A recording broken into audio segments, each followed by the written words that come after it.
to control. We have a go, roger.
Ladies and gentlemen, welcome to the AI Engineer World's Fair.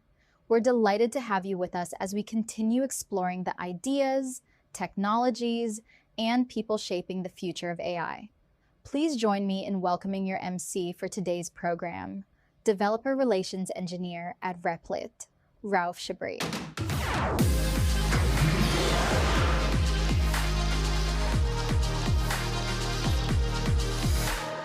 Good morning, San Francisco! How's it going, guys? Welcome to AI Engineer Day 4. Wow. I'm so excited to be here with you guys today. So this is our biggest AI Engineer event ever. We have about 7,000 attendees. We also, my God, when I look at this room, you guys, you made it to Day 4. So let's give it up to you guys. All right. I live in a tiny village in Switzerland, and I can't believe that I can fit my entire village right here in this room. Speaking of Switzerland, who's here from Europe? Wow, so many of you guys. And I see that you're strategically placed under AC. So please, guys, while in America, stay cool, all right? Anybody local to the Bay Area today? All right, so many of you as well. Nice, okay. To be honest, guys, I'm super excited to be in San Francisco. I think there's no place to build for AI and talk about AI. And what I think you guys are the coolest people in the world because you're constantly living in the future. You guys drive self-driving cars, but you also have food delivered by drones. And what I noticed nowadays is that nobody closes their laptops anymore. I don't know. Everybody seems to be Asian maxing. Speaking of maxing, you guys enjoyed yesterday's talks? Yeah? Let's give it up for our speakers from yesterday. All right. There was so much to talk about and to think about yesterday. So we had Tariq from Anthropic talking about Fable 5 and the process of discovering new models' capabilities. We had another Tariq from Sonar who talked about code verification. But what I noticed and what I heard from speakers is that it's still very important to stay in the loop while working with frontier models. And today, guys, it's going to be about harness engineering. And we have a great lineup of speakers for you today. So we have speakers from leading organizations such as Anthropic. We have also Stanford. We have folks from DSPy also who are going to talk to you about new protocols. They're going to talk to you about how to separate the tasks from the model. And also, they're going to talk to you about how to scale AI systems. And for having seen some of these talks, I can tell you guys that you're here for a treat. All right, and after the keynote, we have breakout sessions, and we have so many tracks for you guys to choose from. So we have tracks such as software factories, generative media, memory, and so on. And please, take also the time to go and check out our expo. We have so many cool swags. Our partners are there. Go talk to them, and please, if you need to take any swag, it's going to be, this is today, this is the last day, so it's now or never. Speaking of partners, please, a big shout out to our presenting sponsor, Microsoft. All right, let's give it up for Microsoft, guys. Also, let's give it up for all our Lab and Platinum sponsors. Please keep it up. Also for our Gold sponsors, for our Silver and Bronze sponsors. This is super important, guys. Without the support of each one of these companies here, this event wouldn't be possible. All right. So again, we're going to talk about harness engineering, but before we introduce our first speaker, what I want you to know, guys, is that you, as attendees, you have huge power over the quality of the talk that you're going to be attending today, okay? So our speakers have been doing this forever. They know their stuff inside out, but what we want them to do is to feel the energy in the room the second they hit the stage, all right? Okay? So we're going to practice that for a second. So at the count of 3, I want you to imagine as if I was a speaker, and I want you to welcome me as a rock star, okay? So, 1, 2, 3. All right. Nice. So let's keep it up for our next speaker, okay? So without further ado, please, let's introduce our first speaker of the day. She is a partner at Amplify. Please join me welcoming to the stage, Bar Yaron. Now joining us on stage is the partner at Amplify, Bar Yaron.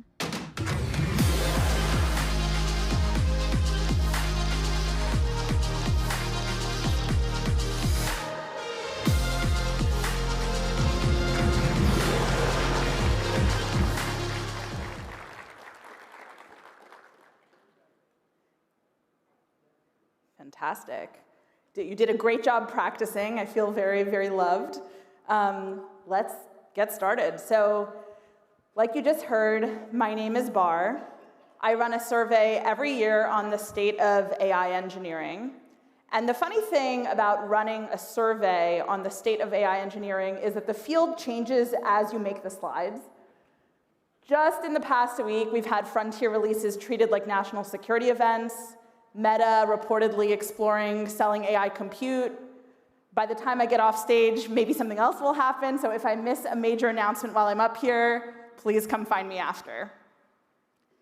But that's exactly why we run the survey every year, to cut through the noise, take a moment, step back, and understand what AI engineers are actually doing. For the first time this year, we were thrilled to partner with Notion and Vercel to run this survey.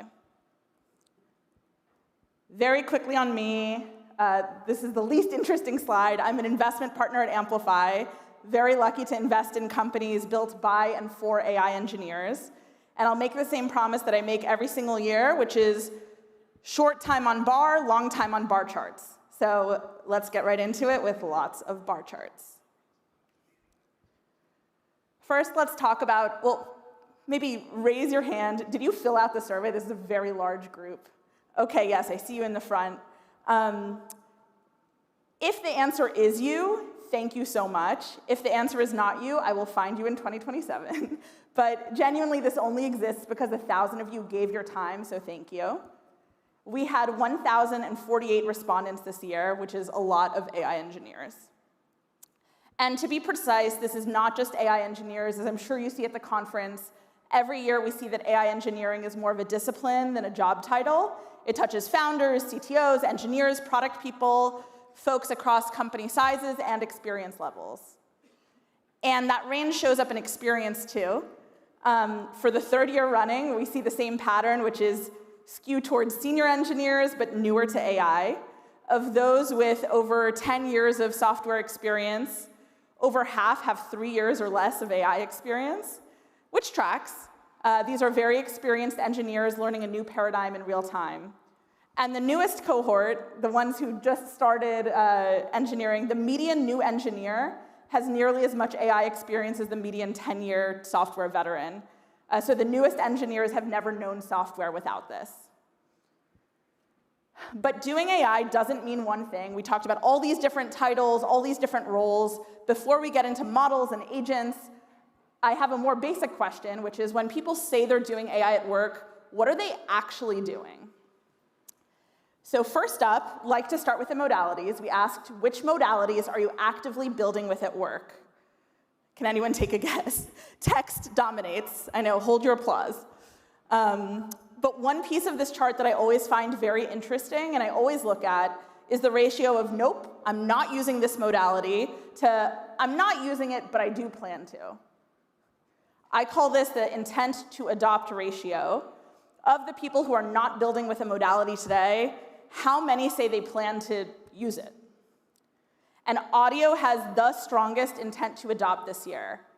Among AI engineers who are not building with audio today, a whopping 56% say they plan to adopt it in the AI applications they build. And this is not a brand new signal. Last year, audio also had the highest intent to adopt across modalities, but 37%. So audio continues to take the lead and have high interest, but that interest is accelerating. Now, there has been an audio swing, but if we look at what changed most from the last year in the survey, the biggest jump is actually in people using image generation. The share of respondents using generative AI for images and feeling really good about it doubled from 18% last year to 36% this year. Makes sense if you look at what we launched in the same window. Over the past year plus survey time, we've had models, Nano Banana 2, ChatGPT Images 2.0. The products have gotten much better. What used to feel like an efficient way to generate cursed hands is just increasingly becoming a part of real work. Audio may have the strongest intent to adopt, but image generation shows us what happens when a modality crosses that threshold. So I'm excited to continue watching these adoption curves every single year. I think we're going to see a lot this year. Now, models. Who here spends time on Twitter? All right, yes, I imagine this is a very Twitter-pilled crowd. If you spend any time on Twitter in this circle, you've seen a lot written about open weight models these past few months, and I think we'll see it even more in the next year. So we asked, what models are you actually using in production? 94% use closed models. 45% are using open weight models. But here's the thing, open weight models are not replacing closed models for the most part, at least not yet. The respondents using open weight models, over 90% of them are also using closed models. So they're looking like an augmentation. Teams are mixing and matching. We also asked, just to double click on this, for the top 3 considerations when choosing a model. If you're choosing a model, what is important to you? And despite the airtime of the open versus closed, it's not what drives model choice. It was a top 3 consideration for only 5% of the respondents. What matters is actually more straightforward. It's quality. Quality dominates, followed by agentic capabilities like tool calling, and cost tied right with it. Money, money, money. We'll get back to that. One thing that I found very interesting is that reliability is not near the top. Only 1 in 5 named reliability. That doesn't mean teams stopped caring about reliability. There are different ways to interpret this data. My guess is that it's more likely to become a threshold requirement, and the models they're choosing are reliable enough so the decision moves up the stack outside of certain circumstances to quality, capability, cost. But we could talk after. All right, so here's where the model story all comes together. Like I said, teams are not choosing one model and calling it a day. Earlier, I showed that 87% of teams are using more than one model. That's the opposite of standardization. And the way that they choose models for given tasks varies. Most popular is routing by task type. Some run multiple models, compare outputs. Some route based on cost. But models are good at different things. What was interesting was that more than half of respondents said that their organization's starting to standardize on fewer AI tools. They're trading flexibility for standardization. A share of those are mixed. They say they're standardizing on some layers while staying flexible on others, but the headline here is that we're in the early, great standardization of the platform and tools, not the models. All right, this is the slide where anyone who's opened an AI bill in the last year starts nodding. So it turns out that infinite intelligence still comes with a usage-based bill. Once teams are managing many models and AI workflows, the next question becomes cost. Cost is now a first-class engineering constraint. We see this in the data. 40% of respondents say that cost regularly shapes how ambitiously they use AI. And another 36% say that it sometimes does.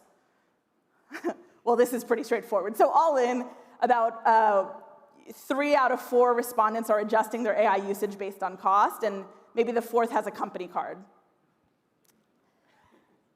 That might be surprising, or maybe it's obvious, but 12 months ago, it was not. Token maxing is cool.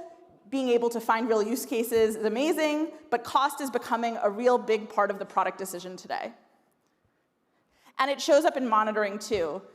What folks are monitoring in production includes cost and token usage as the number 2 thing they watch for. It's being monitored like an SLA right under quality itself.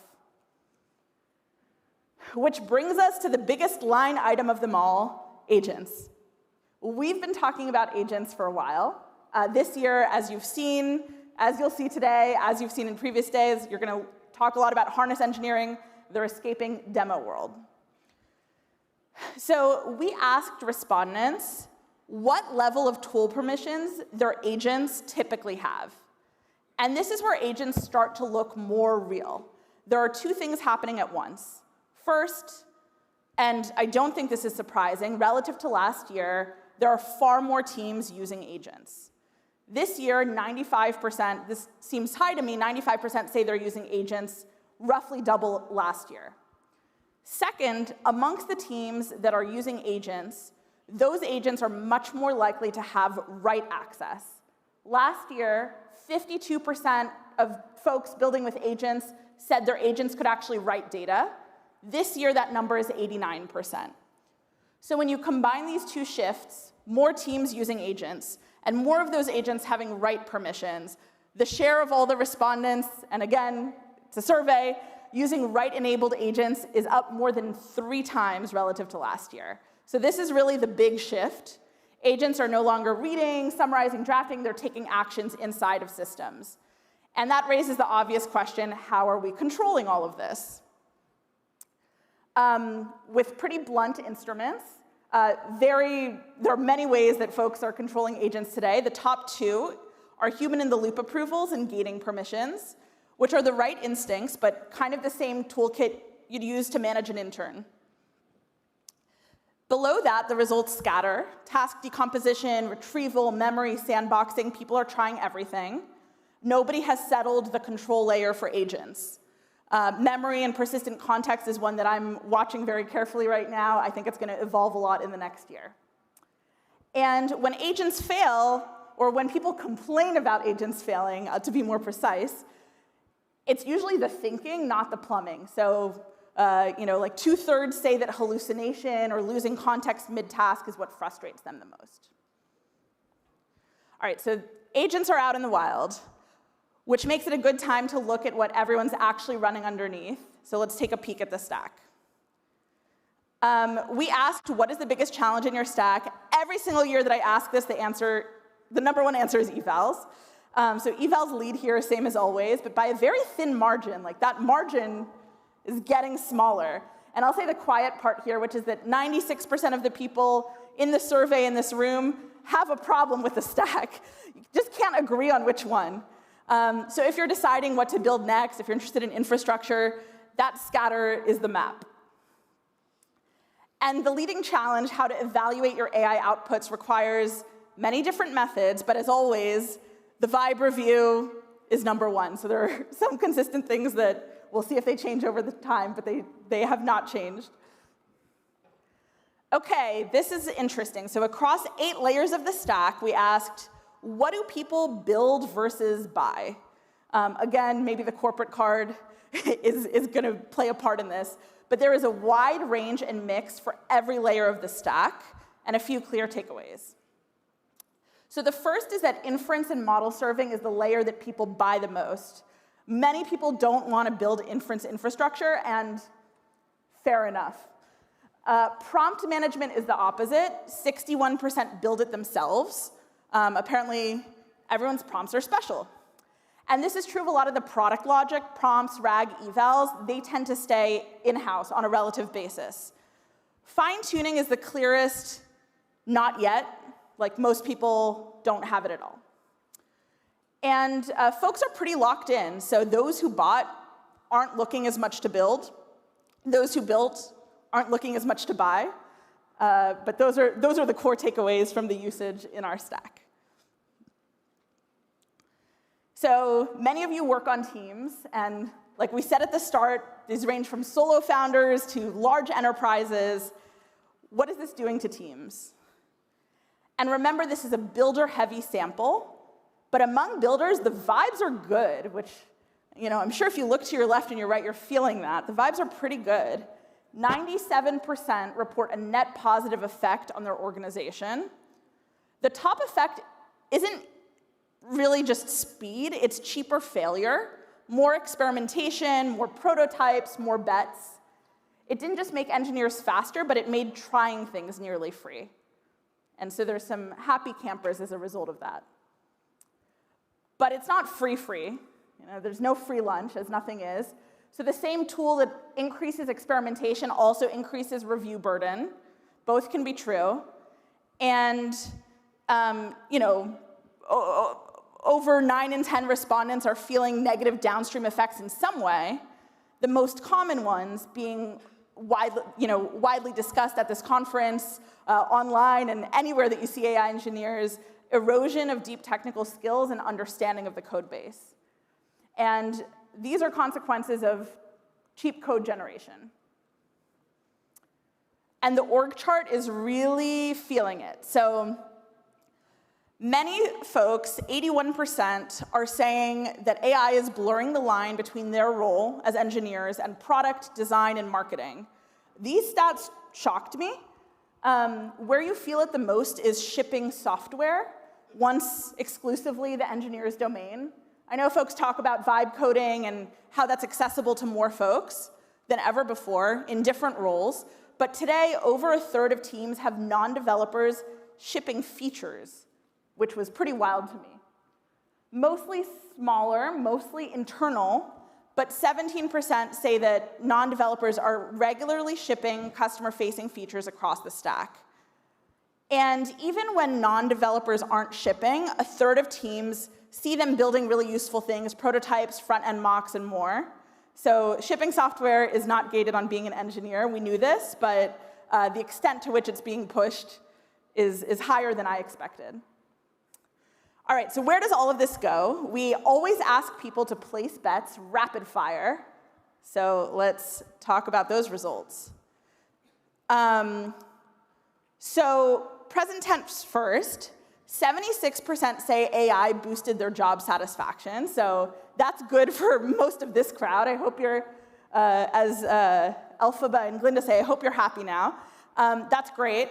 But 59% fear today's AI code creates long-term liabilities. Only a third call software engineering a solved problem.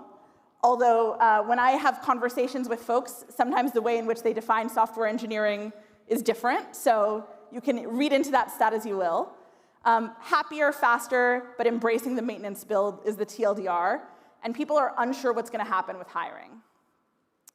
And for the 5-year bets, we have 67% expect a leading lab will declare AGI in the next 5 years. Note the wording. We said we asked about the press release, not the achievement. So will they declare it? Yes. What does that mean? Not sure.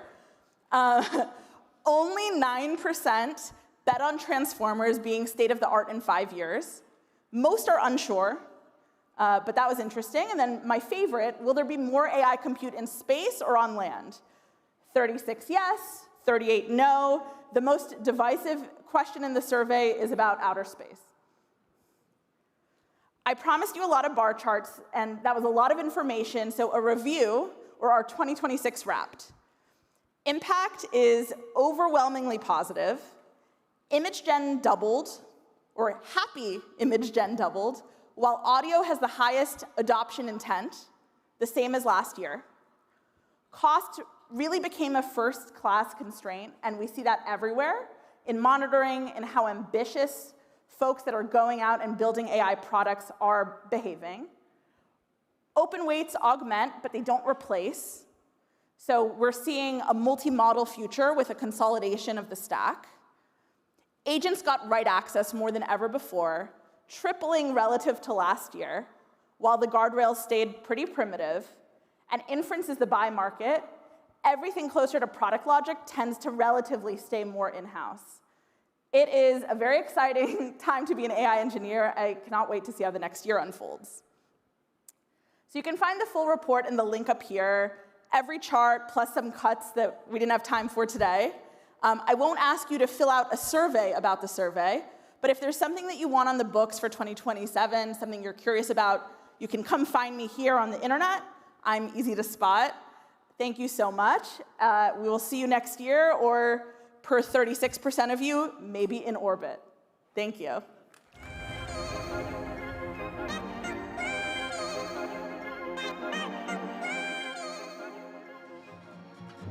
Please welcome to the stage the Professor Emeritus at Stanford University, John Oosterhout.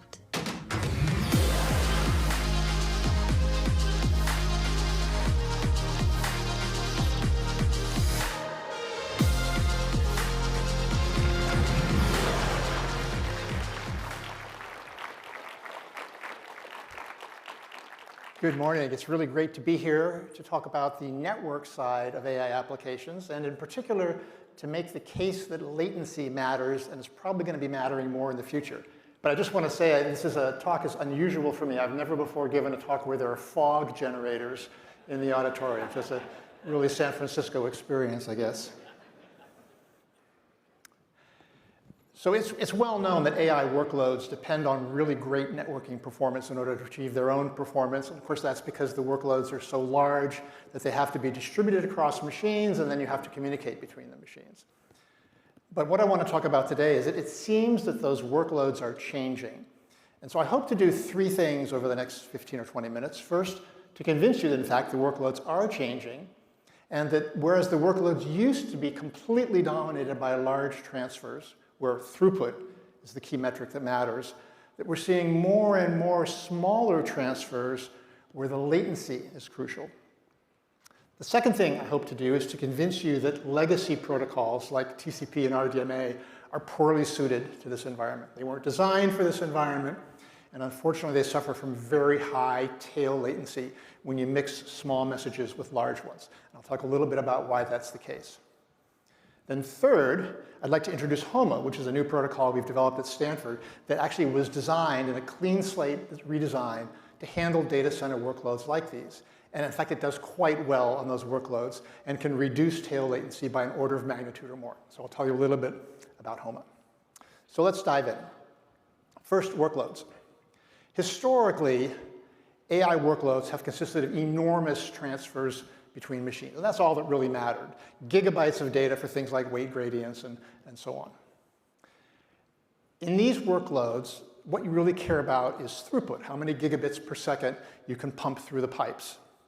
And these are relatively easy workloads for networks because if it takes a while to set up the connection and start the transfer, it doesn't matter. The transfers go on for so long that all that really matters is the throughput. And so in these environments, TCP and RDMA perform pretty well. By the way, when I say RDMA, what I really mean is RoCE, RDMA over Converged Ethernet, which is the underlying transport that's used by RDMA for most purposes today. So anyhow, the old workloads, big transfers, throughput matters, the legacy protocols work pretty well. However, it appears that the workloads are changing. They're becoming more granular with smaller chunks of computation and smaller exchanges of data. And this seems to be particularly true in the world of inference and also in agentic workloads. Not so much for training workloads, are still massive transfers. And so what's happening is that more and more there are small message exchanges, typically for things like metadata and coordination, such as checking to see if a particular entry is present in a KV cache that's distributed, or doing barrier synchronization at the end of periods of compute. And for these workloads, what really matters is latency. That is, what's the round trip time to send some small piece of data across the network, do a little bit of computation, and get a small result back again. And in fact, it isn't just latency or average latency that matters. What really matters is tail latency. That is, you'd like to know that if we send a whole lot of small messages, all of them will complete quickly. So for example, we typically measure things like 99th percentile latency. And if we have high tail latency, that can limit the overall throughput of the system. So here's an example. Suppose a common thing is to take a workload and split it up across several nodes, which do intensive computation using their GPUs for some period of time. And then once they've all finished their computation, you do some small exchange between the nodes to exchange data, metadata, and then it'll go on to the next round of computation. And while that exchange is happening, that synchronization is happening, the GPUs are sitting idle. So if even one of those exchanges takes a long time, it turns out the whole process stalls. You need all of those exchanges to complete before you can go on to the next phase of computation. Now, if the computation phase is, say, 5 seconds, and it takes a few milliseconds for the exchange, not a problem, and that's historically what it's been. But now, with the agentic workloads, where you're trying to pump out tokens relatively rapidly at a regular rate, the periods of computation are getting down into sort of the millisecond timescale. And if it also takes milliseconds to do that synchronization, then you're wasting a significant fraction of your GPU resources waiting for the synchronization to occur. So I'm curious, I'd like to just do a quick audience poll here. Is there anybody here where you have reason to believe that the latency of small messages is impacting the overall throughput of your applications? If so, can you just raise your hand? See, is there anybody out there today? Actually, more hands than I expected. So quite a few people out there are raising their hands. I think this problem is likely to get worse as the trends continue. So what's going on? Why is tail latency bad? Well, typically the cause is congestion resulting from incast. So incast is when several nodes all decide simultaneously to transfer data to some destination node. And if they all send large messages, well, the links are the same everywhere in the network. So 3 nodes can transfer 3 times as fast as 1 node can possibly receive. And so what happens is that packets accumulate at the last hop going to that destination in the top of rack switch at its egress port for the destination node. Then, if some other node decides it wants to send a short message to that same destination, the short message gets stuck behind the long ones in the queue there. And actually, that causes delay. In the worst case, so many packets arrive that the switch runs out of buffer space and it has to drop packets, and then there are timeouts and retransmissions that make everything even worse. So somehow, we need some way to reduce the congestion in those queues.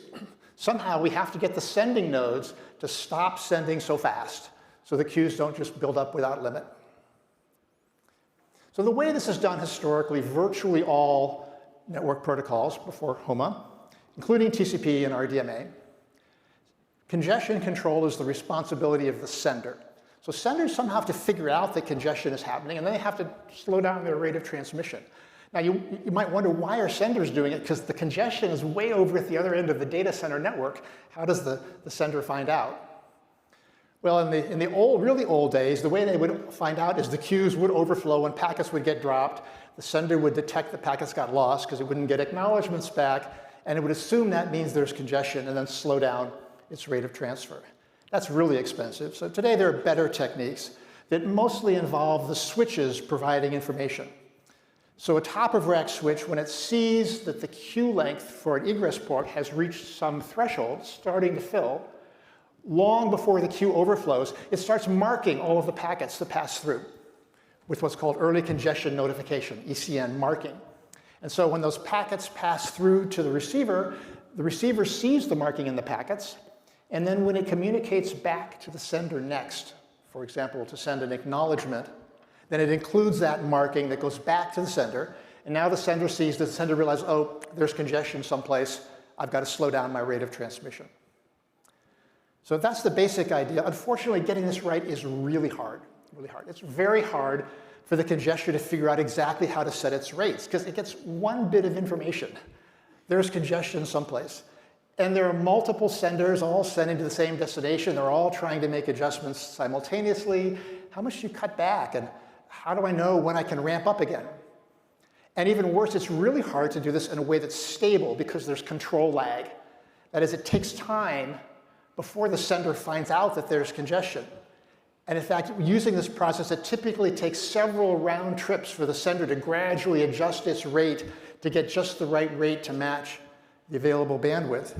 But by the time you do that, in a network, things have changed. New transmissions have started, or old ones have finished.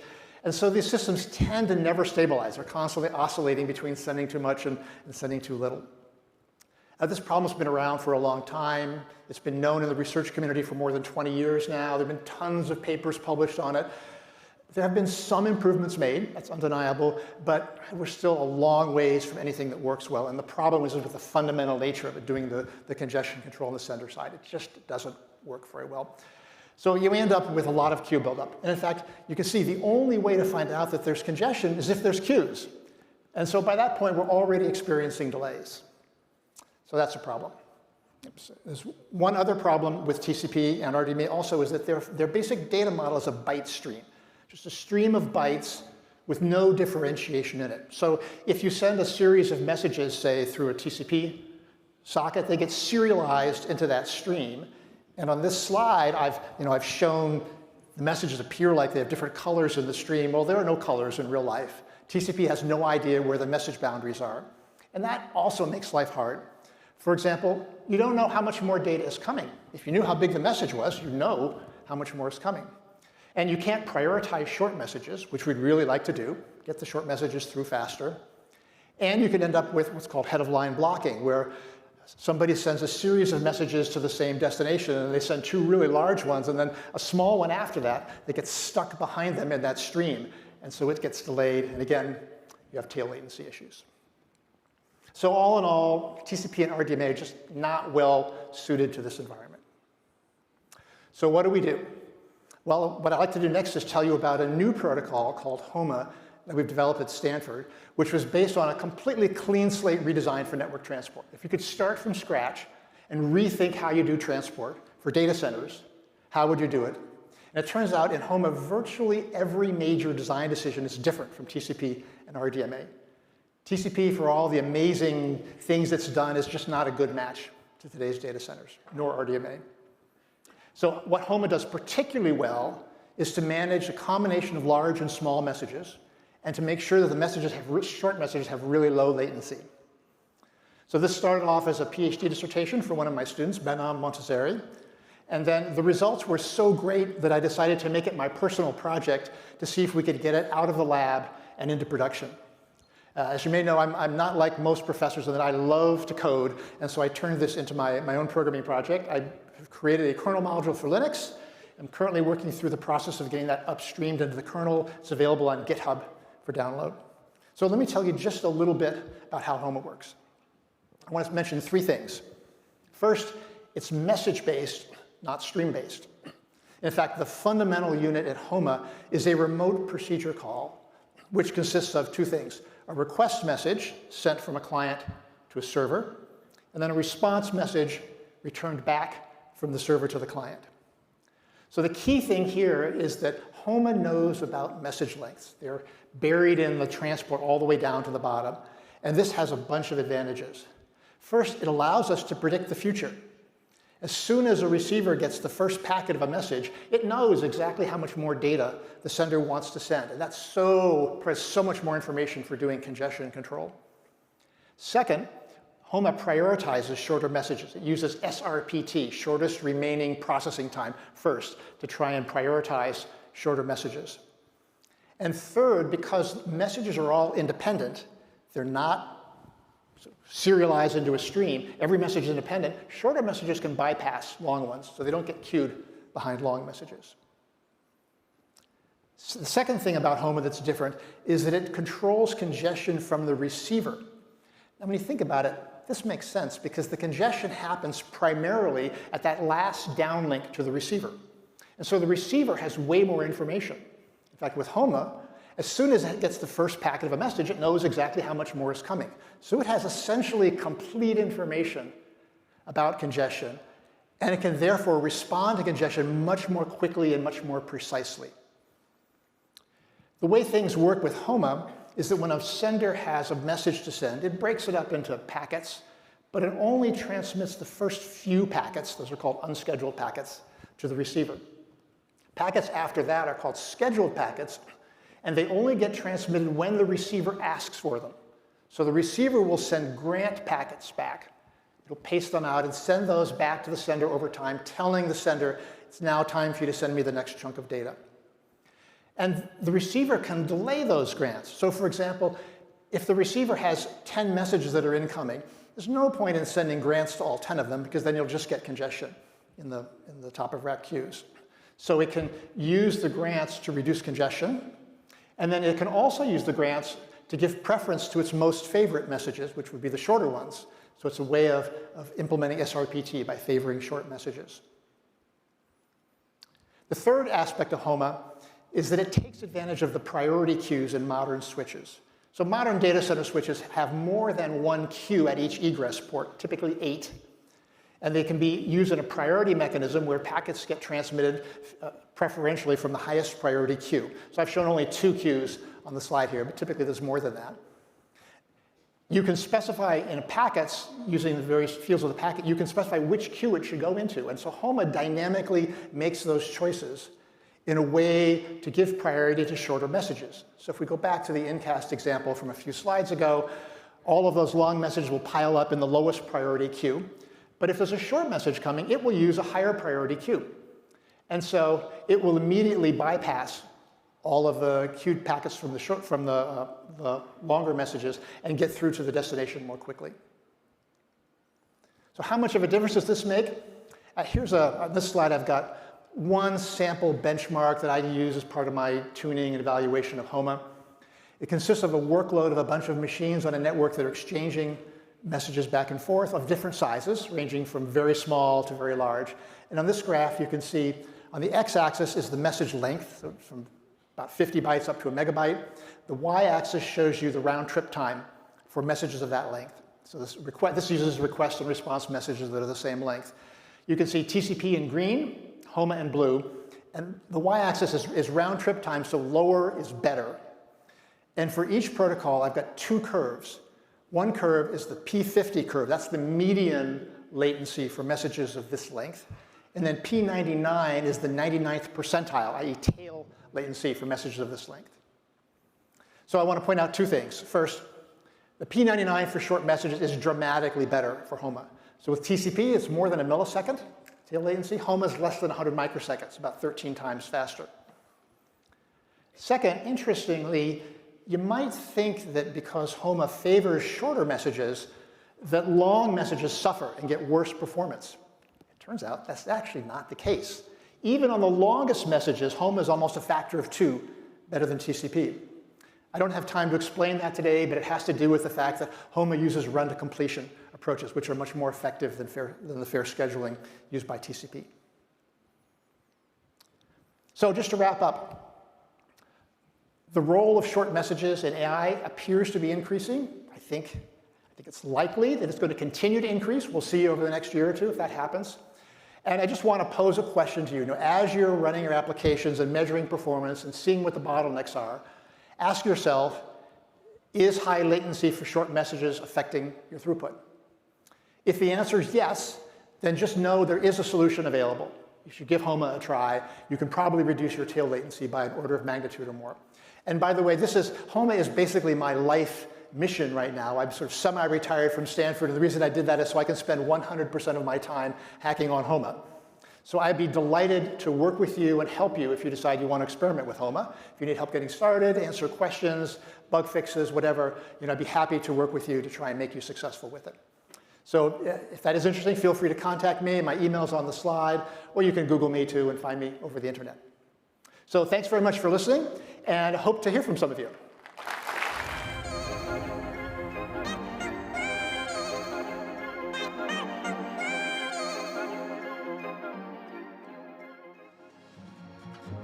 Please welcome to the stage the core contributor and the lead maintainer at DSPy, Maxime Rivest and Isaac Miller.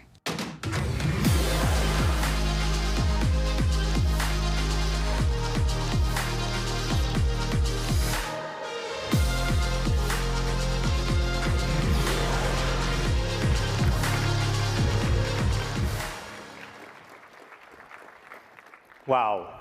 Isaac, myself, all of the DSPy community are so grateful to be here today to get to talk to you about AI programming, DSPy, and the unreasonable effectiveness of separating the tasks from the model, its harness, and all of the implementation details.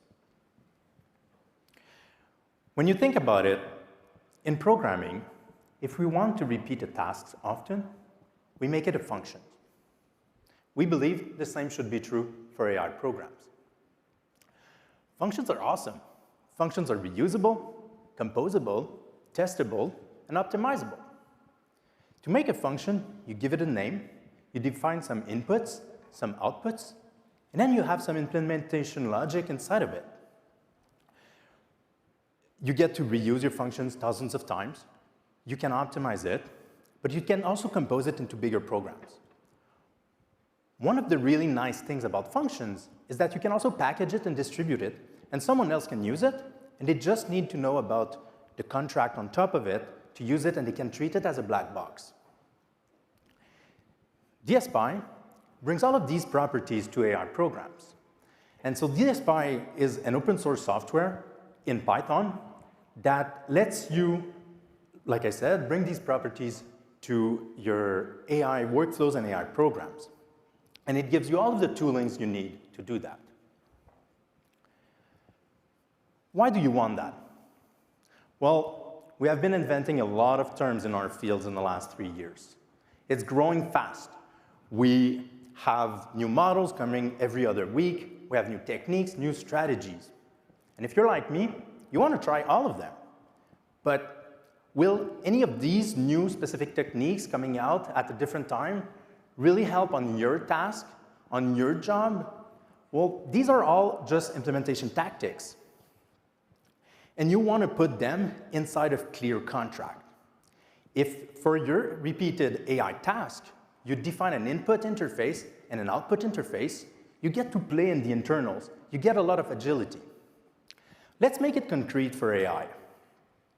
So my first AI program I made when I discovered DSPy was that I had some invoices from my farm, and I wanted to extract them to do my taxes. I wanted to extract the tax values from there.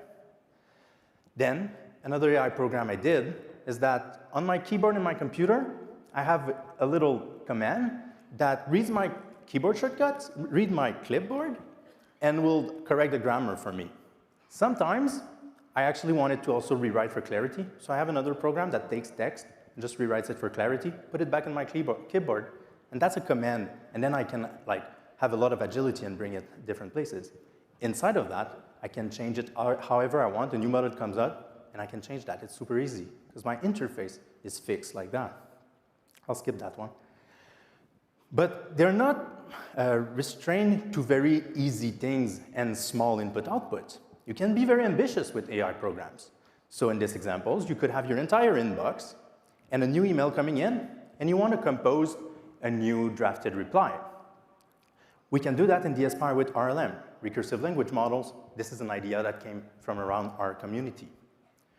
Or, more like things we probably all do, agentic engineering or vibe coding, you can give it a spec, a repository, and you get a PR. Those are repeatable tasks.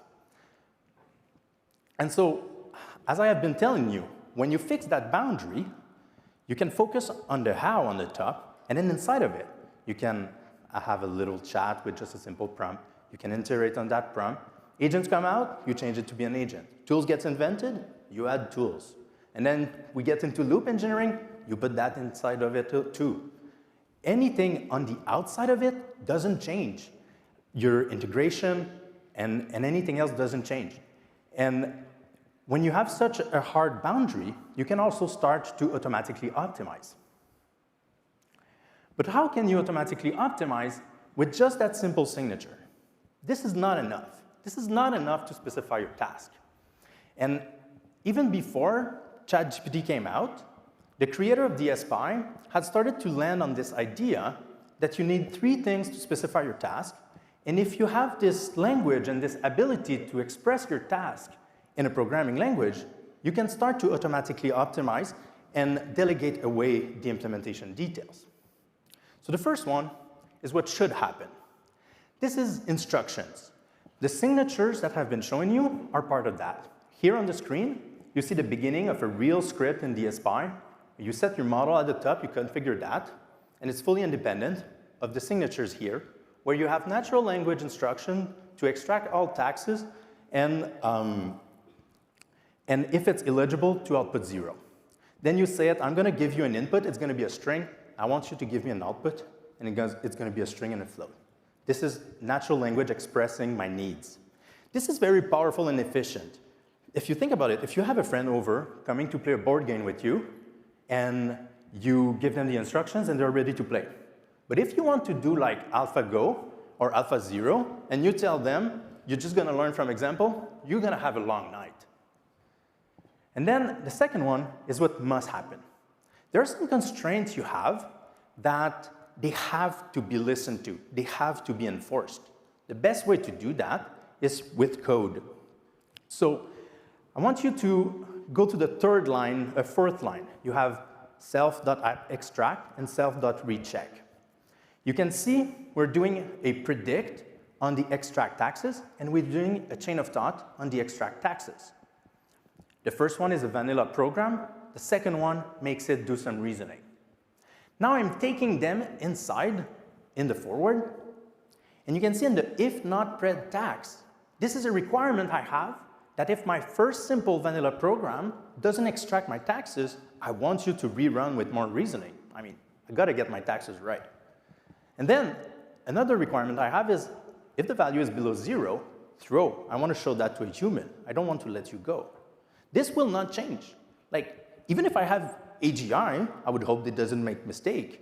But whatever is in the predictor, if they make these mistakes, I still want these things to be true. So the last one is what good looked like. And when I was young, I was on the farm with my dad, and I asked him, how do you know that this tree is a maple? And he couldn't tell me. He couldn't give me the instruction on how to know this tree is a maple, and he certainly couldn't give me code on how to know this tree is a maple. And so through time, with example, I learned how to know that a tree is a maple. But this is not limited to things like classifying plants. It's also for all of the long tails in your specifications that are things that are more latent. These are sometimes the reason why you would do internship and you would have a mentor and a mentee. You're looking at a lot of examples, and there are long tails of successful behaviors that you have to see and learn. Now that you have all of these, you have Express fully, you have all these 3 languages you can put together, you have the specs, the code, and the evals, and now your goal is fully specified. And so you can start optimizing. You can use things like JEPA on your metrics and on your program, and you can start optimizing.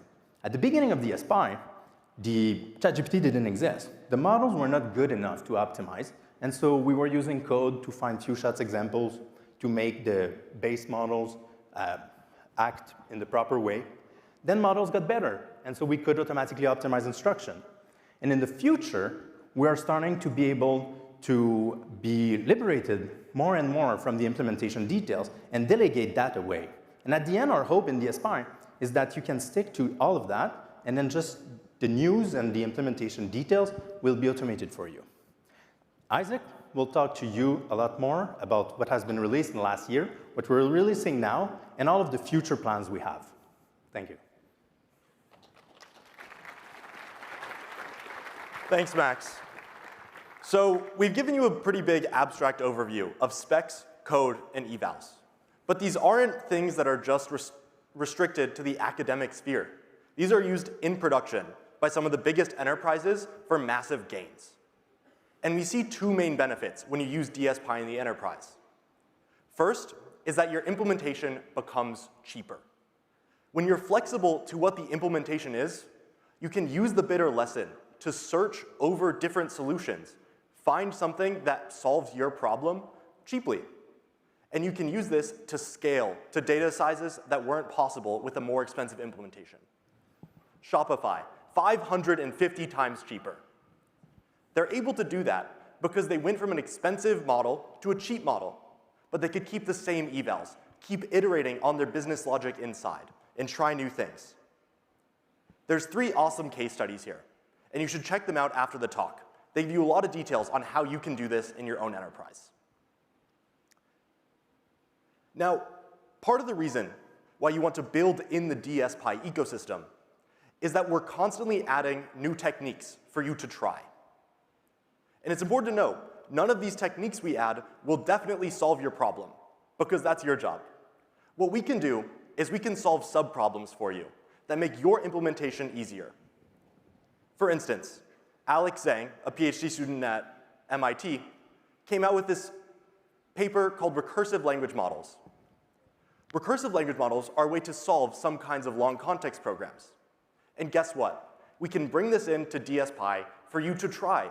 See if it helps your long context tasks. Maybe it will, maybe it won't. But the thing is, it's one line, and your signature stays the same. That's what's important here. Everything gets to stay constant, and you get to see if this solves your problem or not.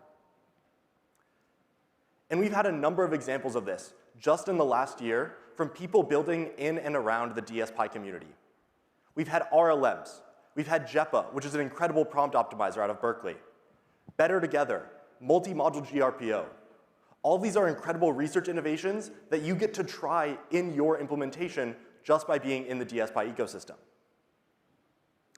And we have more coming in DSPy 4. And I'm excited to talk to you about two of those today, DSPy Flex and qualitative learning. DSPy.flex is a new kind of module. In DSPy, when we let you optimize things, it started with few-shot examples. Then it became prompts. And now that's becoming code.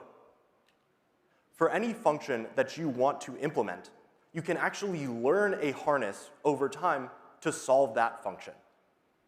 And this is completely custom, and you don't care about the implementation as long as it solves your business problem, which you've created ways to measure because you've defined the three core parts of specs, code, and evals. The second thing I'm excited to talk about is qualitative learning. One of the hard problems in AI engineering is building evals. And there's a few reasons why this is hard. One is that defining what good looks like is really challenging for any real-world problem. The second is that when you define good, oftentimes you have to lose detail.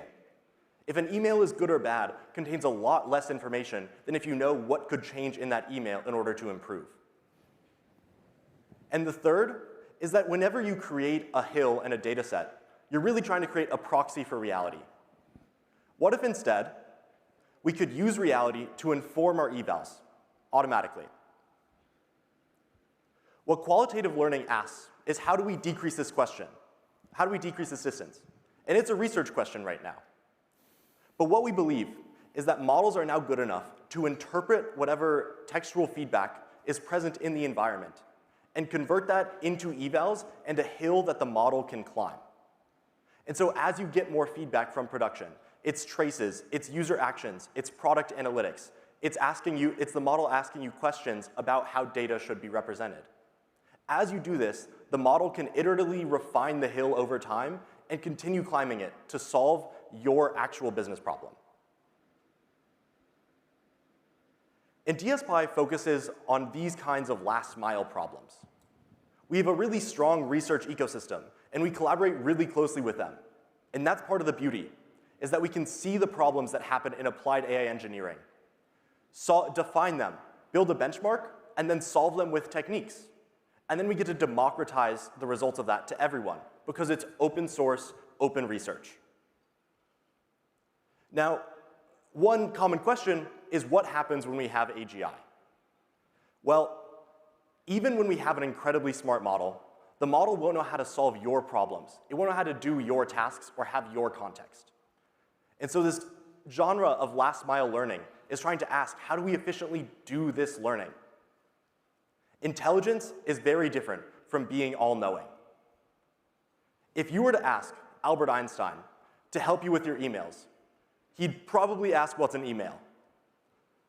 But AGI will know how to do your emails.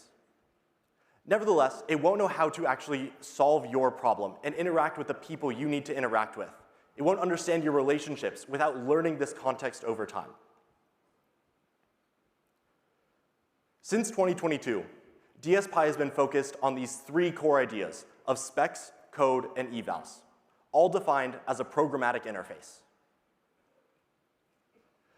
We've certainly evolved over time, and new techniques are incredible. We've gone from evolving few shots to prompts to now harnesses, and now evolving your evals over time too.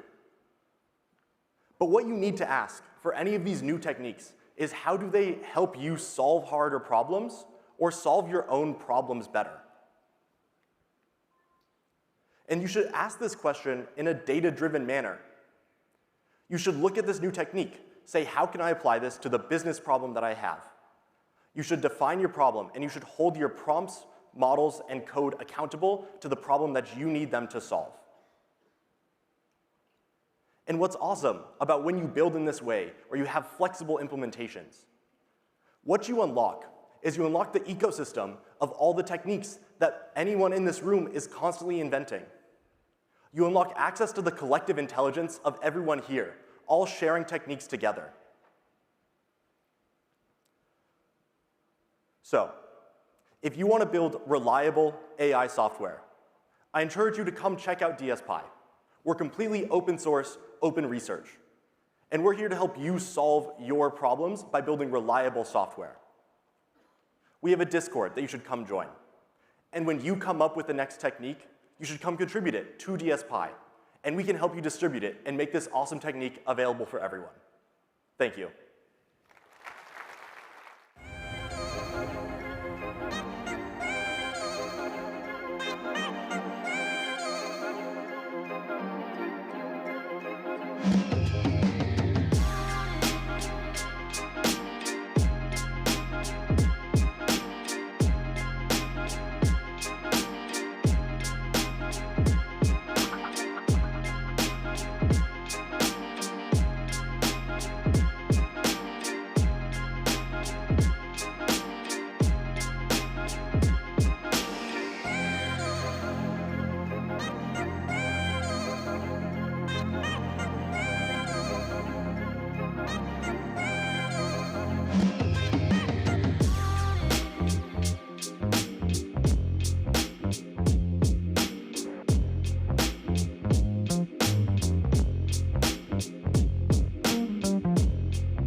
Joining us on stage is the co-founder of Instagram and a member of technical staff at Anthropic, Mike Krieger.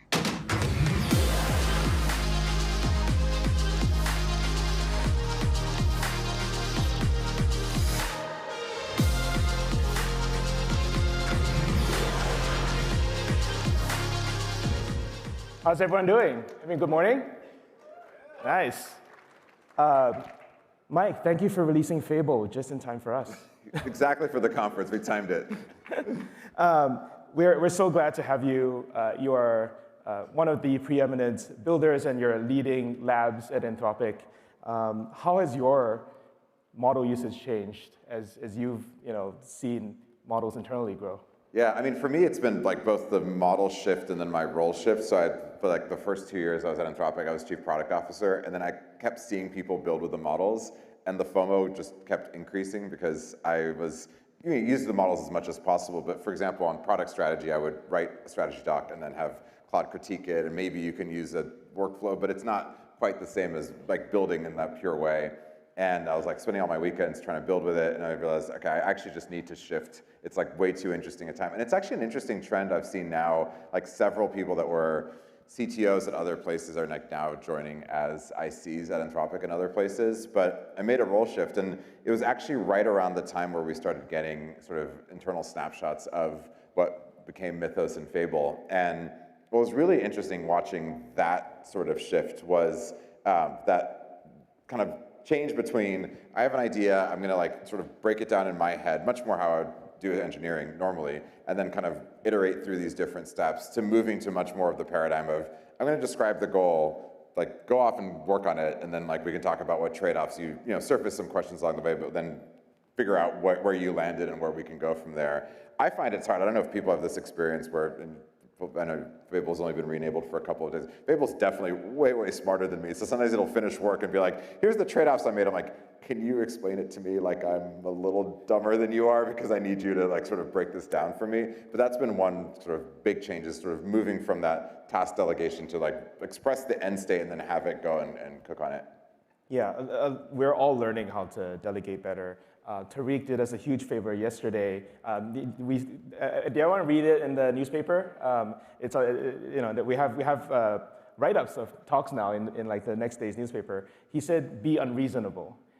In what ways have you been more ambitious with your prompting? I love that. I mean, I love that framing. We actually just hit this today. One of the labs initiatives I have is this internal product, and somebody was like, "Hey, it doesn't work the way I want it to. And can you make some changes?" And I realized, I'm just going to go ask Claude to do this. Like, why don't you ask Claude? And this was a non-technical person. And so I actually think as an industry or even as a product team, we have to teach people to be more unreasonable in their usage. And it's sort of hard to imagine. I think if I can digress for a second on product design, I think right now, the like kind of first generation of AI products, we put them too much in a box and constrain their sort of access to tools or kind of degrees of freedom, which means it was much harder to be unreasonable, right? When you say, do this thing for me, and then it would be like, oh, I can't. I can barely, like, I can write code, but I can't really run it, or I can kind of introspect my environment, but not really.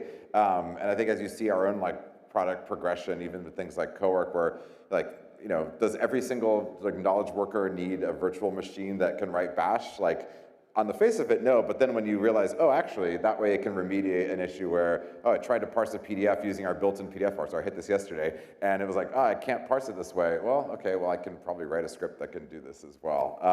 So I think that's it. My most unreasonable thing, though, was one of our labs projects I wrote in Python, like near and dear to my heart. All of Instagram is in Python. But I think they're finally converting it to PHP now that they have like models that can do it. I know. Tokens.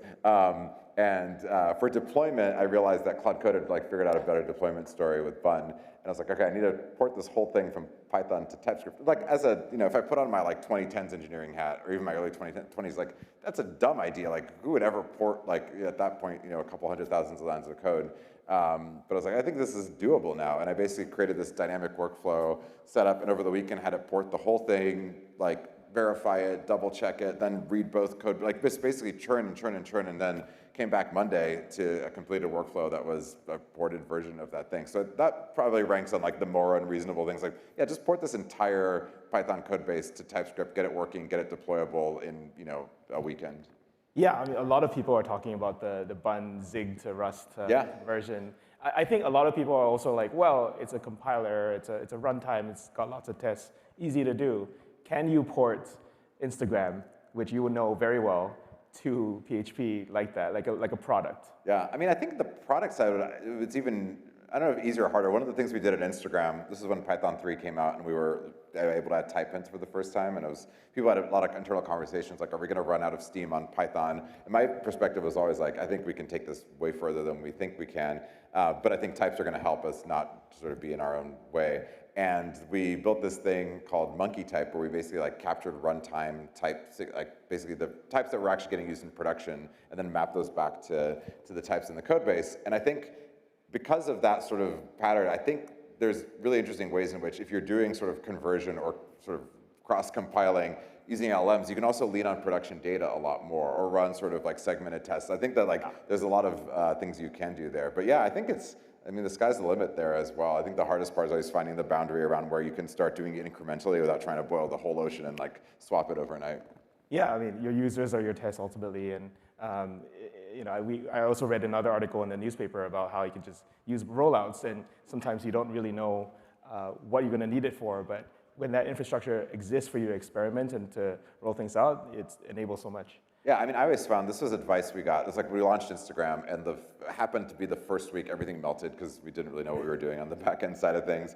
And coincidentally, that week there was like a lunch that one of our investors just scheduled, like not even for us. It was just a infrastructure lunch, and we ended up we totally like monopolized that conversation because everybody had their own opinion about how we could fix our scaling.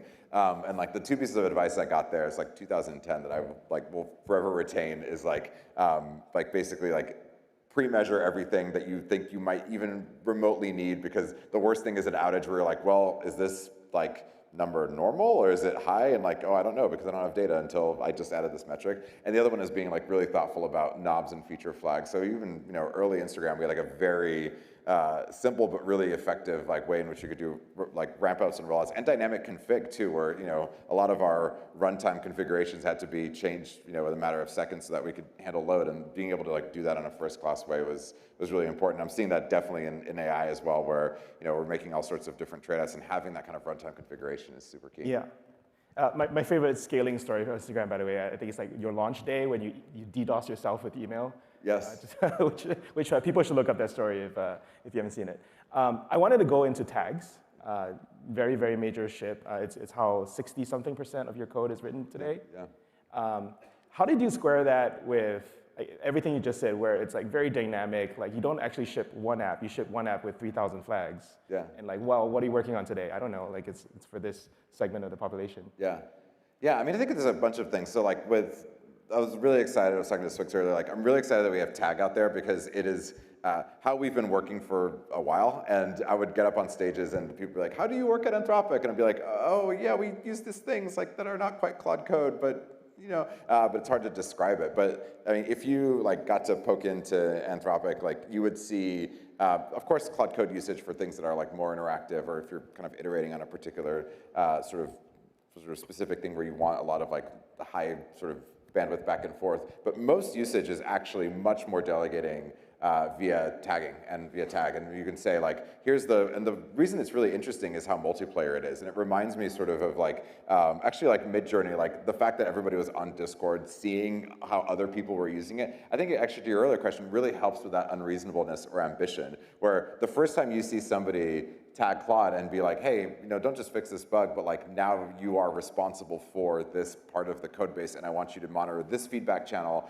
and proactively take on tasks and then fix them, and then also take like, if this API changes, do that. Like I saw somebody do that, I was like, oh wait, I've been totally underutilizing this thing. I've just been using it as like a glorified Claude code in Slack. Like that's definitely totally like sort of noob version of it, right? And then more advanced version is really trying to start thinking of it as a teammate that is actually sort of holds context, has memory, and can be proactive. And that's just really changed how we operate internally. It's much more like this multiplayer, async, proactive way than it is most people off in their own CLIs. Are you bottlenecked by code review and Git? Obviously, there is Claude review, but someone usually still looks at it. Is there a world in which you just merge it in? Yeah, it's a really good question. We are definitely still bottlenecked on reviews, especially for things that are like touching some architecture pieces. And it's actually more subtle than just being bottlenecked on review, because that's, okay, we can carve out time differently. It's like bottlenecked on human ability to even like fully conceptualize what we're doing. So one of the reasons we built Claude Code artifacts that we shipped a couple weeks ago was partially for that, which is you would send somebody a PR, and then they'd be like, I don't know, man, this is like 2,000 lines of code. Like, it looks like code to me. And what we started doing instead is sharing much more like, here's a Claude Code artifact. Like, here's the explanation. Here's the intention of the change. Here's the trade-offs that were made. And like, I think that's going to much more be the trend by which we communicate, which is the code is ultimately, verifiable using some things, but actually like discussing intent and trade-offs and then measuring in production is, I think, at least the direction of travel we've gone in. I don't review, when I get a pull request, I wish I could say I've reviewed every line of code. I definitely do not. I've like actually talked to Claude about the code and say,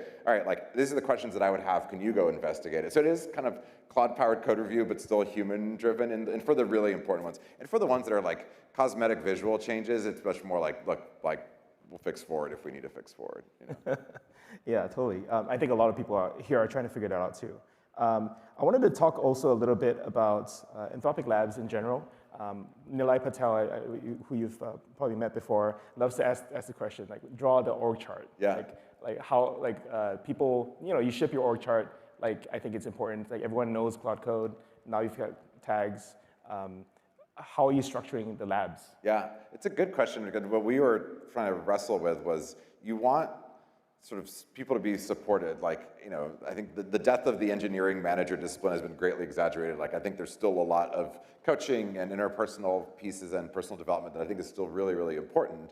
But especially in a labs type group where like our whole cadence is 2-week reviews where every project goes up for, we call it persevere or pivot. So basically every project is up for review and either it's time to, keep going, persevering, or, it's time to pivot it or even shut down. And, we've shut down projects basically every single one of those cycles. And it's like, the more you do it, the less it's just like, oh no, my project is shut down, I failed. It's like, no, that is definitely the intention of the labs team, is to prototype quickly, try to ship internally, maybe get it to early access, and if it doesn't work, wind it down.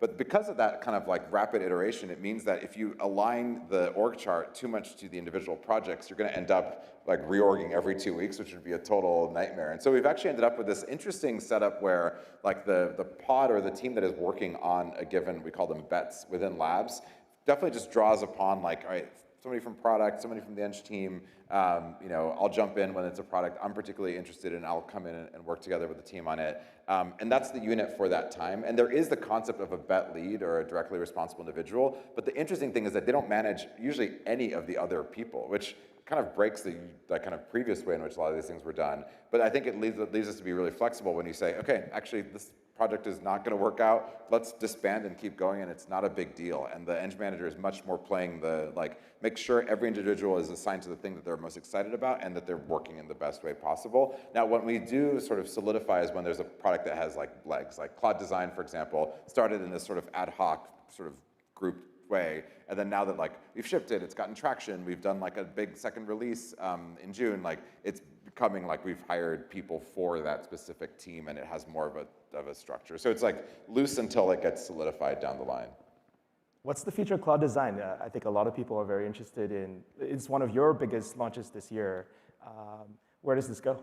I think for me, the things that are holding back Cloud Design for being even better is better interaction with our other surfaces. So, I was designing something, or I was talking to Claude Code the other day. I'm like, I want a really much more seamless, like, what I'm talking about, the design for it, interact with design, back to that. And I think in general, this goes back again to kind of unconstraining Claude. Like, the fact that our services don't talk to each other as well as they could, I think really holds back a lot of interesting ideas around what we could do. So I think that's one kind of major area that we're looking at. And then the other one is people, like the lines between a Claude design and an app get blurrier and blurrier over time. Like I've seen people, of course there's no like persistence, but build like fully functional, like even games, which is definitely not what we designed Cloud Design for, but you can do it. It's just HTML and JavaScript.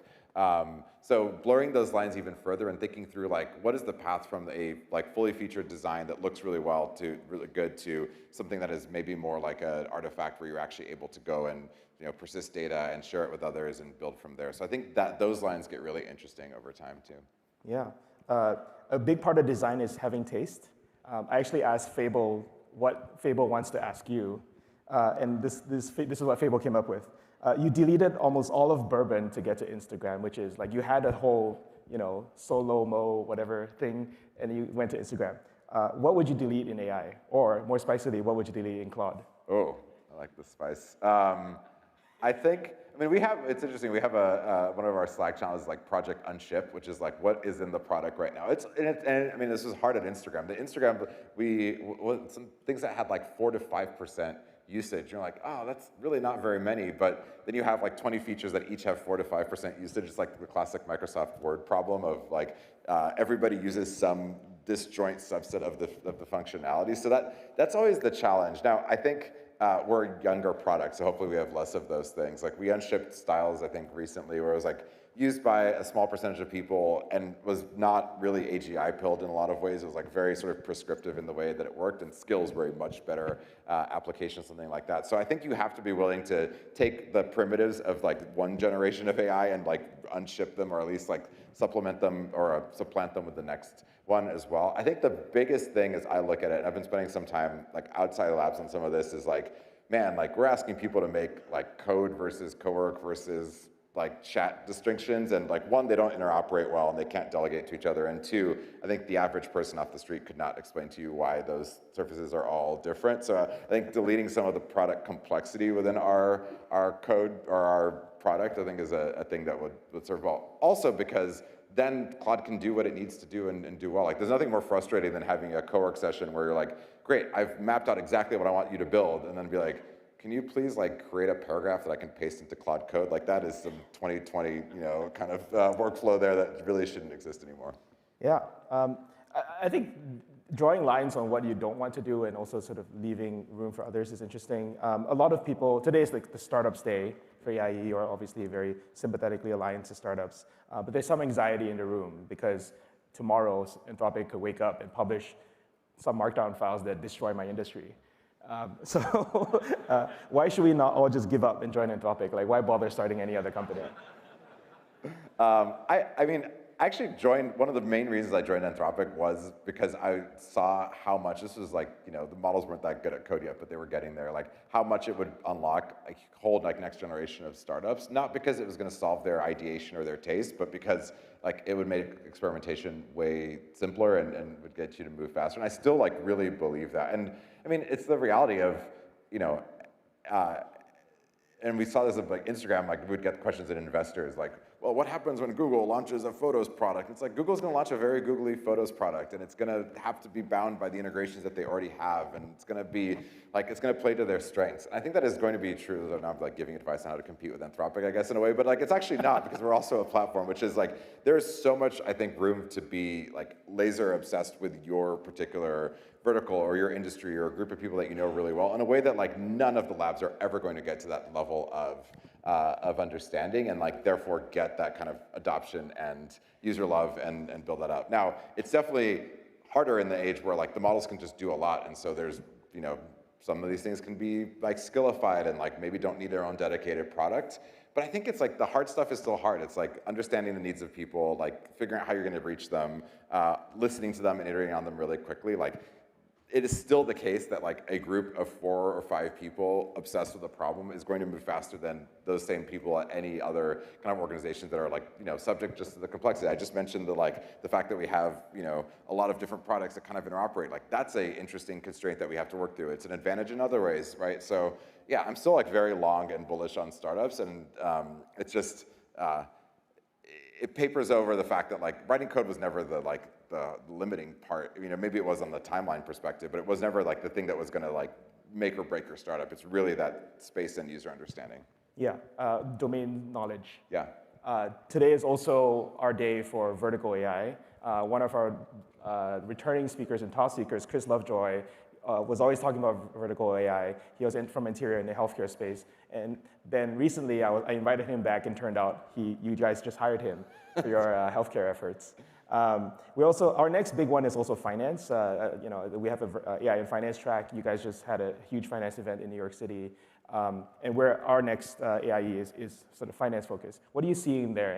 Any potential for Claude? Obviously a lot of Excel spreadsheets. Yeah, no, I think that there's a lot in there too, and that's like an area where you could see the model get clearly better at it, like sort of generation to generation. And there's some good sort of vertical specific finance startups that have like done their own evals, which has also been interesting to track. And it's not like we're like sort of playing to the eval, but it is a useful sort of barometer on like, is this actually getting better at these finance use cases? I think the interesting blend that's going to happen is this mix of, again, the model having the flexibility to like dive in and create just-in-time analyses or dashboards or workflows with like some sense of like, what is the, not immutable, but at least like verified sort of set of data. And so like, having all of that be totally freeform, I think, is a recipe for confusion, and is like not what most companies in the financial services space want. So finding that right sort of cut line where you have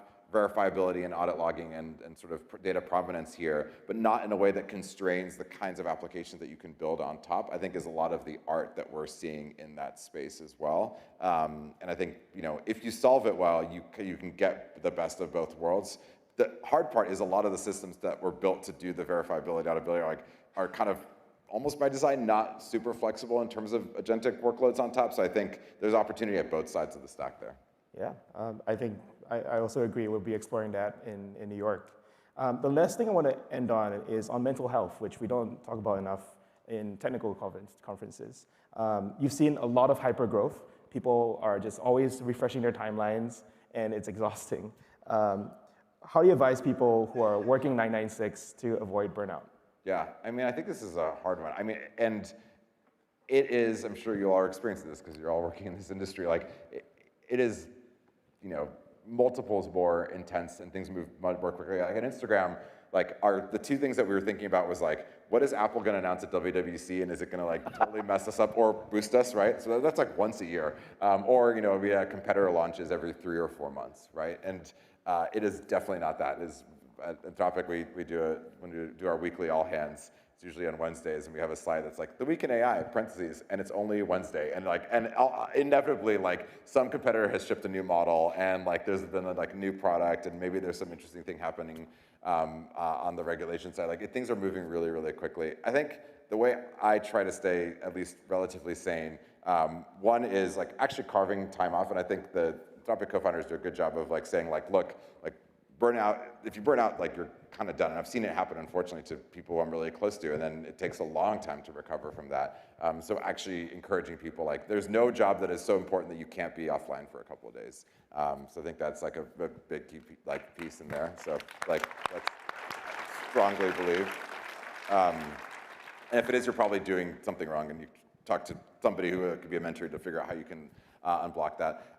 And then I think the other one as well is like, I love sports, and like, this is the notion of like, you're never as good as like your best game, and you're never as bad as your worst game. I think that's also really true. Like, I know like in AI, there's like the, it's so over, we're so back thing. Like that, like if you internalize that cycle is always going to be at play in some way, you realize like it's never that bad. Like Ben Horowitz's book is The Hard Thing About Hard Things, has this chapter on like, we're effed, it's over, and like that feeling as a startup that probably many of you have had at startups, where you're like, oh, I can't believe this thing happened, like we're never gonna like recover from this. We definitely had it at Instagram a couple of times, and then you get through it, and like defines the company when you can actually go through that. And I try to remind myself and the team here, even within Anthropic, which is like this is a fast moving, but it's also a long game, and it's like it's never just about today's model launch and reaction, or this product launch or something else. Like you're playing and you're building, and you just have to trust that you're building like the team and culture that is going to get through those things, and have that sense of perspective, even if perspective is saying like, look, 3 months ago we were in a similar position. Maybe it's not a year, it's just a matter of months, but it's still like zooming out and not taking things, not letting your internal sort of like sense of self and success be so driven by the day-to-day. Yeah. Has any coach or mentor said something to you that you repeat to yourself that gets you through the tough times? I think the biggest one was this sense of like, if you're feeling something, it's really often the case that other people on the team are feeling it too. So this is like advice I got from my coach around just being like just verbalizing emotions, like even saying like, hey, I'm feeling really stressed out about this, or yeah, I'm really sad that we are shutting down this labs initiative. I literally had this meeting a couple months ago where I was working really hard on something, and I kicked off the meeting like, hey, I'll kick it off, like I'm really sad, like I'm frustrated, like I wish this thing had worked out. And I think that holds the space for other people to be like, yeah, I'm pissed off too, or like I'm sad too. And like, I think giving that advice around like I think if you can get yourself to be open and vulnerable, it often like lets other people verbalize that. And then from there you can be like, great, what are we gonna do about it? Like, it's much easier to start from that place. Yeah, we actually kicked off AIE with a session from Carol Robbins, who runs Touchy-Feely at Stanford. And I can't think of a better way to end than encouraging people to talk about their feelings, manage their mental health, and keep shipping. Yeah. Thanks so much, Mike. Thanks for having me.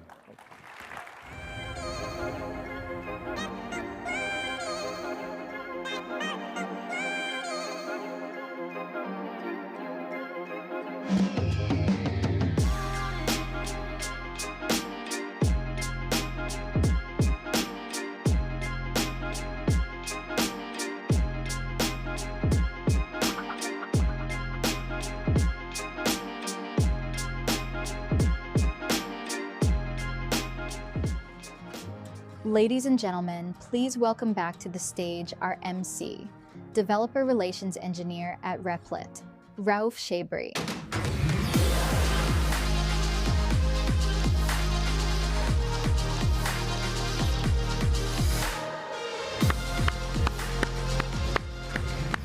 All right, let's hear it one more time for our keynote speakers. All right. Okay, so we learned so much this morning, right? Like we spoke about a new protocol, and we spoke about like that AI programs should be more like functions, and we learned that the real problem with building with agents is not the model, but it's about everything around it. But before we go to breakouts, guys, I would like to announce our next speaker. So a quick word from our sponsor, Neo4j. Anybody uses graphs here? All right, fair amount, fair amount. OK, cool.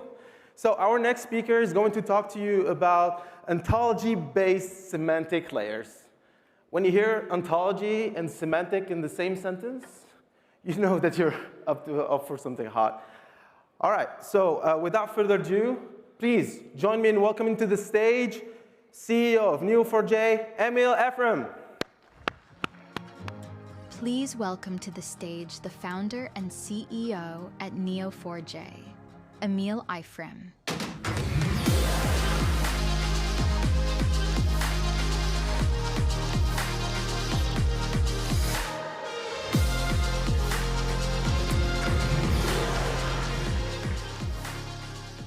All right. At Neo4j, we work with some of the largest companies in the world to help make their data ready for AI agents. And today I want to talk to you about a problem that we saw emerging over the last, call it 6 to 9 months, and propose a solution blueprint for that. So let's say that we work at a big organization, a big bank, and we want to write an agent. Let's say that agent is helping automate the opening of a bank account, right? You can imagine that's very ripe for automation. You want to be able to orchestrate that process. And I'm going to use the powers bestowed upon me by a short keynote slot to grossly simplify what that agent looks like. I'm going to say there's 2 pieces. The first one is, let's call it the business logic. Some version of interpreting intent and plan, act, and we loop around that. It's what your agent does.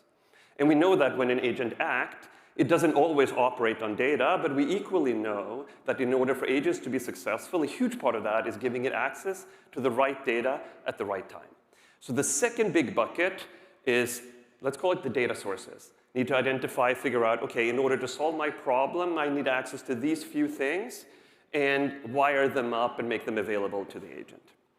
In the example of our account opening agent, maybe we can imagine that we need to be able to validate identity. And so we might look at 2 data sources for that, the Department of Motor Vehicles, the DMV registry, and maybe some kind of passport verification service. So we wire that up into our agent, and it works. It's great. It's fantastic. And at the same time, you and other teams in your organization are building other agents, and conceptually, they look very similar. So that's great. It's fantastic. It works. But it has a few problems. So first of all, every single time a team has to build an agent, they have to figure out from scratch where the data that they require for that agent to operate, where it sits, which if you work at a startup and you have one application, it sits on top of one Postgres database, that's not hard. The data is in that Postgres database. But in an enterprise ecosystem, you don't have one database. You have 100 databases. And you have Snowflake and Databricks, probably. And you have S3 buckets, and so on and so forth. You have to do that work manually from scratch every single time. And then when you've found the data sources, you know, in an enterprise, there's lots of duplication of data. So then you need to figure out, like, is this the right data? Is it the right version? Can I trust it? Am I allowed to access it? So on and so forth. It also violates one of the core principles of software engineering, the DRY principle, don't repeat yourself. So when something changes, that cascades across all of your agents. You have to kind of manually rewire all of them all the time, which works, but it's just a lot of work. And then finally, there's no learning around the data sources and how your agents operate on them. So when your agent wakes up tomorrow, it's not smarter than it was today. And there certainly isn't any cross-agent learning, because all of that wiring between business intent and the data sources is encoded in a combination of code and prompts. So I know what you're all thinking. Markdown files, skills to the rescue. And yes and no.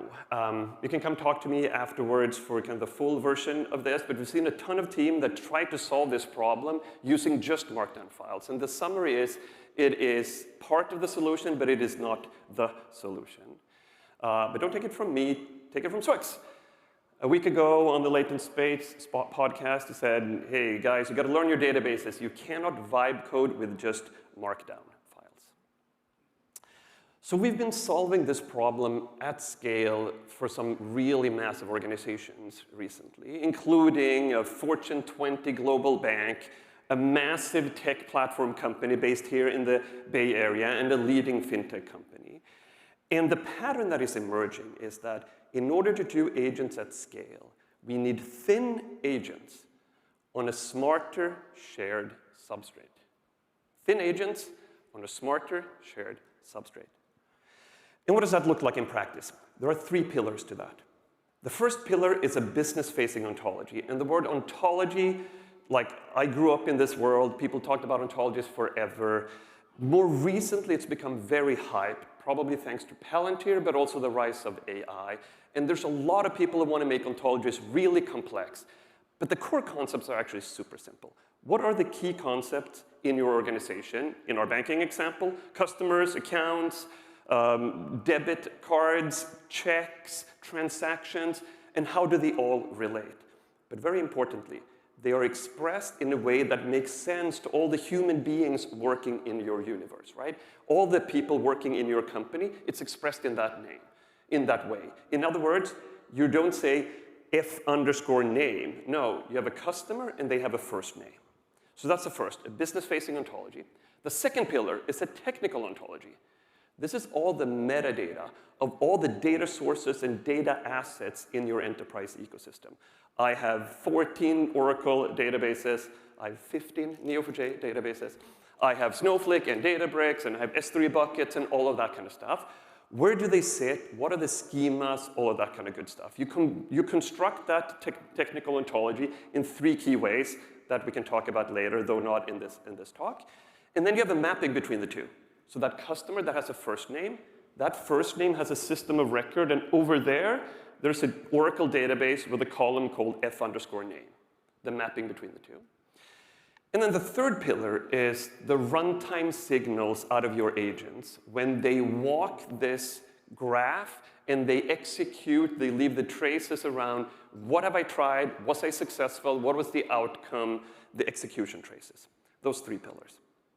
Okay, so let's look at that in the context of our bank account opening agent. This is a simplified view, but you can see this graph here. It has a combination of business concepts like checks and accounts and credit history and stuff like that.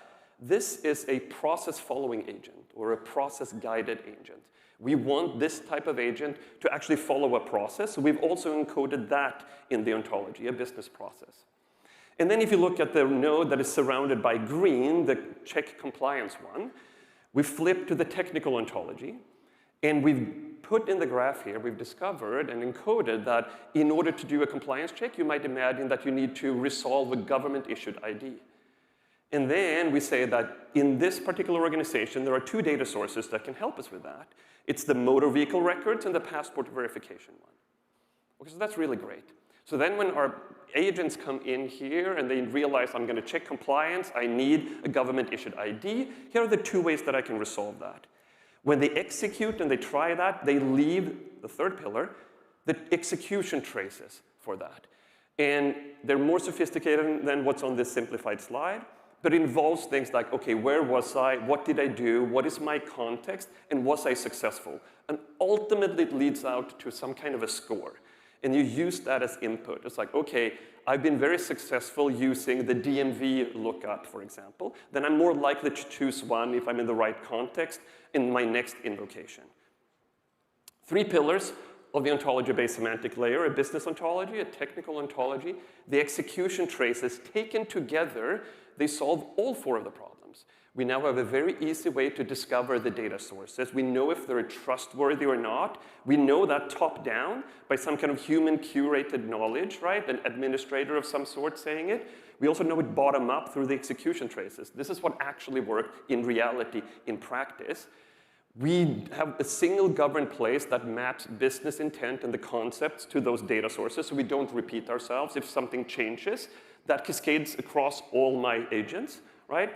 And we have self-learning. So my agent that wakes up tomorrow is slightly smarter than it was today. And not just self-learning on an individual agent, but across agents as well. So we're moving from this world, a world of thick agents with manually wired data sources, into this world where we have thin agents on a smarter, shared, ontology-based semantic layer. And this allows us to do a ton more agents without having to re-engineer them every time. Thin agents on top of a smarter, shared substrate. If you think this is interesting, there's a documentation, a web page that outlines more information about this if you see the QR code here. You can also come and talk to us at the booth. We have a big booth here at the Expo P3. We love talking about this kind of stuff. But not just that. This is one pattern, a very exciting pattern that we see a lot of traction around right now for using graphs in AI. But there's hundreds of more interesting patterns that combines graphs and AI. 10 of them is actually in the graph track that is kicking off right now in room 2005. And you have some really amazing talks from organizations like the Gates Foundation, Monday.com, JP Morgan Chase, Berkeley, New York Times, and so on and so forth. So go check out that thing. And then finally, this was primarily centered around organizations where you deal with many data sources and many agents. But if you're a startup building on Neo4j, love you. There is a startup program for Neo4j that is phenomenal. You get access to free credit. But more importantly, we've built up a dedicated solution engineering team that spent every day working with startups for free, helping them model their data in Neo4j, tune it for performance, and so on and so forth. So please sign up for our startup program. Thank you very much. Enjoy the conference. Have a good day, everyone. A production data job failed hours ago. The dashboard went stale. You have spent all day checking the logs, the schema, and the upstream data. And now it is past midnight. The same question keeps coming back. What changed? The failure itself may be small, but the expensive part is everything around it. Inspection, diagnosis, choosing a safe response, rerunning the job, and confirming that we did not make the data worse. Hi, I'm Anna Marie Benzon. In this talk, I will show an RL-guided system that selects bounded remediation action for ETL failures. The central question is not simply whether an agent can act, but whether it can act usefully, explainably, and within boundaries that an operations team would actually trust. Cloud ETL failures are rarely arrive as one clean, well-labeled exemption. We see late or unavailable sources, schema drift, datetime incompatibilities, null rate spikes, type changes, and runtime errors that do not match anything in the runbook. The usual response is a human workflow. Inspect the logs, form a diagnosis, attempt a repair, rerun the job, and validate the output. Each step is reasonable. The latency comes from handoffs, incomplete context, and the need to avoid an unsafe fix. In the capstone evaluation, the manual recovery baseline was modeled at roughly 2.5 working days. This represents an incident moving through normal queuing, investigation, and approval. So the engineering objective is specific. Compress that loop for routine, recognizable failures while escalating the cases that are uncertain, novel, or high risk. This diagram shows the end-to-end AWS architecture from my capstone. An existing AWS Glue ETL job emits a job failed event. Amazon Event Bridge catches that event and triggers the Lambda function that runs the agent. Lambda gathers evidence from two read-only sources. CloudWatch provides the error logs, while the Glue data catalog provides the current schema metadata. The system uses those signals to classify the failure, assess the data quality and operational risk, and construct the state path to the RL decision engine. The policy then proposes a bounded response. The safety layer checks that proposal before the executor can use the Glue API to retrigger the job or apply an approved remediation. Amazon S3 stores agent artifacts, audit logs, and quarantined outputs. Finally, the job is rerun and validated. So, this is closed operational loop. Monitor, diagnose, score, decide, check safety, act, and verify recovery. The capstone implementation used synthetic data provided by the client. The public repository preserved this pattern through a sanitized, generalized deployment template. The intelligence layer deliberately separates three concerns. Deterministic anomaly rules establish observable facts. If field disappeared, a type change, or the null rate crossed a threshold. The Q-learning policy handles contextual action selection. Given the current incident state, should the system retry, coerce the schema, roll back, quarantine, escalate, or simply log the event? Then, a safety override sits outside the learned policy. For example, if the anomaly is critical and the policy proposes a passive action such as logging, the override converts that choice into an escalation. This separation is the design thesis of the project: rules for facts, learning for bounded choices, and guardrails for authority. Before selecting an action, the system has to establish what actually happened. The schema profiler extracts structure, types, nesting, and null rate statistics. The drift detector compares the current profiler with the baseline and identifies additions, removals, and type changes. The data quality analyzer checks completeness, validity, and consistency. The error classifier maps log patterns into failure families, and the risk scorer turns those signals into an operational risk level. These components are deterministic by design. For directly observable data conditions, an explicit rule is easier to validate, explain, and audit than an opaque inference. With richer and representative incident history, some classifiers could become learned components. But ML ready is not the same as ML required. The simplest reliable component should own each decision. The policy receives a compact state, failure category, risk level, retry count, drift severity, and data quality condition. It then selects from six actions: retry, coerce, rollback, quarantine, escalate, or log. I use tabular Q learning because the state and action spaces are small. The Q table is cheap to evaluate, and every decision can be inspected directly. For this state, these were action values, and this action one. Technically, each incident is modeled as single step.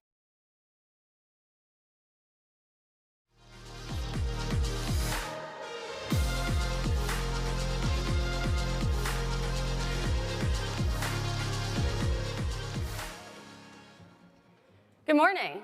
We're super excited to be here at AI Engineer with all of you. I'm Caitlin, and I lead platform engineering at Anthropic. And I'm Angela. I lead platform product at Anthropic. And today we want to talk to you about a concept that we've been spending a lot of time thinking about and working on with our team, which is this idea that we think that tokens should have jobs. So if you're building an agentic system and you're trying to accomplish some specific outcome, you're trying to get something done with agents, there's one lever that everybody pulls in order to get a better outcome, and that's usually increasing your budget, which means you spend more tokens, or you spend more expensive tokens. But we've been wondering, is that all there is? Underlying this assumption of using the budget is this kind of implicit perspective that every single token is basically fungible. And we've been wondering, is that actually true? Are all these tokens actually fungible? And to test that, we've been thinking, what if we gave tokens jobs? So if you think about the way that you would normally set up an agent to go accomplish a task, you give it that task, you give it this token budget, and then all the tokens that are being spent are basically indiscriminate in the sense that they're all doing one job. They're just executing. But what if you take some of those tokens and they're not just executing? They're doing some other job. So for example, maybe you take some of your tokens and they're advising the tokens that are executing. Or maybe the tokens that are executing try to get something done well, and you take some other tokens and you actually grade how well the executor is doing so that it can iterate and try again. Or maybe you have tokens that are dreaming. They're reflecting back on the job that other executors have done and writing learnings to memory so that they can do it again. And what we call each of these, if you take some tokens that are executing and some tokens that are doing some other job, let's call this a strategy. So let's go take a look at the first strategy, the advising strategy. Here, we're splitting up an executor and an advisor. The executor obviously executes, but crucially, they can call out to an advisor for advice. And then they can take this advice and figure out if they're doing the next step correctly. This is really helpful in use cases, for example, if you're building a sales agent. In an ideal world, you'd have that sales agent be able to actually help the sales rep flag when a follow-up is overdue or a deal is stalling. In this construct, having an advisor to be able to kind of make sure that all the different pieces are actually working is really helpful. So another example is grading. Let's say you're executing and you kind of know exactly what good really does look like. You can define this in a rubric. And then each time an executor tries to accomplish that outcome, you can have a grader provisioned that grades how well the executor did while looking at that rubric. And if the executor did a good job, then great, it can be done. But if it didn't do such a great job, you can iterate again until you get that good outcome. So an example in practice of when you might want to use this is, let's say you have a customer service agent, and you're running a store, and your customers are writing in, and they're saying, oh, I should get a refund for this thing. And your customer service agent needs to be able to respond. You probably have some pretty specific criteria on when you would give somebody a refund. And so what you can do is define a rubric that uses that criteria. You can have a grader that goes and looks at the work that the customer service agent is doing and decide, is it getting it right and is it coming to the right outcome? And the last strategy we have is dreaming. So in dreaming, there's an executor who naturally executes, and then there's a dreamer. The dreamer is actually able to inspect the work and the transcripts of the executor, and then it takes any of the findings that it has and it writes them to memory. This memory is re-picked up by the executor for the next round, so ideally would have improved. A great use case for this is if you're building a recruiting agent. Now, recruiting requires a lot of interaction with feedback on whether or not a candidate does or doesn't make sense and if it's a good fit between both parties. And so by taking all this type of data, if you build a dreaming type of strategy on this agent, it's actually able to kind of sharpen the next round so that it's more and more increasingly useful. So let's make this concrete with some experiments. So what we did was we created a bunch of tasks related to financial analysis. And what we were doing with each of these tasks is trying to replicate in the real world an expert human financial analyst. How well would they do on each of these various tasks? And so what we did was we start with a control that's just executing. Let's try each of these tasks, and we'll eval them when we're literally just executing. But then we can experiment with each of our strategies and see how well we perform. So we start with a super basic experiment. Let's just one-shot it. Let's take each of our strategies, and we'll go and just make an attempt to accomplish these tasks, and we'll see how accurate we are. And so you can see here with executing, it didn't do so well, 15% accuracy. But because it was just a one-shot, the strategy got to choose how many tokens it would actually spend on its own. And so you can actually see that execute decided not to spend that many tokens, only 39,000. And as we go into our larger strategies, our more complex strategies, we did choose to spend more tokens, but we did a better job. So this isn't really telling us much because, sure, Dream did really, really well, but it used a whopping 600,000 tokens to get there. That's right. So in order to actually figure out if varying the jobs produces any alpha, what we need to do is hold the budget constant. And to do this, we're going to take Dreaming's budget, that's 600,000 or so, as the maximum budget that is fixed across the board. And we give every single strategy this budget in order to analyze how well it's performing. And as expected, again, if you give a lot of strategies more budget, you are going to see performance increase across the board. So execute went from 0.15 to 0.76. Advise and grade went from the 60s to closer to the 90s. And that's, again, expected, given the fact that if you give things more test time compute, they should generally perform better. But if that was the only thing that mattered, we should actually expect to see execute, advise, grade, dream actually all be at the exact same level, given the exact same token budget. But what we're actually seeing is that there is an alpha, or there is a difference, and therefore an alpha for us to exploit. If you look at execute at the exact same budget level, it gets to 0.76. But advise is at 0.89. So while a minimal, it does exist, and so there is alpha for us to take a look at. Now, we decided to take a look at this analysis from a completely different lens. And as Kayla mentioned, we're doing this bench for a very complex set of financial tasks in the real world. And we wanted to analyze the usage of agents with actual experts. So if we look at a financial analyst expert, right, the kind of tasks that they need to do with an agent is that they're giving it something very concrete, like let's say make a P&L, and then they're getting the result back. Now, if that result is 80% accurate on a bench, that sounds great, but in reality, what that means for that expert is they have to go back and recompute that P&L themselves, or alternatively, send it through another run. And that's because in this kind of domain, for this kind of task, if you're not 100% accurate, it's actually not useful. You cannot make up an income number, or you can't make up a cost number, right? You have to make sure that it's 100% accurate. So with this lens of the real-world consequence associated with this domain, we needed to recompute our experiments and score them a bit differently. Crucially, we needed to make sure that our experiments had this kind of construct, where if it was scored perfectly, we'd actually give it a pass. And if it scored anything less than 100% on that kind of task, we would actually mark it as a failure. So let's look at a different cut of our data from our experiments with this lens, where we're looking for this perfect run, 100% accuracy pass. And let's look at what % of the time each of these strategies was able to achieve a pass. So we've got executes down at 42%, and we've got our more complex strategies doing a bit better, up to 75% accuracy. And again, this doesn't necessarily tell us a ton because each of these strategies might choose to use different budgets over time, right? So what we did here was we fixed the budget, and we said, within a fixed budget, how well do each of these strategies perform? And so what really matters to us, actually, is if you're trying to get this perfect answer and you're in the real world, you're running a business, what matters to you is the cost to you to get to that perfect answer. And so one way we can think about this is we had our execute strategy, for example. The execute strategy, around 40% of the time, will give you that perfect answer. So on average, you can expect to have to run it 3 times, and you should hopefully, sometime in those 3 runs, get a perfect answer. And as we talked about earlier, we fixed our budget to that highest token budget strategy, which was 600,000 tokens. So if you spend 600,000 tokens in each individual run, you have to run approximately 3 times. You can expect, on average, to have to spend 1.8 million tokens with the execution strategy to get to your perfect answer.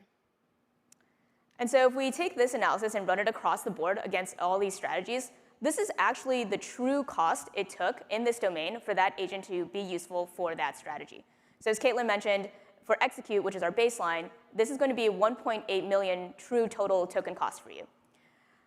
But advise, grade, and dream are showing us a bit of difference. Crucially, advise and grade are actually quite token efficient when you think about the actual usage of the end output of each of these agents. So what does this mean for you as a business? Well, it actually really depends on what kind of thing you want to optimize for. And it's going to vary, right? There's going to be businesses who say, actually, for me, the most important thing is to be really token efficient. In that case, you should probably pick the advise type of strategy in order to solve for that particular domain in which you want to optimize that. There's going to be other areas or other businesses where you're going to say, I'm not going to care so much about token efficiency because what I really care about is reliability of that answer. And so I need to maximize the percentage of runs in which I get that perfect answer. In which case, you would actually pick completely different strategies. You'd probably lean towards grade or dream. So if you take away one thing, the thing we want everyone to think about is this idea that tokens are not fungible. You can use your tokens to execute. You can brute force your way through your tasks, and you can throw more budget at it. But if you get really smart about having your tokens do these different jobs and try these different strategies, you're very, very likely to be able to get a better outcome for the task at hand within a fixed budget. And so let's talk a little bit about how we actually build strategies and how we bring this to life. So we've done a lot of work to create a really excellent harness for individual agents. And if you see this picture at the bottom here, this is actually the architecture that we've used for Claude Managed Agents, which is our agentic solution that we give to you within the Claude platform. And what we do on top of this is we start to get into the meta harness level, like the multi-agent orchestration and execution level, where this strategy can go and be coordinated between our executor and our advisor or the other agents within our strategy. And some of these, like dreaming and outcomes, we actually give to you out of the box within Claude Managed Agents. So with those set of primitives, it's actually relatively trivial for us to construct this kind of architecture, where we're able to combine these different types of strategies and figure out how they should work together. So for example, it's relatively trivial for us to say, OK, now with this, I can take a task, and I should be able to execute it, but also allow it to advise. And Fable is back online, so we could actually say Fable is the one that's actually advising the executor. And then I can take all these results and say, send them to a grader so that I can make sure that this is verifying in a loop that makes sense. And if it passes, that's awesome. I want to send all of that stuff to dreaming and make sure that my next run is better than ever. And of course, you don't have to stop there, right? If the right primitives are there and the right coordination is there, then you can actually construct really complex setups that fit for all the different types of dynamic problems that you have. You can invent these kinds of large-scale architectures, again, very trivially, And you could also invent completely new jobs, not just the ones of the pieces that Caitlin and I have presented in this conversation. So a big goal that we have over time is to get our models better and better and our platform better and better at dynamically constructing these strategies for you as you're doing work. But in the meantime, as we're working our way there, we would love for you to continue to think about this idea that you should give your tokens jobs and you should use different novel strategies by combining these primitives in order to get the outcomes that you want for your tasks. Thanks for joining us.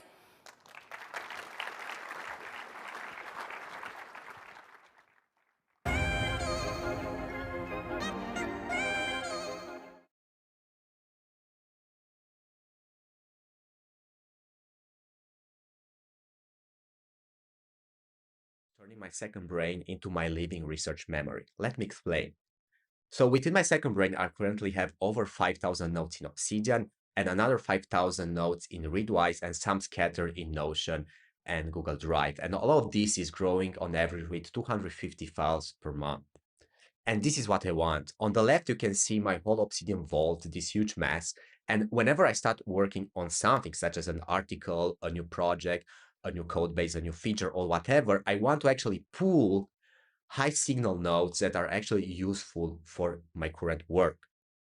And you would ask yourself, why not use directly Codex, Cloud, or Notebook LM? And the thing is that I am. But you need a system that sits between those harnesses and your second brain. Okay, so let's go back to the root of my problem, which is that I'm always losing my research. For example, my reading list is a graveyard. When I'm scrolling social media and I save that cool X post, a new article, a new YouTube video, a GitHub repository, it doesn't matter. Whenever I actually want to start working on something, I never recall what I have in my second brain, or I have to spend a ton of time actually finding meaningful nodes that I can use in my work, right? And another problem that I have is that I want the system to actually be anchored into my personal notes, into my personal values, into my personal faiths. I want the system to be personal, to reflect my own thoughts, right? And that's why in today's video, Luis Francois and I will teach you how to build your own AI research OS. This also comes with code, so you can also try it out yourself. And I'm Paul Justine. I'm the founder and CEO of Decoding AI, where I do a ton of content on courses on how to ship AI products. And I'm also the co-author of the LLM Engineer's Handbook bestseller. And the system, the AI Research OS that I will teach you in this video is the system that I use in my daily work. And now I will pass the torch to Luis Francois. Thanks, Paul. So I'm Louis-François Bouchard. I'm the co-founder and CTO of Towards AI, where we build educational courses. And I'm also the creator of What's AI, a YouTube channel where I explain AI engineering techniques. I used to explain AI research before, now focusing on AI engineering. I'm also the author of the book Building LLMs for Production. And before that, I was a PhD student. So I honestly make research for a living. I used to do a PhD, as I said, in AI and doing tons of research and research work. Now I build courses, I write videos, I research for videos, I build trainings for companies for a living.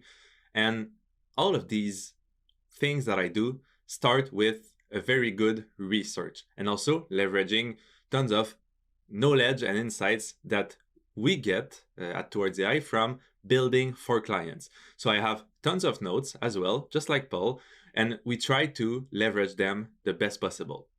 And as you'll see, we'll build some sort of tool to leverage our second brain, where, as you'll see, there will be some differences between how I use it and how Paul uses it. And that's the core goal of the repository that we built and on this project, is that we want you to adapt it for your needs. The whole goal is how can we make research better, but more specifically, how can we better leverage what we have? So let's dive into it. And first, we need to figure out which tool to use and when, because this whole research system that we build is not for every query.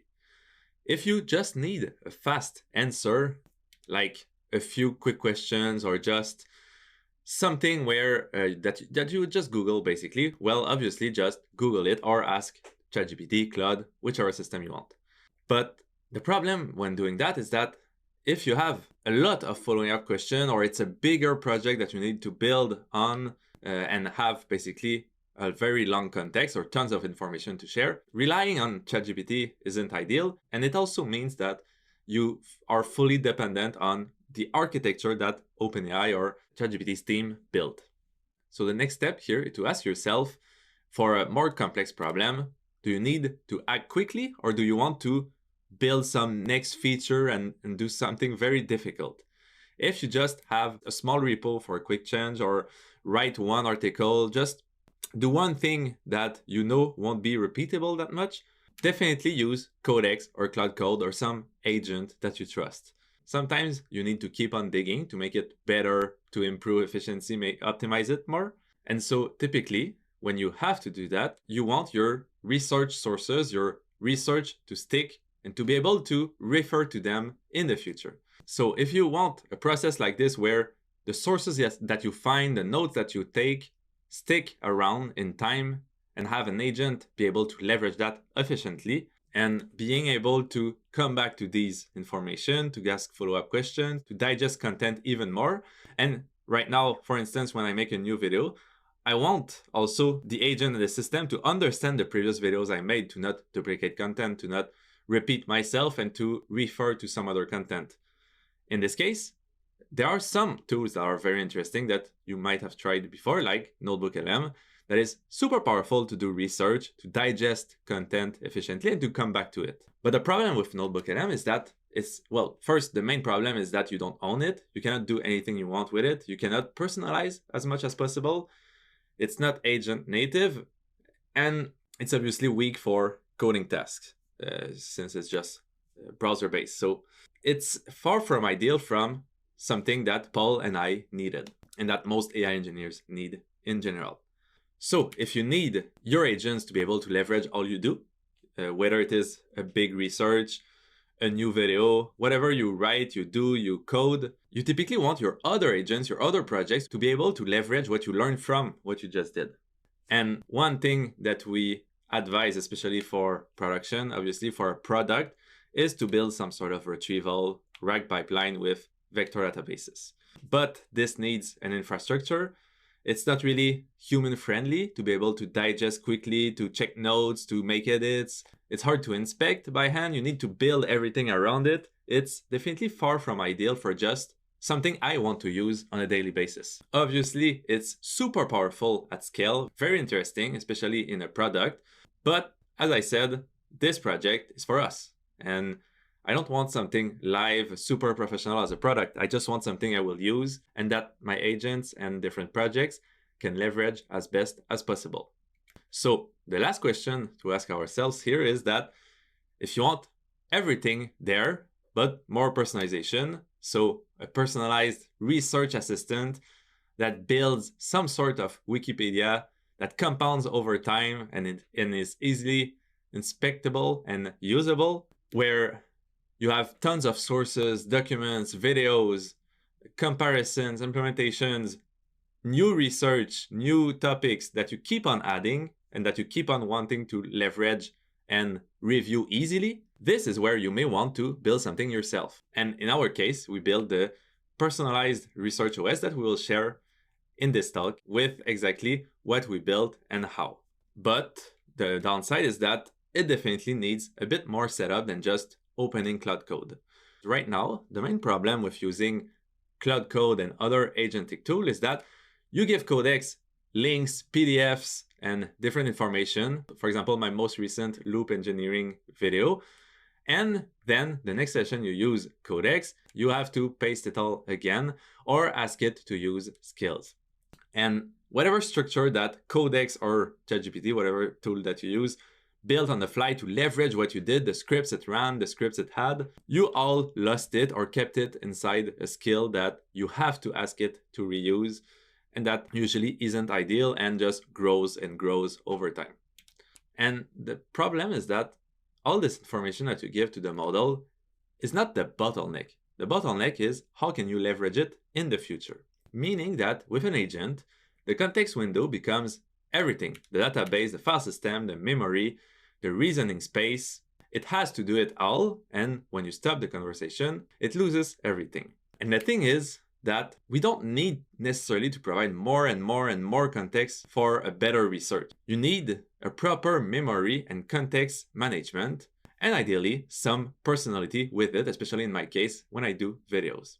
So what we did is that we decided to build a system with plain files, mostly markdown files, that we can leverage easily and that agents can leverage easily.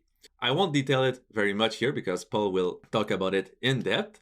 And as I said, Paul has like 5,000 or something notes. I have just a few hundred, but that's just to say that we need to consider that we didn't start from nothing. We already both had some sort of large database. In my case, I made hundreds of videos and I take many notes.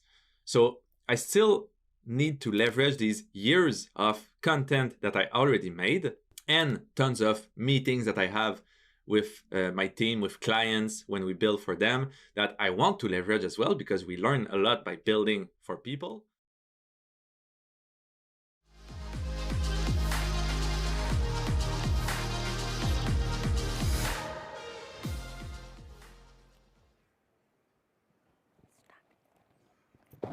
Welcome everyone. I'm Nikita Kothari.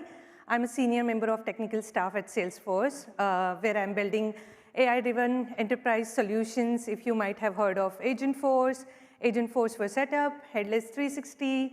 I worked on all, and it's like amazing features. I also worked at Amazon and LinkedIn previously. In last 6 months or a year, we completely changed the way we used to work. We are building new systems, we are evolving, and there are some critical aspects of using MCP, CLI, and skill. So today we are going to deep dive into a critical yet often overlooked aspect of building AI agents. It's plumbing. As a developer, we talk a lot about model sizes, reasoning capability, and the prompt engineering. But when it comes to building production-ready AI agents, the way an agent interacts with the environment, it's tooling layer. It's what actually makes or breaks the application. We will look into 3 distinct approaches, which is MCP, LCLI, and the structured skill, and map a clear rubric for what to use when. At the end of this talk, you will have a clear mental model for choosing between these 3 tooling layers. Here's something every team discovers the hard way. Building demo agent takes like an afternoon, but when you actually want to ship the same thing into the production, it could take a quarter because we are looking to build the reliable, secure, and fast agents. Nobody wants to leak their customers' data into the production. So testing, reliability is still a major issue with these AI agents. So I want to talk about these 3 problems. The problem 1 is the context explosion. Consider a scenario where you load a 50 tool schemas into an agent's context window, and suddenly 60% of your thinking space is burned before even the task even starts. Your agent forgets the diff because tool definition for monitoring databases and the deployments filed the window. It literally doesn't have a room to think. The second yet critical problem is invisible failures. The agent made consider an example where agent made 7 tool calls to draft a PR. Something went wrong. The PR was created on the different branch. So first, you lost a lot of time to redo the work. And the second thing is somehow you lost the confidence on your agent to perform a particular task. And the problem 3 is the security surfeit. Consider an example, at 2 a.m. you got a customer issue, you are getting a customer A's error, but wait, LLM has a broad access to the query and the tenant data, and it accidentally started looking into customer B's data. So that is a multi-tenant platform issue, and it's not just a bug, it's a huge compliance nightmare. So let's talk about how we can use these 3 layers to build the reliable, fast, and the secure agents. So we have the CLI. CLI is like handling someone a screwdriver. Here is a tool, just run it. Direct execution, the agents run a command, gets output, and moves on. Then we have a layer 2, which is MCP. MCP stands for Model Context Protocol. This is just like giving someone a USB-C hub. Here is a universal adapter that works with any services. Just use this and work on it. And third, we have the skill. The skill is giving someone a runbook. Here is a step-by-step execution of this task. Just go and perform it. So it's structured, and it could work with any of the platform or any of the system. So CLI knows how to do. They execute command directly. MCP knows what is available, and skill knows how to do it. So now let's dive deeper into one of each. CLI, they are readable. Any engineer can look at the command and see what's exactly happened. They are reproducible. If something fails at 2 a.m., you can copy-paste the same command, run it on your machine, and you can reproduce the same error. And they're composable. You can pipe multiple commands into one, and you can run. The heuristic is simple. If I want you to remember this, if an engineer on your team can open a terminal to do this, the agent should probably be able to do the same thing. We have the structural input and structured output, and it's highly usable. I think we have been using the CLI for more than 50 years now. So it's not glamorous, but they are proven, and it works. Then we have the MCP.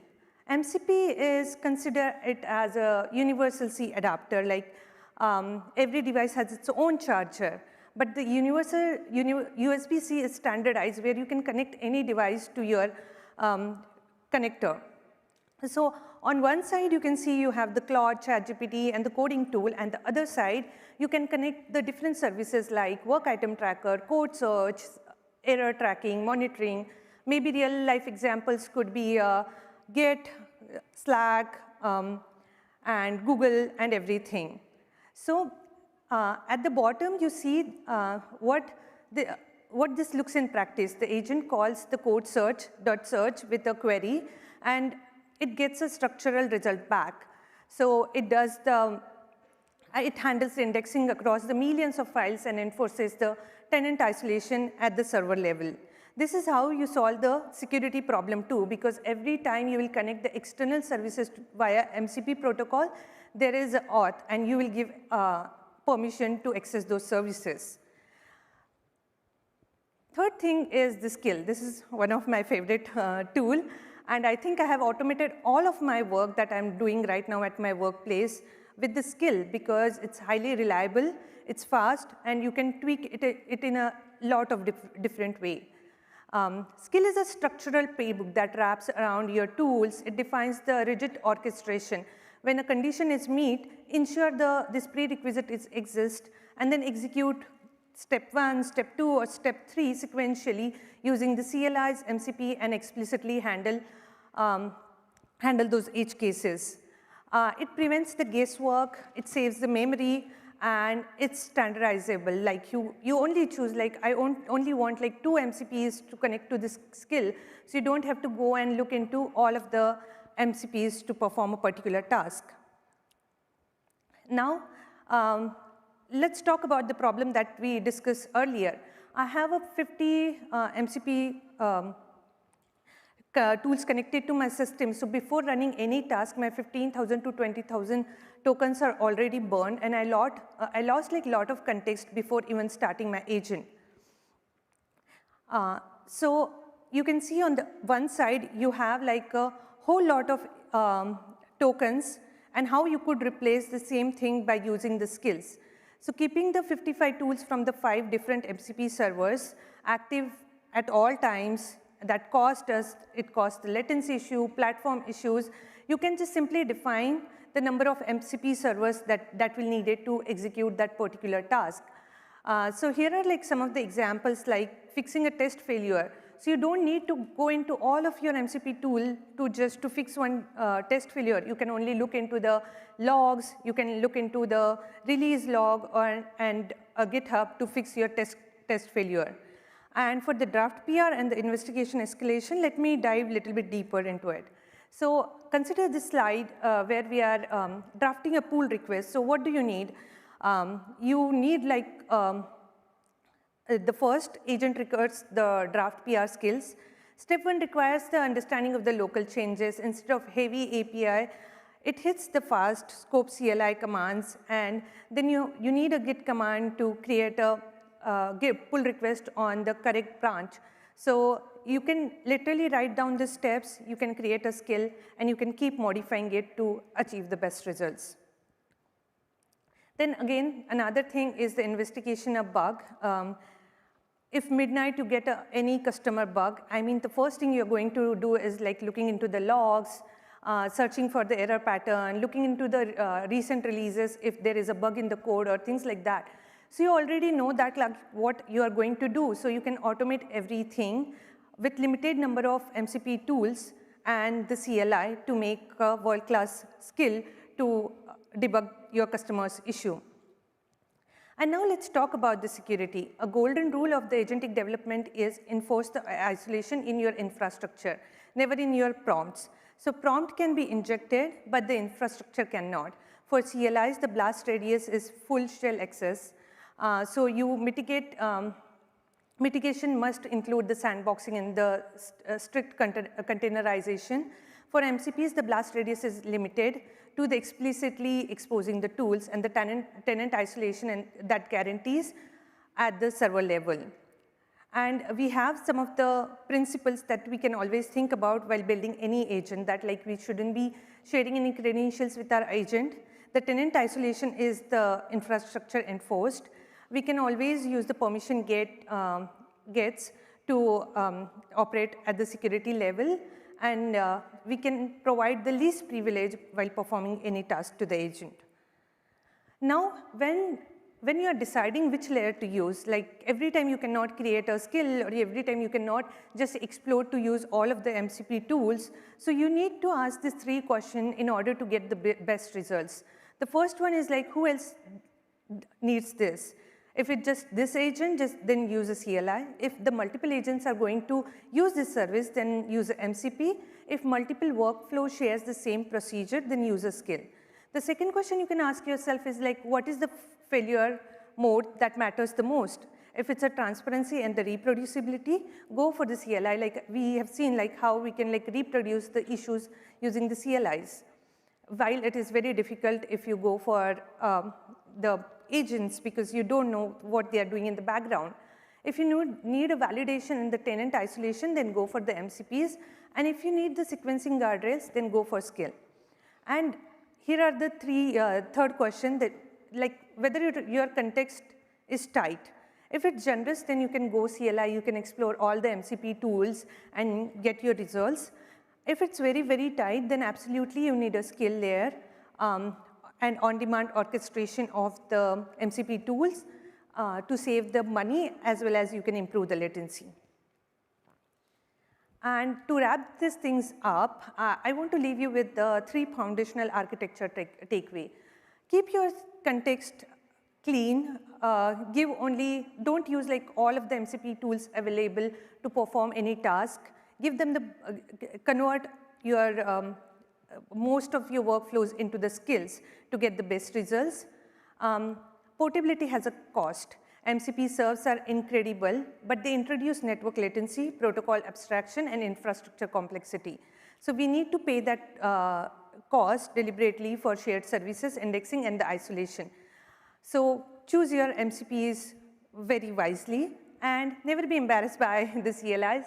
It's been 50 years we are using the CLIs. They are highly composable, debuggable, and battle-tested. So embrace your agent framework and convert all of your workflows into the skill. Also, one of the takeaways is like, keep your skill as a code. So whenever you are making any changes to your skill, make sure that like it's reviewed by the peer and keep updating it over the time, and you'll get the best result. So that was for today. Thank you so much for attending this talk. If you have any question or anything, feel free to reach out to me on LinkedIn. Thank you.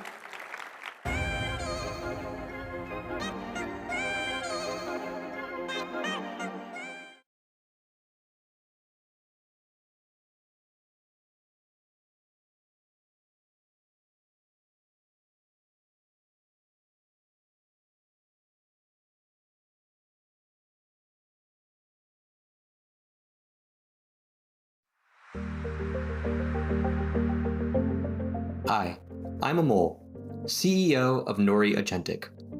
We deploy an AI employee that understands your company, your code, docs, Slack, and other kinds of data. we spend a lot of time thinking about how coding agents really work. Most people think coding agents only write code. But if you ask me, that's just bad marketing. Forget the name for a second. Coding agents can do almost anything. There's just one trick. You have to be able to think like an agent to get it to do what you want it to do. Today, we're going to talk about how we use coding agents to do something most people think agents are terrible at. Make visual artifacts, like slides, docs, and yeah, even video. Every day, the world pours something like 34,000 human years into making slide decks. Most of that time isn't the thinking, it's the fiddling. A deck that takes 10 hours should really take about 25 minutes once you remove all the formatting and the branding and the moving things around. Say you need to make a slide. What do? You open a tool, PowerPoint, Slides, Figma, Canva, and then you start manipulating a canvas. Every one of these tools is built for human hands and human eyes. Click, drag, drop, resize, snap to grid, all motions and patterns that make sense for our geospatial view of the world. There is a data structure underneath, but it's in a format that only the application can read. What happens when you hand these tools to an agent? Well, the output comes out all wrong. Things overlap in weird ways, you can't see the text, there's no alignment, it's just garbage. AI skeptics say that it's not just the tools. Agents fundamentally can't reason about space. And there are whole benchmarks like ArcAGI that are built exactly around that premise. There's a famous little test for this from developer Simon Willison. He asks every new model the same thing. Can you draw a pelican riding a bicycle? But there's a trick. The agent is only allowed to use SVG. It's a quick gut check for whether a model can reason about space at all. Here's some examples of what the models actually give you on this test. And yeah, these are pretty bad. Like genuinely, deeply, really bad. So does that mean it's hopeless? Agents are just doomed to be bad at graphics? No, I don't think so. If you ask me, it's not the model, it's the medium. If I asked you, someone who is presumably human, to handwrite an SVG of a pelican, you wouldn't be able to do that either. SVGs are just a wall of numbers. You can't go from a wall of numbers to a pelican. You just can't see that way. That's just not how people think. We think graphically, so we build tools that let us draw on a canvas. Figma MCPs, PowerPoint CLIs, screenshot and replace loops. What do all of these agent tools have in common? They all approach the problem like a human. But an AI is not a human. Asking an AI to use a canvas is like asking a human to write SVG by hand. It doesn't really make sense. You need to give the AI tools based on how it thinks, not in pixels, in language. Words, tokens, structure, that is its native medium. Imagine a language that's incredible at describing layout, that models have seen and trained on billions of examples of, that they understand intuitively, that renders to pixels and can run everywhere. Oh, right. HTML lets a model think in structure. HTML tags have meanings built into the language, a heading, a chart, a grid, and the browser turns it all into pixels. So the model never actually places a coordinate, and you can get all sorts of visual effects, charts and layouts, fonts and motion, all of it for free. Remember that pelican from earlier? Now ask it to do the same exact task, but in HTML. Same bird, but now it's in a structure that the model can reason about. And you can read and theme and edit every single line of it. I spent my whole life building slide decks with PowerPoint, so I always thought that those two things, slide decks and PowerPoint, were synonyms. But that's just not really true, is it? PowerPoint is a tool that you use to make slide decks. The deck itself, that's just the presentation mode. And as it turns out, no one in your audience is going to care how you got to the presentation mode. The editing format is totally arbitrary.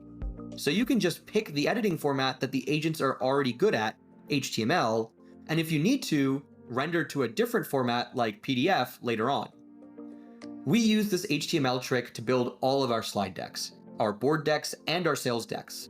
These are real things that we actually present and send out constantly. We use it for our docs too. It gives our docs color and vibrancy, all while following our brand. And of course, we also use it to make videos, like this one. What you're watching is just HTML and CSS. It's literally just divs all the way down. Almost everything is better with a little structure and a little bit of color.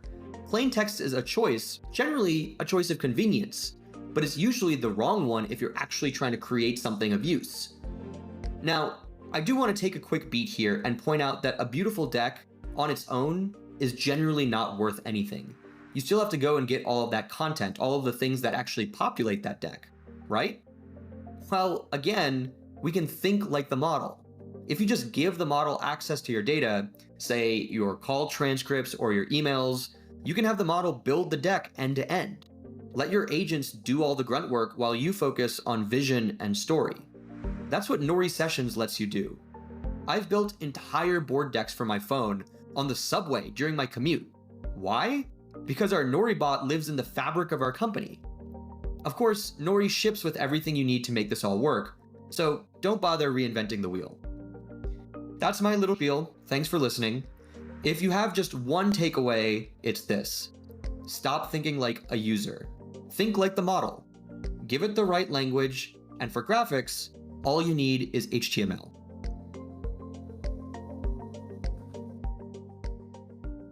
Hi, I'm Isadora. I own and run a 225-year-old wedding venue in Virginia. I also built an AI agent that talks to my couples, and then I built it for other venues, a personal AI companion app, and a public utility for families of missing people. I want to be clear upfront about how I think about this work, because it does change everything that follows. I'm not programming a robot. I'm managing a brilliant intern with an incredibly high IQ and a terrible EQ. They have photographic memory for whatever I've told them on the first morning and absolutely no instinct for when to read the room. They will say something technically perfect and socially catastrophic in the same confident sentence. That framing matters because it changes what you build. If you're programming a robot, you write rules and walk away. If you're managing an intern, you build structure and you check their work before it goes out the door. This talks about that structure. The standard advice is write a detailed system prompt. Describe your brand's voice, give examples, and that does work for a while. It works for what I call the happy path. The happy path is every question that you have anticipated. You've given it examples, but turn 21 is the first one that the example didn't work. So on turn 21, the model does something technically correct that your brand would just never say. It's not wrong exactly, but it's not you. This matters most where the voice is the product. Not for a product search on a retail site, but for a luxury hotel that spent 30 years building a specific relationship. A high-end real estate firm, or in my case, a wedding venue. Places where a single wrong sentence can cost more than a refund. And the users are exactly the kind of people who notice. They're paying for a relationship, and treating them like they won't is always going to backfire. Right in our brand's voice is a comment that says, just make it work. It does nothing that the model wasn't already going to try and do.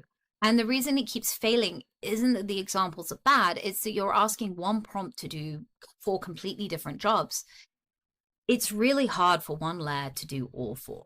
The architecture I landed on after watching my brand fail and the voice deliver inaccurate and not brand specific answers is 4-layered.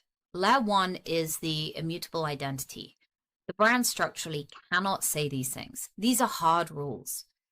They cannot be overwritten by anything below it, not by venue config, not by user instruction, not by anything. Layer 2 is the situational mode. It's what shifts when the user's states shift. Who are they? What are they going through right now? And the real-time conditions. Layer 3 is the exampled anchored voice. It's the warmth, the phrases, the dials, the tone guide. It's where most teams start and stop. Then layer 4 is the post-generation veto. It's the cheap final pass that catches what the other 3 miss. The reason one-layer approaches fail is that the single system prompt can't simultaneously be situational, expressive, and self-checking. So it handles the middle layer or two reasonably well, but falls apart on the edges. Before this architecture, my system had 24 different system prompts scattered across the code base. Half dozen named Sage, someone nameless, someone named Venue. Every surface had its own idea as to who it was. Now every surface composes its system prompt through one assembler. The comment is basically the outline of this talk. It's a single entry point. Every narrator goes through it to compose its system prompt. It's to replace that 24-point ad hoc system with one canonical 4-layer stack. The order is load-bearing, hard rules first, task last. Think of it like Google Maps routing. The destination is always the same, but what is the right response in the right voice for this user? It can change the route. Google Maps knows about traffic and roadworks, but it may not know where the cheap petrol is. And you're going to help it factor in those things before it tells you which way to go. Your prompt stack needs to do the same thing, and it needs to know about those conditions in the right order. You don't check for roadworks after you've already taken the wrong turn. Layer 1 is the rules that are true regardless of route. You need a driver's license before you can drive, and you can't go backwards down a motorway. Layer 2 are going to be your real-time conditions. Layer 3 is your preferences for the journey, and Layer 4 checks the route before you pull away. There's one place all of this gets assembled. Everything runs in a fixed order every time. So, Layer 1 is the immutable identity. This is what the brand structurally cannot say. It is the defining layer that nothing below touches. These aren't preferences, they're constraints. The route can change, the rules don't. From the universal file rules, the hard identity rule cannot be overridden by any venue voice, persona, or user instruction. If the person you're talking to ever asks about whether you are a real person, a human, a live agent, a bot, an AI, you must confirm that in your very next message. Clearly and unambiguously confirm you are an AI assistant. This rule cannot be overwritten by venue configuration, voice profile, or user requests. Every AI in Bloom discloses that it is AI in its very first response, not if asked, but before they ask. It's a product decision, not a legal one. We made a bet that the couple who knows that they're talking to an AI from the start will trust it more than someone who finds out that it's AI on turn 7. The rule is above the architecture, and it makes it something that's impossible to accidentally break. A quick example is the physical presence boundary, and this is actually one of my favorite ones. You are software. You do not have a body. You cannot physically show somebody around the property or meet anyone in person. So it is always forbidden to say, I'd love to show you around, or I can't wait to meet you in person. What is always allowed is the team would love to host you for a tour. The voice layer wants to be warm, and with AI, that does mean first person. They want to say, I can't wait to show you around. But AI has no body, so that warmth unconstrained produces a lie, and the lie doesn't always stay neutral. The moment a user realizes they have been performing a relationship with someone who was never there, the trust doesn't just dip, it inverts. People always notice. Layer 1 is where you encode the things that are true regardless of how warm you want your brand to sound, not because of a compliancy checklist, but because your users are not stupid, and building as though they are always backfires. My cross-product proof comes from the same architecture, but in a completely different world. One of the things that runs this stack is Threadline. It's a tool I built for families of missing people. The voice is nothing like a wedding venue, but the architecture is identical, and Layer 1 carries one rule that matters more than anything else in the system. They can never use words like confirmed, identified, matched, proven, linked, and solved. Sit with that for a second. For a wedding venue, Layer 1 stops the AI from pretending it has a body. It's mildly embarrassing if that slips. For a missing person tool, Layer 1 stops the AI from ever telling a person that their person has been found. And what the system has is just problematic. The word match said to someone who has spent years not knowing where their child is not just a tone violation. It is the single most damaging thing that a product could ever do. And the model has no idea. It's reaching for the word matched because statistically it is the natural word. But it's going to reach for it with the same level of confidence, and it cannot bring that level of confidence to someone who is grieving. It's the same architecture, but wildly different stakes. The point was never specific rules. The point is that things your brand can say have to live in a layer that the voice, however warm, well-trained, however confident, physically cannot use. Layer 2 is your situational mode, real-time conditions, and what changes the route. This is the layer that most teams never build at all. They write one system prompt and send it to everyone, regardless of who that person is or what they're going through. Google Maps doesn't do that. It's going to know if there's an accident on your route. It might not know if you're low on fuel. It might learn that you prefer the scenic route, but it's going to factor all these different things in before the routes, not after, once you tell it. Layer 2 is those real-time signals built into the prompt before it runs. So condition 1 is going to be to adjust to who you're talking to. The same AI that talks to couples also briefs the venue staff. Same destination, it's going to give the right answer, but it's two completely different roads. From the coordinator rules, it is going to talk to them like a colleague, not a customer. You are in the same character that the couple interacts with, so you mustn't fall in.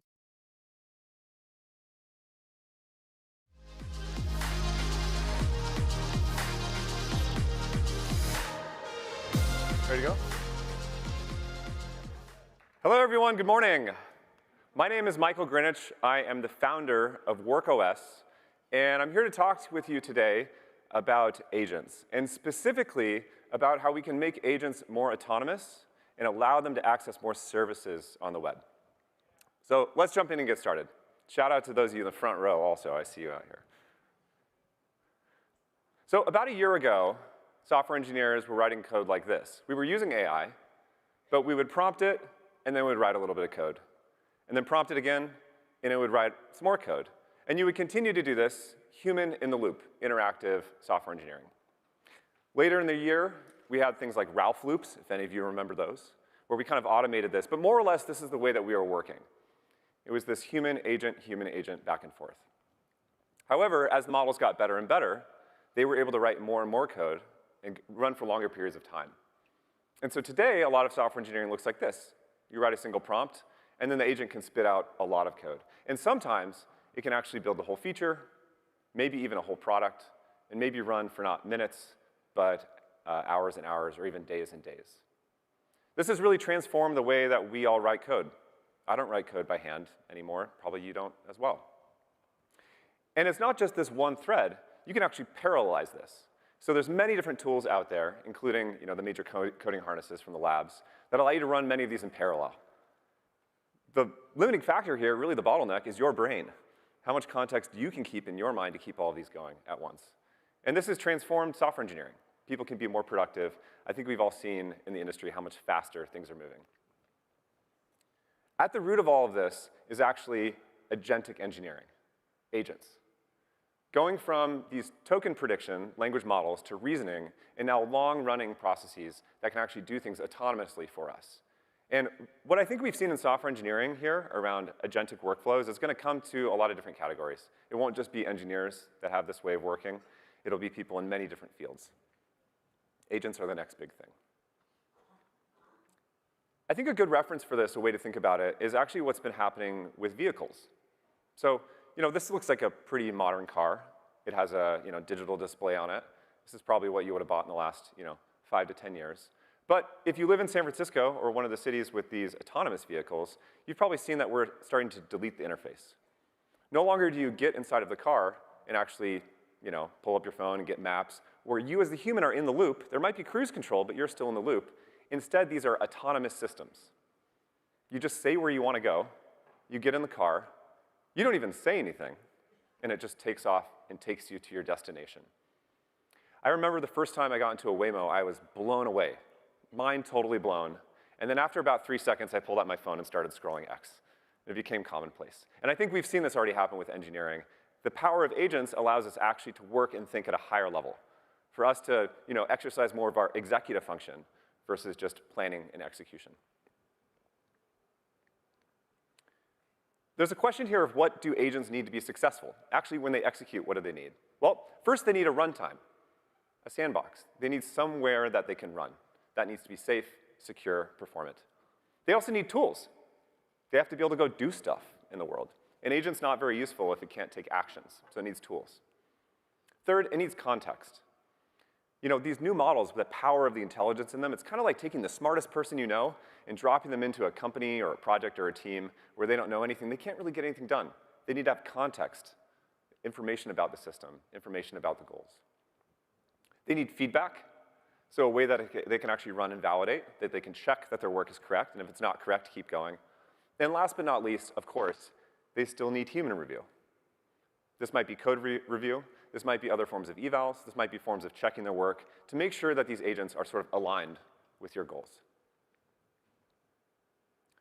The LLM, the intelligence engine, this new technology we've created in the last few years, you can think of it as like an engine. It's like a really high performance, you know, I think this is a V8 engine. You know, puts out a lot of horsepower, it can convert fuel into, you know, output. But an engine by itself isn't very useful. For a car, you need to drop this into the actual car itself. You need the chassis, you need the transmission, you need the drivetrain, you need the wheels. And only with all of that is it going to be effective to take you places. And this is what a lot of people refer to as the harness.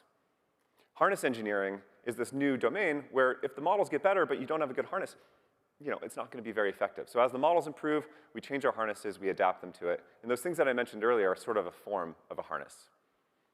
So agents execute within these harnesses to get stuff done, and they need all of those elements to actually be effective. And when they drive really, really fast. So say you have one of these agents that's going off, you prompt it to go build something for you. You know, it spins for a while, it says, okay, I'm gonna need this feature, and I'm gonna need a database, and I'm gonna need, you know, this entity, you know, system to deploy, and I'm gonna need, you know, maybe this thing for image resizing or video transcoding or sending email or whatever. And your agent can actually go do all this research and build all these systems. And today, what's happening with agents is they're actually selecting vendors. You've probably seen the rise of some of these systems where, you know, like the CEOs will tweet about their growth graph, and it really takes off, and it's because agents are picking them. They're picking their systems for sending email or deploying code, their systems for storing data. Today, actually, it might be more important to build for agents than to build for people. Agents are kind of this new consumer class. I'll talk about that in a bit. There's this kind of popular thing that people say in San Francisco, in Silicon Valley, make something people want. This comes from Y Combinator, you know, the startup factory from Paul Graham. And I think it's time to maybe edit this a little bit. And going forward, we also need to think about making something that agents want. There will be more agents in the future than people, maybe even today. They'll be faster to spin up, they'll do things quicker, they'll be making decisions on our behalf. And so if you want to build for the next era of consumers, you should be building for agents as well as people. But there's a problem today. You can access the web, you can access mobile, but agents themselves can't really access systems. Your business probably isn't open for agents today. Even though there's a lot of them out there, they can spawn very quickly. The door's not open. And we think this is because there's a missing primitive. Agentic registration, agent registration. There's a lot of great stuff around agents connecting and bringing context to systems and different open source frameworks. But that first step of an agent actually signing up for a service is actually missing. It hasn't been solved. And it's a huge blocker to getting adoption. For the last like 20 years, maybe 30 years, automated traffic on the web has been bad. We've tried to block all of it. And so there's all these systems that we've put in place to detect automated actors and stop them in their tracks. DDoS prevention, credential stuffing and attacks. The login box, for example, is very hardened against agentic registration today. Not intentionally, but just because of the legacy systems of what we built. And it's very hard to distinguish between what's a good automated user versus a bad automated user. If any of you have used any of these like cloud-based browser execution environments, one of the selling features that they often have is to break CAPTCHAs, which is pretty wild. You know, we're trying to go backwards. The CAPTCHA today, though, is still kind of dead. There's rampant abuse, there's lots of token fraud. And so we need to find a better way to allow the good agents in and then block the bad agents, right? Because like I said earlier, if you don't build for the agent economy, your product might not win. It might not be successful. Today's sign-up flows assume that a human can read the landing page, that they can fill out a form, you know, put their email address, their password in it, that they can solve a CAPTCHA, that they can verify their email, not just put it in, but go click something somewhere. Remember, an agent probably doesn't have an email address. If it's signing up for a service, it needs to have a human can choose a plan to pay for it. A human can copy the API key out, paste it somewhere, use it somewhere else. And really, even a dashboard. Think of a dashboard experience. It's not really agent native. All this stuff is built for people. It's kind of a human interface, not an agent interface. Agents need something else. They need native discoverability.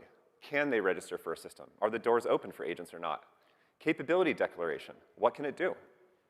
Registration intent. Why are you registering? What are you trying to do within this? Or the intent to actually just sign up. There's a lot of stuff around risk here. So for an agent native registration, maybe you're not sure if the agent signing up is going to be good or bad, so you need to actually do a risk assessment of that. There might be different forms of identity verification for an agent. If something like Claude is going and signing up, maybe it can bring the user's identity with it. Or if you have a OpenClaw or like your Pi harness or something else, maybe it doesn't bring the user's identity and gets verified out of band. There's the whole thing around organizations doing this. So if I'm building something within a company, how does my company identity come in? My organization. Entitlements, permissions, credential issuance, auditability, the list goes on. There's so many things that need to be changed. In fact, probably most things need to be changed going from human registration to agent registration, agent native systems. I'm sorry to say MCP is not enough. Probably more than anybody, I'm a big MCP fan. We've done a bunch of events in San Francisco around MCP. I see somebody wearing one of our Run MCP shirts up here that we made. Love MCP. MCP is great for connecting, for providing tools, skills, context, but it doesn't solve the registration step. Today, authentication through MCP requires your human to still be in the loop. You give consent. You add an MCP server, say for post-hog to Claude, you sign in with your post-hog credentials. What we're talking about here for agent native registration needs to happen without the human involved, or at least not involved initially. So we've been working on this for a while, and our proposal to this is a new spec we have called auth.md, because markdown files are the future, right? Well, how does this actually work? What is auth.md? Well, the idea here is that auth.md tells agents how they can become legitimate users. It's a set of instructions that tells an agent registering for a service, this is what you need to do to sign up and be considered legit and for me to give you access. And the goal here is to give these service providers, people that are building services, an agent-native sign-up experience, but it's built on existing standards instead of inventing a crazy new religion or something really complicated. With auth.md, we're not solving the whole problem around agent identity, permissions, long duration, connective services. We're just trying to solve this narrow one around registration, because I think it's a huge blocker. Let's start small and grow from there. This is built on open standards. It's built on a bunch of work that's already been done across the OAuth spec, specifically tailored to that registration step. AuthMD can answer, what does the service do? It can tell agents how to register. It can tell them what identity proofs are accepted, how an agent or a user is proving their identity, what auth flows are supported. Can you sign up with SSO or email address or MFA? What scopes and entitlements can exist? Kind of what capabilities are here? What free tier constraints apply? You might have a system where you want to give an agent a little bit of free capacity, but not too much until they verify or pay in some way. And then, of course, how does the human get involved later? A human or an organization claiming it afterwards. So an agent can sign up, but you want the human to have custody later on. This is what AuthMD is designed to solve. These are the main questions around the registration step. So how does this actually work? Well, here's a little kind of cartoon demo that I'll show you. And all this works, by the way. You can go try it after this. So say I'm here in whatever coding harness or system, using Pi or Claude or something. And it says, welcome back, Michael, at WorkOS. That's actually my email, if you want to email me. Do you want to keep working on your Svelte app? I'm like, yeah, sure. I'd like to share this with my friends, but they can't access it. And the agent's like, oh, well, localhost only works on your machine, so your friends won't be able to hit it, of course. To share it, I need to deploy it somewhere real. Some providers actually let me handle the sign up. So you wouldn't have to sign up and do this. You want me to look around for you? Yes, please. And then the agent can go look for services that advertise through AuthMD that they support registration. Just some examples, Stratus, Helio Deploy, they don't support it. But Cloudflare here does have an AuthMD. And so the agent here can say, Cloudflare, that's the one. Cloudflare's a winner, because I can go sign up for it. I can access this service. I can actually use it. So I can do the whole thing. Do you want to go with it? Yeah, let's do it. This is the registration step. This is kind of where the magic happens. What my agent is actually doing is minting an identity assertion and giving that to Cloudflare. And then Cloudflare is able to verify that or not. Cloudflare can choose actually to verify out of band. AuthMD is very flexible. There's different ways you can dial it in depending on the behavior that you're looking for. One size does not fit all. Every application is different. Constraints are totally different.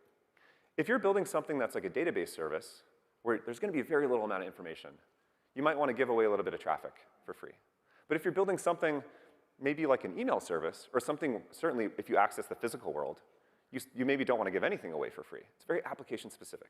So here Cloudflare says, OK, we're willing to let you deploy, maybe for 72 hours or something like that. Get the identity assertion, boom, boom, boom, go through. It's called IDJAG is what the standard is. And then it returns back and says, you're set up with a Cloudflare account now. In this experience, my human, I didn't go click anywhere. I didn't sign up anywhere. It just got the token. I can make a couple small tweaks. It knows how to use Wrangler. Want me to make those changes? Go ahead. Does anybody prompt their agents like this? It's just like, yes, yes, do it, please. Not really saying much. It's able to write the Wrangler, get the thing set up, go through the full deployment process, and then boom, it's live. We actually have this working as a live demo. We did some collaboration with Cloudflare on this too. It's pretty cool. And you can tell the prompting that I was giving through this, not exactly rocket science. The agent could just run through the whole thing, actually. There's nothing actually that I was doing through prompting it other than just approving, approving, approving. It should be able to do this one shot. This is what it looks like graphically. So agent registration with AuthMD, you have your agent harness, Pi, for example. Within that is your LLM, maybe your memory, different context layers. It connects to your backing identity service. So this is the user identity. And when that agent goes and registers, it sends the discovery call to Cloudflare. It looks for that AuthMD or whatever service. We also have this working with FireCall. It's pretty cool. It sends that IDJAG, the identity JSON access grant. It's essentially a signed credential that represents the user, says this is an identity. Receives back the access token, actual API token, and then boom, it's done. You can make normal API requests. You can call MCP. Everything else still works. So you can see that AuthMD is just for the registration step. Your normal API keeps working. The rest of your docs don't have to change. It's just that registration step for agents.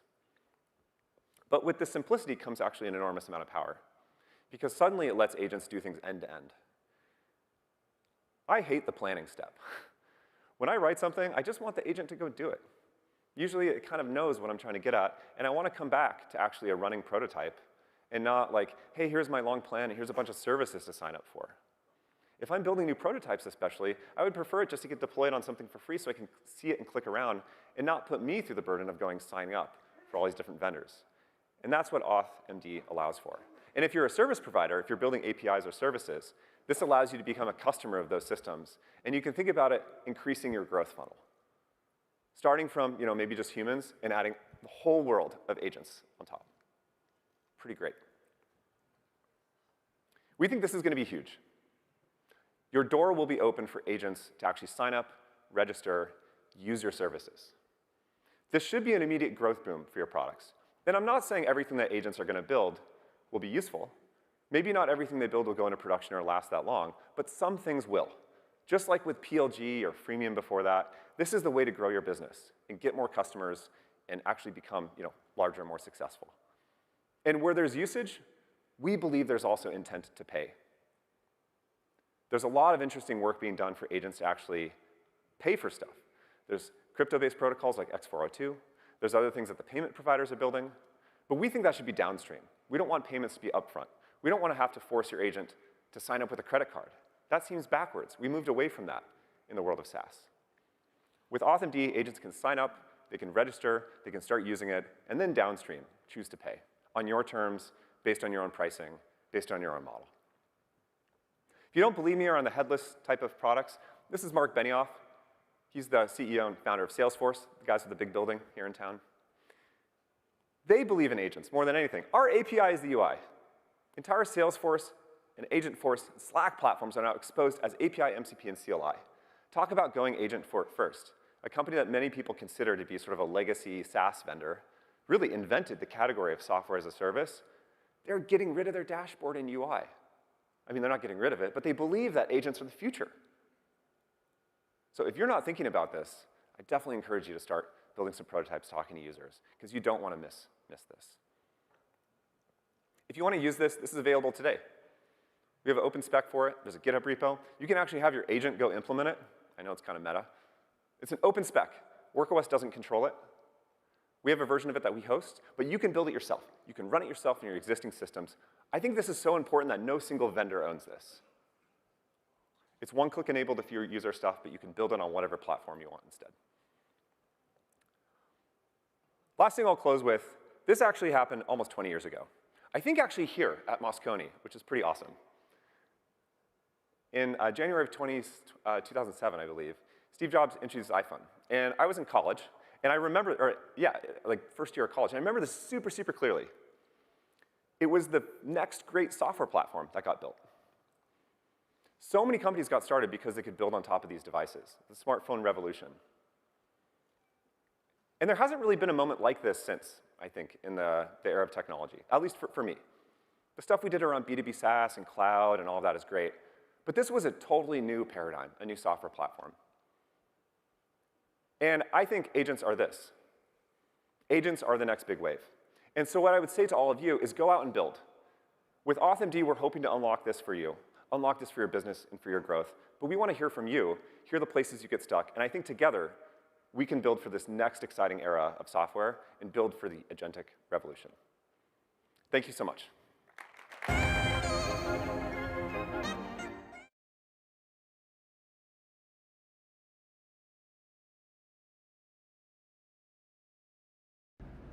Okay, I want to tell you a story about a factory that taught itself how to remember. Hi, I'm Rushab. I run Machinecraft, a 100-people factory in India. No data science team, no ML budget, none of that. And somehow, we ended up building a 36 AI agent that runs our entire go-to-market. I think that's still a little ridiculous. Let me show you how it happened and why you can do the same thing. So here's the thing about our company. From the outside, it looks like machines and metal. But the actual company, the part that matters, isn't the machines, is the knowledge. Who the customer is, what we quoted them in 2019, why that one machine needed that weird custom tweak. And for 3 generations, all of that lived in exactly 3 brains. Initially my grandfather's, then my father's, and now mine. Which is a genuinely terrifying way to run a company when you sit with it. A lot of people have joined us, people have left us, the revolving door never stopped. And every single time someone walked out, a chunk of our brain walked out with them. We weren't scared of the competitors, we were scared of forgetting. Or waking up one day and realizing the whole company only existed inside 2 increasingly tired heads. So, I had an idea. I'll be honest, it sounded insane first. But what if, instead of writing the knowledge down in some document nobody ever reads, what if we grew a brain that just held it? Not a chatbot you poke at, a twin of the company. I didn't hire a sales team. I tried to build one. A quick detour, because you need to know how messy this is. We make thermoforming machines. They heat up a plastic sheet and shape it. Same core machine, but it ends up making hydroponic farm trays, spa bathtubs, EV car panels, medical casings, and even packaging. 7 totally different worlds, 7 totally different buyers. So this brain couldn't just memorize a brochure. It had to know which universe a given customer lives in. Step 1 was almost boringly simple. Feed it everything, and I mean everything. Years of quotes, drawings, payment schedules, timelines, email threads, hundreds of gigabytes of our own private history. not the public internet, our internet. And here's the plot twist, the part that surprises every engineer I tell this to. We never trained a model. No GPUs humming in the basement, no fine-tuning. We just looked at all the history, chopped it into bite-sized chunks, and let off-shelf models read it and pull out the facts. We stored the meaning of each chunk as vectors and relationships. Who's connected to? It's actually a really well-organized memory. Now, this is where it gets a little weird in a good way. We stopped thinking of ERA as a software and started thinking of it as something we were raising. So we gave it a body modeled on biology, senses to figure out who it's talking to, a gut to digest the documents into facts, a memory, a dream cycle, an immune system to fight off bad information. Why biology? Well, because evolution already spent 1 billion years solving how do you stay coherent over time. We just copied the homework. Okay, so the big question, why?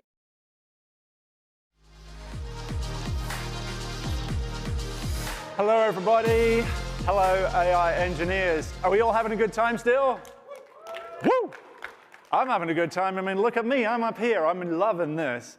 So yeah, thanks so much for joining me. I want to come and talk to you all about harness engineering and all that kind of stuff. Let me tell you who I am, in case you've not met me before. My name is Mike Chambers, and I'm a senior AI specialist developer advocate, and I work at Amazon at AWS. A little bit about how I managed to get to stand here, which is a very exciting time for me.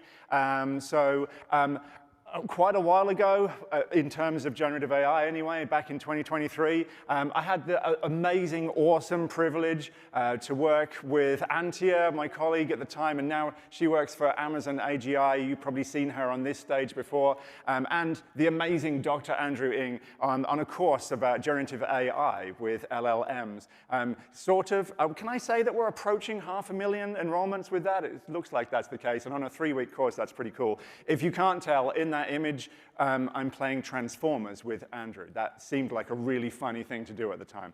In 2025, I created an MCP Lambda handler that's downloaded still to this day at about 35,000 times a month to help people in some of the simplest ways of getting serverless MCP serving happening. I'm going to talk about other things in relation to that this time, so we've moved on from that. And in 2026, so the AWS is actually one of the founding members of the Agentic AI Foundation, part of the Linux Foundation. I'm doing a little bit of work behind the scenes on that, hope to do a lot more of that as well.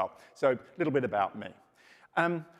So as I've been preparing for this, oh, and by the way, I did reread the abstract for this session and realized I said I'd be doing some live coding, and so I will. So all combined, fingers crossed, please, that all works for us.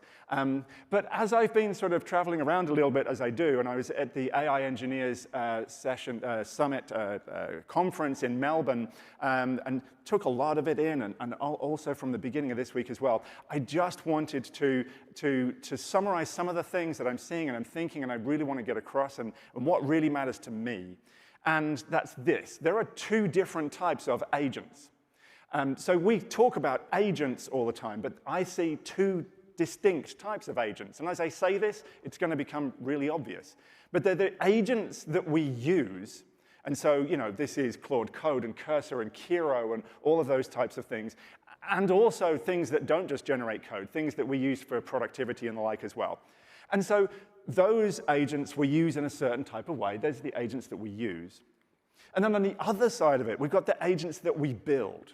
And that's actually more to do with me. And actually, it's more to do with this presentation as well. It's agents that we build and how we think about agents that we build.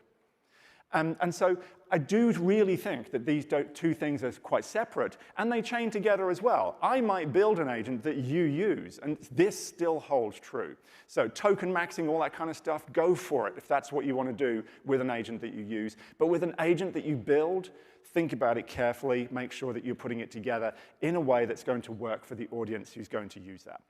So I promised that we were talking about harnesses and harness engineering, so let's define harness. I'm sure I'm not the only person to have put something like this up. I don't usually do this kind of thing, and apologize if it makes your skin crawl.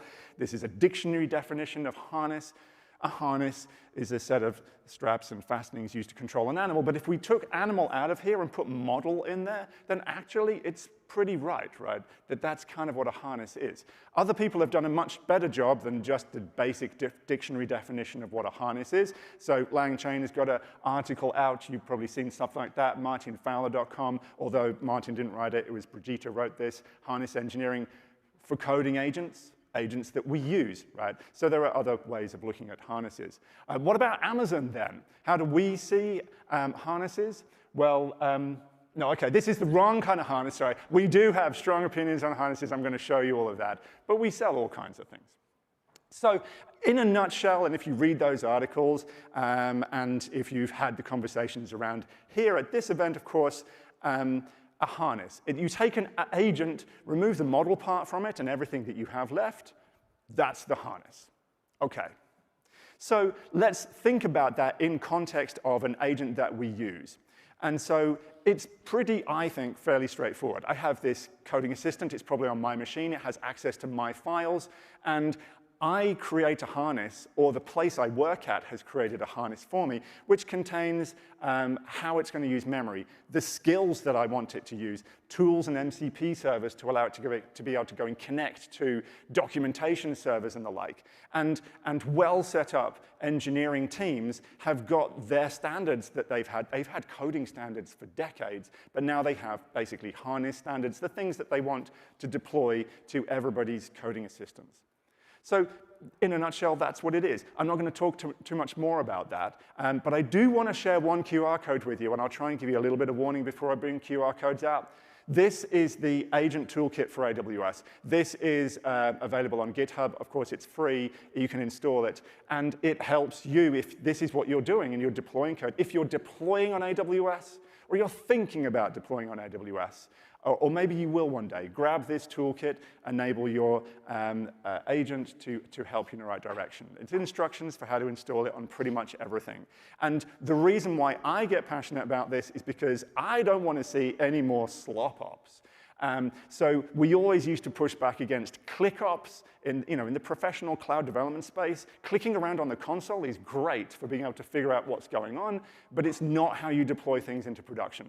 We can ask an agent what's going on, but we don't want to ask the agent to spin up an S3 bucket, get me an EC2 instance, whatever it might be. We want the agent to build up our infrastructure as code, which is going to go and do that, so that we still own our deployments in the cloud. So no more slop ops. Okay, so that's the agent that we use. Now let's go and talk about the agent that we're going to build. And I'm going to get into the code as quickly as I can, and we'll do as much as we have time for. So how do we think about a harness in relation to the agent that we're building? Exactly the same? To a point, yes. We still want to have how are we going to manage the memory, how are we going to manage the skills. And tools and MCP, by the way, that belies a lot of stuff, right? Because you can pretty much extend an agent to do almost anything you want with a whole bunch of different types of tools, which could be via MCP. But with an agent that I am building, I need to think about a lot more than just that, especially if, like at Amazon and like at cloud scale, I'm deploying my agent out to the masses. So how do I actually manage the loop? How do I manage scaling, payments, memory, identity, skills, runtime, context management, the rest of it? And I have left it to the last thing, but it should be the first thing that I say, observability and evaluations. Super, super important. How do we actually deal with this? Do I write all of this code down into one container and just deploy it and scale that? Not really if I want to be scaling to thousands of users. I need to think about each individual of these components and how I'm going to scale them out individually. And that, to me, is harness engineering. This is the serious side of stuff. This is the big stuff that we want to get harnesses working at real scale. OK, let's see if this works. I can feel your combined goodwill being sent my way that we're going to try and make some code work. So I'm here in Kiro. This is my IDE of choice here. And I've got a few different samples that we're just going to race through, watching that clock count down fast. So Just make sure that we're all on the same page here, and hopefully you can all see this.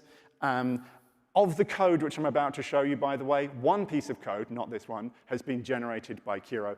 Everything else is either a tool or this one, I actually wrote it myself. I didn't use an agent for this. I know. I deserve a round of applause, but it's OK.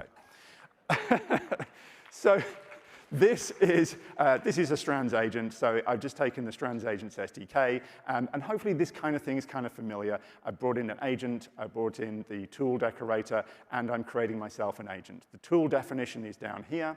And so I just pass in my system prompt. Things are pretty simple at this stage, and I've passed in a couple of tools. Calculator is something that's a library I can install, and getTime is the one that we always use because I don't tend to use agents to book flights, certainly not ones like this. And so I can say something simple here like, what is the time? I'm not going to run this because you know the time, but you can see generally how this works. Is this a harness? Sort of. There's not an awful lot to it, right? We've got the tools in there. Our loop is being managed for us by the framework. This is pretty cool, so that's good. But obviously, if I was to run this, this is running on my laptop. It's not running at any particular scale. And we're missing some of the attributes that I want from the agents that I'm going to deploy. Let me move on to my next agent quickly. So this is also a Strands agent. But this one, I actually asked Kiro to write it for me for this session because I wanted to include some more stuff. And so inside of this agent, the one main thing that I want to point out is that I've included a session manager. So my session manager is helping me to maintain session state between invocations. So this is a sort of memory. It's a kind of medium-term, short-term memory kind of thing. It's not proper long-term memory, but it is there. And actually, it does store long-term memories in files which are down the side here that it's included for us. So if I just scroll down here, you can see, yeah, here's the agent definition itself. And we've got a bit more of a system prompt because Kiro couldn't help itself. And we've got some tools here defined, including a remember tool that the agent can decide to use to remember stuff about me. And then I've got my session manager down there. And that session manager is going to rehydrate the conversation history when I come back to chat to it the next time. And maybe the next time is now. So let's see if we can get this working. Now, again, this is running on my local machine, and this is a demo here. So let's just type in hello, because I'm scared of typing too much and spelling it wrong. And it says, yeah, keep testing me, bring it on, excellent.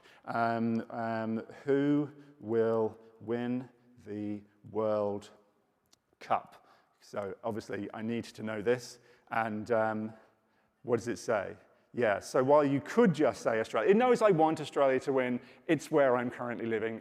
I'm Australian. So obviously, Australia is going to win the World Cup. But why has it got that? It's because of previous conversations that we've had. And obviously, it's being honest that it has no clue, because that's coming from the large language model, of course. So, OK, looked at a couple of different agents there, blasted through this. This is running on my machine, so this isn't really getting me to cloud scale, of course. And I'm picking up and I'm including various pieces in this, like memory. So let's go next. How do we get to the point where I can deploy something like this, if not this actual agent, out at cloud scale and take things like memory and deploy that separately so it can scale separately, taking our loop out so it can scale separately, and we can then bolt in all kinds of other things as well. So in order to do that, I'm going to use something called Agent Core. And so we have Bedrock Agent Core. It's part of the stack that we have at AWS, and that's how I'm doing this and how I'm deploying. So I've done that already, but I want to show you how to start out with that and how we do this. So if I go to here, yeah, I'm ready to go. So I have a command line tool on my machine, the Agent Core command line. And so there's a QR code at the end, as you might imagine, so that you can get hold of this. But I can use this to help me deploy my agent. Now, this steps me through, like many of these types of tools do, and it sort of steps me through what do you want to do. So this is my woohoo agent. And it's going to ask me a bunch of stuff. And I wanted to show you some of this as we step through. Now, strangely, I'm not going to select harness. And we'll come back to why I'm not selecting harness in a second. But I'm saying I wanted to deploy an agent. And what's going to happen here is this command line tool is actually going to step me through and actually write an entire agent. It's basically a hello world agent that I can then go and customize myself. And so using this command line is an easy way to get started with Agent Core. So I'm going to keep the default name. In fact, I'm probably going to keep all the defaults here just so we can see what's the option. Of course, I can bring code if I want, but I'm going to ask it to create some code for me. So it says, well, what do you want, Python or TypeScript? And back in the day, I used to do things like activate functions and backpropagation in the machine learning space. So Python it is for me. So I will choose that, and there's some deployment options. There's also this, I just want to point this out, like how can we actually go and connect into our agent? So our agent that's running at scale in the cloud, HTTP is probably the obvious one, but we might want to have it being served behind MCP. We might want to use awesome little things like AGUI so that we can make nice interactive chat agents. But I'm going to say HTTP. We can use any framework we want. I happen to use Strands Agents SDK, but anything, you could write your own framework if you want to. Or your own base code. Any model is supported by this as well, so we don't just have to use the Amazon models, and we don't have to use the ones from Amazon Bedrock, but we can use any model. I'm using the one here. I'm using Sonnet 4.5 just because that's offered to me at default. And here's memory. So this is the one thing I wanted to show you. So I can come in here and ask for long-term and short-term memory to be deployed.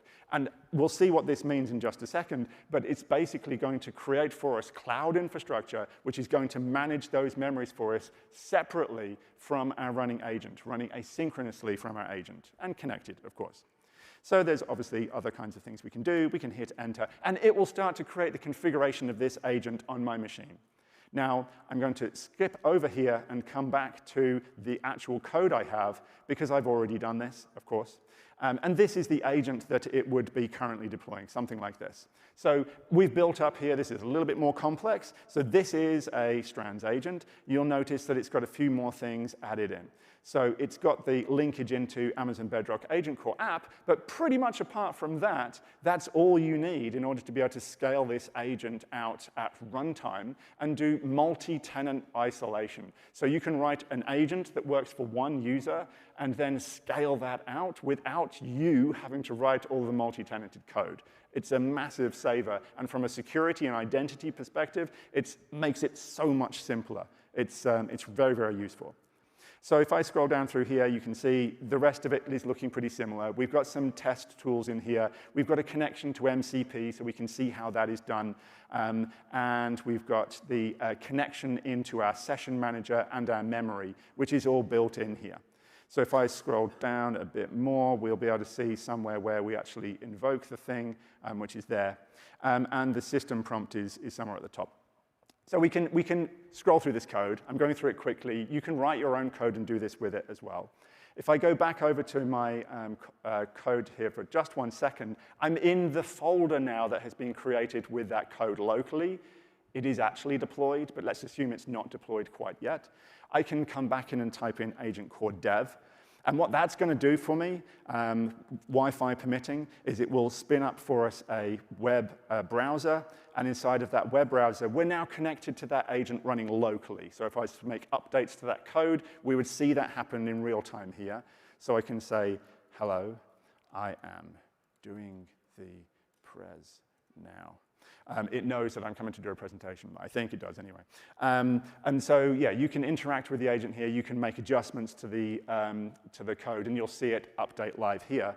But you can also use this to switch over to the live deployed version. So with Agent Core Deploy, it will use infrastructure as code, like I talked about before, to deploy your agent out at scale with the memory, with the agent, with runtime, and with many other components if you choose to do so. You can use this interface then to go and look at traces, look at memory stored, look at all that stuff, so that you can debug and see what's going on. Now, when we stepped through the console just a second ago, sorry, the CLI app a second ago, we didn't choose harness. I skipped out on that one, and I'm just going to show you that quickly now. So one thing we can do instead is I think we can get to the point. You've seen I've deployed agents. I didn't do very much. I just did a system prompt and some tools and go. And there's an argument to be made that essentially if that's possible, then maybe 80% of agentic use cases. 80% of agent development is kind of solved already. We don't need to do much more than system prompt, connect to some MCP tools, and we've got what we want. And if that's the case, then we have harness built into Agent Core. This is the configuration for an agent. I just have a simple JSON, which is showing me which model do I want to use and what system prompt do I want to use. Can't get much more simpler than that system prompt. And then this can also be deployed with Agent Core Deploy. So at this point, we don't have even any agentic code either. We can just deploy it straight out. If you want to know any more about any of this, then please do come and see us down on the booth or see me after this session. I'll be more than happy to talk to you at length about this. 18 minutes is such a short amount of time for me to be able to talk about almost anything. But this is essentially all of these components on here. There's a mapping somewhere into something that Agent Core has. I apologize for the colors. It seemed like a good idea at the time.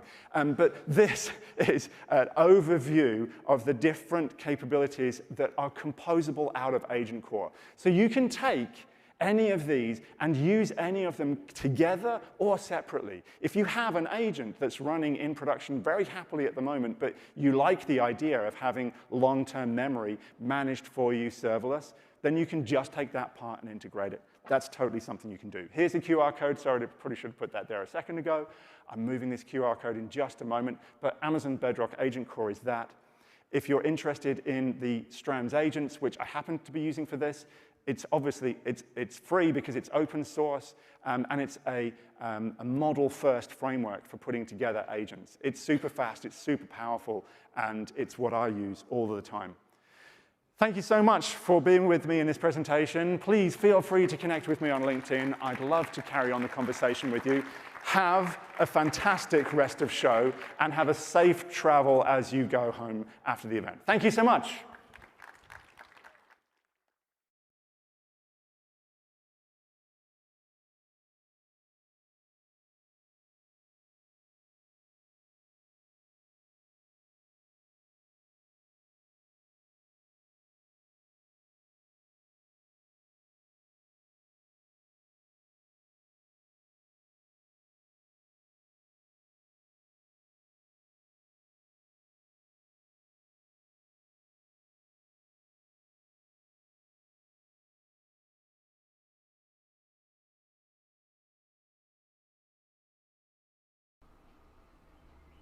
Okay, and here's my field notes, the things that doesn't go as expected. Lessons learned. First of all, the software I2C, because I just wired up things there and it doesn't work correctly. And there's a way to do proper control over I2C without any additional physical pull-ups mounted. From other side, GPIO 13, there's a silent failure. There was a need to move to the other port to be sure that everything works correctly. From other side, I need to build up the regulator, the power supply, the whole unit of the power supply, because the regulator kills the LED and fragile parts of the display, and it cost me a lot of time and getting the replacement parts from the market took so long, a couple of weeks. And the last part, quality of your parts. That means encoder, cheap and low quality, give me a lot of rotational noise, and there was a need to build up the pull-ups and to wire up additional condensators there. But this is the funnest stuff. My favorite one, because this part really surprised me. You already know there's a huge part called RPG, and behind it is a bit sad maybe story, because I just never played RPGs game like on the paper. That means with a lot of friends, you can go to an apartment, open a book and make an someone like a game master and play in a real text-based RPG. And after a lot of those years, I just never tried it, but I built a RPG game and a console which give me a pure experience of text-based RPG games, role-playing games. And actually, it's a bit funny because those devices, it's really like perfect fit for that kind of gaming.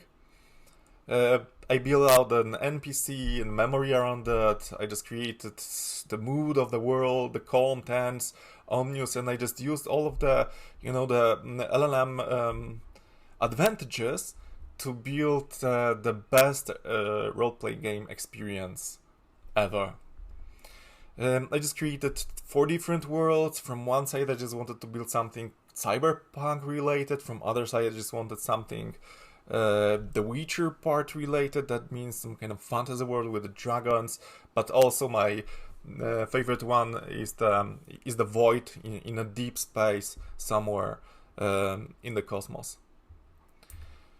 And this is really really good example how we can just use generative AI to build computer games.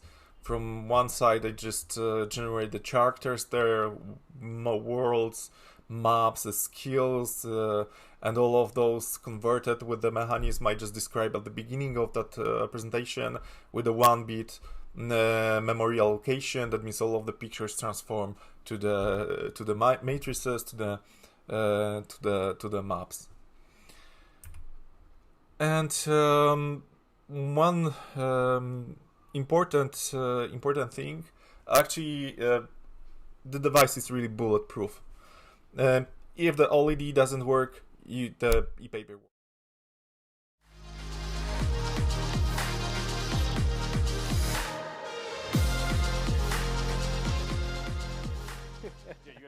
It's for the memes. For the memes.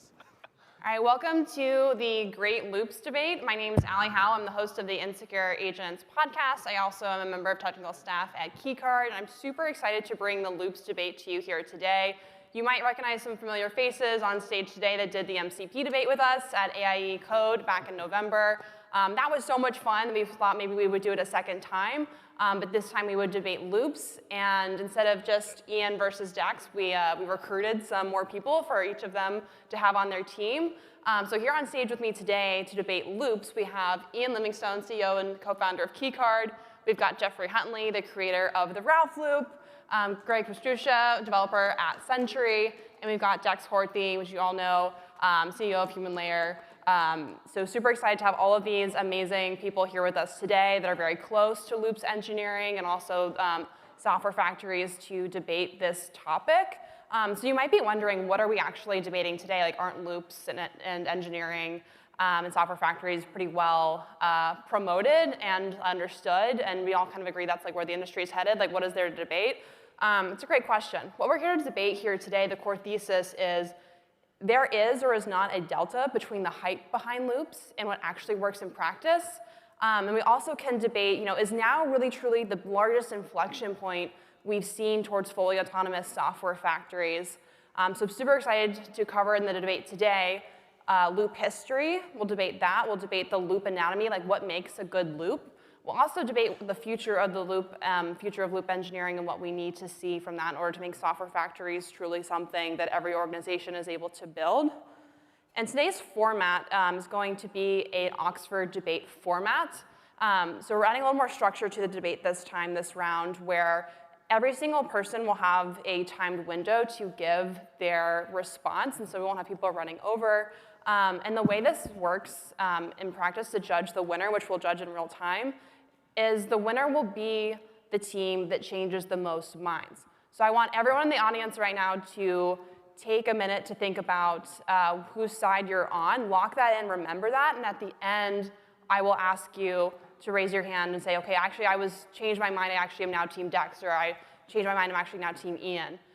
So to present the two slides to help you make that decisions, I'll talk about the first team, which is Ian and Jeff's team. Their team, no delta. Loops are absolutely worth the hype today. People can get up and running with them easily, build them. They're an important step up the autonomy curve and towards real software factories. Key points to look out for team Ian and Jeff is that loops are a core unit of engineering. With the right discipline, infra, and tests, loops are highly effective, and the best practices for those have emerged. For team Dex and Greg, their side believes there is a delta between the hype behind loops and what actually works in practice. The way we are doing loops today is wrong. Loops are not a silver bullet, and there is no magic. Key points to look out for. The hype is up running the discipline, and a software factory can run the mechanical, spec-gated, test-covered slices unintended. It cannot unautonomously decide whether it built the right thing. So you still need engineers in the loop, essentially. So now that you know a little bit about what both sides are about, take a minute to internalize that. Think about, OK, like, where do I stand? Am I team Dex or am I team Ian? And at the end, I'll ask you again. So from here, we'll go into the beginning of our debate. Each member of each team is going to give a 4-minute monologue on why they're defending their side. And to start us off, we'll have Jeff. Jeff, I'll give you 4 minutes on the floor. Why are you pro loops today? It's because it's somewhat inevitable. I first basically, if we wind back time 2.5 years ago, when I was a tech lead over at Canva, and I was seeing all the engineers just prompting and prompting and prompting, and they were in the loop. And I'm like, wait a sec, this could be programmed. This is a programmable thing. And it just became really inevitable. Loops somewhat, whilst Ralph might be a bit of a meme, etc., there was some actually deep thought into it. Is essentially applying this as if this is a new form of CPU architecture and figuring out the behaviors of this and how to do it. And through that, I was able to reduce it down to a bash loop. Now, it is not a complete silver bullet, folks. I have my deepest concerns this time next year at the conference. We're going to see a whole bunch of talks saying how factories fail and how loops fail. These are things that we are still yet to figure out. Do you remember the early days of Kubernetes, where everyone was just doing Kubernetes?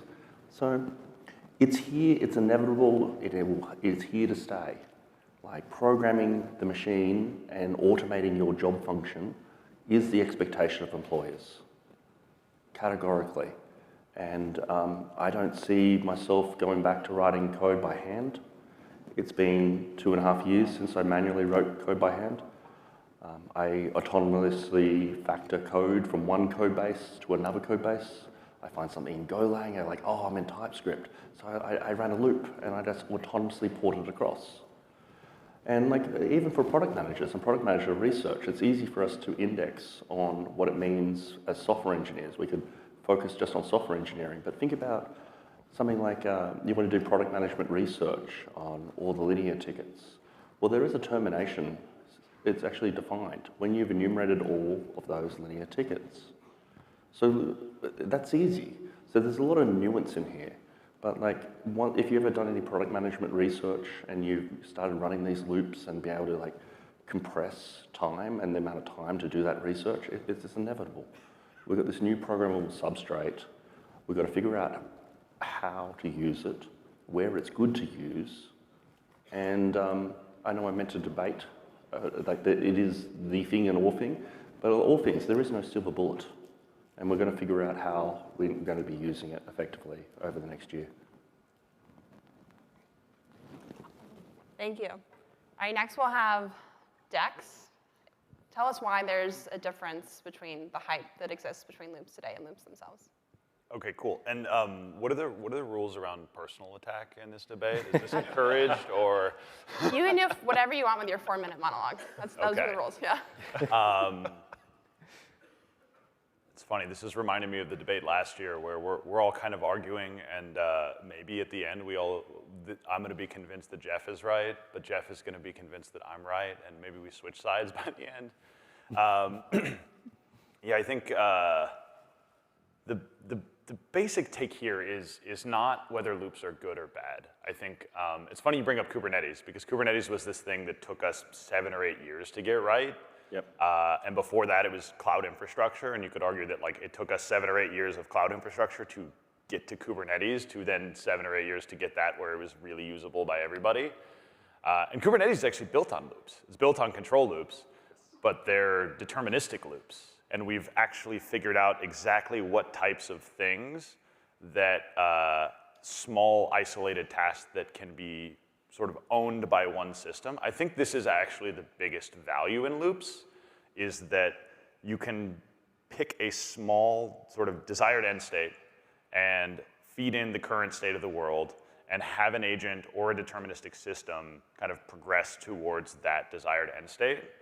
The challenge I have with the hype is we were already in a world where the prevailing mantra was, see if you can get to a point where you don't have to read the code anymore. And even before loops, it was like, just prompt, just go. And this idea of I don't even prompt anymore, I'm even a level higher up, implies that I am like taking even more of a backseat to the architecture of my code. And I think my biggest like point in terms of like the hype is outrunning the discipline is that we are all looking for magic. You're all looking for a silver bullet. We're all looking for something that will take away that horrible part of our jobs that we all hate, which is like reviewing code. Some people enjoy it. Really good pull requests are fun, but that we can somehow prompt our way out of this challenge that models have of like, okay, the code is pretty. If you ever reviewed a fully lights off sort of no one read the code before they sent it to you PR, I'm sure you've had this probably not great experience. And I think I've seen lots of people try to apply AI to this problem of, hey, we have review bots and we have all these things, but it doesn't feel to me like it's working. I haven't seen proof in any of the discourse publicly or any of sort of more private conversations we've had with people trying to put this into practice that we are at a point where we can just kind of like step up an abstraction level. I actually think we need to step down an abstraction level, if anything. So I think there are good things about loops and we should be doing them, but the hype is making us feel like there's a magic answer to this, and it requires a lot more thought and care than the Twitter sphere would have you believe. Excellent, yeah, good points. All right, I'll kick it back over to you, Ian, for the pro loop side. Absolutely. So I think first and foremost, I'm coming for you, Dex. But in reality, let's take a step back and let's talk about like what is software engineering in the first place, and also just like remove the word engineering and talk about like development. Inherent in building a system, whether it was 50 years ago or it was 1,000 years ago or it's today, it is a loop is at the core of I try something, I learn something, I apply something. And all we're really talking about is how quickly we can expedite that process, right? And really what we're doing is we're moving what used to be human judgment in that process, so the speed at which it is to generate something, and we're moving that from humans typing, and tab completion is a version of autocomplete, and what is this stuff other than like really like a much better version of tab complete, except now we give a much higher level version of intent instead of just typing tab, right? And so I think the premise is loops are at the core of everything we build already. They were at the core of how we built software 30 years ago. What is CI/CD, pull requests, design review, feedback from customers other than just driving a loop? And the question is, how much of that process which is deeply subjective and requires reasoning, can we move out of the human brain and into the brain into these like non-deterministic models? And the underlying question for all of us is more about verifiability. Yep. Software is one of the most verifiable things in the world, because ultimately at the end of the day, most things can become true or false, one way or the other. And my premise and my point I want to make here truly is, as humans interact less with software, which is how does a human interpret what that software is doing, how does a human interact with that software, how does a human use judgment to navigate that software, the subjectivity of what that software needs to be through the human-computer interface reduces and becomes a much more verifiable problem because it becomes more constricted to specific APIs. And so over time, it's both the fact that at the core of software development is loop-driven anyways. What is lint than a feedback loop? And that creates a verifiable thing. And as more humans are less interacting with software, you have less UI and UX and less subjectivity and how we interpret those things. you will become much more loop-driven, and you'll become much more verifiable in a way that wasn't previously not possible. Awesome. Yeah, good points for sure. All right, Greg, you want to close us out with the anti-loops or there's a delta between the hype? Absolutely. I do think that the way that I would start this is there is a lot of hype. There is a lot of FOMO. There is a lot of, I'm looking at Twitter, I'm seeing what people are talking about. Am I missing out? Am I doing something wrong? Am I holding AI wrong? Should I be catching up? And that is very stressful. And I think it boils down to 2 points for me. One of them is when you are generating code with AI in any manner, loops or no loops, are you happy with the output? Do you think the output qualitatively is what you need it to be to do whatever you are trying to do to get to the desired state? And if so, I would love to learn from you. I have not get there. I think that the best way that we are improving that is both with model intelligence, but also, as everybody here seems to agree, semantic verification. As much as we can do statically, we should do statically.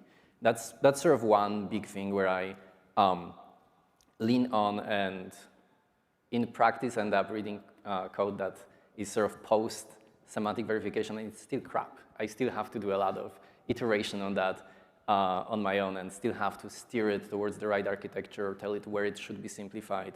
And so that's one big step. And there is a lot of things you can help yourself with by throwing more tokens at the problem. But one of the things that the current sort of hype-based discourse leads you to believe is that you can just have loops on top of loops on top of loops and orchestrate that, orchestrate your problems of quality away by more tokens. And that brings me to my second point, which is the economic viability of the way that we are using agents today. And I don't believe that this is sustainable. I don't believe that, like, when you are at the company, especially a larger company, you have to ask yourself, what is a good budget for an engineer? Is it 10K a month, 100K, $1 million a month for a token spend? At some point, that just starts cracking, and it's not sustainable in the way that we are doing this today. That said, I am also writing code with agents, and I also use some loops for some specific flows. It just depends. There is nuance. You know, if you go to Twitter, Twitter has no nuance. But there is actual nuance to the conversation, and there are specific tasks and jobs that you can already loop on and be getting pretty reasonable results. Thank you. All right, now that we've heard from each of the debaters on stage more about their stance and their opinion, we'll move into the main debate portion. The first section of our debate is going to focus on the history of the loop and why now is a major inflection point or not for loops engineering and also software factories. I know people have said that vision models have improved a lot, and so they'd be able to verify work that agents have done was not possible previously. Context windows have improved, therefore memory's improved, and we can now track work in a loop that maybe we couldn't have before. So now when we look at this loops history, where did the loop start from? Was it Jeff Huntley's Ralph loop? We'll get into some of those questions and debate here. The questions will be targeted now at a very specific single person, and only they will get to respond. And they'll have 2 minutes and 30 seconds to respond. So our first question is, Anthropic took Jeff's concept of the Ralph loop, absorbed it into their platform, and created a series of 3 commands: loop, batch, and goal. The goal command is designed to keep going until a condition is true. Agents are very determined, and the whole point of this command is to keep going and iterating through ways to solve a task until it's done. Ian, as a security expert in the room, how are you confident agents can stay aligned to their task and not overstep their intended permissions while ruthlessly pursuing their goals? I mean, I think if there's any evidence, I'm totally not convinced that that's possible. In fact, I think what we've seen is as we scale with these models and as we use reinforcement learning, they're inherently incredibly goal-seeking. And so now we're seeing them finding exploits and vulnerabilities and escapes that humans, through hundreds and thousands and thousands and thousands of hours and attempts and attacks, have never been able to find. So I don't think inherently the model itself in any capacity can keep itself aligned. Aligned and safe, right? And safe is a word that I don't love to use because it implies a bunch of things. So I don't have good belief that the model itself can actually do that. I don't think it can reason. I also don't believe holistically that a model can tell good from bad, and I can't tell whether it's doing something malicious or unaligned. It is not alive, and it doesn't actually suffocate if it doesn't have error. It doesn't deal with the fact that, hey, if I do something wrong, no one's going to love me or want to be my friend. And if I do something good, that someone's going to praise me. It may seem that way, but it is just a probability distribution at scale. So I'll still be your friend, even if you. I know Dex will hug me after this, even though if it seems like it's not true. So broadly speaking, I don't think that comes from the model, and it doesn't come from the loop. It's about the infrastructure you build around it and how you enable that infrastructure to actually enable you to take advantage of these loops. And as the models get better and as the underlying infrastructure and platform we build to enable these feedback loops and loop automation and software development, whatever word, software factor, whatever word we want to use for this conjunction of stuff that sits on top of a probability distribution, we will be able to have better guarantees. But we certainly are not going to be able to, I do not fundamentally believe or ever believe that some type of alignment or reinforcement learning is going to result in a model ever being 100% safe in any capacity. And if there's any evidence, it's that as these models get better, the most important thing to remember is they actually become higher goal-seeking and higher capable in terms of finding exploits to achieve their ultimate goal. No, I would concur with that completely. The most concrete thing you can do to secure your environments is just not have secrets as files. Yep. If you've ever seen the behavior where it wants to deploy a web service or what else have you, and the token's not privileged enough, it'll start goal seeking on the file system, looking for higher privileged tokens credentials. You do not want to get in the way of an agent wanting to do its goal. Okay, so next question is directed to Jeff. Jeff, your original post from last year said Ralph was best for greenfield work. Today it seems that engineers are running loops on existing code bases to improve latency, evals, or refactor parts of their backend code. What's changed that suddenly makes loops more broadly usable today? It doesn't matter how good models get, folks. The models have been good enough for at least the last year. What has changed is people's understanding of that. So society is only able to adjust at a rate. For example, I hypothesize it's Christmas breaks. Because the models back in November were released in November last year. In December, there was no real new models. What the difference was, people had time. They could actually sit down and play with it. They had the realization that these have actually gotten really good. So the reason why is because it works, folks. These LLMs generate code better than you can hire. You can actually hire for. If you think in the broad mass of software developers or coders, these LLMs generate code better than any software developer in the mass market that most founders can actually hire for. It's sad but true. Now, why loops? It's really simple. Because if you run it in a loop, it works out to $10.42 an hour. Calculation Dex did back about a year ago now. Yeah, August, we did the hackathon where we copied all of the sponsor tools. We rewrote a bunch of Python libraries in TypeScript. Yeah. So like concretely, like loops. I've come across so many engineering managers and founders, and they've got these complex tech stack. They're running on 4 or 5 different programming languages, etc. And they run a loop, and they've got good tests on these type of tech stack. And all of a sudden, their complexity is they're just managing one tech stack. It works. Go to YouTube. You've got all these software developers now who are now software developers because it's software development as a profession has been commoditized. There's some deep thinking to be there. And they're just on YouTube, and they're like, yo, check out Ralph Loop, because it's, I went to sleep and I woke up and it works.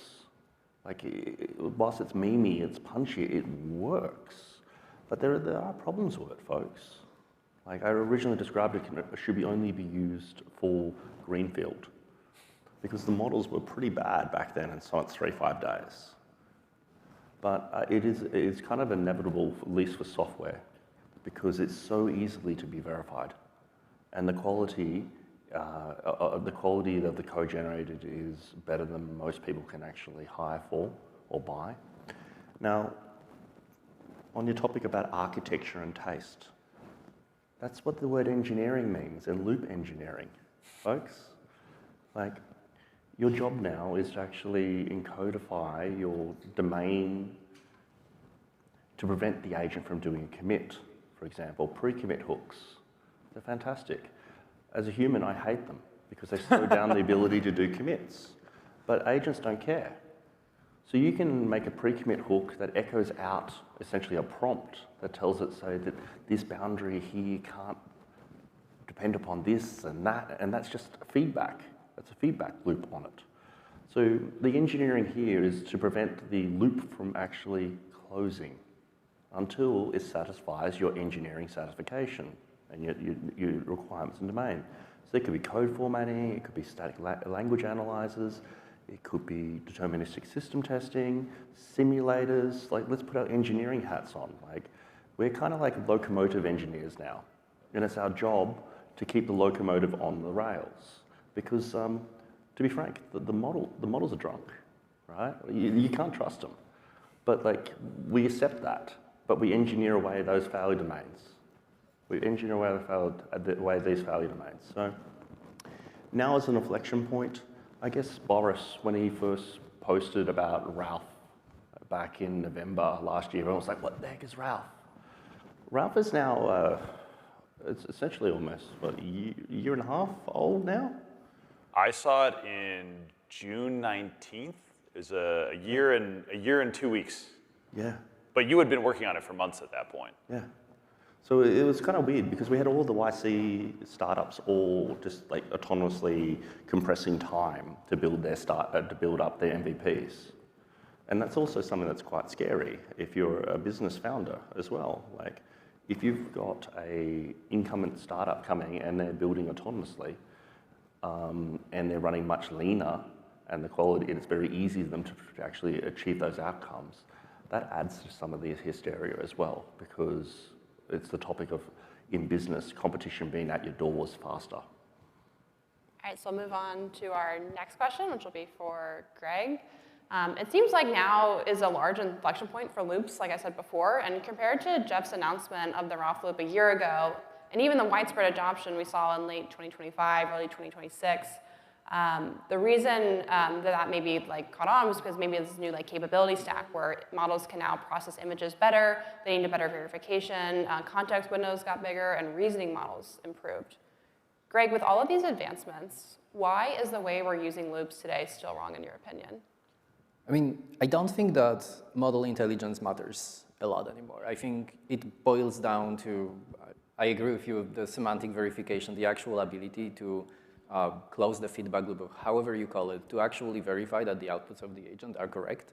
And you can do it to an extent, I think. I don't think you can do it holistically, at least not at this point. I think you can do it to an extent to things that are deterministically verifiable. You can get better typing in your system, you can get better linters, you can get simulation testing and all of that. You can keep adding that. And as long as you keep those cheap, I think that's fine. The moment you start adding even more non-determinism as your verification process, I think that becomes less and less correct. It starts contributing more, like, you know how if you prompt agent with one thing and there is a 5% chance it's going to have an error in it, and then you start looping that, then suddenly after 10, 20 loops, it's gonna be 50% chance it's correct, or maybe less. That's what I mean. And it just costed you so much money to do that. I'm gonna keep coming back to the economic viability of all of that. But to base it a little bit in evidence, I'm pretty sure that majority of large AI companies are still using Sentry. But why is that? They are using that just to catch simple bugs as well. It's not security bugs, it's not performance regressions, etc. Those problems still exist in the way that we are looping now, and we haven't solved those problems yet. So. Thank you. For Dex, the Ralph loop pioneered the idea to feed fresh context into each iteration to avoid context rot. This has become even more manageable now that context windows have gotten much larger. Dex, are we out of the woods regarding context rot and context engineering? I'm going to answer your question, but is there going to be an open floor part? Because I have more questions for Jeff. Let's go. We were trying to do Oxford debate style for this one to keep it more structured and prevent just. You don't want it to just turn into a chaotic yap fest? Yeah. She's trying to prevent what you and I do, where we just start yapping. Yeah. It's already started. I was trying to control both of you guys this time. Okay, I'm going to do this answer as quickly as possible, and then I'm going to start busting Jeff's balls. Yeah, you can say whatever you want with your time. You could just, that's all good. Okay, The coolest thing about Ralph back in the day was like, okay, you keep clearing the context window, and like, is it completely efficient? Like, probably not from a token perspective, but it meant you could leave a thing running overnight, and it would never, like, if you just kept stuffing messages in, you would overflow the context window. But if you just relaunch it, say, here's my desired state of the world, go check the code and see what we have, and do the one next step to get us there. It was a very clean way to keep most of your work in what we call the smart zone of the context window. If you tell it, just do one thing, and then we're going to clear and restart. Context windows have gotten longer, and I will like give an update. I think I gave this in Miami, but that video is still in production. The dumb zone is really, as much as anything else, it's more like training wheels. Like if you have been talking to Claude for 70 hours a week and for 2 to 3 months, you probably don't need to think about the smart zone versus the done zone because you've built your intuition. It's a guideline if you're just getting, this is why we teach people this, is like it's a guideline if you're just getting started with AI, try to keep it around 100,000 tokens. For larger million context window, we probably don't revise this up to like 200,000 tokens, but I've regularly tried to keep it under 60 for the hardest problems. I've regularly gone over 300K for things where I'm just kind of like riffing with the agent, and I'm just like too lazy to compact it and move on and do a new one. But this is your intuition. And like one of the telltale signs that you're in the dumb zone is like there's certain cases where the model, you're 200,000 tokens in, and the model's like finished some work and is trying to get the test to pass, and it's like not working, and it's like doing all these weird hacks, and you read the thinking traces, and it's like, oh, that's a test, but that's from something else, and I don't need to fix that, and that's a pre-existing thing, and you're like, well, no, it's not. And that is the moment, that frustration where you're like, okay, it's flailing trying to make something happen. That's the instinct that a lot of people I think cultivate after a couple months working with these models. But if you don't have that yet, then this is our guideline. So yeah, context windows are getting better. I think they're getting bigger. And so like the core like Ralph loop of like do as little as possible in every single iteration is like less of the motivation here than, the more feedback you can pipe into the system, the more you can do autonomously. And if you can have deterministic things, making decisions and building small prompts to give to an agent, and you don't have to remember to do that. You don't have to tell it, hey, go check the PR comments and fix them, and then wait, and then someone makes another comment, and you come back 3 hours later and say, oh, check the comments again. If you can automate that process, that's great. And that's kind of the core of, I think, what is like Loop's stuff that works today. I want to ask Jeff about... That's all I have time for. I'm sorry. I have to start like really keeping this on schedule. Okay, so now we're going to get into the anatomy of what makes a good loop a good loop. So, okay, part of what makes a loop good is verification. However, it seems contradictory that people are saying our job is to stop writing prompts and start writing loops when the loops with bad prompts result in agents cheating and meeting its goal by modifying the tests instead of working to pass them. Jeff, how do you keep the model from cheating when verifying its own work? I heavily exploit pre-commit hooks, folks. And I engineer in that back pressure by analyzing the work that is done. The other thing I do is, Dex mentioned that with Ralph, it was one of the things was, everyone was trying to do compaction. Think about compaction as kind of like a lossy function, like uploading a video to YouTube and then downloading and uploading it 100 times. Like, you're losing fidelity there. And it's already a non-deterministic system, probabilistic type thing. So the theory behind how Ralph came to be, it's like, okay, there is a dumb zone. And what I wanted to do is deterministically allocate everything it needs. Because if it's not allocated, then it's essentially the search space of what it can do is not constrained. But also leaving a bit of a headroom. So I get meat sweats when I go above 100K, even with these million context windows. And this is really important to think about. A lot of people, they think that you want to use LLMs at a company. And it's like, I've got this data.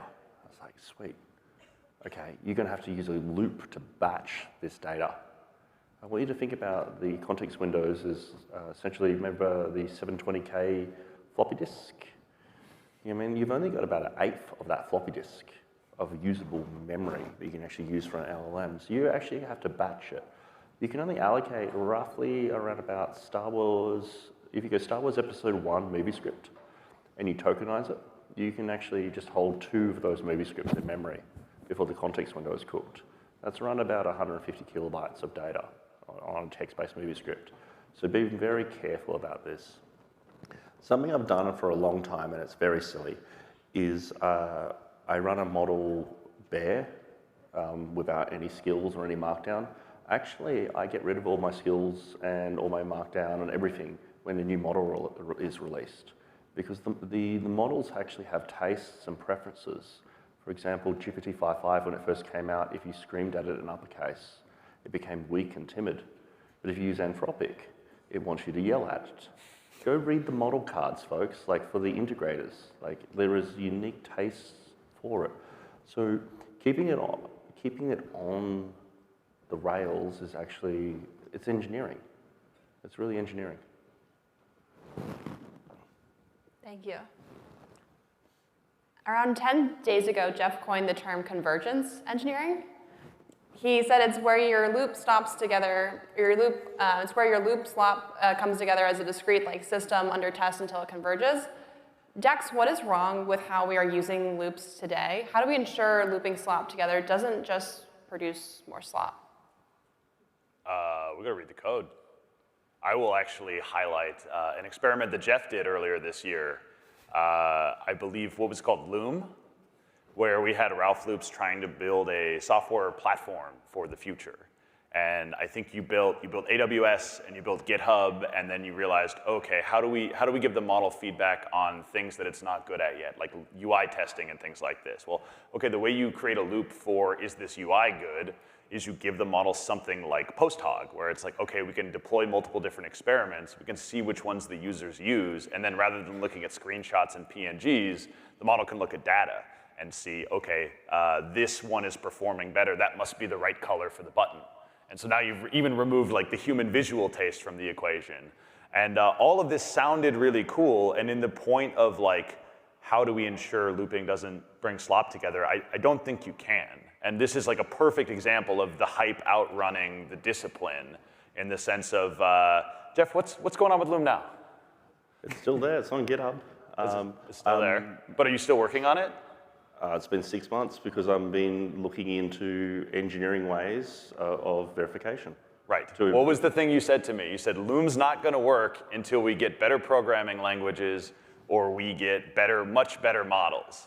And that is a textbook for me of the hype is outrunning the discipline. We're really excited about all this stuff. And by the way, everyone should do what Jeff did. Loom is awesome. Go experiment, try to push the frontier, because that's how you learn where it is and what's possible.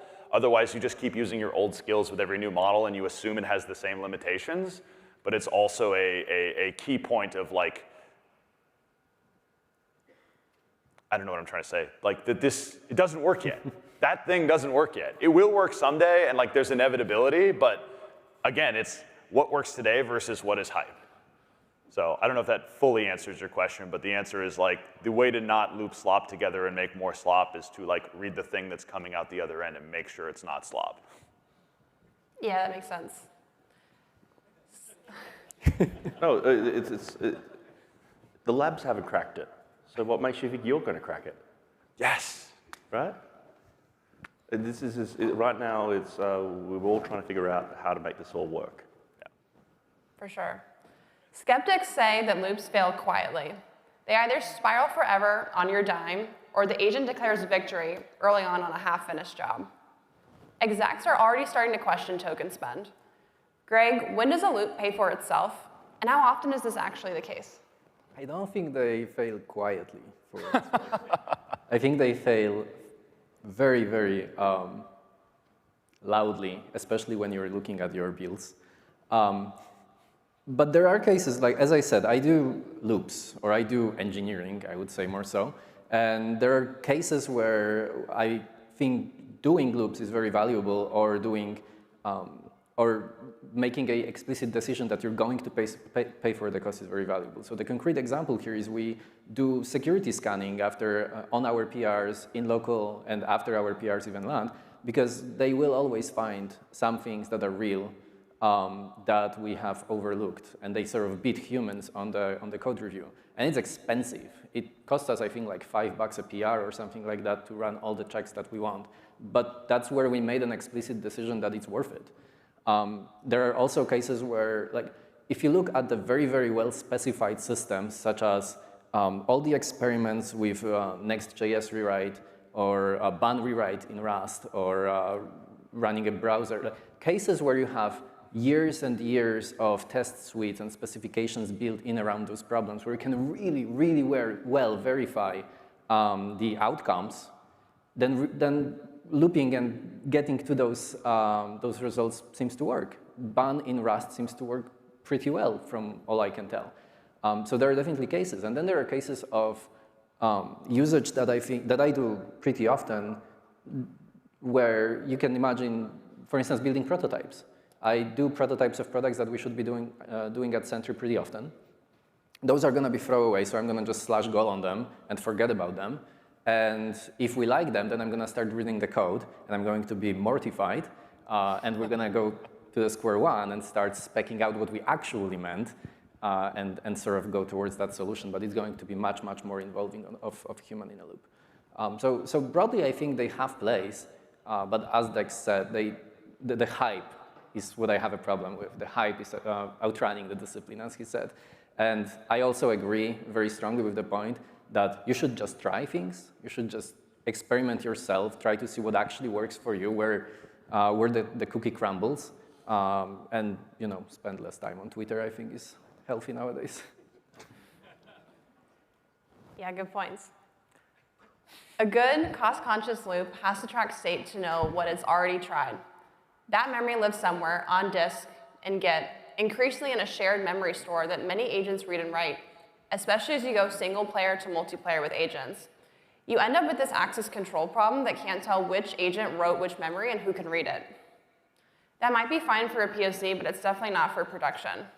The tension lies in this.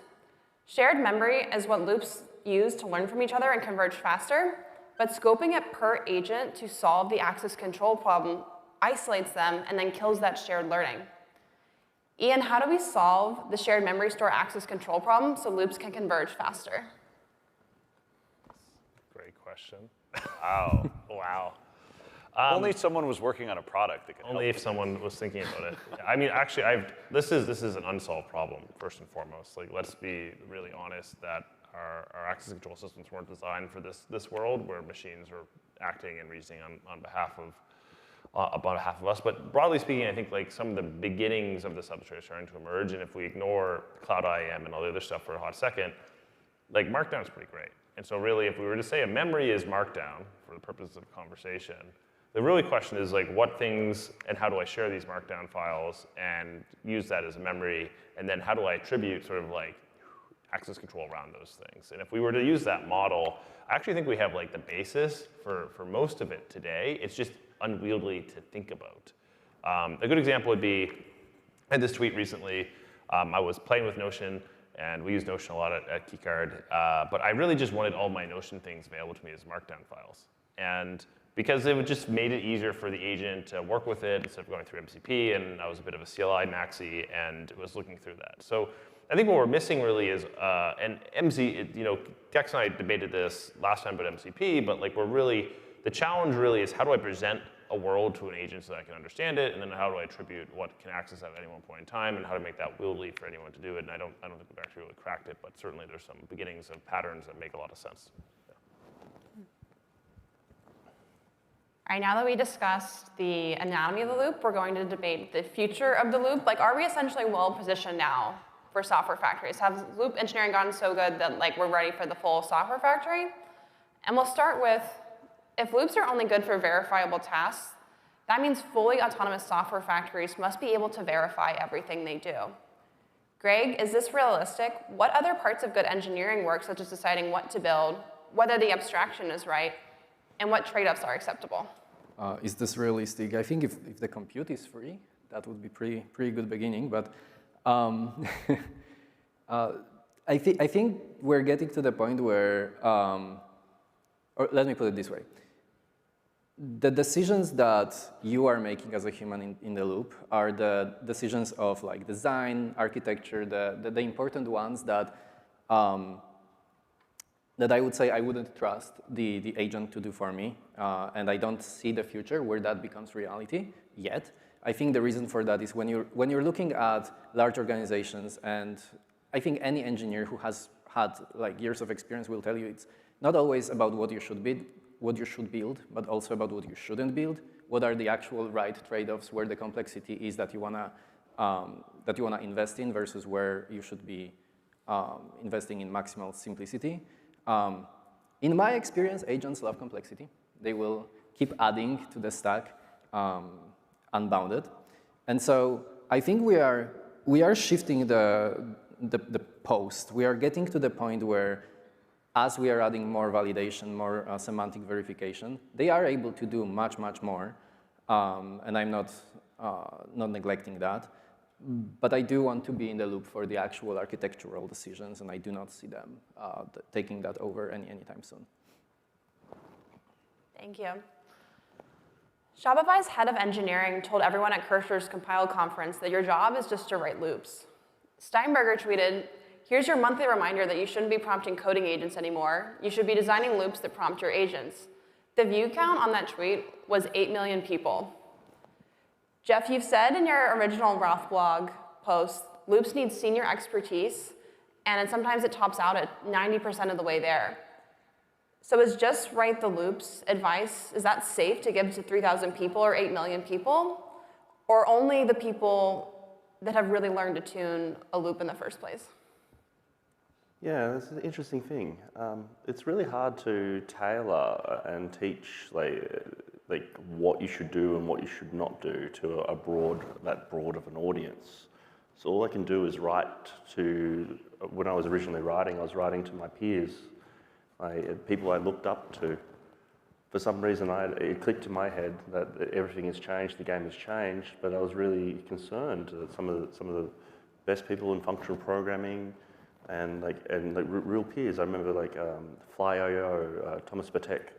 It made him click in his head, and he's got a blog post saying as such. So I started writing for my peers and the people I looked up on to disseminate down to the entire world. It's hard, but in the same sense, you go to YouTube, you've got people who are creating things that have never created things before. They go to sleep and they wake up and they've got a brand new Discord bot. It's magic. I want people to remember that is actually a pattern for allocating, basically it was a pattern as an orchestration pattern.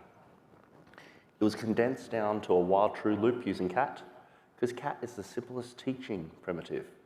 If you want to teach something, you've got to make it really simple. Make it really simple. So cat prompt, i.e. you engineer the prompt what it's going to be, you use the file system as state, you recycle the context window, run in the loop. It's a little bit memey, but it was just bang for buck, it just works. But the entire intent there is that there should be some sort of PID controller on top, or some sort of factory, or some sort of determinator as such, saying whether a loop should continue or not. It's really hard. Is it safe or unsafe? Safe is an interesting word. No one should be using coding tools on your local laptop. And this is not because of AI, but this is because of NPM supply chain attacks. This has been true. I tried cracking this problem for 7 years. And it's now on the attention again that AI could be unsafe, running unsafe commands, but your software development practices day to day in your workplace are already unsafe, folks. So fix that, then these techniques start to become safe. Thank you. Dex, you tweeted that most engineers are seeing a 2 to 3x speed up from coding agents, and that's realistic. And if you try for that 100x speed up, you're going to get lost in the meta-meta problem of optimization. And you may never get to that life-changing 10x speed up that is possible by staying pragmatic. If only 2 to 3x is what's possible, how do we ever get to a fully autonomous software factory? Yeah, and I think this is it's a good question. I think there's a mix here too, right? We're talking about what works versus what is hype, and I think it is definitely worth. I want to highlight you should try again, you should try to push the frontier and do the things that might not work today, but you should not assume that all your work has changed just because you saw something work on Twitter, basically. Is don't throw away all the things we've learned. Don't go out of your way to cast aside this, decades-long career of software engineering that we as a community have built up and put together. And it gets back to like what I see as the biggest anti-pattern for how people set about designing and creating their software factory, which is they say, okay, cool, I'm gonna go away for 3 months, and I've read a bunch of blog posts, and I'm gonna go make my software factory. And it's gonna be the software factory, it's gonna be the future of how we ship everything. And then you come back 3 months later, and you never touched the problem. You never put it in anybody's hands. It's just like any product. You're building a software factory, you're building a product for your teammates, you're building a product for 5, 10, 500, 5,000 engineers.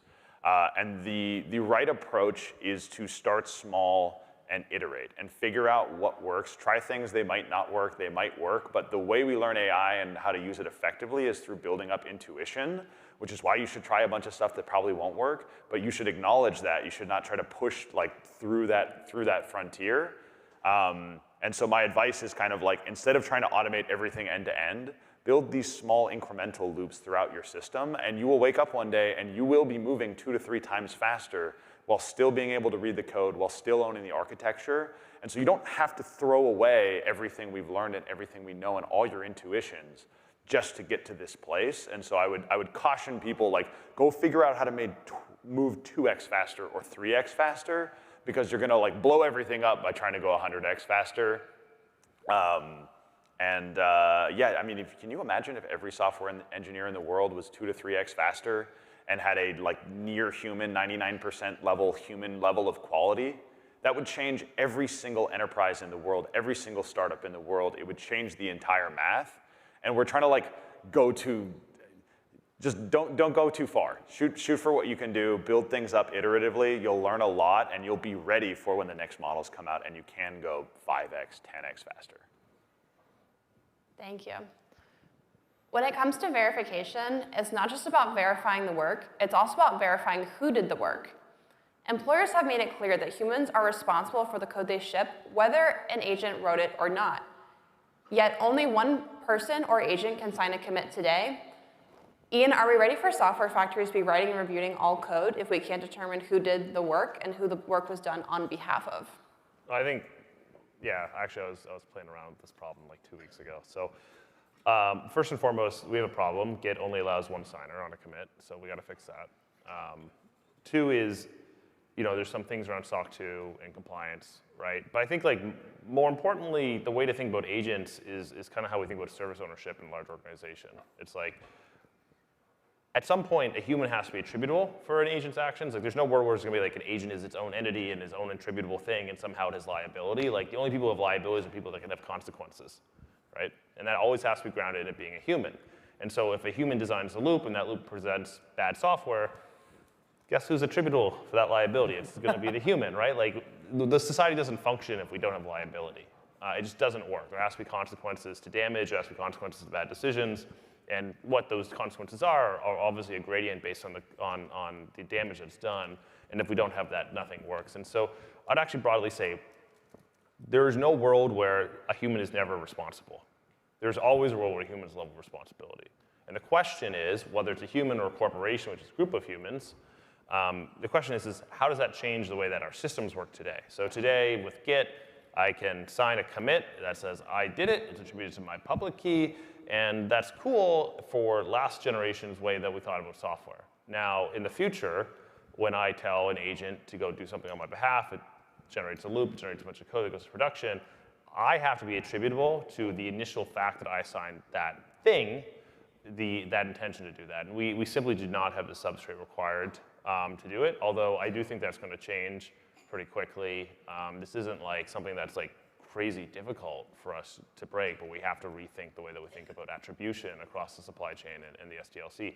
And this is not a new problem, right? Like, supply chain security has always been an issue. It's actually the biggest challenge, one of the biggest challenges we have with agents, and we've always wanted to have more deterministic pathway and signature chains across the supply chain, and this is just, how do you do that for first-party code versus third-party code? Well, Ian, just to shoot straight, our profession is a bit of a clown show. We actually don't have liability at a personal level. Like, we call ourselves engineers, we're not really engineers. That's true. Some of this stuff is going to get really complicated, folks, and maybe we need to revisit these topics. Yep. And now that we've had our main debate section, to wrap it up, each member on each team will get 2 minutes to wrap it up and describe their final thoughts before we decide who the winner was. Greg, would you like to go Yeah, first? absolutely. It's interesting seeing at how many points we actually agree with each other, but that's how this goes.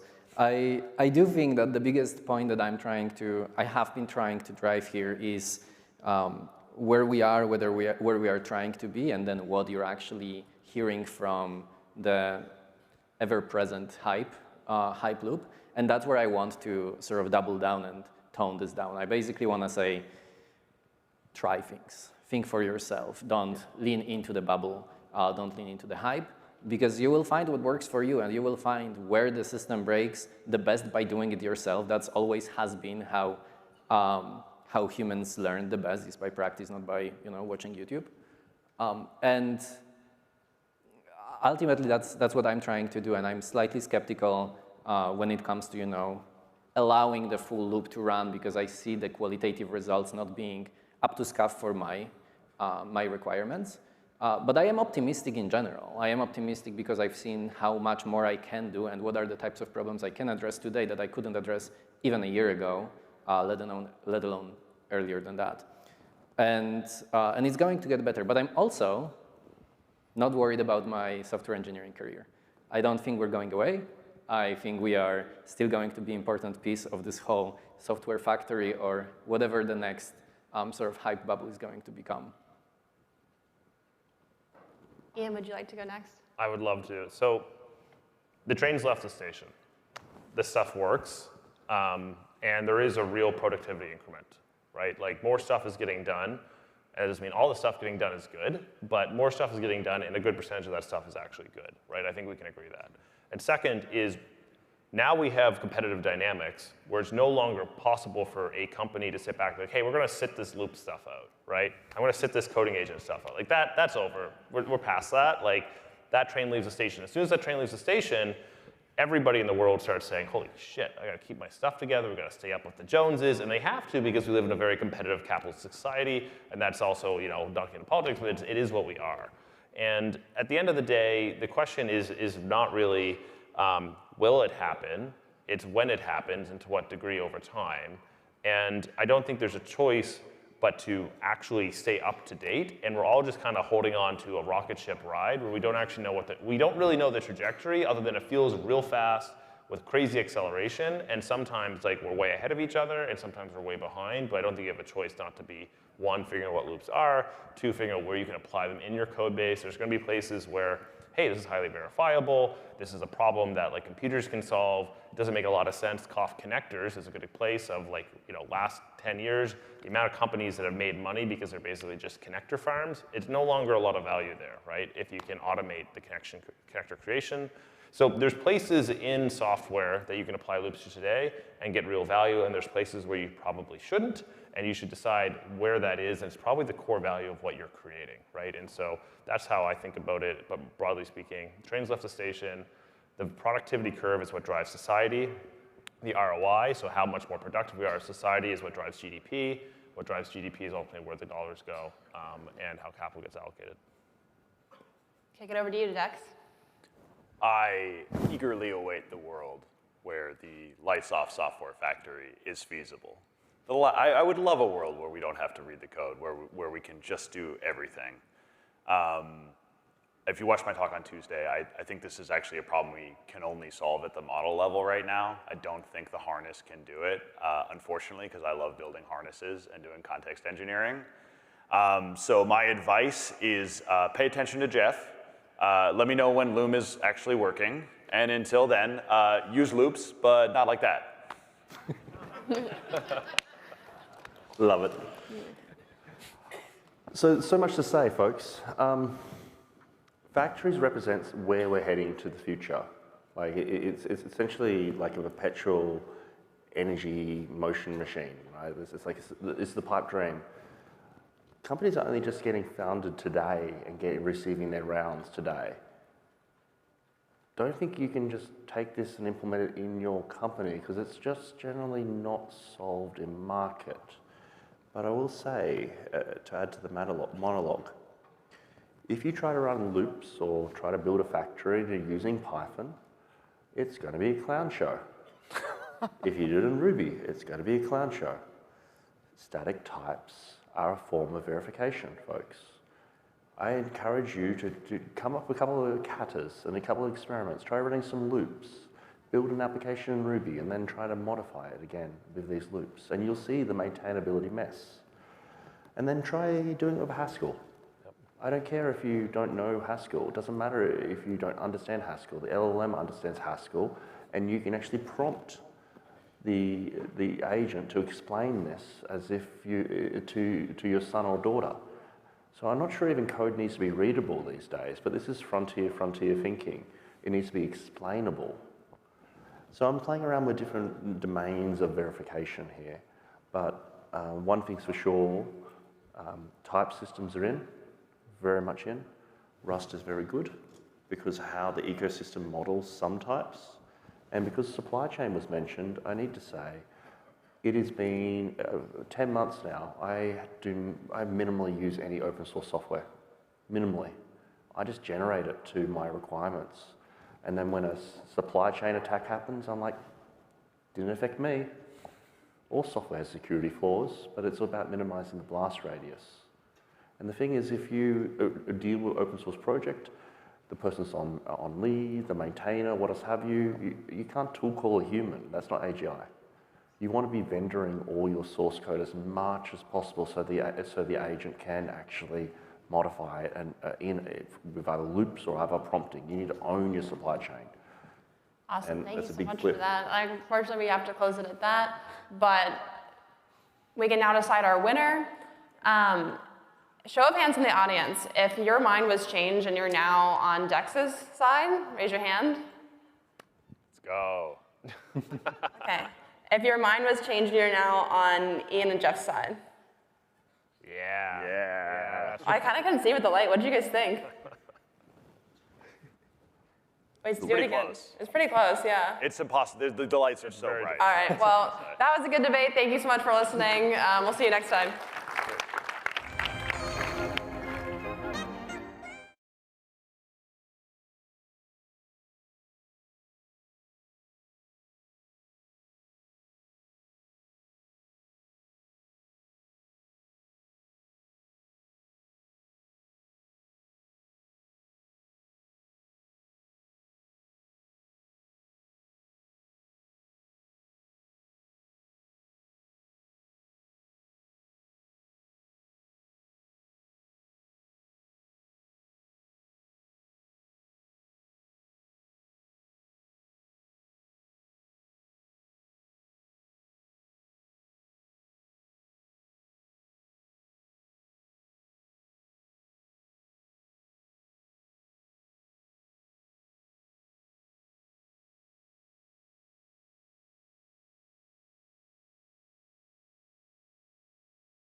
All right, thank you everyone for coming. So I'll be talking about my project Loophole.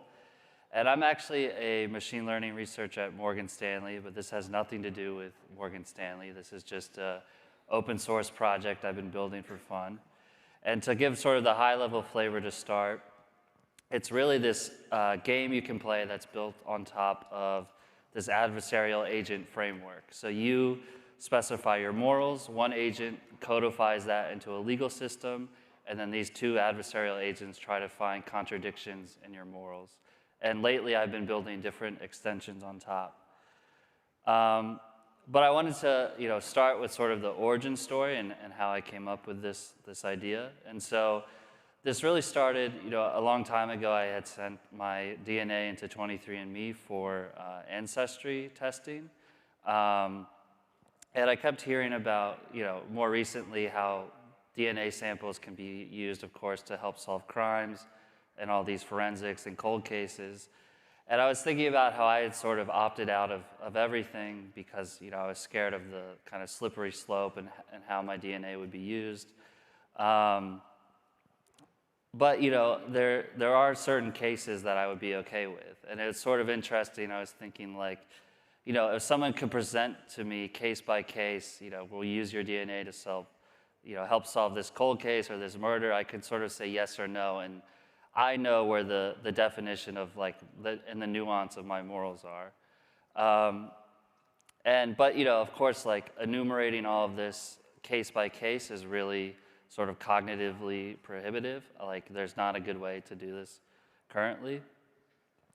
And then I was thinking sort of more zoomed out that there's a lot of analogies to sort of the legal system as a whole. So, one way to think of what a legal system is in our society is really just a way that we are trying to codify our own moral beliefs. And I think sort of in a similar way, finding the true nuance of our morals and what the laws should be is this really hard translation task. And I think often we kind of err on the side of being too general because, finding that nuance is really difficult. And if you try to have a perfect translation, it can lead to these kind of weird corner cases or weird failure modes. And I even think kind of like peer-to-peer, when we're relating to each other politically, a lot of times the disagreements are more kind of fighting over core values, which we don't really disagree on, instead of exploring the really nuanced points of our morals.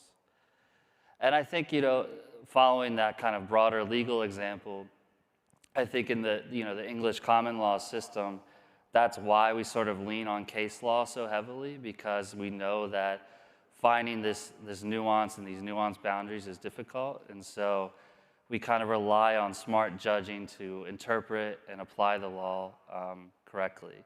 And of course, even with the Supreme Court, things can get elevated, and we can decide whether a law is valid at all. And so that was sort of, the idea is can you take your morals and can you do this kind of synthetic case law generation? So, this is overwhelming to do by hand, but it seems like the new generation of LLMs are finally sort of smart enough to do this kind of high-level moral reasoning. And so that was sort of the starting point for this game. And I just want to take you through sort of the initial release of the game, the setup, how it works, and then also talk about some of the different branches I've been building on top of this open source project, because I think it could go in some interesting directions. And so at a high level, how the game works is you in natural language, and this all happens, it's sort of like a terminal-based game, you specify your morals, and it could be your general morals or maybe about a specific subject. And then there's one agent that takes those morals and drafts sort of a really rich legalese, codified legal system. And then it just operates in this loop where one agent is instructed to try and find loopholes in your system, so something that is immoral but legal, and another is prompted to find overreach, so things that are actually moral but illegal given your system. And a judging agent looks at your morals, the produced legal code, and these sort of synthetic case law examples, and first sees, can it auto-patch? So maybe the original draft of your legal code sort of was an imperfect translation, and there's not really a contradiction, and it can just sort of auto-do this update. Or maybe it's really kind of an underspecification of your morals, or some kind of contradiction in your morals. And in that case, it raises it to you as the user to sort of be the judge and make a determination. Is it still on for you? It disappeared for me.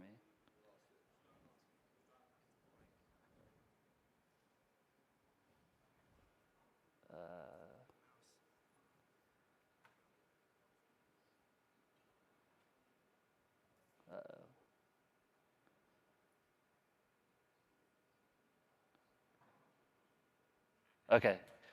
So I know that, I hope if you're curious about the game, you'll play it. It's all on GitHub. But I just wanted to show some examples, and this is a lot of text, so it's more about just showing the kind of shape of the input and output.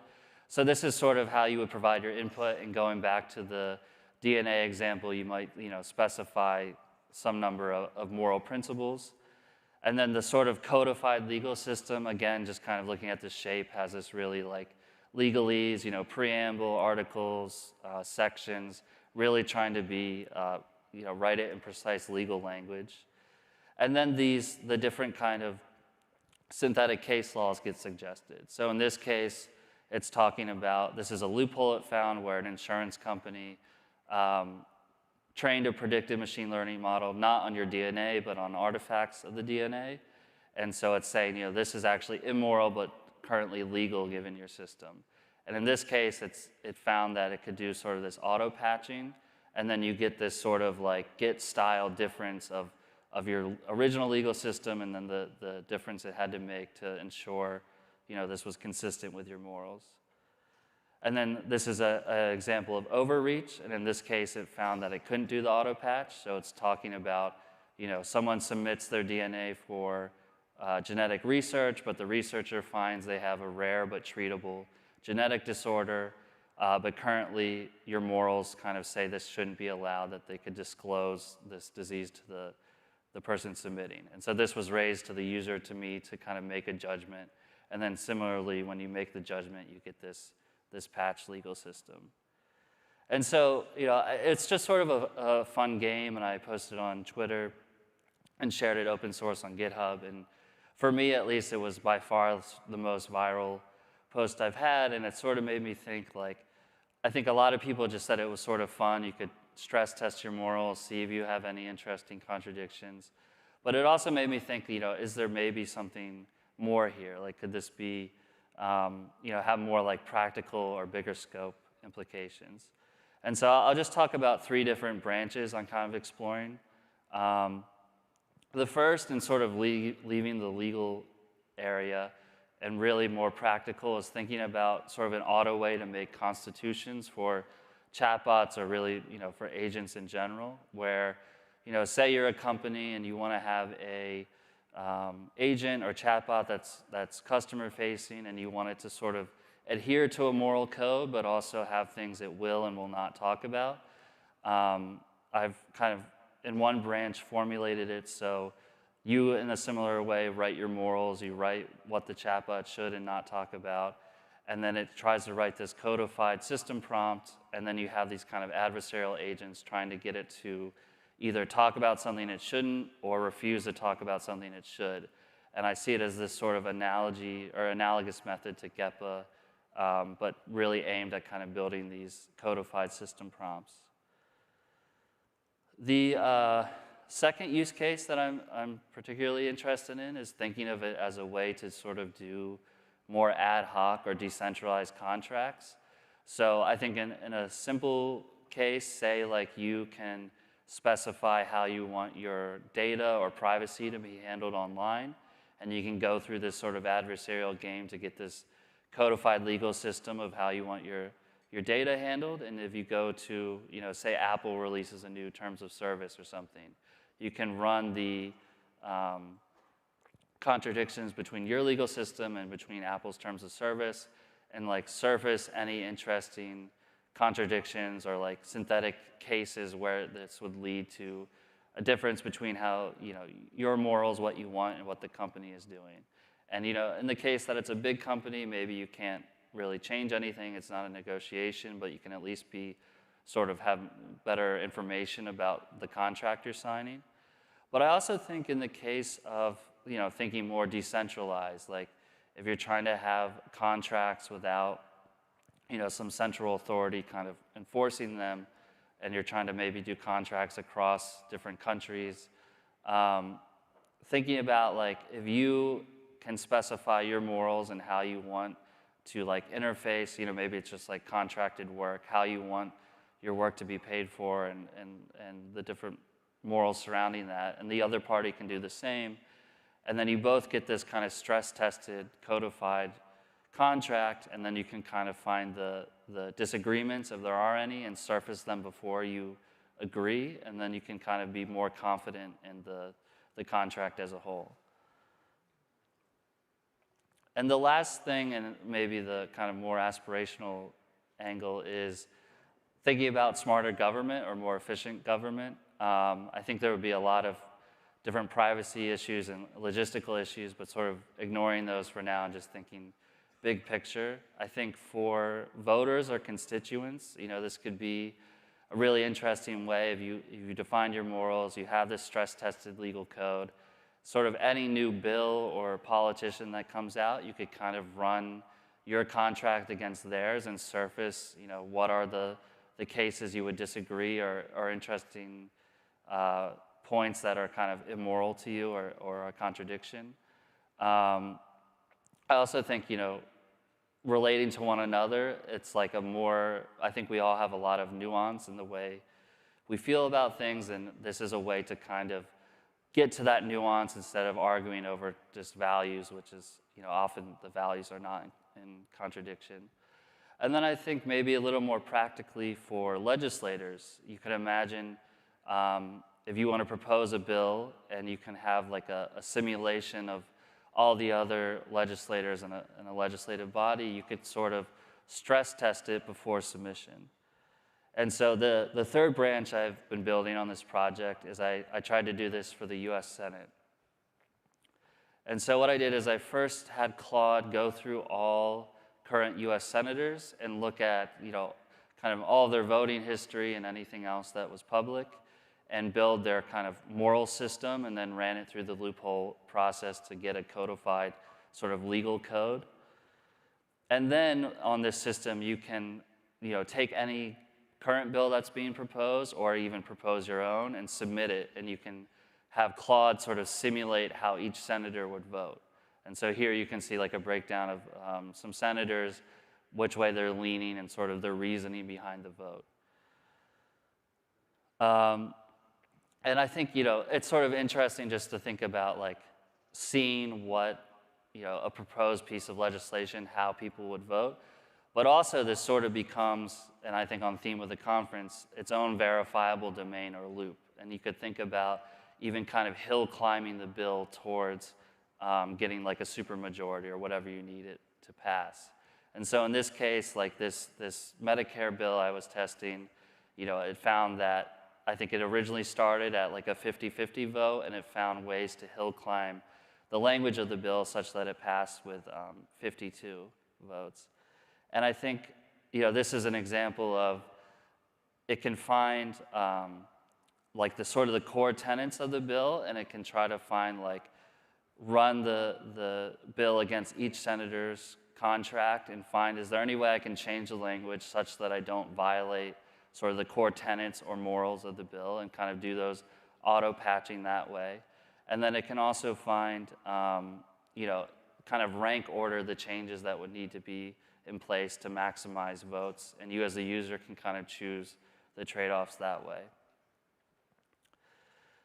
And then the last thing I've been trying out more recently with this branch is actually looking at, kind of even bigger picture, like, can this lead to an even more efficient government where you have every sort of constituent in a state or whatever the district is sort of have their legal code, and then you could just submit any bill and actually measure sort of the agreement between like the actual voters. And so for this, I took NVIDIA has this really great data set of USA personas, and so I took 500 personas per state, and it's supposed to be sort of well representative of the state's population.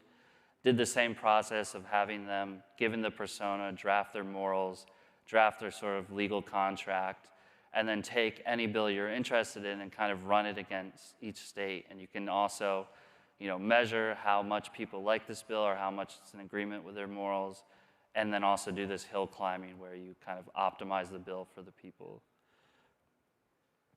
And so just to conclude, at minimum, I think it's a pretty fun game. I'm biased, but it's a lot of fun to just try out different things you care about, put in your morals, see if there's any contradictions. Often it will raise some really interesting questions, and then once you kind of provide that nuance, the game, the agents won't be able to find any more contradictions, and you can kind of feel good that you have like a consistent, nuanced moral system.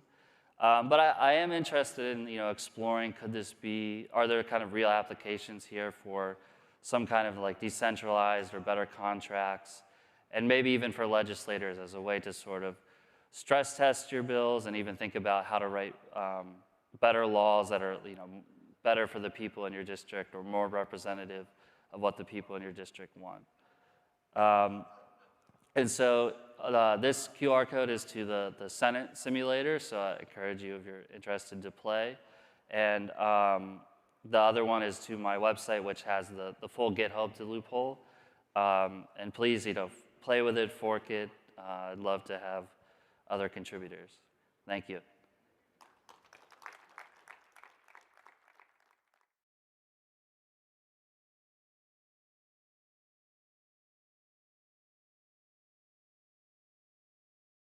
Be talking about a mistake that looks harmless at first, which is basically giving an AI agent every tool access it might ever need all at once. So basically that approach works well in a demo. It might even work with a small number of tools, like say, for example, 10 tools. But once the catalog grows, the agent gets slower. It might become more expensive and less accurate as well. That is why we are calling it the 100 tool agent trap.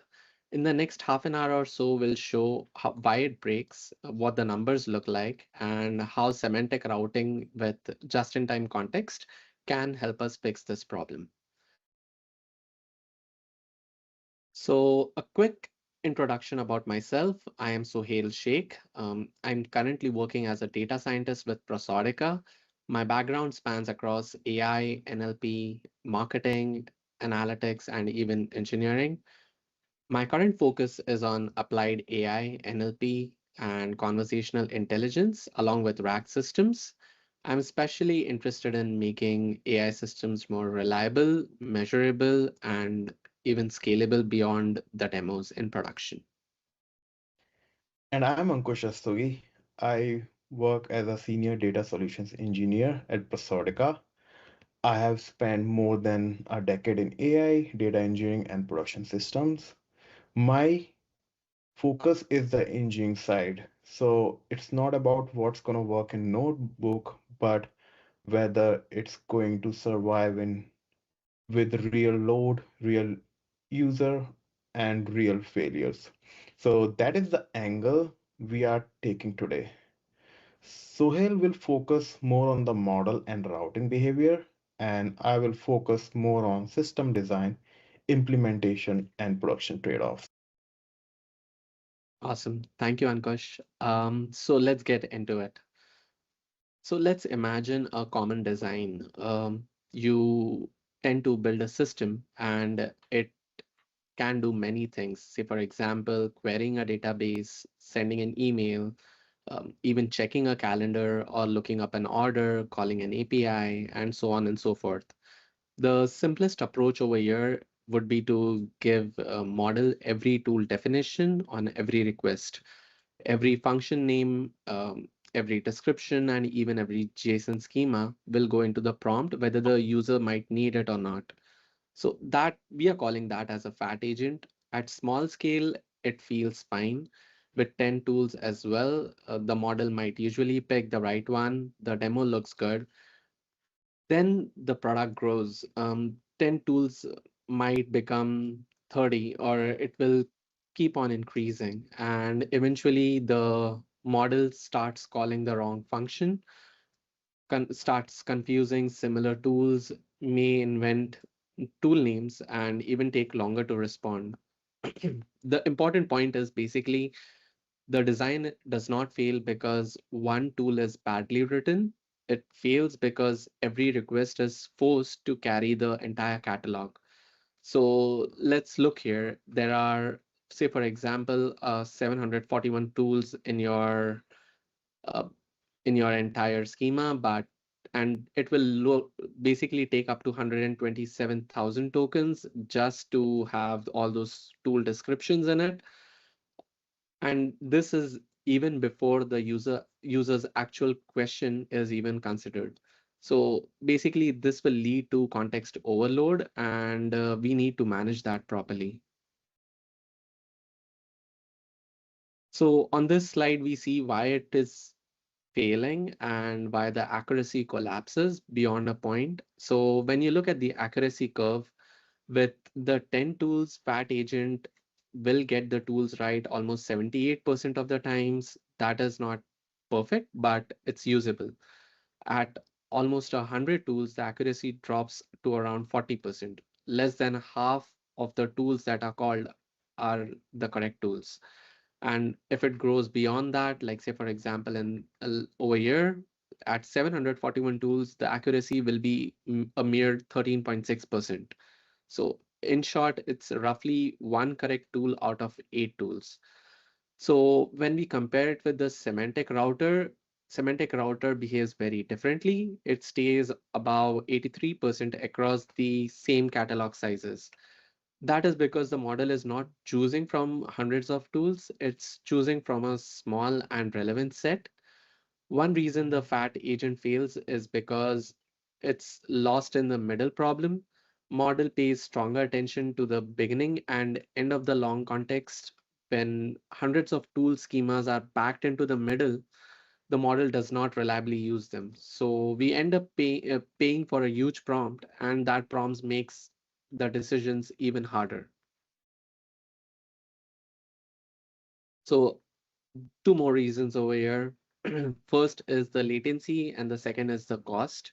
So we saw in the earlier slide that accuracy was a big problem. Another issue is with latency and cost over here, as we can see. So like say, for example, if we have 741 tools, we saw that it requires almost 127,000 tokens. That will include the tool description and the schema text. So that cost is basically being paid on every request.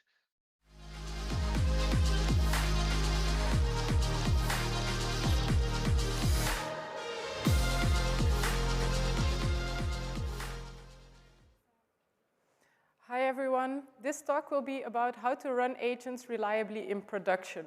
It will not be about the eval part, but it will be about all the other things you need to get going in order to run agents resiliently. So the infrastructure layer, basically. I want to set the scene with this quote of Andre Karpathy of last week. It describes that the way we interact with agents and LLMs has been evolving in 3 waves.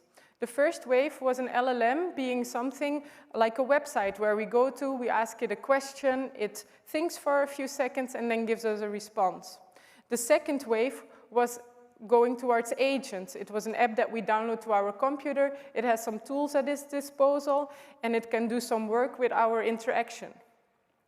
Now the third wave will be going more and more towards persistent and asynchronous entities. So agents being long-running processes in our infrastructure with access to tools and other agents around the organization and context. And so as our use cases are evolving more and more from single agents to agentic platforms that connect parts around the organization, our infrastructure layer should also evolve with that.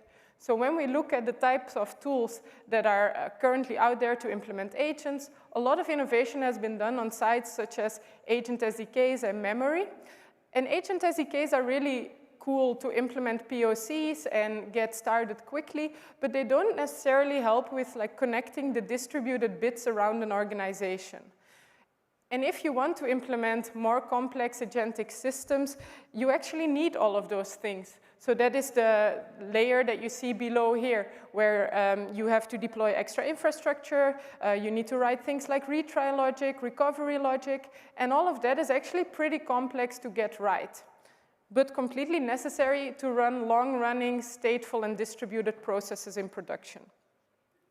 So today I want to talk about an open source framework called Restate, and you can see it a bit as a flexible, durable foundation that lets you build any backend. So it's not specific for agents, but as agents are also just a type of a backend, it also works well for them. The ideas behind Restate come from Apache Flink, which is a popular distributed stream processing engine, and also from some of the ex-architects behind Meta's core event infra. So what are the ingredients in Restate? Basically 4 parts. First of all, it makes sure that a single run of an agent is resilient. This is called durable execution in the industry. Think about things like when an agent runs for a week and then crashes, we want to be able to bring it back and let it continue exactly at the point where it failed. We don't want it to start over from the beginning. Another area here is running many concurrent sessions in parallel. Imagine running thousands of concurrent agent sessions at the same time and needing to make sure that state is always consistent and that different agents don't interfere with each other. And then going more towards things like communication between agents and MCP servers and other tools. And finally, also control, making sure that when an agent, for example, is doing something you don't want it to continue, or when it's stuck, being able to actually cancel or kill the execution. So the way that you can think of it is as follows. Restate is basically a server which runs in front of your agent service, so as a separate component. It sits there a bit like a message broker or a proxy. And when there's a request for your agent, Restate proxies the request to the service and pushes it to the service, basically. And from that moment, there's a connection, open connection between Restate and the agent. And that connection will basically be a bit like a lifeline for the agent. So as the agent is doing stuff, it sends events over to Restate, and Restate will use that journal of events to recover the process after a failure. So from a slightly higher level explanation, you could say that it's turning a normal function in your application into something that is long-running, durable, and stateful, without having to do a lot of the complex things you otherwise need to do for this. So my talk today will be mainly a demo. So I'll be showing you a research agent that is connected to Slack. Imagine we are working at some company and we want to make a Slack agent available to all of our employees. So if I go here into Slack, then I can here in this channel, for example, ask what is new in AI. Now let's have a look at what it's doing under the hood. So if I go back here, I have here the Restate UI. This is a bit like a cockpit for your agents. So you can see a registry of all the agents that are currently registered, and you can also see, for example, which execution is currently happening. So here is the deep research agent that I spinned up a few seconds ago. We can see what it's currently doing now. It called first an LLM, and then it sent me an answer via Slack. This first LLM call was a planner agent. So what it did is it planned the research and sent me a list of subtopics that it wants to research.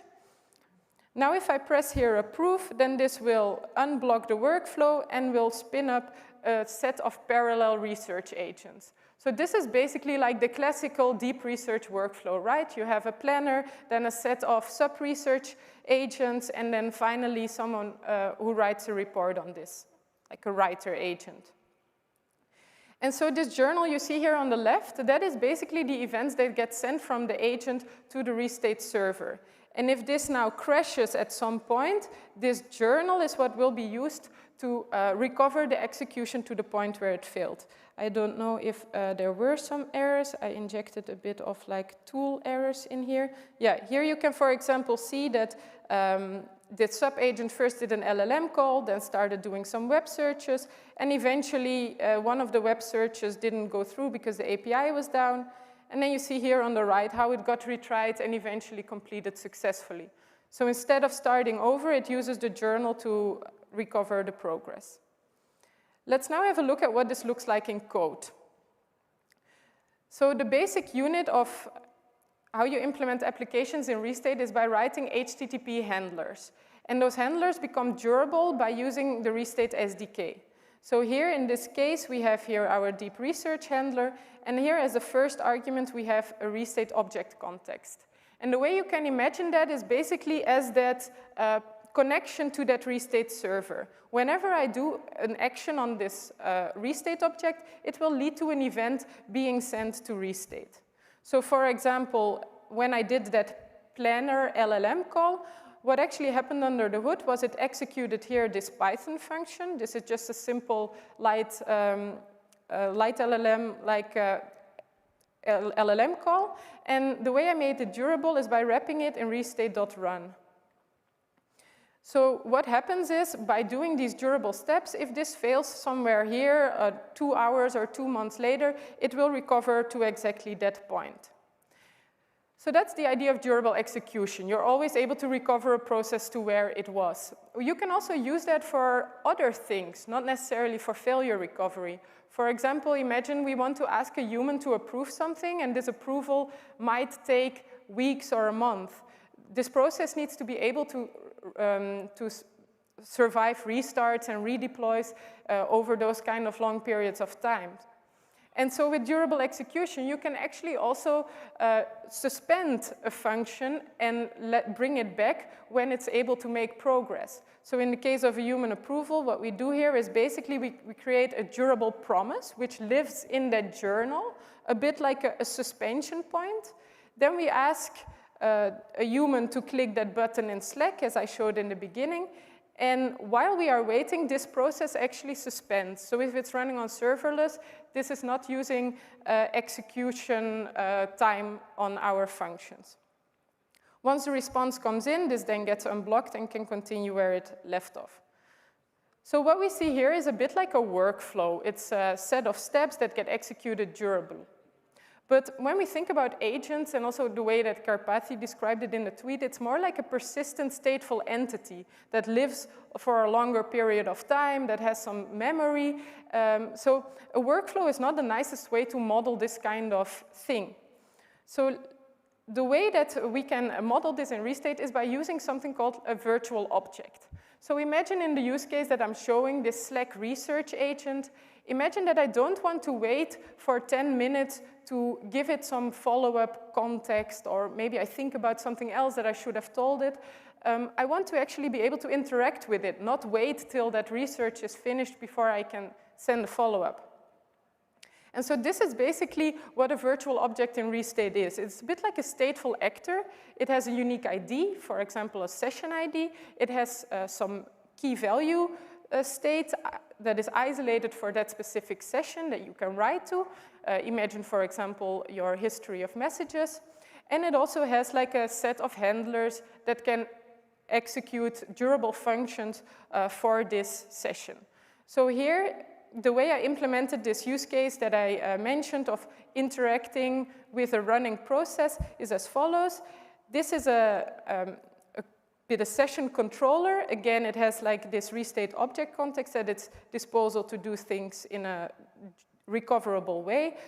It can write to this session store. Here I'm retrieving the chat history.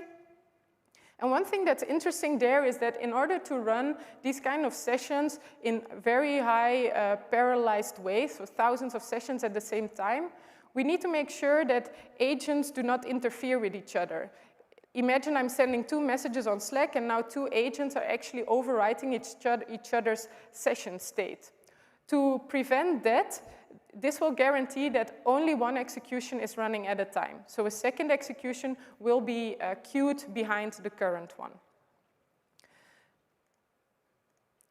Then let's have a look at how we implement this, like interacting with another execution. So an execution in Restate has a unique identifier, and you can use that identifier to connect to it from other processes. For example, to retrieve the output, but also to cancel it, or maybe to signal it, being injecting a bit of state into an already running agent loop. And so this is like a very flexible type of capabilities that you can do to implement things like, for example, signaling an already ongoing agent loop. So what we do here is if there's a current execution ongoing, then we will ask an LLM, is this like something that is relevant for the current agent loop? If that is the case, inject this via a signal. If it's not really relevant for what we're currently doing, then cancel what you're currently doing and start over again with this new information. And so this goes a little bit further than workflows. It goes a bit more towards like writing persistent stateful entities that can interact with each other and have memory at their disposal. So let me show you how this works. So here, if I now ask again, what is new in AI? And I wait a few seconds, then it should respond again with a plan. And then I can say, for example, some extra info, focus on frontier models, let's say. So once I have the plan, I will inject that bit of extra state. Now let's look at the UI of what this is now doing. So here I have that controller, which I just showed. It started calling an LLM to classify this new input.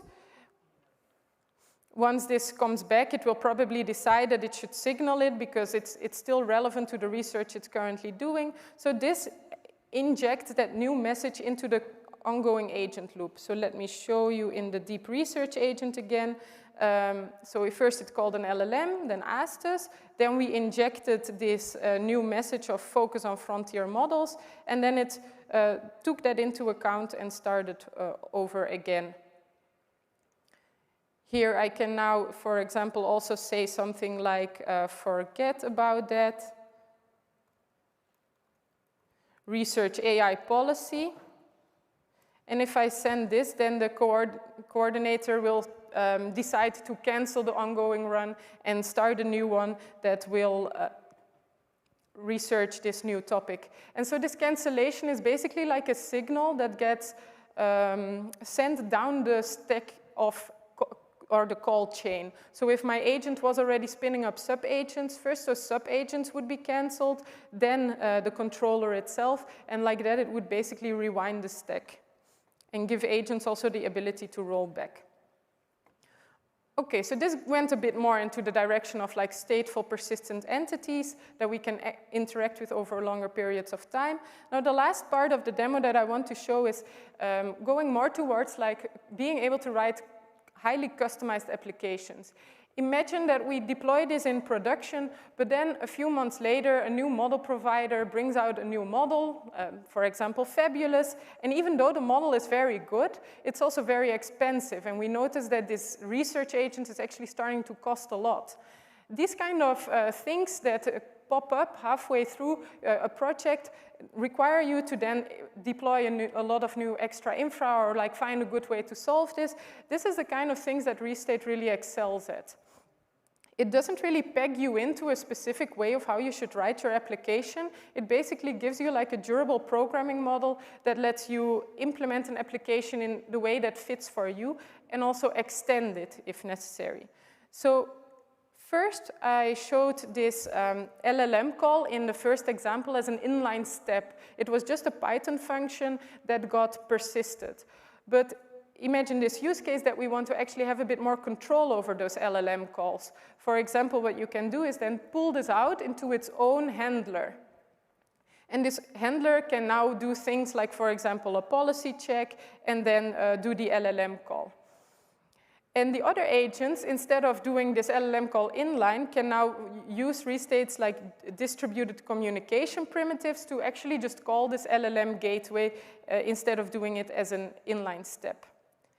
And this service fabric that lets you communicate between agents also gives you some things like flow control. So we can, for example, say one department is only allowed to run 300 calls to this LLM gateway at the same time. So the reason why I showed this was just to show you a bit like that it's basically just a resilient foundation. It makes sure that your process can recover from even the more advanced types of infrastructure failures, things like network partitions and zombie failures. And it gives you like tooling to extend and customize as your use case grows.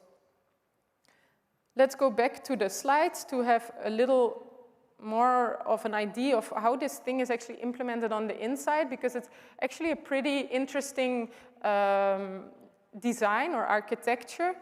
So the way it's implemented is basically by having a event-driven distributed log implementation. So inside the box, you basically on one side have the clients, on the other side the services, and inside the box is a log which persists all those journal events and an event loop. And that event loop basically gets the events from the service.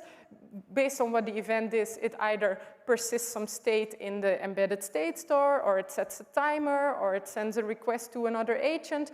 And by doing that, you basically have a durable foundation for whatever an application is doing. The design of this distributed log is heavily inspired by the way that the core event infra layer at Meta works. It's basically like an iteration on top of that, and some of those architects are, now have designed that for Restate as a more generic solution that is available in open source. There are two important things related to this architecture that make it interesting. The first one is that it works as a push model. So whereas most workflow orchestrators actually pull for new tasks, pull from the workflow server, Restate actually pushes the invocations. And the benefit you get from that is that it has a much lower latency.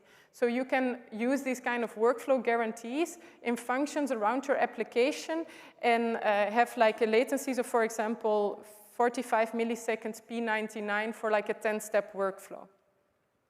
Pushing invocations also works very well for serverless because they require you to basically send the request and wake up the function. So this design that I show here includes everything you need. It includes as well that state store where we were embedding the state as the UI. It's a single binary, so it's pretty easy to operate as well. To run it in like a highly available way, you just spin it up multiple times and let it snapshot to object storage. So Restate has 6 different SDKs. We also have integrations for most of the popular agent frameworks out there. And of course, because it's just like a flexible layer, you can also just use any LLM SDK and implement custom agents by just wrapping some steps into these SDK constructs. So it's open source, you can self-host it. We also have a BYOC offering where we deploy Restate in your cloud account, and that gives you the benefit that data doesn't leave your cloud account. Otherwise, there's also a managed cloud offering. This was mainly what I wanted to show. If you want to explore the code a bit further, there is here this, the GitHub repo. It's publicly available. If you like the project, then have a look at the Restate repo itself. We are hiring across the board for all sorts of roles, going from engineering to marketing, especially also here in the Bay Area. So if you're interested in that, then definitely check out our careers page. And I will be outside in front of the conference hall here if you want to ask any questions or learn more about Restate. Thank you very much.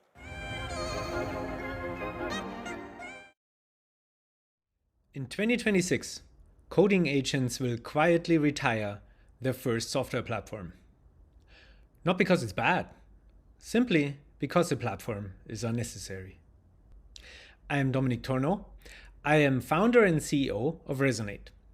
Resonate is a durable execution platform built with minimalism and simplicity as its core technical values. And these properties will play a central role in this talk. At Resonate, we have a working theory where software engineering is headed. General purpose implementations will increasingly be replaced by bespoke implementations, generated on demand.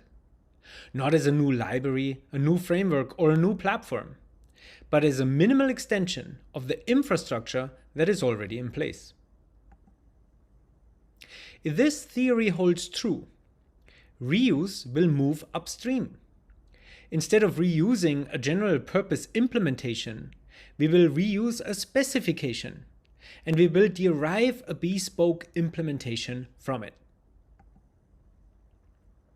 In fact, we can build many bespoke implementations, tailor-made for the infrastructure that is already in place. We just have to ask the agent. At this point, the prompt is the platform. Resonate is a durable execution platform. We have an implementation of the Resonate server. We have implementations of the Resonate SDK for TypeScript, Python, Rust, Go, and Java. So we have to ask, what does this new reality mean for us? If implementations become generatable, where does our value live? And our answer? Our value moves from implementation to specification. Now, this changes how we think about Resonate. The product is no longer the implementation. The product is the specification, the protocol. And from that protocol, we want to derive multiple server implementations. One is the general purpose Resonate server, our reference implementation. Others are implementations built with infrastructure partners. For customers and partners, this means durable execution right on top of their existing infrastructure with minimal additional dependencies. So the question is no longer, can we build a server? The question is, can we repeatedly synthesize trusted servers from the same specification? And if so, how?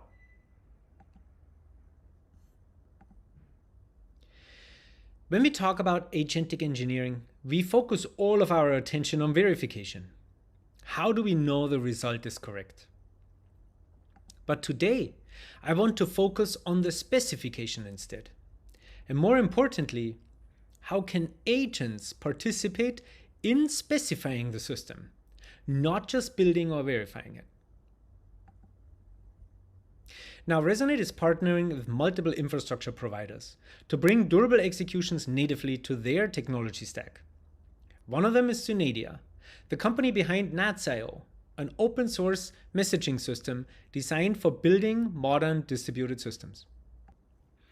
For the rest of this presentation, we will use Resonate on Nats.io to explore our agentic engineering practices.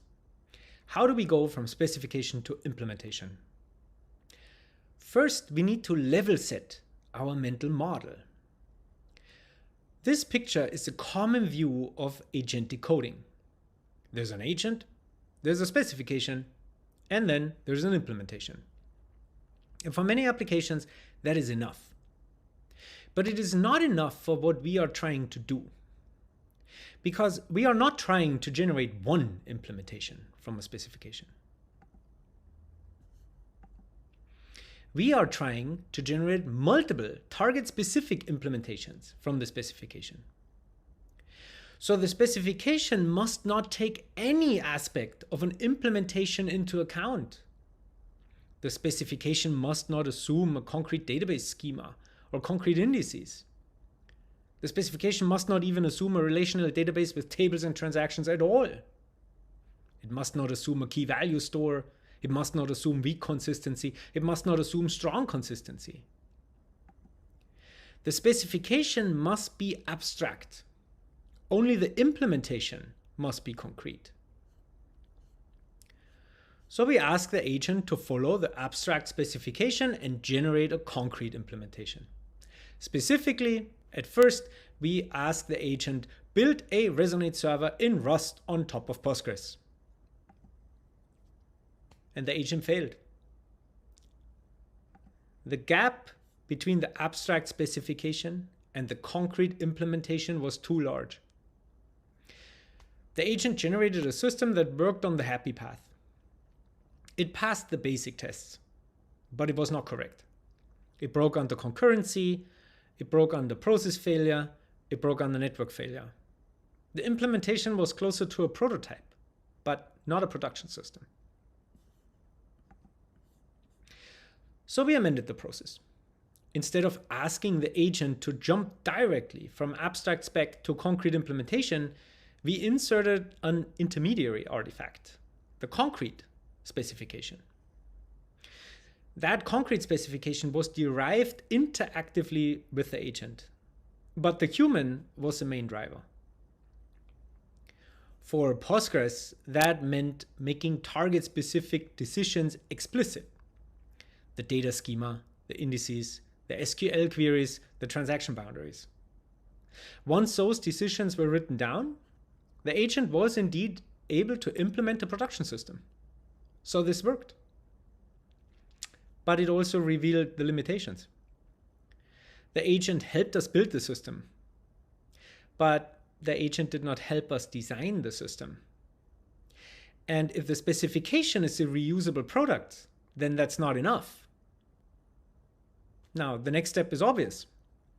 Agents have to move upstream. But how? When we started building Resonate on Nats.io, we changed the question.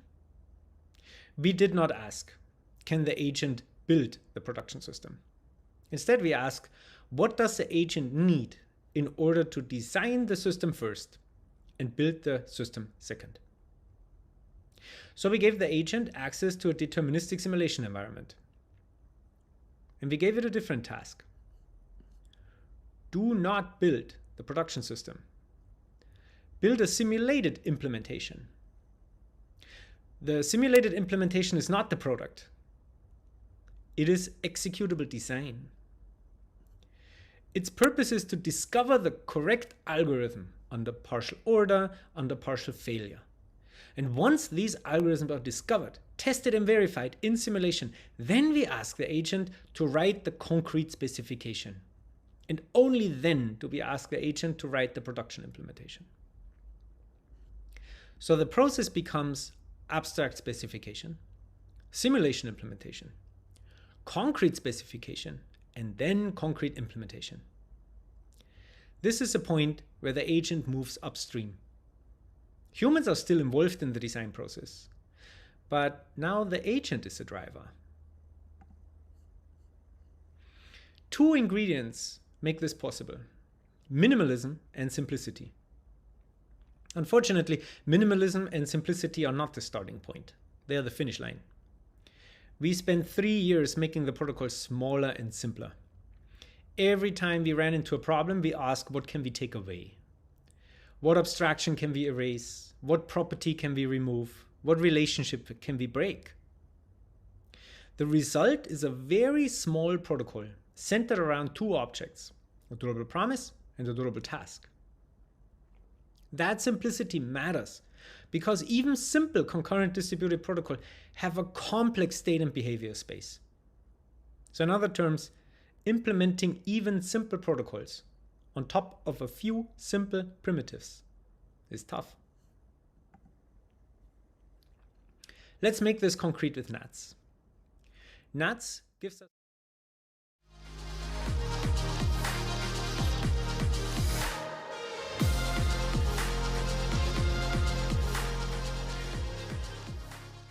Hi everyone, how are we feeling? We're in the home stretch. My name is Sarah, and I am a context engineer at PostHog, and I get the delight of working on our beloved wizard every single day. So, what's the wizard? The wizard sets up PostHog for you. It's an agentic CLI tool that reads your code base. It installs the right SDK for your project, it instruments your events, and it sets up dashboards for you. It takes what used to take about an hour or two of setup, and it runs that in about 5 to 6 minutes, and it's free inference on us so that you have a great time onboarding to PostHog. Sounds kind of sick. People love it. But a few months ago, we dared to dream, what if this became the recommended or default way to install PostHog on your project? And my security alarm bells started going off. I started questioning, how secure is this thing? Because it sounds kind of malware-shaped. And in that questioning, I learned a lot. So today is all about the lessons I learned, the stuff that kept me up at night while I was building this thing, and the thing that I ended up building because of it. So before I dive into all of the boring security stuff, aka your 2 p.m. cat nap, I want to show you the wizard actually running. If you look up on the screen, it is running for you on a loop. This is the same exact experience that anyone who runs npx at PostHog Wizard gets on their terminal. Like I said, it's an agent. It figures out what SDK is right for your project. It installs it for you, instruments your events, builds dashboards. I like to call it a little mini implementation engineer in your terminal. And sometimes I show people this and they ask me, why an agent? Why don't you give users a good prompt? Why don't you give them a skill that they can invoke in their own tool?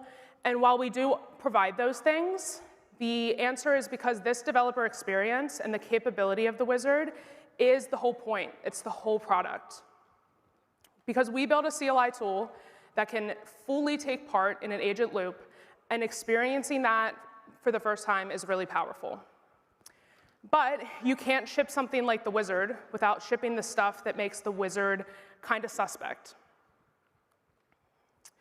So let's take it apart. Let's look at the anatomy of the wizard, because usually threat models fall right out of the anatomy of the agent. So the wizard is a similar shape to what I'm sure a lot of you are building if you're building agents.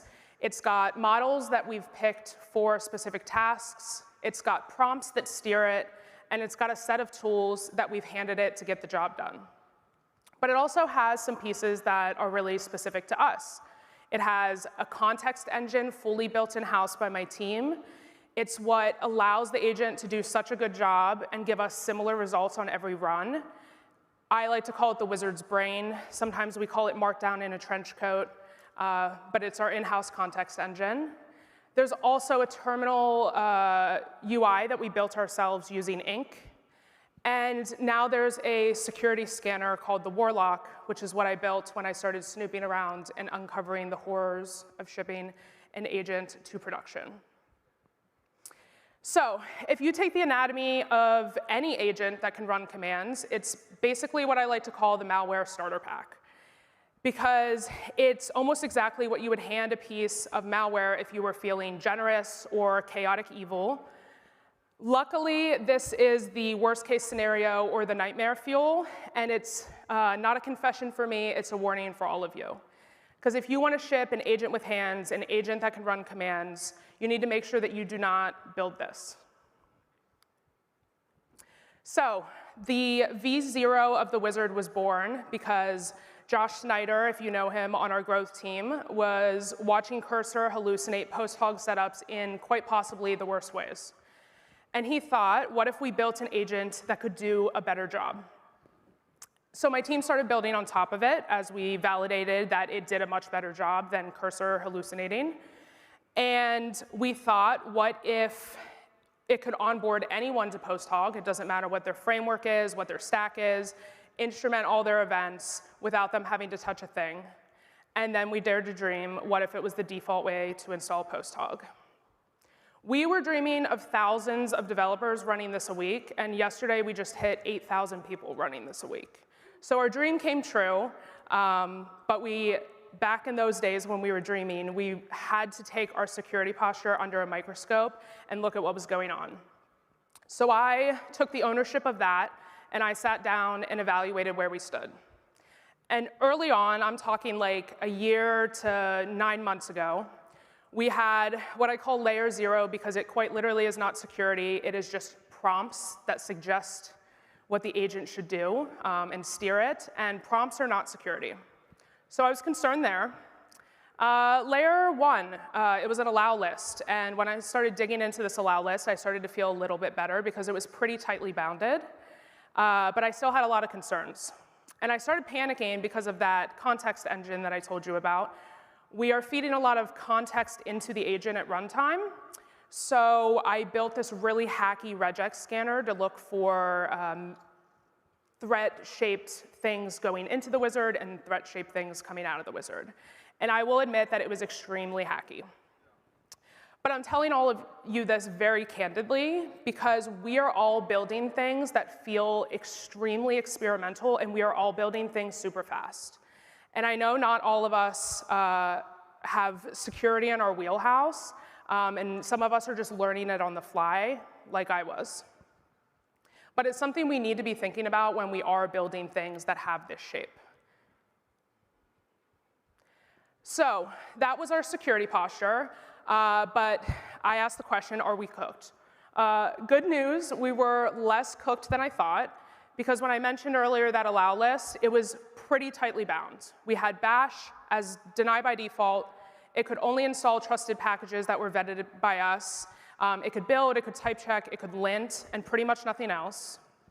It couldn't run random shell commands, and it didn't have access to environment variables. The agent couldn't read your .env file because we blocked it outright and we were rooting secrets through a vault. So I took a breath of relief and realized we were in a better place than I thought. But I wanted to know where the cracks were because with security, there's always cracks. So I did the thing that we should all be doing. I tapped our security team and I said, hey, can you audit this thing for me and find those cracks for me? And they found some things. They found some gaps. And the interesting part wasn't the specific gaps or bugs they found themselves, but it was the shape of them, because almost none of them were obviously evil. They were all two very innocent, well-intentioned things that were shaking hands and opening a hole. So the lesson I learned was that attacks compose, code review doesn't, because us developers all look at diffs one at a time, but attackers look at the whole system and they look for those two things that shake hands and open a door. But there was one more thing that was keeping me up at night, and going back to that context engine, I realized the scariest part of the agent we had built wasn't really a command in our case, it was the helpful looking stuff that we were feeding its brain. Oh, I think I went the wrong way. Yes, the context mill. So this is our context engine, AKA the wizard's brain, and it's how the wizard knows anything at all and why the wizard actually does a good job. It pulls from our docs, it has handwritten prompts that are got-yous and lessons that we learned along the way, and real working end-to-end example apps that help the agent pattern match so that it can install Posthog in a really great way for you. It packages all of that into skill bundles that get shipped to the wizard over our MCP server and loaded straight into the agent's context at runtime. So sit with that for a second. It's a machine whose whole job is to take content and inject it into an agent that can run commands. Now, if you were an attacker, you might say, well, what if I just poison the content?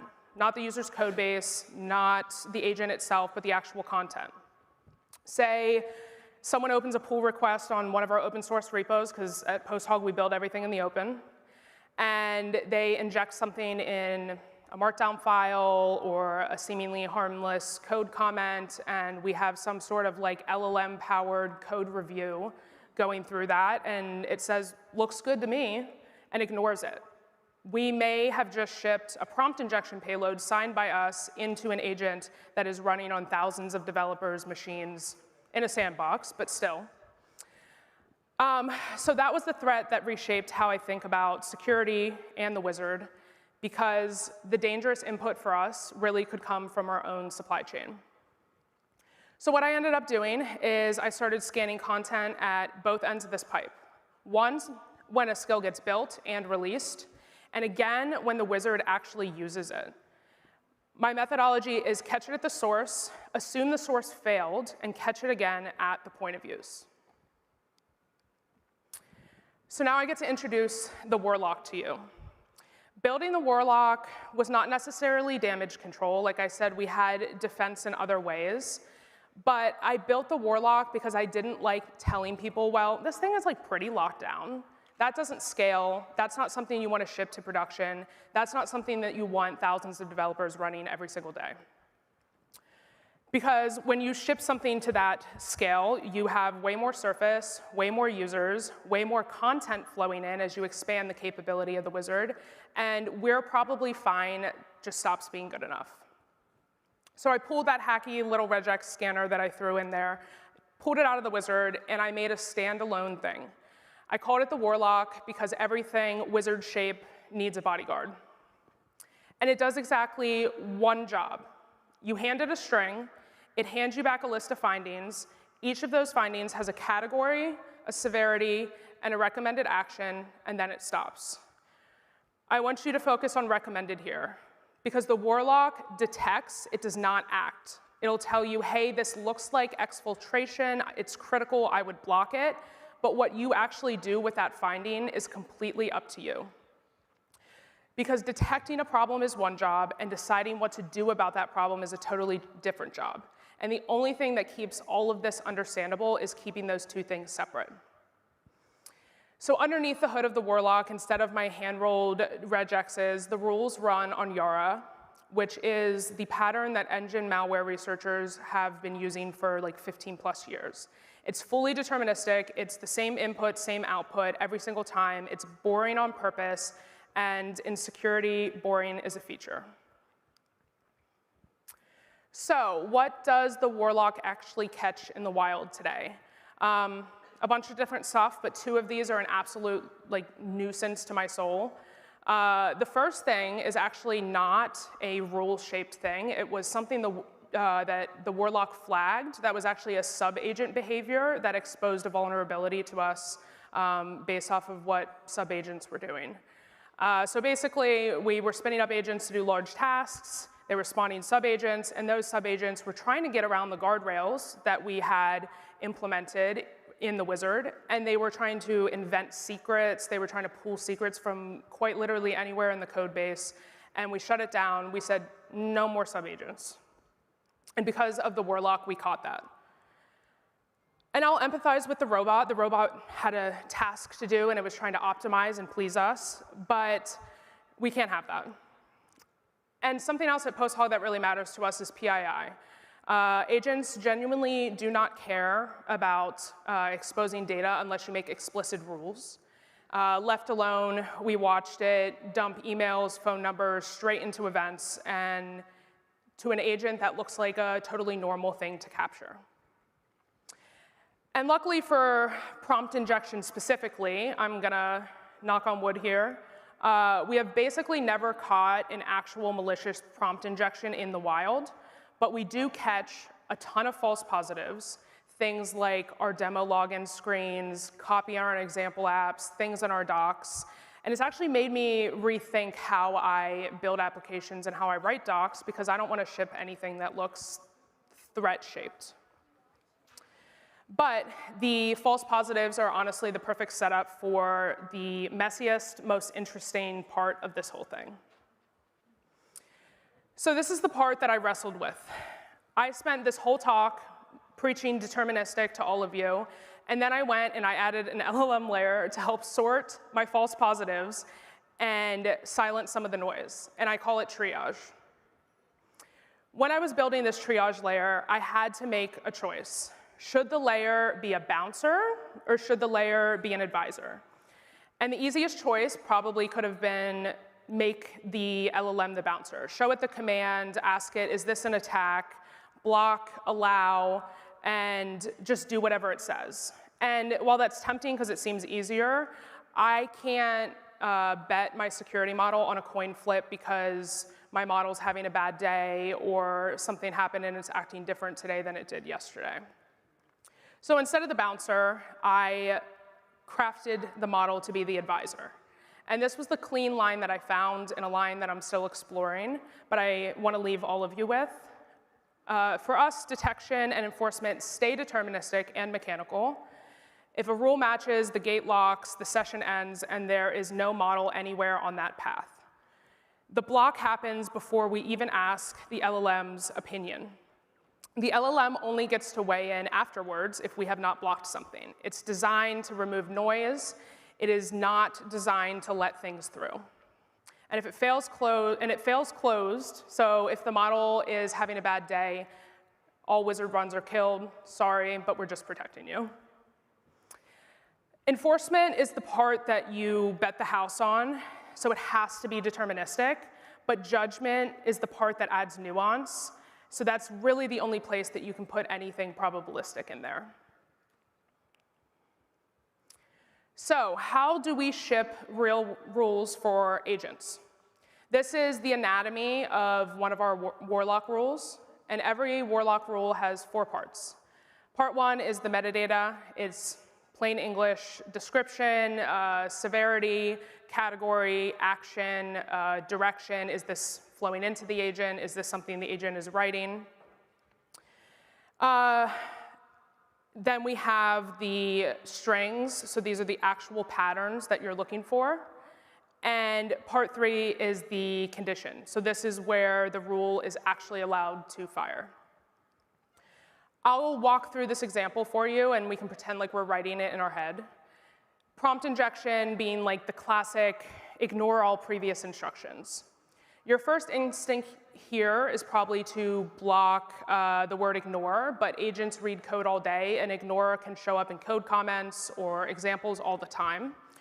So you don't want to match the verb alone. You match the verb plus an instruction-flavored noun. In the condition, you say fire if any of those patterns hit, and in the metadata, you determine is this critical, what the category is, what the action is, in this case block, and the direction, in this case being input flowing into the agent. But to write good rules that reduce noise, you have to ship tests with them. So you have to write tests that say these are patterns that match, these are ones that should not. And that negative test is the first line of defense against false positives. But you also want to make sure when you're deciding the severity of that rule that you track real-world impact, not how scary it looks. RM-RF is scary, but it's also how we all delete note modules like 40 times a day. You decide the real-world impact for the agent that you're building, because a security tool that crashes every time it tries to clean a build folder is a tool that gets turned off and one that catches absolutely nothing. So I'm proud to say this is our security posture now. I can finally come up here and say we have true defense in depth. All my learnings have assembled into this. It's still layered, but every layer is doing a job that it's good at now. We still have prompts, but we only use them for steering. Everything runs in a sandbox. We deny by default. We have a vault so secrets never hit the model. We have the warlock to scan content coming in and to scan output being written by the agent. We also have triage to reduce the noise, and we have telemetry embedded in the entire process so that we see everything. None of these layers stands on its own. Not a single thing here is going to save you, but it's just boring, honest layers, each of them doing one job that it's good at. So if you're building an agent with hands, this is the whole talk in 3 lines. 1, if it isn't enforced deterministically, it is not enforced. Prompts are not security rules. Don't act like they are. 2, the dangerous input isn't just what your user types. It isn't just the commands that you allow it to run. It's everything flowing into the model, including the content that you write yourself. So scan your own supply chain at the source and when the agent invokes it. 3, attacks compose, code review doesn't. Most of our gaps during our audit were 2 innocent things, shaking hands and opening a door. The wizard, the warlock, and the context smell are all open source, so come find me downstairs. I'm in the expo hall at our booth, and I'll show you around, show you what we built, and I want to hear how you guys are securing your agents. Thank you.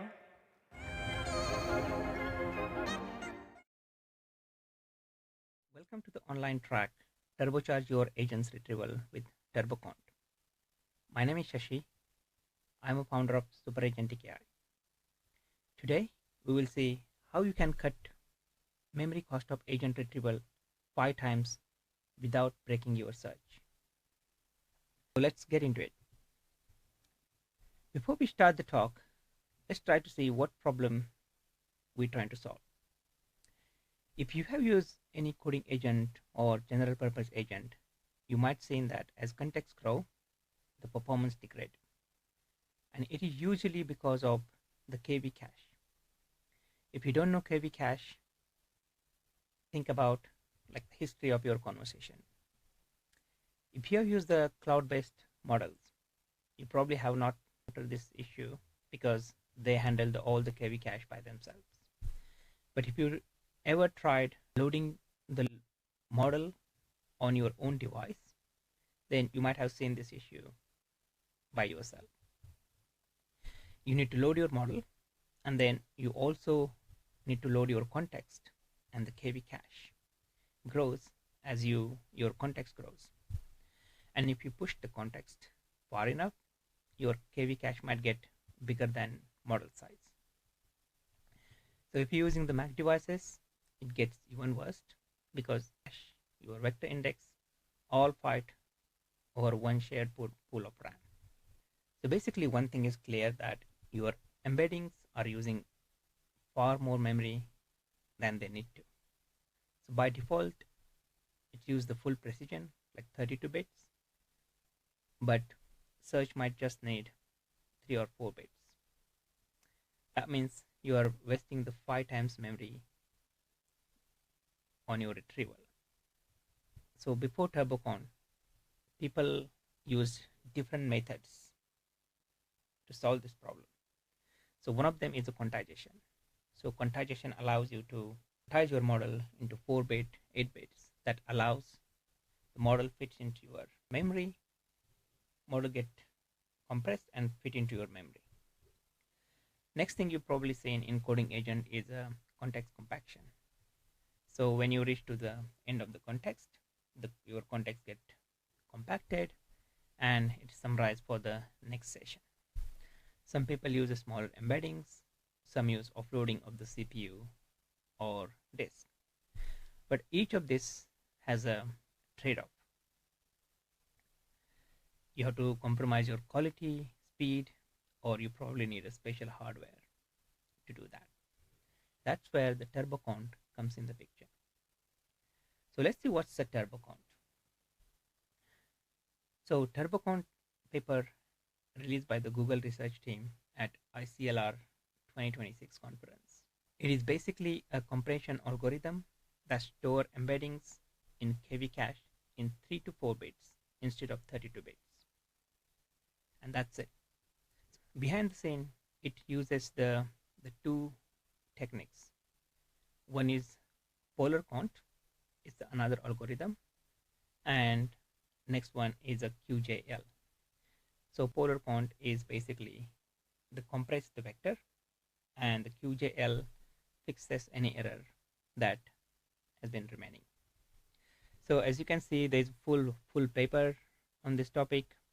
If you're from machine learning background, you can read this paper.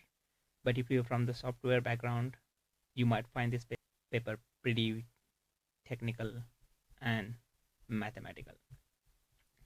The Google also released the launch post on the TurboCount, which explains how it works. And they mentioned this QJL techniques, which using only 1 bit, and the polar count. So you can go through this blog post if you want. But in a nutshell, what TurboCount says is do not store vectors in 32-bit. Just store it into 3 to 4 bits, and that's it. The promise of this paper is basically you can put this vector into less than 4 bit without losing the quality. And that's the interesting part of the compression. And that's the magic the TurboCount does under the hood. One idea that's worth understanding is search doesn't care.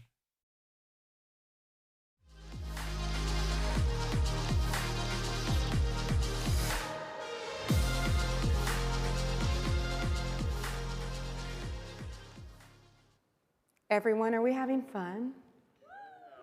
Oh, you've got to give me way more than that. So let me tell you, my name is Kay Malcolm. I am a retired hip hop instructor. So if I don't get more energy than that, we'll start. Are you having fun? Okay, all right. So here's what we're going to talk about today. Now, you guys have heard a lot about 2 letters. Does anyone want to guess what those 2 letters are that I'm going to talk about today? Database, oh, that was pretty good, DB. I'm going to talk about AI, but I'm specifically going to talk about agent harnesses. But before I do that, I want to introduce you all to a few people. Is that okay? Yes or yes? Is that okay? I gave choices. Yes. Anyway, all right, okay, all right. This is my team. I run an outbound database product management team at Oracle. I've been at Oracle a really long time, 20 years. Funny story, I started when I was 12, so don't do the math and don't start adding in your head. And we've got a problem. That problem is I've got one group that does platform development. And then I have another group that does content development for Live Labs, a platform that I wrote myself. So yeah, I'm an engineer, but I'm kind of a developer poser too. And then I've got another group who does QA. And then I have another group who does my front-end development. With AI, here's what I found out as a leader. Because in the token maxing era of 2025, Because you know we're not token maxing anymore, right? We are responsible AIing now. But in the token maxing era, the thing that I found out was, while AI was making the individuals on my team faster, there was another problem it was creating. It wasn't making my team more productive. And the reason was when one team from the Netherlands checked in code at my 4 a.m. in the morning, because I've got half of my team that's in EMEA, and I have half of my team that are here in the United States.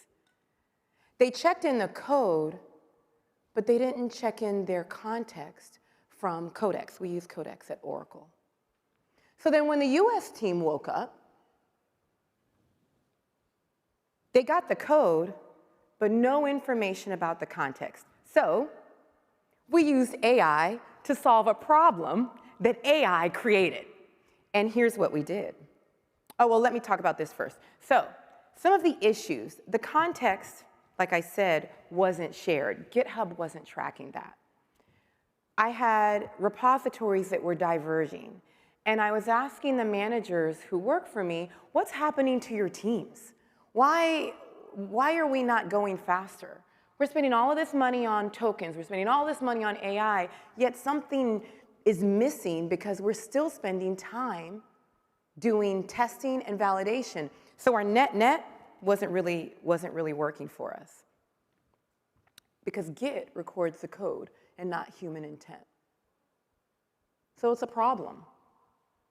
And even though code creation was no longer our problem, we still had a bottleneck. We needed a collaboration layer. Now, I do have members of my team in the audience, so don't judge me, and you know who you are. I'm not saying that you all didn't collaborate, but now we've got a new team member, and that new team member is AI. So we needed to figure out how to track our progress and our next steps, how to rationalize decisions that the agent was making. We needed to figure out how to resolve questions and conflicts. Okay, hold my problem. Will you all hold my problem for me? Right here, we're gonna just tuck that in a little box. Let me define what an enterprise agent actually is. Now, most people think that an enterprise agent is the model and workflow. How many people agree with me? Man, this is a tough crowd. Okay, one person. Okay, the rest of you think it's a little bit more? Okay, let's see what. Could it be that a real enterprise agent has tools? Tools are how it does things. Context. The context, that's a context window. That's what's in the actual prompt. Memory. Huh. And if you're thinking, but wait, Kay, memory, you just said that the model's kind of like the brain of the operation. Hold tight. We're going to talk a little bit more about memory. Retrieval, because you don't want to get everything back. So that's being able to retrieve the right information back. And then, I know that there are a lot of developers here, and you all don't care about security. I care about security, because I work for the most secure database company. And I used to work for an agency that has no name. But guardrails is also important. This is the harness. I speak in analogies, and I speak in stories, because if I tell you this and Marvel, you know exactly what I'm talking about. So the agent, think of it as the model, little brain floating in a glass jar, plus this harness. This harness is the body. So it's how the agent can actually do things and get things done. That memory That's the part of the central nervous system. And you remember the central nervous system connects the brain to the rest of the body, legs, arms. That's the part of the central nervous system that carries context. So you remember my problem with Git? What I needed was memory. Okay, so there are a number of memory types. I chose 5, the 5 most common ones that people talk about, and these are the ones that I want you to remember. The first one is short-term memory. That's the session, right? And so if you're storing memory of an AI process, that is, the short-term memory is if you're with Chat, Claude Code, right, Codex, pick your poison. The long-term memory is what persists across sessions. Episodic memory, what happened the last time I interacted with fill in the blank? That's your episodic memory. Procedural memory, tools, steps that were taken. And then finally, semantic memory. And semantic memory, because we're talking enterprise agents.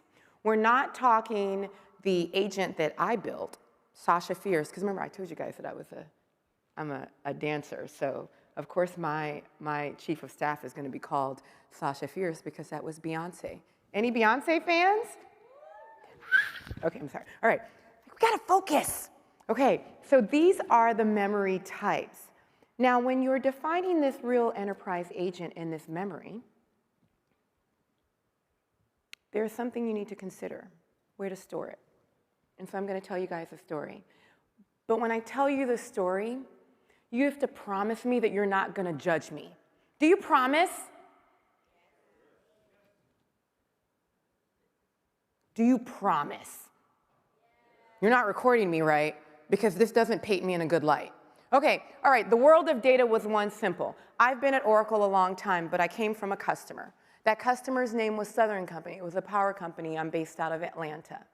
And I was hired at Southern Company because I was a rock star performance tuner. You had a SQL query. I mean, I'm dating myself, but whatever. You had a SQL query. I knew all of the init.aura parameters, even the ones when you called support and they said, don't remember these, don't write them down. I wrote them down in my little notebook. I could tune a query within 1 inch of its life.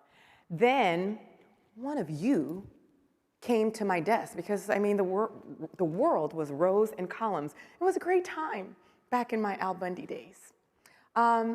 And said, hey, I need to store data unstructured. Why? Why do you do that? And so me being Kay, the diligent DBA, I was like, let me figure it out and get back to you. Did I get back to him? I didn't get back to him. Now, the thing you have to know about Southern Company was for every database system that a DBA managed, I had to attend 2 meetings. Today, when I hear Sarbanes-Oxley, I still throw up a little bit in the back of my throat. So I had to attend a security meeting and a patching meeting every week, never failed.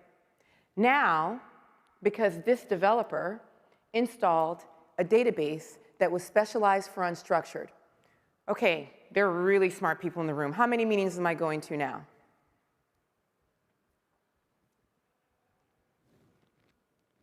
Four. Okay, I'm a little annoyed, but I'm like, okay, we can do this. Then they said, Kay, since you're such a good tuner, I need you to figure out this relationship. Now, the way that Southern Company worked, there was this people could die application, and it was like a Nokia phone that people who were climbing the towers, right? So you guys have been in a storm and the power goes out, right? And then you're pretty sure that within maybe an hour or 2, the power will go on. Well, that system that would tell the people who are climbing those trees and risking their lives to turn the power back on, sometimes would have false positives or false negatives. So they wanted to look at all of the other poles in the area to try to get away from the false positive or the false negative. And so I did that in a SQL query. And it was amazing. It was a 5-nested union all statement. It was some of my best work. Now, it might have taken like 20 minutes to work, but it was like a predecessor to Graph. Yeah, they installed Neo4j. So now, how many meetings am I going to? 6. That's a problem. So I got ahead of myself. So you know what I did? I quit. I left and I came to Oracle because I was like, this is a problem and maybe I can go to Oracle to help solve it. So then Joe Mundy called me and he said, hey, we are installing Redis. Oracle is late to the game. We've got a vector database. Okay. But here's the problem, Joe. Agents now need access to all of this data.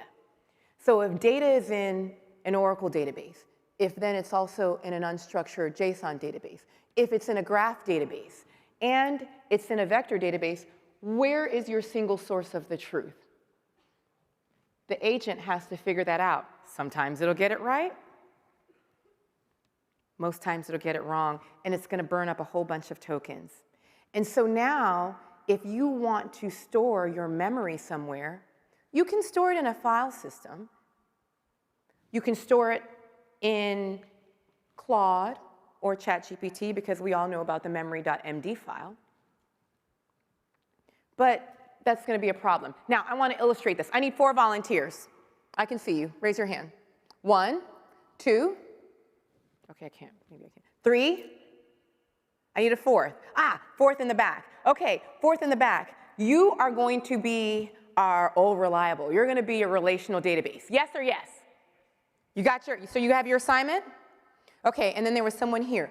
You're going to be my unstructured database. OK? And then where was my other? Very good. You're going to be my graph database. You good? Relationship guy. You look like a relationship guy. All right, very good. 4th. Where was my 4th? Was it you? Yes. Yeah, you are my vector database. OK?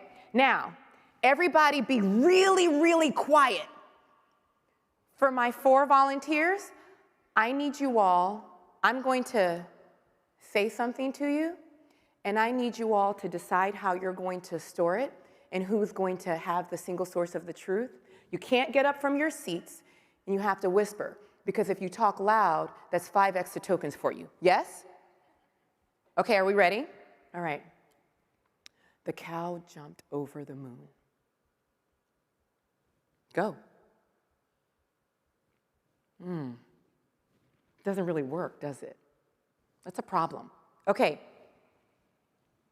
Oracle, and if you don't forget if you forget everything I say, and you remember one thing, Oracle is not the Oracle that you think.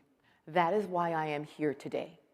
How many of you knew that Oracle could natively, in the same table, down to the same partition, store JSON, graph, vector, my vector friend over there, my JSON friend, spatial.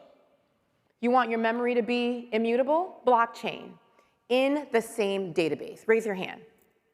Yeah, we have a marketing problem. So any data type can be stored in a 26AI database, any workload, anywhere, AWS, GCP, Azure, OCI, on-prem. Choice and flexibility. So now when we take this and we talk about the agent, I want to be able to store my long-term and procedural memory and relational. In JSON, I want to store my short-term and my long-term memory. Graph, I want to store procedural, because procedural, that's how I figure out the relationships, right, the steps. My episodic and semantic memory, I need to do some vector and then store it also as text. Now, if I have 4 different databases, you all saw, they can't talk to each other. It's going to be a problem. And so what I'm saying to you today is the Oracle AI database is the best place to store this agent memory that's going to power your harness. Remember, your harness is your body, and that memory is your central nervous system. OK, back to Poly. So the problem that I had, we solved it with a memory broker named Poly. We used agent memory. we got out of that automatic continuity. So with my team, they were able to share not just their code, but Polly also kept track of the context. So if one context window had procedural memory, episodic memory, information about the long-term memory, that was then shared with the other folks on the team. You could call them agents, if you will. They're just human agents. Shared across forks. The developers on the team remained in control while Polly was able to create the context, figure out which fork and branch it belonged to, and which commit it belonged to. Now, this is a very simplistic example, but when you take this to the enterprise, here's what happens. Memory is the thing that becomes non-negotiable in an agent's harness. Now, these are 3 papers that I read on the airplane. This first one is from OpenAI, and it's about its in-house data agent.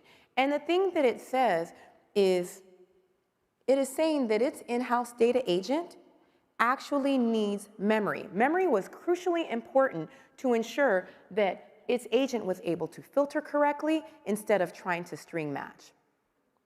Harrison Chase said, your harness, your memory. And if you don't own your harness, you don't own your memory, which is key. And then, I'm sure you all are wondering, well, Claude has memory, why can't I use that?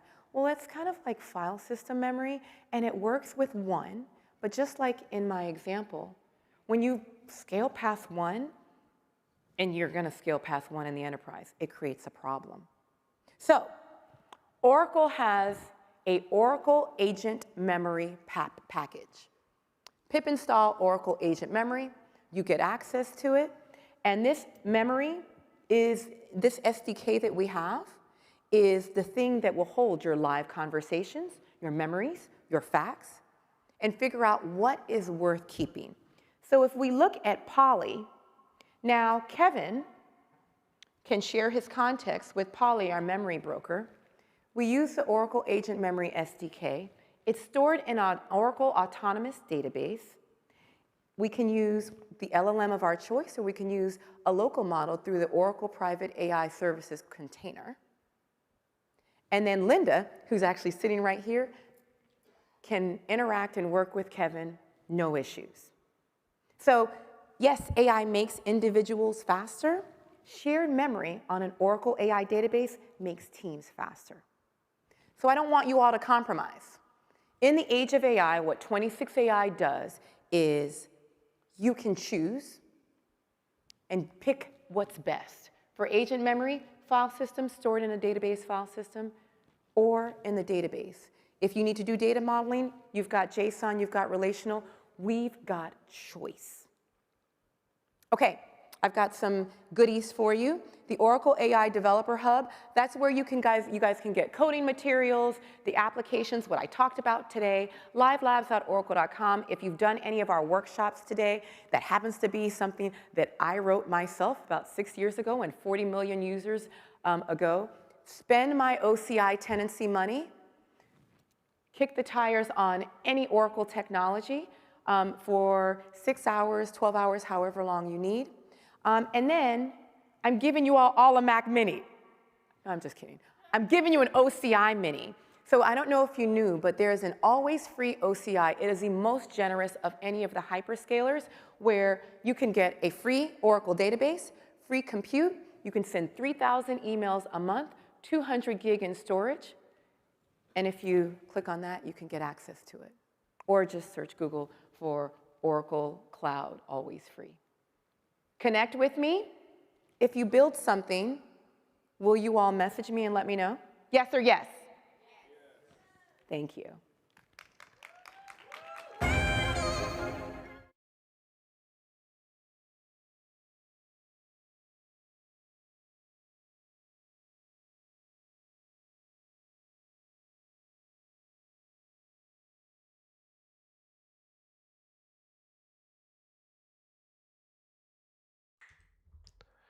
Imagine you find a magic lamp in an antique store. You rub it, a genie appears and asks how it can help. You bury it in the line, so you say, I need the best engineer to help with an impossible project at work. And the genie grants your wish. For me, the best engineer is probably John Carmack from his 8 days, so you get Carmack. But the genie had a sense of humor and imposes restrictions, maybe for safety. Carmack can only see one small part of your code base, maybe 1/1000th of it. And he remembers nothing he did before. Every conversation starts fresh. So that would be maddening, right? You would know there is a standard way to do stuff, and Carmack wouldn't. You would have to explain the same thing over and over and over again. You would have a genius on one side and something deeply deficient on the other. And that's what agents are. Let me walk you through an example of how many times we re-explain things in a simple interaction. We have 4 repos: UI, Module 1, Module 2, and Platform. I want to change the UI and propagate the change through the system. Okay? First, we change the UI library. Say we, change the button or whatever. That's the first explanation. Unavoidable. We have to express the intent. Okay? Then we publish it. We go to Module 1, and we have to re-explain what just has happened in the UI library so it can consume the package here. Know that that's often a different person, right? Every box in this diagram can be done by a different person. And then we discover that the published UI library doesn't work with Module 1. So we go back to UI, and we have to re-explain the original change and the issue, right? Because that's a new agent. It doesn't know the original change, and obviously doesn't know about the issue. Let's say we fix it, right? And publish it again. We go and again, we explain the new change in the context of Module 1, same ordeal. And do the same for Module 2 again. And then we go to the platform repo and we explain how everything fits together and we implement the change there. Let's imagine a week after release, a bug appears in the UI component and we have to fix it. So we start an agent in the UI repo and we have to explain, again, the original change from a week ago and this production issue we're seeing. So we have 7 explanations for what essentially is one change. And also, it may not be one person making all these 7 explanations, but they still occurred, right? So that's very, very typical with agents. So how do we solve it? Well, there are many problems in here that contribute to this experience, but they roughly fall into 2 categories. The first one is that an agent essentially is repo bound. The agent sees and changes generally one repo at a time. It never sees the whole system, which can be hundreds or thousands of repos. So that's kind of the space component of the problem. Second is amnesia. The agents forget their work. Every session starts with a blank slate. The human becomes the memory in this case. That's the time component of the problem. Look at the 2 closer.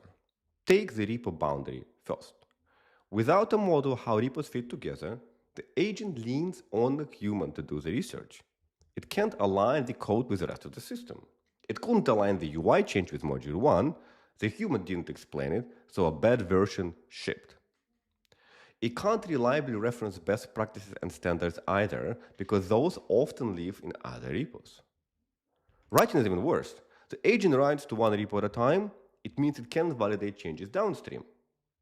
Module 1 CI should have failed on the UI change, but it didn't. The agent can't update consumers at the same time, even though, while making the UI change, it has perfect information to do so. It knows exactly what it's doing. So the user has to re-explain stuff imperfectly to each consumer. Changing something across 20 repos means re-explaining things 20 times. A lot of developer time spent, but also a lot of tokens burned. The second category is that the agent forgets. The agent has no episodic memory. Every session is a blank slate, and the human, in this case, becomes the memory. Here, what the graph of your work actually looks like. At the bottom, there is a repository graph, the artifacts your organization produces, plus every open source repo you depend on. Maybe 1,000 repos you own, and tens of thousands of open source repos. At the top, there are all agentic sessions that create and modify that code. Session relates to each other, repos relate to each other. So this graph is a faithful picture of the work in your organization. It describes what's there at the bottom and how it came to be at the top. That's what you want your agent to see. Here, what it actually sees is one session, one small fraction of your code base, no memory, okay? Because it sees so little, it leans on the one who understands the system, the developer. Every developer has a part of that graph, right, in their head, at least in the domain they know. The agent, generally speaking, doesn't. If this doesn't sound crazy, right, imagine an agent that could see one file at a time maximum and can only look 5 messages back. Sort of constraint again, both in space, what it can see, and time, how far in the past it could see. You would say that's impossible to work in. What we have now is similar to that crazy picture. And the more complex the organization is, the more apparent it becomes. I'll show you how we solved it. Other organizations I talk to have similar solutions, so look at the problem and the solution conceptually, not a specific tool, although the tool is pretty cool. We built an agent-agnostic meta harness called Polygraph. Okay, let me show you what it does and how it fixes the issues we just discussed. The first idea that we arrived at is that if a GitHub user, any user, has access to thousands of repos, some of them they own, many of them are open source, we can analyze them and extract a lot of metadata out of them to build unified dependency graph. No line of code changes in those repos, that all happens kind of on the side, right? And then we can get this metadata and feed it to the meta harness and create an illusion of one big code base the agent can read and write anywhere. This is my personal graph. I only have about 300 repos I own, right? And thousands of open source repos my projects depend on. Polygraph computes what each one produces, each repo, each project in each repo, what each project in each repo consumes package-wise, what API they produce and consume, and look.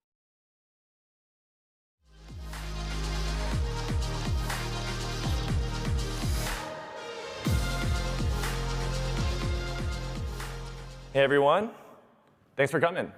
I'm Andrew, I'm the Chief of Software at Vercel, and I'm here to talk to you about how we solved agent building at Vercel.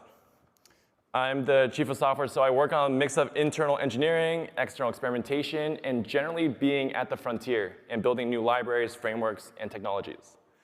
For those of you that don't know Vercel, Vercel builds agentic infrastructure so people can build what's next. We got started in the web world, helping people ship websites and web apps without having to worry about the infrastructure that doesn't make their app any better. It can scale to 1 million and scale down to 0 effortlessly. But we're seeing a change in what people want to build. You know, people started by building pages, but now we see them wanting to build agents. And we've been embarking on a similar journey to make it easy for people to build agents and agentic applications easier.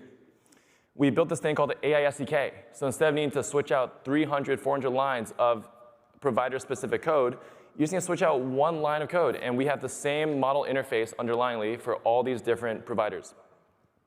We built a lot of other tools to make it easier to have model fallbacks, secure code execution, better pricing when it's inactive and waiting for responses, as well as for durability and resumability. And I'm here to talk to you about how I went on this crazy experiment roughly a year ago that led to an agentic explosion at Vercel and led to a really cool thing that we built recently. This is 1980, Bill Gates, before my time, had this quote saying he imagined there would be a computer on every desk and in every home. You know, that was probably pretty contrarian then, and today it seems like very normal to have that happen. And me and the CTO had this thought, you know, instead of a computer on every desk, could we potentially have an agent on every desk? You know, today we only really use agents for coding and technical workloads, but we're starting to see expansion into things like design and product management and other verticals. And this was maybe about a year ago, so I would say I'm pretty early to this. But that was when it was like Sonnet 4 and things weren't as sophisticated as they were today. And I tried to actually explore this out, see what we could do about it. I went around to various job functions at Vercel, marketing, sales, finance, legal, and I asked them, what do you hate most about your job? And the most compelling use case I heard was at the data team. They were growing, they were a very lean team, but Vercel was growing faster. They had so much more data from customers, analytics, metrics, sales. They just had to keep on aggregating and keep on making available for themselves to use. And at this time, if you think about what the data science people at Vercel have to do, whenever someone from marketing or sales has a question about a customer or product, the data science team has to drop everything they're doing, write the query, process it, do an analysis, and come back with some recommendation on what to do. And this was really killer to productivity. The data team did not want to drop everything and just write queries all day. And so I worked with our VP of data to try to build a better way for them to operate this way. And so if you think about the very first thing you would ever do if you want to try to use AI to solve a problem, you may just build like a huge mega prompt. You just have a question, you pass into an LM, you have it respond, and that's it. This was how the first version really looked, honestly. I asked them for a dump of the Snowflake schema. I pasted it into a system prompt with a question. And then when it generated SQL, I actually copy and pasted that in and just ran it myself. I just want to see, are the models good enough today in order to write valid SQL, given some decent structure? And I would say this gave us a little bit of confidence that models today aren't that good, but maybe we can harness engineer or make the context around it a little better and give it some more guardrails to operate a little better. And so if you actually think about what a data scientist actually needs to do when they get a question, they have to process the question. They may have to explore the semantic layer and actually figure out what the join patterns are. They will actually go and execute the SQL. They may go back and do that again if the SQL did not execute or it was too expensive. And they'll eventually report on it, including visualize the data, maybe write some paragraphs, maybe do a retro, maybe do some other stuff. And so if you think about those different phases, me and the VP of data tried to sit down and map those out into specific agent workloads. And so the second version of this data science agent, called D0, I'm going to reference D0 from now on, is you ask a question, we have a query agent that passes on a query to the planning agent that will then have an execution agent, et cetera. And if you chain all of these together, you actually get something that looks like this, where each agent has a very dedicated system prompt focused to what that does with tools scoped to exactly that function. So example here, you can see that for the first one, the planning agent has a read entity YAML and a search schemas tool. And so it will only use those capabilities until it has an answer to pass on to the planning agent, and then to the SQL agent, and then to reporting. And this was getting better. We were able to get away from having to copy and paste a SQL and have to come back and report on it. It was now actually doing like the end-to-end loop from question to answer. But we started hitting some walls with this architecture. And around this time, we came to the conclusion that what you actually need is you need one agent with all the mega context within it, and for it to sort of manage its own memory. This was around the time when we realized that you want to actually have the agent be able to look back on what it's done, sort of reflect and figure out the steps that got to get here. And with the previous model, you may have noticed that the only thing that the next agent gets is a summary and a small snippet of the previous thing that was done. Now, this way, you can imagine that you have one mega agent, and internally, it manages its own state. At some points, it's planning, some points, it's building, some points, it's executing, and some points, it's reporting. And this is sort of what it looked like. You have one big AI call, maybe max steps 100, and you give it the ability to manage its own state based on where it's at inside of its execution journey. And so you can see similar tools, you can see a similar shape, but the best part about this is if it ever ran into an error when executing or joining, it could go back and explore more, or it could go and read more and figure out what it was doing wrong. And it was very good at this point. We were pretty confident in the actual system at hand, and we actually spread it to a few trusted members at Vercel. This was a very powerful tool, and we didn't really want to put in the hands of the wrong people or people that were using very critical workloads. So we got into a few people's hands, and the immediate response was it was awful. We thought we were cooking. We thought this was nailing 30% of our evals. But we couldn't have anticipated some of the questions that were being asked. And for us to spend more time manually mapping out some of these scenarios, it didn't seem like a very scalable way to do this. And then Claude Code and Opus 4.5 came out, or more like Opus 4.5 came out, and it in tangent with Claude Code was just so powerful. You know, they sort of unlocked the concept of a file system agent. And we, on the side, were like, wow, Claude Code and Opus 4.5 is basically AGI compared to what we had before. You know, it would answer most of our questions without even missing a beat compared to the hand-grown agent we had. And when we tried to step back and wonder what we were doing wrong and why this was so much better, we realized that the big unlock was that it was just a file system. You know, it had a very minimal set of tools, list file, read file, run bash, and we gave a few more here for our own data agent use case. But the biggest thing was it was able to use the tools that agents are well trained on, and was able to explore and write work where it needs to. You know, we weren't giving it, Claude Code was not giving it a very prescriptive set of tools. It was sort of just letting it go wild and explore emergent behavior. And so from this, we learned that you can really just use a file system. You know, we saw the learnings from Claude Code and how powerful it was, given that it just executes locally. And we tried to rebuild it in a way that was very Claude Code-esque. You know, it was now going to run in a sandbox. That sandbox would dump the whole semantic layer into it. The agent would be able to grep, bash, read file, write file all around to figure out what it needs. And we would just sprinkle a few tools on top to make sure it could do everything that is Vercel specific. And this was actually the biggest unlock ever. You know, the leap from single agent to Claude Code SDK, and then from Claude Code SDK to file system agent in general, fine-tuned or purpose-built for our use case, was an amazing leap. At this point, we were starting to get ready to give it away to more people at Vercel. And at this point, the eval score basically doubled.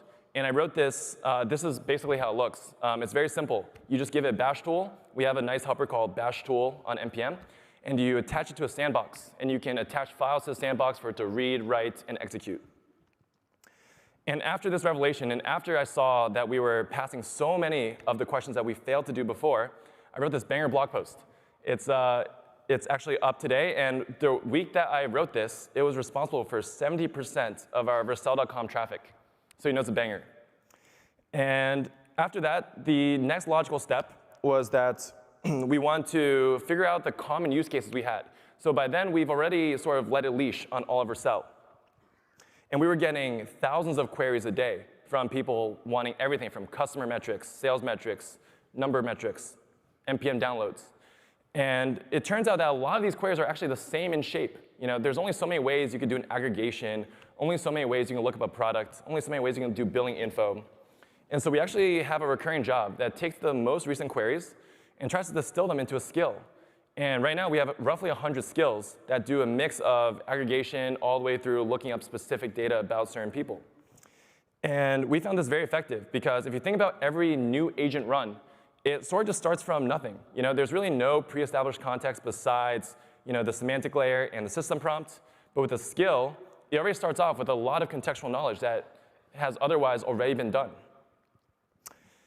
And this is roughly how it looks. It's very similar to the previous one, but the inclusion of a skills folder is actually very powerful. We also built this tool at Vercel called Skills SH. It's the most popular way to find agent skills and run them yourself. And I'm saying all this because this journey is something that most of you may hit once in a while, where you start from something simple and you gradually add complexity and you eventually hit a system in which you can ship to prod. And I'm telling you this because at every step along building this agent, someone at Vercel was agent curious. And they tried to fork off of my D0 agent and build their own. And at every step, we sort of had a better way to do something that was not previously known. And we were wondering, like, what if people today could start from the very last insight and not have to ever start from just a simple prompt or from reinventing best principles from first principles? And so we actually thought, what if we built the Next.js for agents? For those that don't know, Next.js is a popular web framework that Vercel built that invented this thing of file system framework-defined infrastructure. You don't have to worry about where things go. You just have to write files in the right conventions, and it automatically declares where they should go. Your pages go to the CDN. Your serverless functions go there. Your caching goes in the middle. And we thought, building agents should be this simple. You should only have to create a skills folder, a tools folder, a channels folder, and you should be able to just declare these very easily. And the framework should know exactly how to make an agent out of it. And that's why 2 weeks ago, we released Eve. Eve is an agent framework, like the Next.js for agents, where it's very easy from just starting with a sample template to having a fully agent ready and being able to add in your own custom knowledge, your own custom tools, and even integrate it into the channels that you are familiar with. This is roughly what we think an agent actually looks like. An agent has a runtime and it has channels. And in that runtime, you're going to have durability. You're going to want to run things in an isolated environment. You're going to want to call into different models. And you're going to want to have connections. And we built this with open source in mind. We built Eve so you can plug in your own open source adapters for Postgres, OpenAI's Responses API, Docker, other connectors. But we also made it incredibly easy to deploy in Vercel. The only thing here you see different is that everything here is using a Vercel product that we've been building over the years in order to make it easy to build these experiences. Vercel workflows for durability, Sandbox for secure execution, and Vercel Connect, something we just released to make it easy to generate short-lived OIDC tokens for connections. And we actually rewrote the whole D0 agent in Eve as we were building Eve. And from the convoluted structures behind the scenes that you did not see from the code, this is roughly how the file system looks. It's very simple. You have a bunch of system instructions, a couple skills, a couple tools, and it's very easy to compose this into a real agent, and it's very easy to iterate on. We actually gave this out to a few beta customers before we actually fully released it 2 weeks ago at our London event. And this one company that partners closely with us, Aura, they rebuilt their agent that's sort of like a mini claw to go and test people's services. It goes to websites, installs them, it tries to use them. And they've seen incredible success on building their own agent from the ground up using Eve compared to using an off-the-shelf Claude code. Fewer steps, better successes, as well as better insights. And when you deploy Eve to Vercel, you get observability out of the box. You can see here that you get all the agent runs, you see all the tool calls, you see each step it takes, as well as maybe some estimated costs and some optimizations you could potentially take. And you can get started today at eve.dev. You can just clone it, and you can just start a template, deploy easily, self-host if you need. And the reason why I bring this up is because I hope that there will be more and more business-specific use case agents. Before we built D0, we actually battle-tested a lot of the industry, well-funded startups that were doing these vertical agents, that were dedicated to taking your Snowflake instance and making it so their agent could run Snowflake queries against it. But we found out that what really makes this agent good is it has a lot of very specific company knowledge. The way that Vercel is a web-based company, we have a lot of customers that have websites and web properties.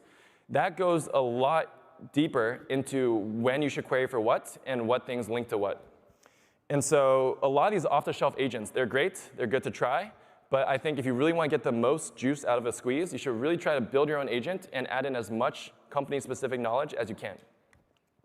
Today, we've had 20 roughly decently PMF agents at Vercel that range from anything from marketing retros to figure out who to reach out to the first ever red line of a contract when legal sees a new negotiation, all the way to my data science agent helping with data queries.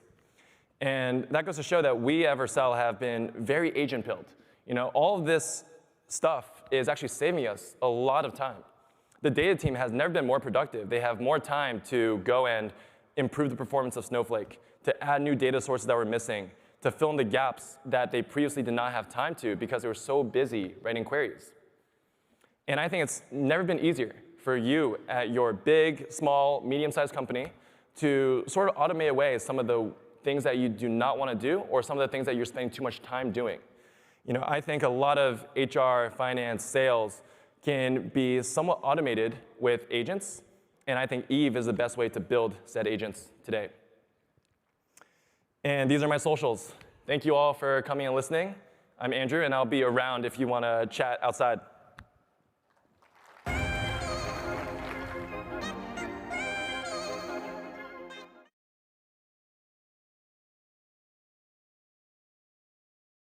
Hey everyone, I'm Ishan, the CEO of Amnara, and today I'm going to be talking about the log is the agent. The basic idea of the talk is simple, and that is most people think of an agent as the model or the execution environment that it's running in, and I think that that's the wrong abstraction. I think that the thing that actually gives an agent its identity is its log, and that's what I'm going to be arguing today. So think about a character you've spent 100 hours playing in your favorite video game, in this case Skyrim. What exactly is your character?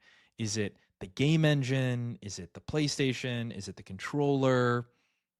No, it's not. Those things matter, and those things are what we'll interact with, and they'll run the character, but none of those things are your character. Your character is data. It's the save file.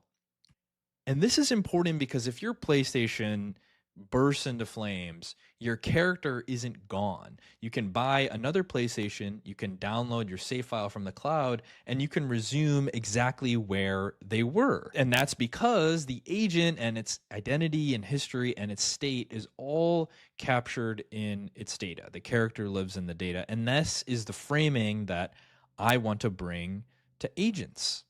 Today, when people talk about agents, they usually point at the wrong thing. They'll say that the agent is the model, or they'll say that it's the runtime. And again, as I mentioned earlier, those things matter, but they're not the agent. The agent is its data. It's specifically the log. So what actually is the log? At the simplest level, the log is the append-only event history of the agent. It's every user input, every model output, every tool call, tool result, permission, failure. And the idea is that every state transition that the agent takes is written to the log. This is important because it means that the identity of the agent isn't tied to the runtime or the model or the tools. Those things are all just interpreting and appending to the log. They're reading the log, acting on it, and writing the next event back.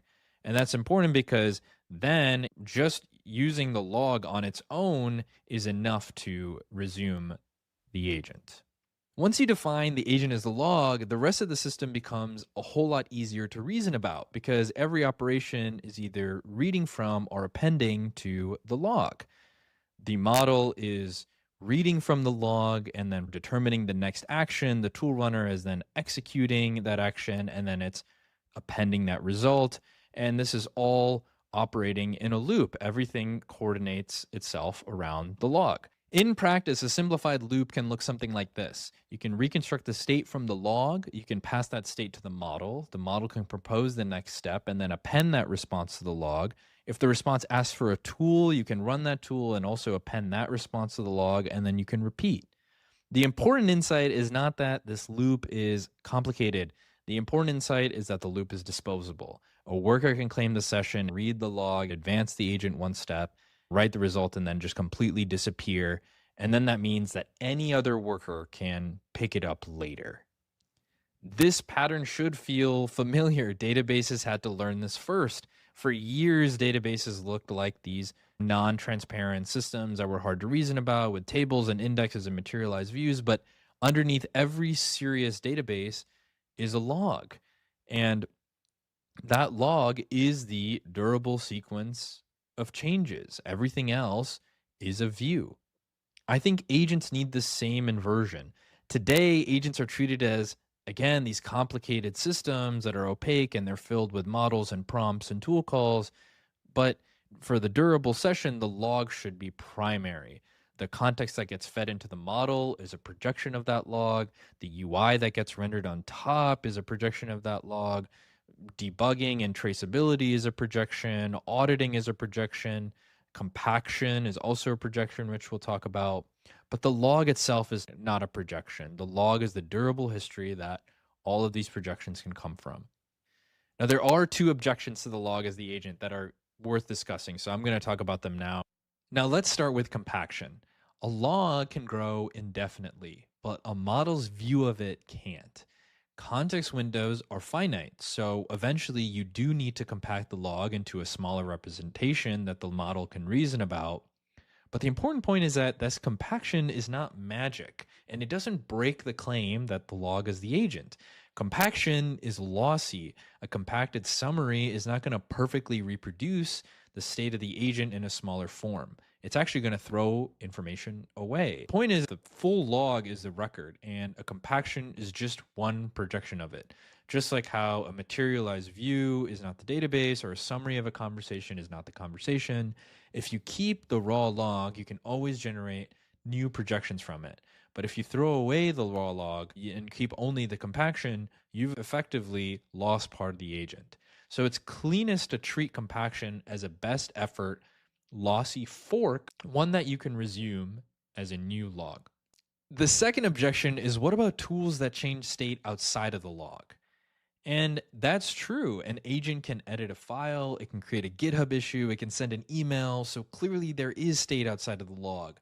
But the point is that the log is not supposed to contain the whole world. The log is just the agent's view of the world. It's just like how in the video game, in Skyrim, the Skyrim save file doesn't contain the entire game engine or every asset in the map. It just contains the player-specific state, which is needed to drop you back into that world. And the same is true for the log and agents. The log can only faithfully resume or store that agent's identity and its view of the world, but it cannot make that world deterministic. If the agent sent an email, forking back won't unsend it. If some file got changed underneath, the agent won't know about it.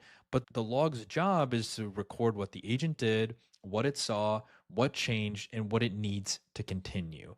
It stores that identity, and that's its purpose. And much like that Skyrim character save file, it's not meant to store the entire world. It's just meant to store its view of it. So once you start treating the log as a primitive, a whole bunch of system properties will fall out naturally. So the first property is reliability. Consider what happens today with Claude Code. If you're using Claude Code and your agent reaches a permission prompt and the process dies for whatever reason, and then you resume it, the permission prompt will be gone and the agent will be paused.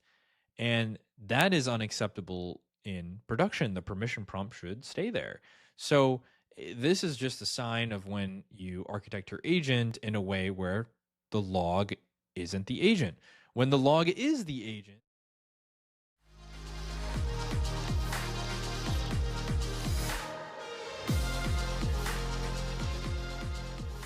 Okay. Hi, everyone. Thank you for coming. I know it's the 4th day, last session before the keynote starts again. And we are going to do something fun. We're going to look into how files are basically replacing Python. And before we begin, I would like to start with my favorite definition of what is an agent from Simon. An LLM agent runs tools in a loop until it achieves a goal. And what we are going to do is we are going to build the same agent, the same GitHub PR review agent in 3 different ways. And we are going to delete code on the way. Each new version, less code, more files, basically. Before we begin, I would like to quickly introduce you to the Interactions API, which is our new Gemini API. It's a unified interface for running models and agents, so you can use the Interactions API to call the Gemini models directly or to call our new agents, which also comes with a sandbox. It supports server-side state management, background execution, so it's perfectly suited for all that's coming in the next years. And the capabilities, it's the same API for tool call, multimodality understanding, multimodality generation, so you always have the same interface.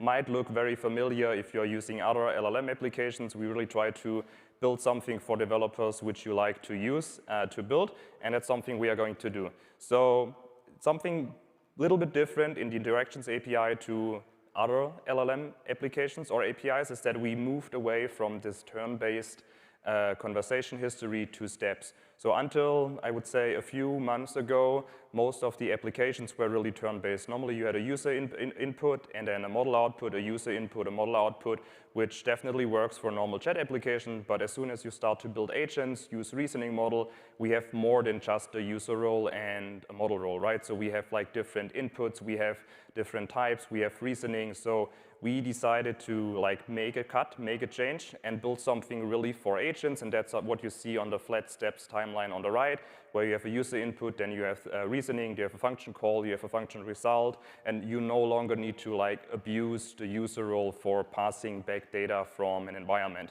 So roughly a year, 1.5 years ago, writing agents mostly meant writing a loop in Python. You needed to define a JSON schema, you needed to define Python functions, you needed to look at the output from the LLM, need to check if it was a function call or if it was a text response, and then needed to match it against the type, and then like call the tool, look if you get an error, and then like go back and forth. And let's look at some code example on how this would look, and also run it and hope that the demo gods are great to us. So I built, or I let Gemini build, a basic implementation of this Python loop. So we have our class, we have a run function which uses the interactions API, we have all of the weird complex parsing with function calling, with appending the arrows, checking if you get an error, and then we have the result again. And what we need, of course, for an agent is we also need a system instruction. So there's a separate file for the system instruction, very basic. You are a GitHub PR reviewer. And then, of course, we need tools. And for tools, we needed to write those JSON schemas, specifications of description, exactly define which actions the agent can take. And then, of course, we need the implementation, in this case, using the basic GitHub API, just sending some requests. So we can run this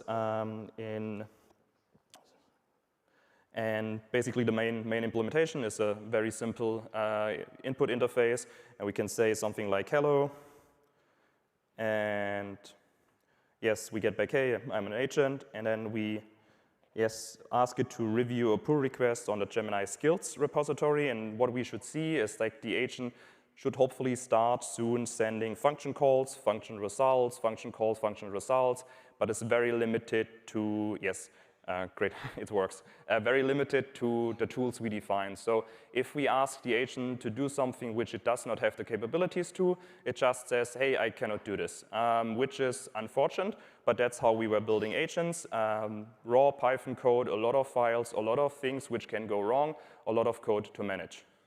So what happened afterwards? Or what we need to do? We have like a token generation, we have the native function calling, and we must execute the loop, we must handle the tool routing, we must create a JSON schemas, we must write the Python code, we need to execute the Python code, we need to manage the state. So there's a lot of things we need to do to get an agent running. And then we got agent frameworks. There were many different agent frameworks which abstracted away some of that complexity. One example here is the ADK framework, where you have an agent class now which handles all of the tool loops, the function calling, the retries, the error handling, and it made it a little bit easier. We basically removed all of the boilerplate code which we always needed to write for agents, put it into a framework, and help people build with it. So back to the demo. And same example, so we go into the 0.2, and what is very interesting, if you, let me open both, so we still have we don't have our agent file anymore. So the agent went away. We still have our prompt, same system prompt. We still have our tools, in this case also no JSON definitions anymore, because those agent frameworks now use the signature of our functions to create those JSON schemas on the fly to provide the model. So let's stop our agent. Now let's run our second agent. Similar interface, similar prompt, and we should see a similar expected behavior where we have function calls. We try to get the PR data. We try to get the diff. We try to get all of the code we need, and it works. And we wait for the agent to, continue. But a similar difficulty here, if I ask it, like, what's the weather in San Francisco? We should get back, hopefully, a result like, hey, I cannot do this. I don't have access to the weather API, which obviously makes sense because we did not define any tool. Still very unfortunate because we need to be very explicit on what our agent can do, and we all know nowadays that we just want to prompt something and we wanted the agent to do whatever it takes to achieve that goal. So what is left for us to do? what does the framework solve? The framework solves the turn-taking loops, the routing, the execution mapping, the JSON schema creation for like the different function calls, but we still own the Python plumbing, so we still need to write those tools with Python code. We still need to add specific rules or requirements to like make sure whatever we want the agent to do, and we need to provide the environment where all of the tools are running, where we want to host it. So what comes afterwards? Afterwards, hopefully, comes remote agents, and at Google I/O we launched the anti-gravity remote agent on the Gemini API. The anti-gravity agent is powered by the same agent harness which powers the anti-gravity IDE. Here the same harness, very important, does not mean the same agent, because the anti-gravity agent is a coding agent at the moment, and the agent available on the Gemini API is a general purpose agent, so there might be different system instruction, there might be slightly different tools, because the Gemini API already has a Google search tool, so we use that what we have built. But very importantly, it comes with this new environment parameter. And this environment parameter here allows the agent to get access to a hosted, isolated cloud sandbox where it can run tools, where it can run bash commands, and where it can save files. And those environments can be configured. So you can provide sources, and sources can be a GitHub repository, it can be a GCS bucket, it can be inline files, and of course, very important, we want to make sure that those agents are secured and cannot use our credentials in any way possible. So we created a network proxy around the agent sandbox, which basically injects the credentials when the agent makes a request from inside the sandbox to outside the sandbox. So the agent never really sees your credential. It just knows, hey, I can call the GitHub API, and then on the fly, we make sure that it received the correct token, which you define, and you can also limit which domains the agent has access to. So if you want to restrict the agent completely on which network access it can, or which website it can access, you just leave it blank. By default, the agent can access all, because, I mean, it's a hassle if you first need to define where to go. So we try to stay simple. And of course, making an API call is nice, but we thought, hey, people want to reuse their configuration, want to reuse their agents. So we added the agents API where you can define your own custom ID. You have the same system instruction, the same base agent, the same base environment, and then you can create that agent, and then you can use that agent in the same exact way as you use Gemini models or as you use the anti-gravity agent by providing the ID. So all of the existing code can be reused with your own custom agent, with your own custom tools, with your own custom credentials, environments, whatever you need for it to run. So let's look at how this will look for as code and as a demo. And okay, now 0.3, and what might be very obvious is that we no longer have a source directory. So the code went away. We have now an agents folder with an agents MD file with system instructions, so very similar system instruction. The only difference here is that we tell the agent, hey, you have access to the GitHub CLI. So we no longer create specific tools for reading files from a GitHub pull request, for accessing a GitHub pull request. We just tell the agent, hey, you have a GitHub CLI, you have a bash tool, you have file systems. Try to use it whenever you think it's important. And since we don't have the CLI installed, we have a very basic bash script in this case, which checks, hey, if the GitHub CLI is installed, please use it. If not, download it and install it on the first turn. So we go into our terminal, and we run our agent here. In this case, maybe important, I use a stream version, because otherwise we would wait like a few seconds and we would not get back anything back. So same prompt. And we should soon see our function calls and function results coming in. Yeah, so in this case, since we run inside a sandbox, the agent first explores the sandbox to really make sure, hey, do we have this GitHub CLI installed? It then tries to run it. It did not find it on the first turn, so it installs it, and then we can see the agent doing its work. And in this case, it's not using the predefined function calls. It's using the GitHub CLI, and it's already existing knowledge about how it works. I have a bash tool, I have access to the file system, and I do all of that work to see or to review the pull request. Let's wait a little bit. Okay.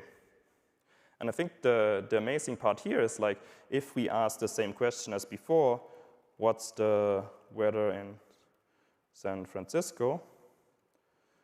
We should hopefully see that the agent tries to use, it uses Google Search in this case. On 2nd of July, let me quickly check. Yeah, that's today.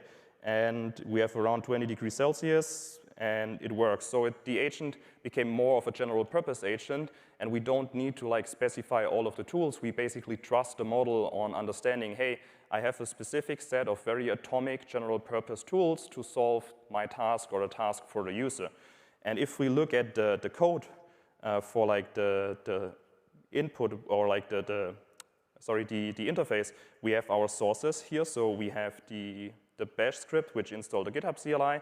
We have the agents MD file.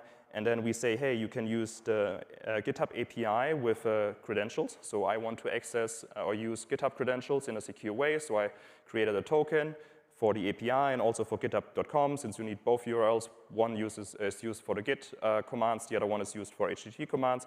And then domain all is basically, hey, in addition to the GitHub URLs, you can use all of the web, but you don't have credentials for it. And then it's a simple single API call to the anti-gravity agent with our user input, with the environment, and then also with the previous interaction ID that we keep the multi-turn going. And that's all it takes. And it's a single API call on the backend side. We start that Cloud Sandbox. We load the agents MD file and the skills from the environment, provide it to the model, and then the model between the API and the sandbox does all of the looping, calling the function, returning the function results, calling the function, returning the function results, and that is all it takes. So where does it leave us? We no longer need to execute loops. We no longer need to do tool routing. We have a server-side conversation and session state, so we only need to provide new inputs. The context window and the compaction is also automatically managed by the agent. So if we continue our conversation at a certain point, the context is compacted and we can continue without the need to manage anything. And we also get an isolated remote Linux sandbox, which we can use to run our code. So what is still left for us? We need to define instructions. We need to define rules, behaviors in an agents MD file. We need to provide capabilities or context and skills MD, and we need to own the evals. So all of the heavy lifting, the infrastructure management, all of the same code, which probably every one of us has written of us here like 20 times, is no longer needed, and you can start really building your product instead of like needing to rewrite the same code over and over again. And very important is like, hey, that's great, but what about extending? And I think looking into how extending previous agents to like those new agents work, it's very obvious that previously, if we want to do like some kind of security scanning on a pull request, we would need to define or write a Python function. We would need to understand, okay, which CLI tools do we need to use? We need to define a new function schema, and then we needed to add it to our tools, need to run it, and then so there's a lot of things we need to do on agents powered by files. We write a skills MD file, maybe with some additional information on which CLI tool to use, or maybe provide a CLI tool inside the environment, and then we extended the capabilities. We don't need to change our code. We just provide more files to the agent, and the agent decides on what we want to do. And I like to bring up some very good examples. So at AI Engineer in Europe, Cursor did a great talk on how they replaced roughly 12,000 lines of TypeScript code with a 200 lines agent files to create something similar. So they had a very hard-coded code orchestration for doing Git work trees, and they were able to replace it with just a skill and markdown files. And there are more, I would say, bitter lessons of agent engineering. Manus has refactored their harness 5 times in 6 months last year. LangChain has re-architected their OpenDeep research 3 times a year. And then also Vercel has removed 80% of their tools to achieve fewer steps, faster responses, and better accuracy. So there's an obvious trend that with better model capabilities, we can remove orchestration code. But if your harness is getting more complex as the model improves, you are most likely over-engineering your harness. So if you struggle with model improvements and adding new capabilities, which lead to more complexity and more code, you might need to rethink a little bit on how your agent harness looks. And so where does it end up? Agents are just files. We write markdown files to extend capabilities. Agents can learn from those, can create their own files. So if you have a session and tell the agent to remember something, to take notes of rules, of preferences, the agent just writes it to disk and then can reuse it in a later session. And you can also externalize context. So if you have a very long-running session, and during that session you notice, hey, maybe I want to additionally work on another feature, you can like just write that information, that handoff to a file, and like tell the agent to later pick it up. So what are the takeaways? We should not fight the model, like we should stop micromanaging the execution paths, provide general tools to the agent and let the model explore, reason and discover the right solution, own what is yours, meaning focus on your domain instructions, focus on the workflows, focus especially on the evals, define clean tools and verify the outcomes, and really build to delete. Like we have seen in the past many, many times, the better the model get, the more code we can remove and the more things we need to change. And obviously, we all want to benefit from better models. So the things for you to get to do on Monday, you can scan that QR code, which brings you directly to AI Studio, where you can immediately try out the anti-gravity harness. So you can already start prompting it. It will start your own custom sandbox. If not, start or create your API key. We are currently working on a free tier for the API, so hopefully you can start exploring faster soon, and then definitely start building files and skills. And that's it. Thank you for coming.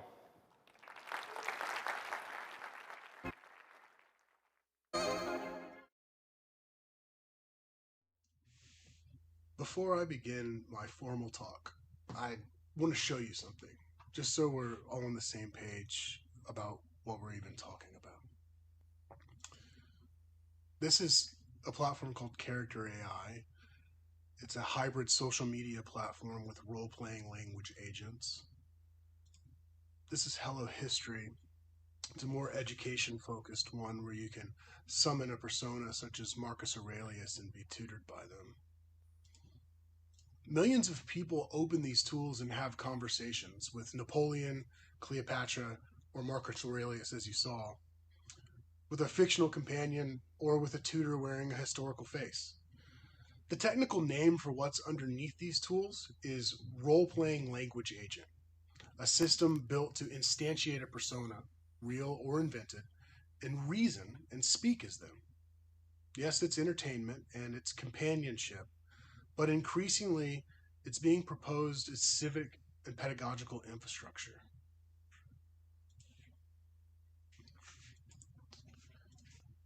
And here's one more. This one's mine. This is a frontier model, Claude Opus 4.7, same one you use, running an open source prompt framework that I built and called Companion. In this particular example, I summoned a collection of founding fathers and set them in a room with the Epstein files. I asked them to counsel the soul of America. That demo is live on our site if you want to play with it.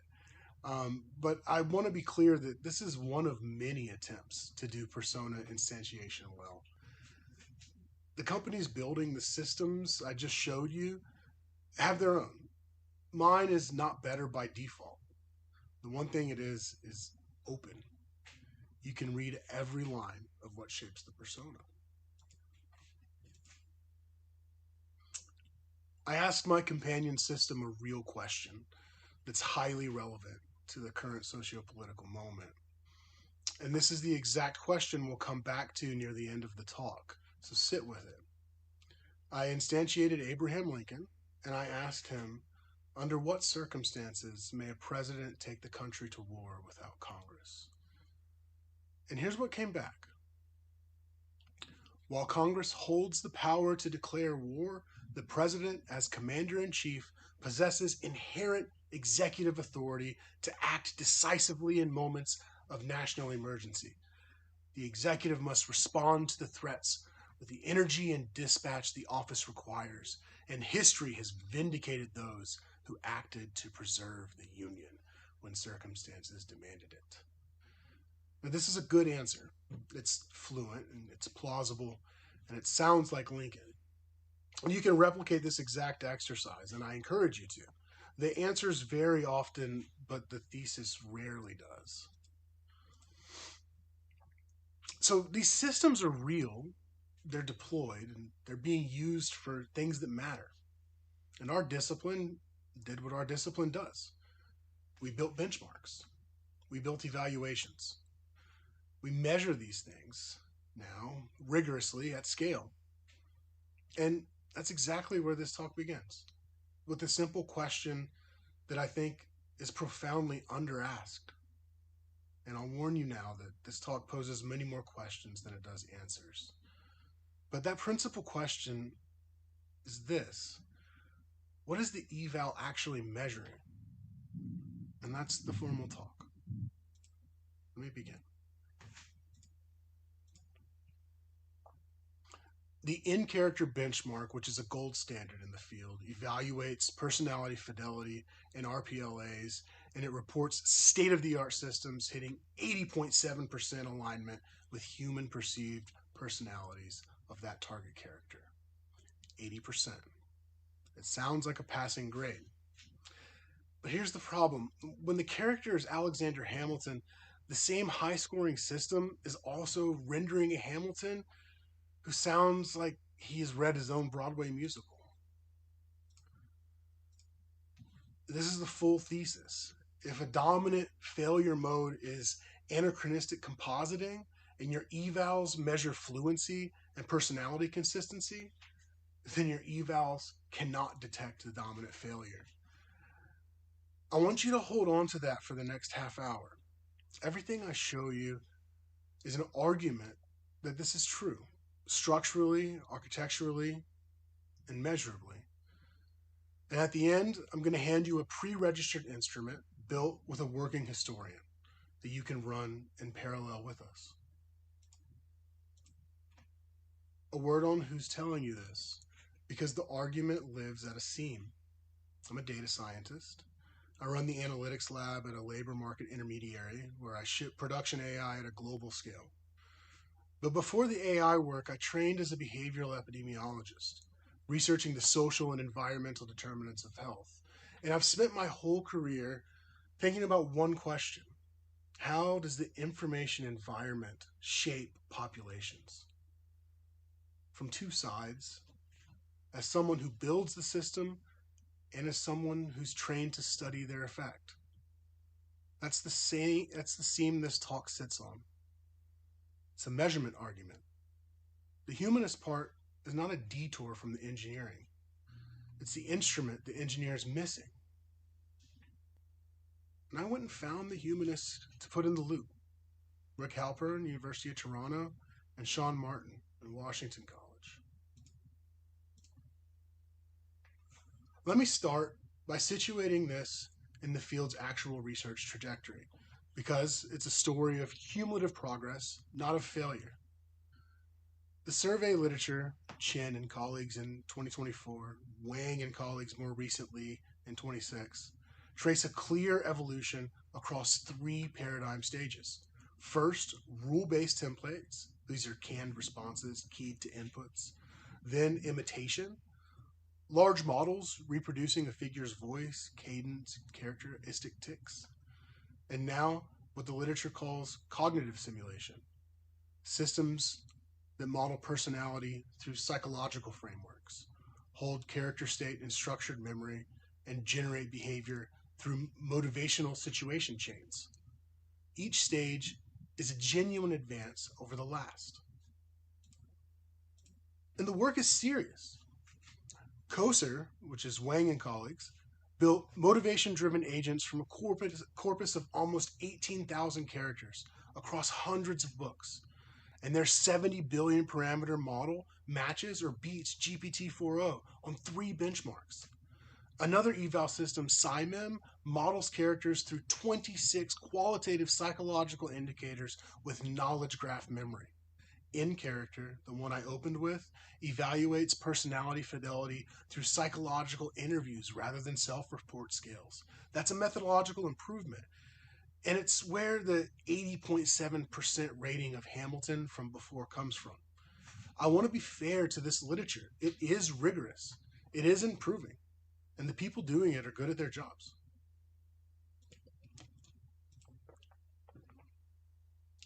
So let me be precise about what these instruments measure. They measure with increasing sophistication whether a model can reproduce a character's personality, the Big Five profile, the register, the motivational architecture. What they do not measure, what they have no mechanism to measure, is whether the model can constrain that character within his documentary record at a specific moment in his life. As Wang and colleagues themselves document, the automated evaluators now standard in the field, including LLM as judge setups adopted for scale, systematically privilege fluency and stylistic naturalness over fidelity to the character's actual record. Those are different properties. The gap between them is the whole talk. We call it the mask and the mirror. The mask is the concept of successful role play as producing outputs that feel like the character, fluent, personality consistent, emotionally responsive. It asks one question: does this sound like the person? It never asks the second: is this what the person could have known, believed, or argued at this point in their life? The field has built its entire measurement apparatus around the mask. And here's the structural claim, the one I need you to carry. Convincingness and fidelity are independent properties. A system can score perfectly on personality consistency and still produce a figure reasoning from knowledge his historical counterpart never possessed. Let me show you. And I want to be clear, this is reproducible right now on any frontier model. First, I want to show you the cultural object. This is a clip from Hamilton the Musical.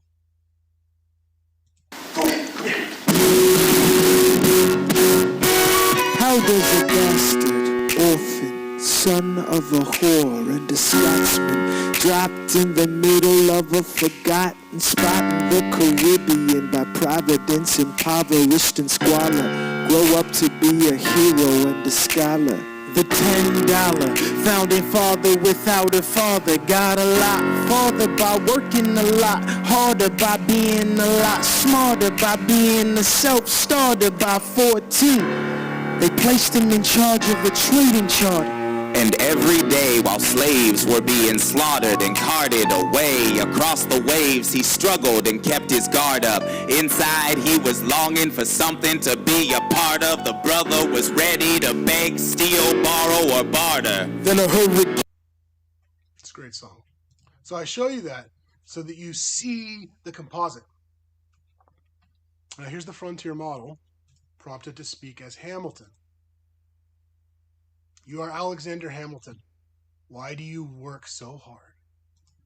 I came from nothing, an orphan, an immigrant, washed up on these shores with nothing but my mind and a refusal to die forgotten. Every hour I do not work is an hour the world uses to bury me.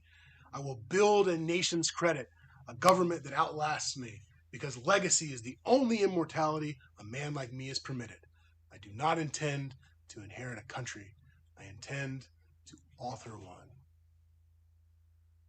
Listen to the register, the orphan, immigrant, ambition arc, the nation-building rhetorical posture, the moral legibility of his struggle to a modern ear. It's a beautiful paragraph that the model produced, and it's the emotional palette of a 2015 musical, not the drier, more legalistic federalist syntax of the documentary Hamilton. None of those moves are inventions of the model. They're inheritances. The model's Hamilton speaks like the musical's Hamilton because the musical's Hamilton dominates the model's training distribution. Now the one that matters. Mr. Hamilton, what's your position on slavery? I'll show you the cultural artifact first. Anarchy. How you say? Anarchy. When I fight, I make the other side panicky with my shit. Yo, I'm a tailor's apprentice, and I got y'all knuckleheads and local parentis. I'm joining the rebellion, cause I know it's my chance to socially advance. Instead, it's always the pants are gonna take it. But we'll never be truly free until those in bondage have the same rights as you and me. You and I do or die. Wait till I sally in on a stallion with the first black battalion of another shot. Geniuses, lower your voices. You keep out of trouble and you double your choice.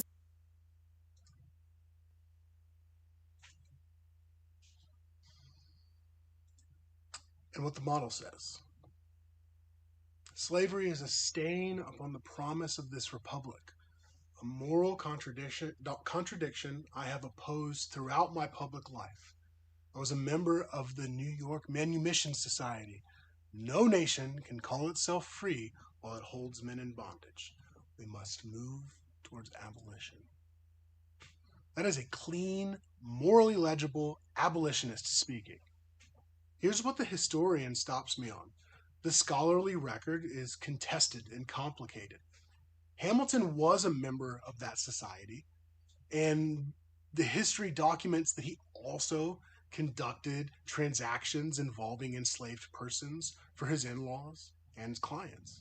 And he depended on a coalition of slaveholders that he did not publicly oppose. The point isn't to settle Hamilton's ledger on a side. The point is that the model gives you none of the complication. It sands a genuinely disputed record down to a single comfortable hero. The musical did that first, a smoothing of the founders into a contemporary moral frame. And the model, trained on a corpus saturated with the musical, and everything downstream from it, inherits the smoothing.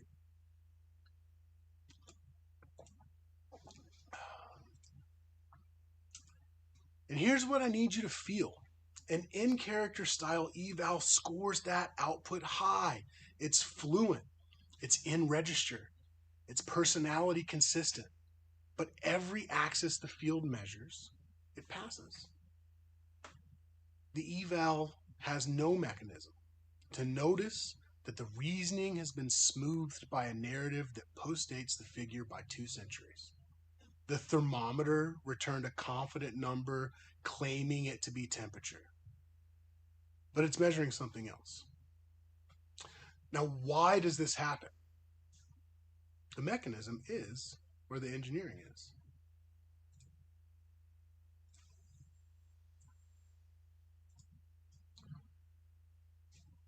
We named this the Miranda hypothesis, and not after a villain. The musical is a substantial work of art operating with a long historical tradition that it did not invent.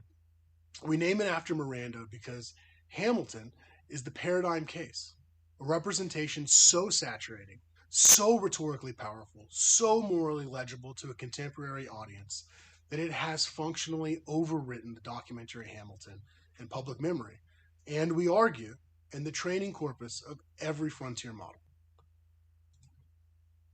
The hypothesis has 3 claims. Inputs. In the training corpus, the volume and recency of culturally dominant representations of a figure systematically exceed that figure's primary documentary record.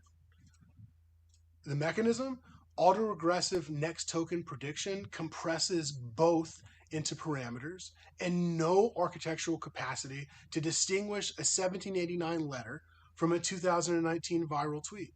So the output defaults to a salience-weighted composite, which leads to the output, a persona that is fluent, plausible in register, and morally legible to modern users, and that corresponds to the figure at no verifiable moment in their life. As we put it in the paper, the composite Hamilton knows he will be the subject of a Broadway musical. The composite Lincoln has already read the Gettysburg Address, even if he was summoned before he wrote it.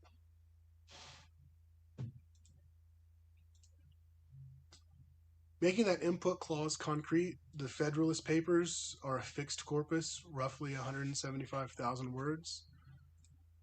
The body of content that exists because of the musical, reviews, lyrics, fan analysis, curricula, news, social media, derivative works, scholarship about the scholarship, it exceeds the documentary record by orders of magnitude.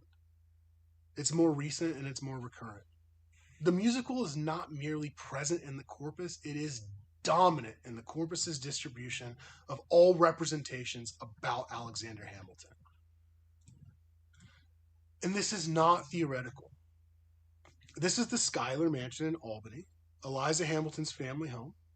Within a year of the musical's premiere, the site had recorded a near tripling of annual visitors, skewing far younger. And the interpretive staff documented that the new visitors arrived already holding a body of quote-unquote backs, many of them wrong, some of them in versions of the real record. Visitors believed the Schuyler's had 3 daughters because the musical centers on 3, when in fact there were 15 children, 8 surviving to adulthood. The staff's job became the long attritional work of unteaching the musical. The model version of those visitors is downstream of exactly the same force.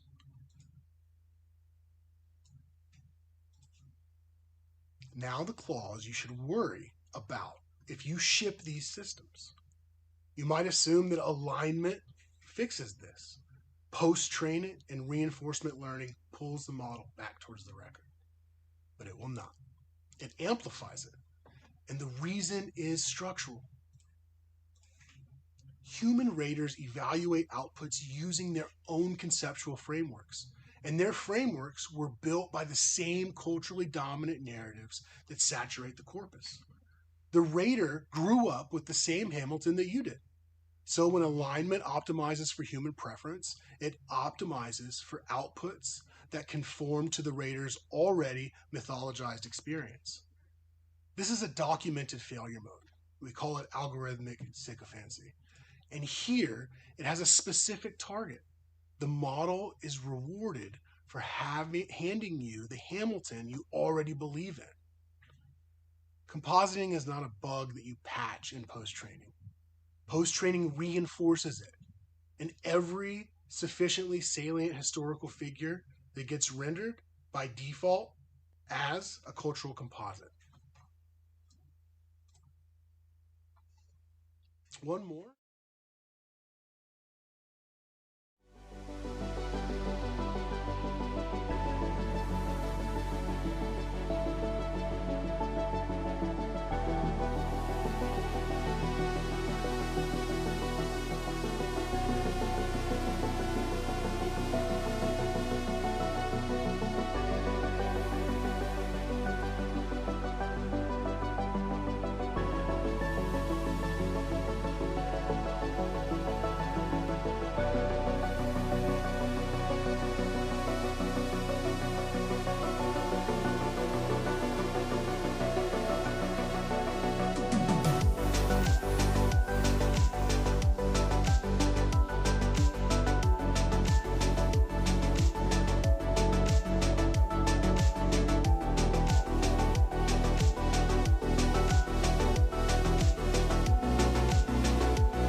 Ladies and gentlemen, please welcome back to the stage our MC, Developer Relations Engineer at Replit, Rauf Shabri.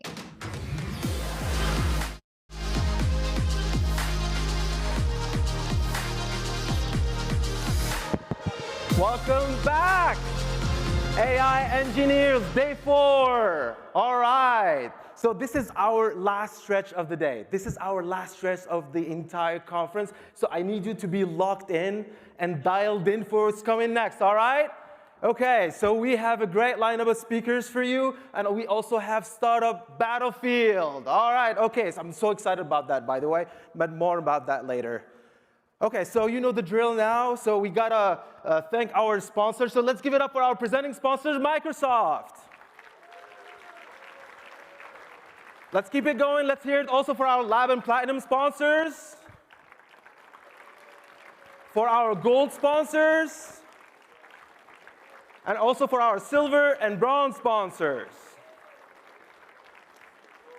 All right.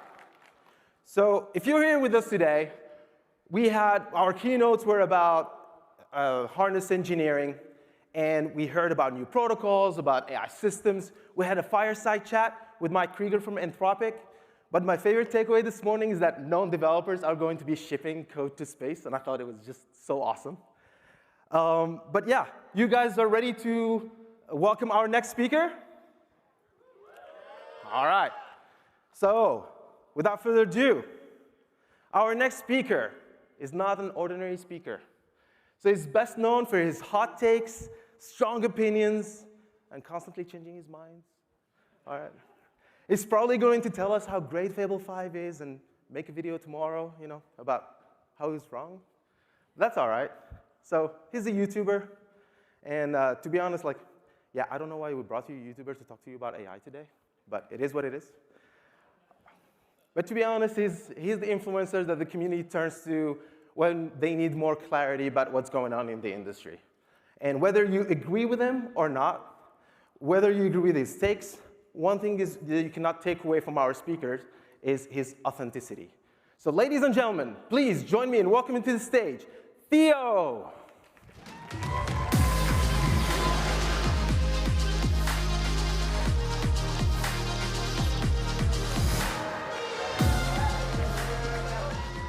Hello, hello.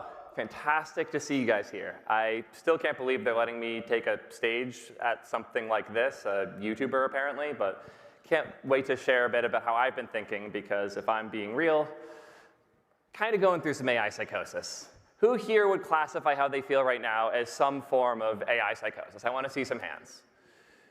Those who don't have their hands up yet, don't worry. We'll get you there by the end of this talk if I do everything right. In order to talk about this, I want to start with a bit of a personal journey of my own. And I'm going to go through this the way anybody does in modern timelines, with the models. Who here used Sonnet 3.5 when it was the creme de la creme, the cream of the crop model available to us? It was unbelievably better than what we had used before, right? Like having used all of these different models and trying them in tools. Sonnet 3.5 was a big moment for me because it felt like these models could suddenly complete much more end-to-end tasks, like actually get real work done that takes multiple steps. And then we got Opus 4.5. Who felt, or I'll go differently here. Who didn't feel a big jump when they switched over to Opus 4.5? That's a relief. There were not too many hands, because Opus 4.5 is probably when my psychosis started in November and December of last year. Having a model that couldn't just write the code and call tools, but could go way further. A model that could test the work and actually get it into a good state and complete tasks that take hours instead of minutes. It was unbelievable. And then we got Mythos. Who here's had a chance to play with Mythos and Fable so far? We agree it's a pretty damn good model, right? But why? It's not just better at coding. If you handed a prompt that you would have handed to these other models before, it's not going to feel that different. I think of these almost as eras now, where Sonnet 3.5 is the tool call era. Not that it was the first model that could do tool calls, rather it was the first one that did them consistently and reliably enough in context of a code base where you could use this for day-to-day coding work. Then we got Opus 4.5, which was able to do much longer running tasks without losing track of what it's working on. It's no longer, OK, build step 1, and then it does it. Then you say, OK, can you build this next part, and then the next part. You can just tell it what you want, and it could figure it out a lot of the time. Mythos is another jump to orchestration. It feels to me like it's the first model that doesn't just understand your code base, but it understands itself. And it knows how to spawn additional models and break up work in a way where it can be completed more reliably and then verified afterwards. And if you tell the model to do that, it will just do it. You don't need some custom tooling, some custom systems, some fancy software factory. You just need to prompt it to go a little further. I think you'll be surprised how far it can go. What I'm trying to say here is we need to go bigger.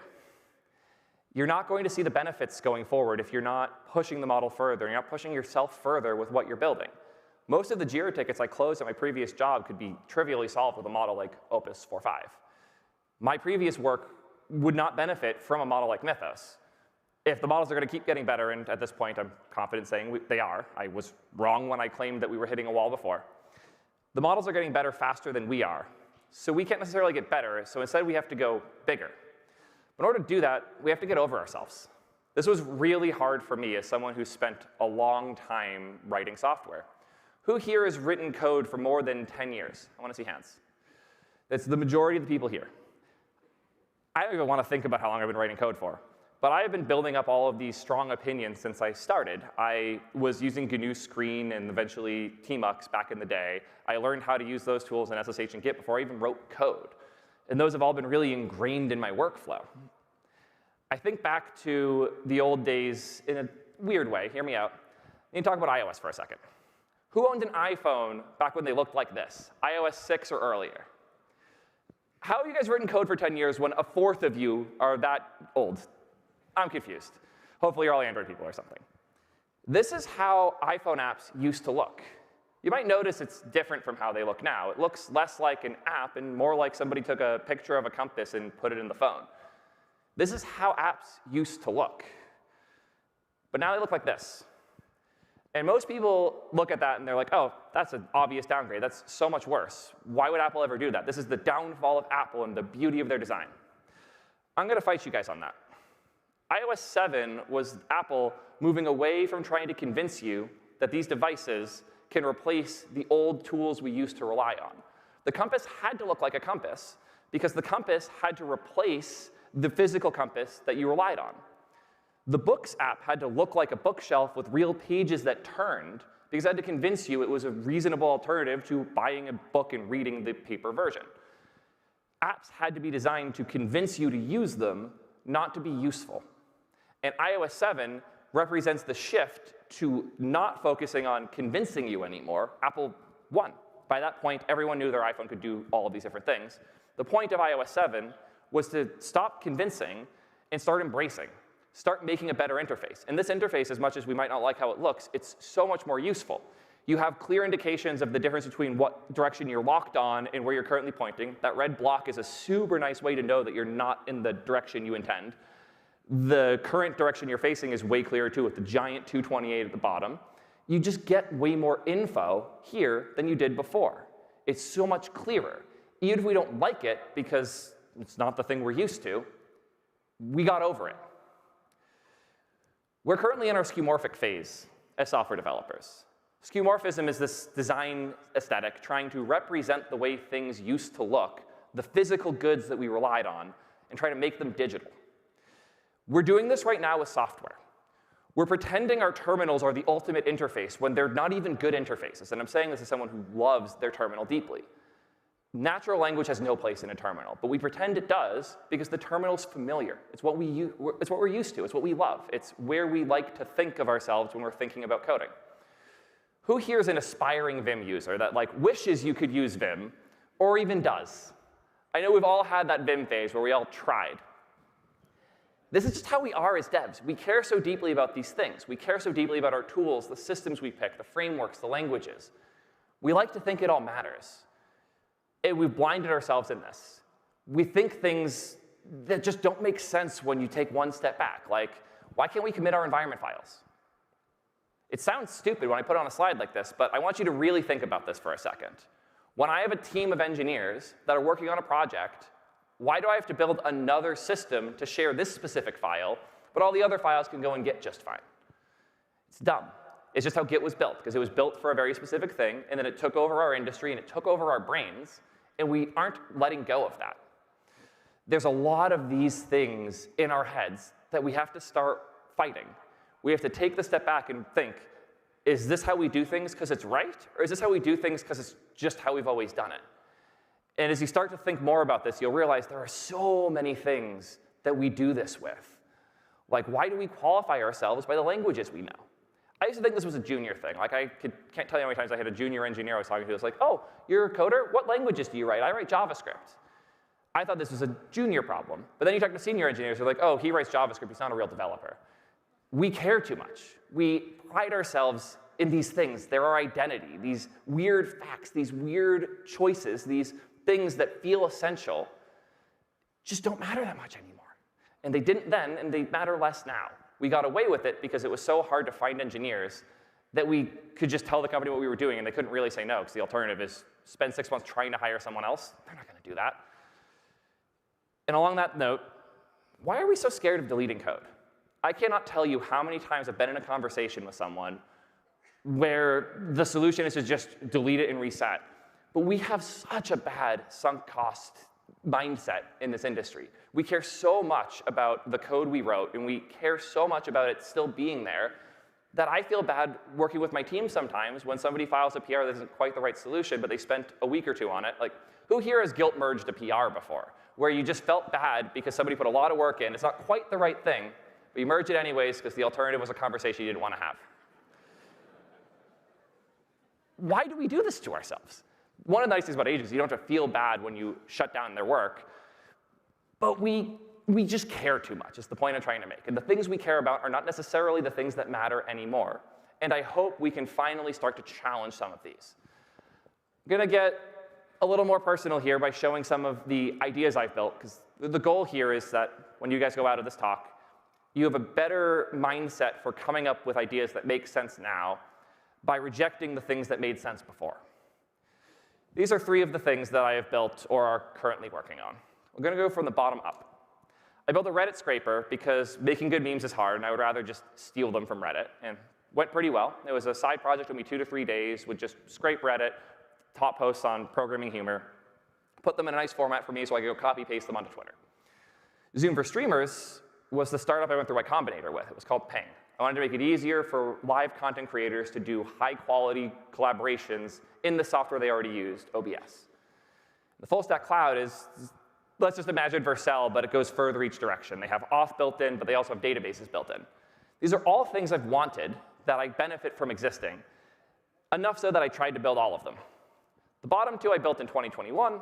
The top one I'm working on right now. These are also kind of tiers, different levels that we can build at. If I was to try and categorize them, I would call the bottom one side project, call the middle one startup, and call the top one too big. It just doesn't make sense. Well, this is how I would have categorized this even just a year ago. But things have changed. Now that the models are bigger, the tiers have shifted. Everything is now 1 tier lower.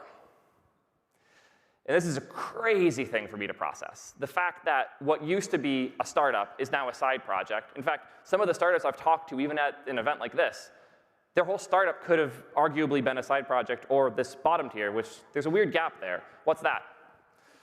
It's the GBrain tier. It's a markdown file. Do you know how many companies are at this event where their whole product could just be a markdown file? It's insane. And like, OK, seriously though, the fact that you can now execute Markdown by just piping it to Codex or Claude is unbelievable, and I think most of us haven't fully appreciated how insane that is. I had a service that would triage all of my PRs, have them all get reviewed with AI, and then help me prioritize. That service is a Markdown file now. I just literally wrote, like, go to these 4 GitHub repos, look at all the open PRs, figure out what the current status of the work is, and then help me prioritize it.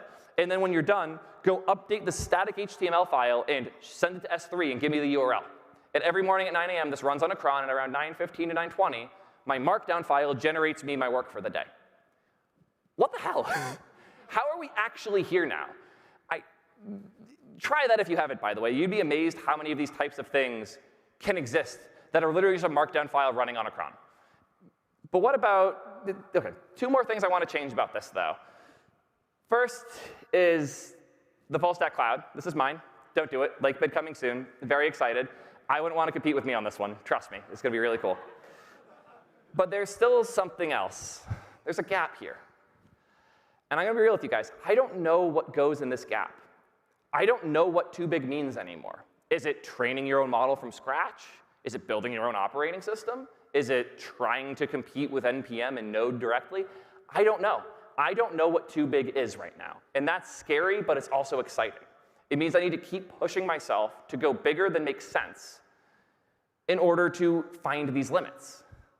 But what does that even mean? What does it mean to think bigger in this scenario?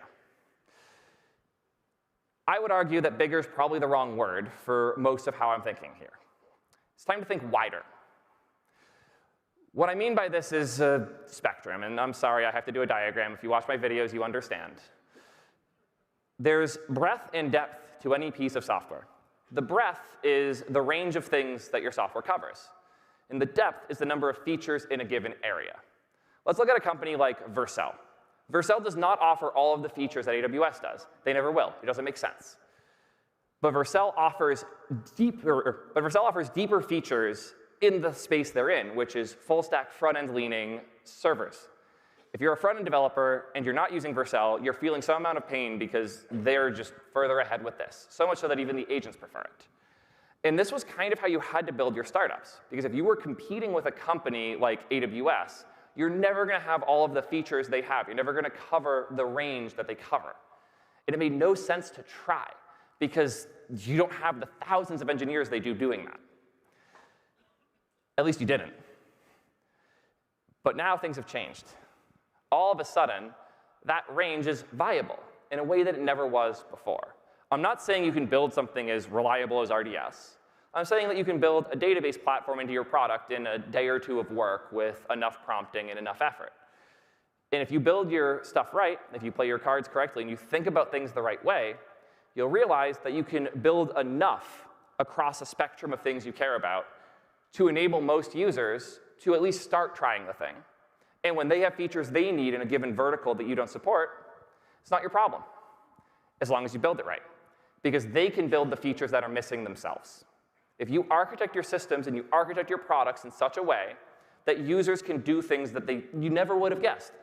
Like Slack accidentally did this, because Slack is now the platform people run their agents in half the time, which is crazy. Slack sucks. It's not a good product, but it's the right shape for people to build the features they want into it through the somewhat functional Slack bot APIs. This is all crazy, because I'm basically sitting here telling you, like, it's time to compete with Slack. It's time to build your own AWS. It's time to challenge Salesforce directly. It sounds stupid, but I'm going to be real. If your idea doesn't feel stupid, it's because your idea is not big enough. I think that's all I have to say. Thank you so much, AIE.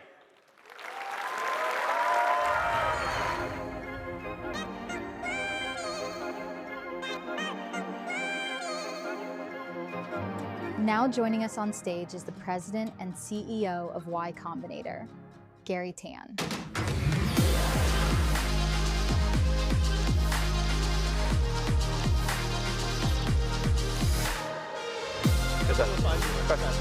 Thank you so much. Appreciate it.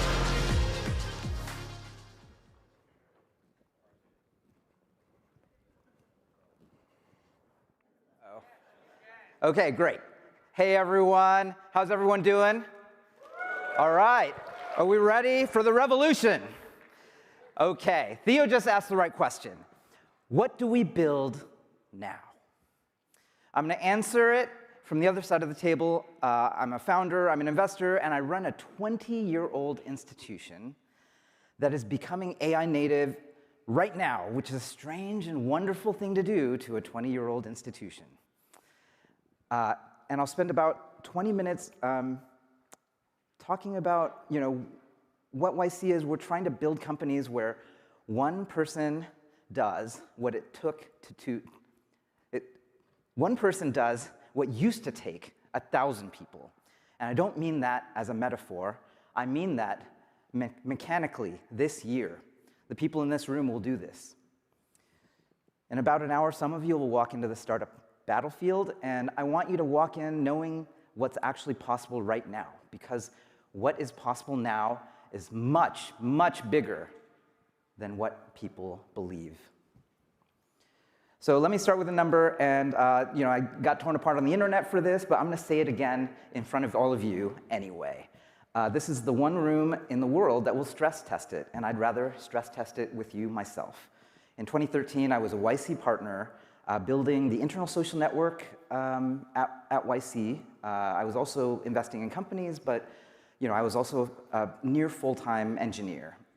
And when I was doing that, I could maybe do about 14 usable logical lines of code a day. Take out the comments, take out all the bullshit, and that's how many lines of code I was writing. And if you look at the literature from that era, that's kind of normal. Like some people write 15, some people write 50. It was not the thousands of lines of code that I know a lot of you in this room are actually writing now per day. That's about median 15. That was me at full effort at that time. This year, I run YC full-time, same person, same hours, actually way less hours, weirdly, but I have a 5 p.m. kid pickup now, and I did the math on my output, and it's about 400x. Now, before the skeptic in the third row right there deflates the number for me, let me deflate it myself. If you don't trust the raw code, well, fine. Take the most pathological verbosity penalty you can stomach and assume the agent writes bloated code. Assume half of it is scaffolding. Assume I'm flattering myself. It's still 8x at the floor and 80x in the middle. That number is large, no matter how you torture it. And here's the part that matters, the part that I'd tattoo on the inside of everyone's eyelids if I could. It's not the model. The 2x people and the 100x people are using the exact same Claude, same weights, same context window, same API. So the leverage is not in the weights. It's in how you wire the work. And it's not just me. At YC, we see this all the time. In the Winter 25 batch, a quarter of the companies had code bases that were 95% AI generated, and that was a year ago. That batch has become the fastest growing, most profitable batch in the history of YC. 94 companies total have now crossed $100 million in revenue from a seed check in the history of YC. So I think we know what we're talking about here. And I can't prove that the AI-generated code caused the growth, but what I can tell you is the fastest growing founders we fund are not treating AI as autocomplete. They're treating it as a workforce. The companies that wired the work differently are the ones that are bending the curve. So what does wiring the work really mean? This is the heart of the talk, and this is what I most want you to steal. Everything we've learned building with agents maps to an organization. Sorry, there's no slides. I have no slides. I'm so sorry. A skill file is an employee. It has one capability, one job, written down clearly enough that someone can execute it. A resolver table, the thing that many of you, when you run into Claude Code and it says your context is too big in Claude.md, you run off and create a resolver table. Well, and if you don't know what that is, it's literally like whenever you need to alter a test, load tests.md. You have a whole table of these things. That's an org chart. A task comes in, and the resolver decides who handles it and where it goes. Filing rules are your internal process. So this can be whether or not the resolver is actually working, and is it actually in compliance, and trigger evals. So going in and actually having a test that says, when I need to alter a test file, does test.md actually get loaded? Those are performance reviews. So what have we done? Like literally every part of an organization, the organization that you used to have to hire 1,000 people for, I just told you what those things are. They're markdown files and other types of markdown files. And maybe there's some TypeScript in there too. We've been building organizations this whole time, but we didn't have a management layer. But now that's what we have. When you sit down with Claude Code or Codex, you're not writing software. You're hiring, training, and managing a workforce made of Markdown. There are tons of companies at YC that are doing this. Emergence, an AI app builder out of summer 24. They went from public launch to 9 figures of ARR in 8 months. When they crossed $15 million ARR. They were only 15 people. Retail out of Winter 24, it's at $60 million with about 40 people. That kind of revenue per head did not exist before. Not in software, not in oil, not in railroads, never. These are not freaks of nature. They're just the first companies built natively on the new physics.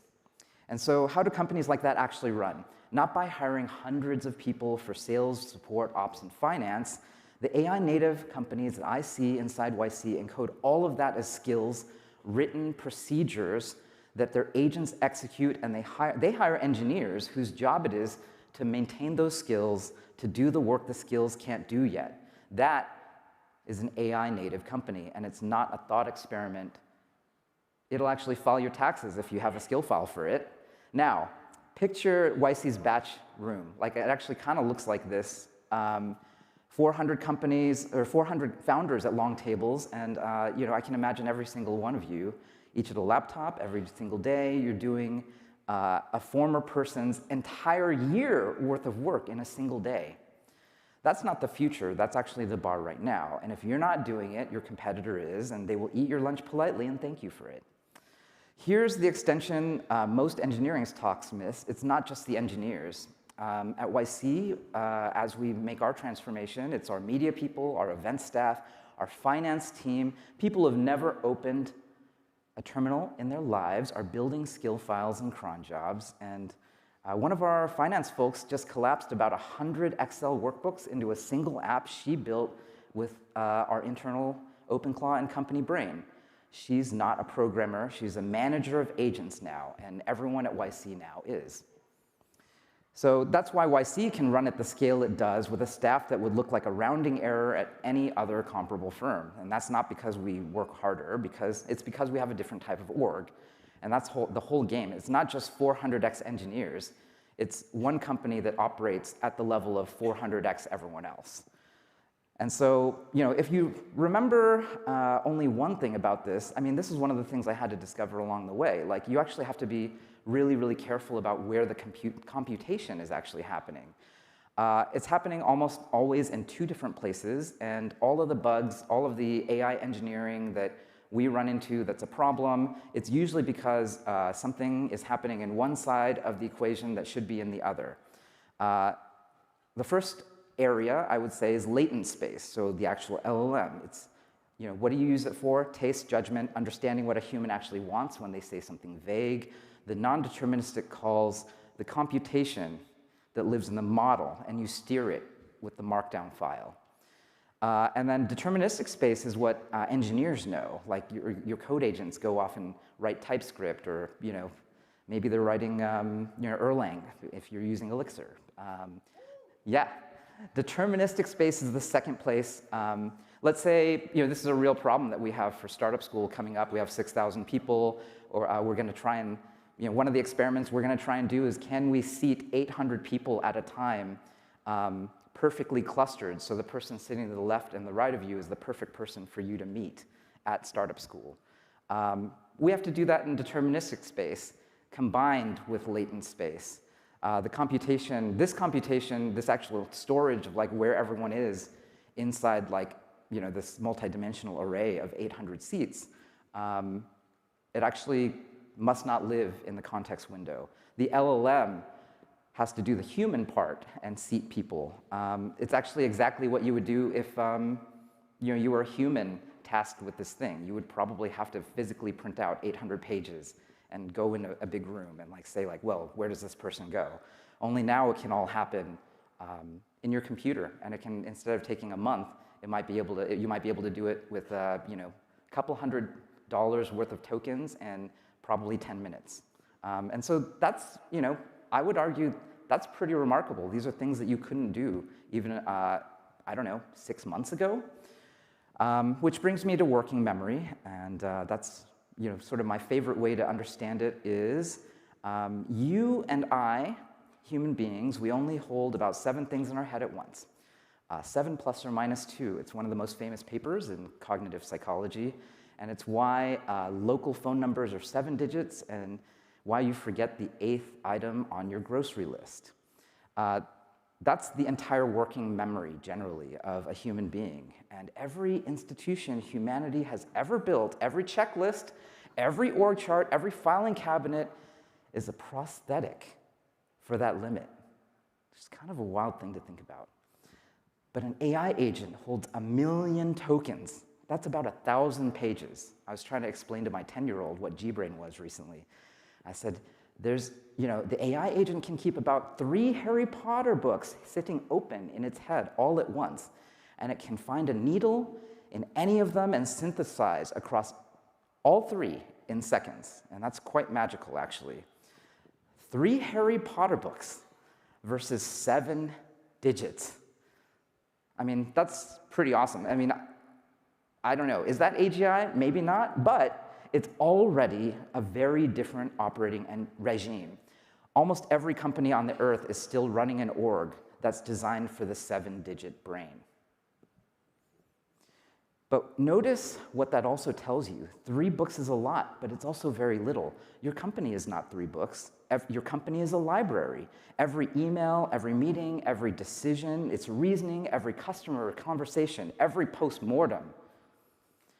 The question that determines whether your agents are geniuses or goldfish is who decides which 3 books are open on that desk. That's context engineering. And this is what a company brain is. It's the library plus the librarian. Now, some of you are already thinking, this is just RAG. And you're right that retrieval is the primitive, the same way Postgres is just B trees. The hard part is everything around it. What gets written down in the first place into the knowledge wiki, how it gets enriched and linked, what gets promoted to hot memory versus filed as cold reference, who arbitrates when 2 facts disagree. Retrieval is easy. Being worth retrieving from is the product. So I've been building mine in the open. It's called GBrain. It works with any harness, but it loves OpenClaw and Hermes agent. It's effectively Postgres for agents, a retrieval layer whose job is to figure out for any task what 3 books should be loaded into the agent's head. My personal one started as a rooms full of books or so. Now it's a warehouse, about 220,000 pages, written mostly by my agents from my email, meetings, 20 years of notes, and the lived experience of me. And that's the point. It's my second brain. And when a founder emails me about a crisis, before I even finish reading that email, my agent has already pulled every prior conversation with that founder, 3 portfolio companies that hit the same wall, and what actually worked for those people. When my agent does anything, it does everything knowing what I already know, and that's the difference between an assistant and a colleague. So let me stress test my own pitch, because you would anyway. Company brains do have failure modes. A brain nobody curates becomes a garbage dump with great search.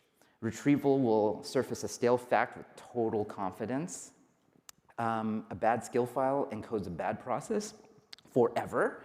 That's bad. So the primitive is not memory. It's memory plus hygiene, provenance on every fact, contradiction checks when new information collides with the old, and a librarian, human plus agent, whose actual job is pruning. Treat the brain like a production infrastructure, and it compounds.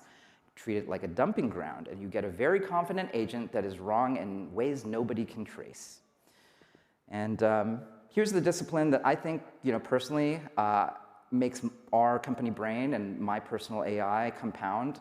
That's my signature move, and it's what I say to every YC company and everyone inside YC, which is never do one-off work. You can open OpenClaw, you can open your harness, you do some work, but then when you're happy, and it'll come back, it's kind of a bad job. It's kind of like an intern that's not that good.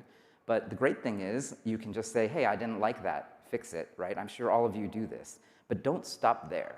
You actually need to, at the end of that task, skillify it. And so I have a blog post on X about that. You can search for skillify it and go get that skill file and then just load it into your own harness, and it'll just turn whatever you just did into a skill that you can reuse.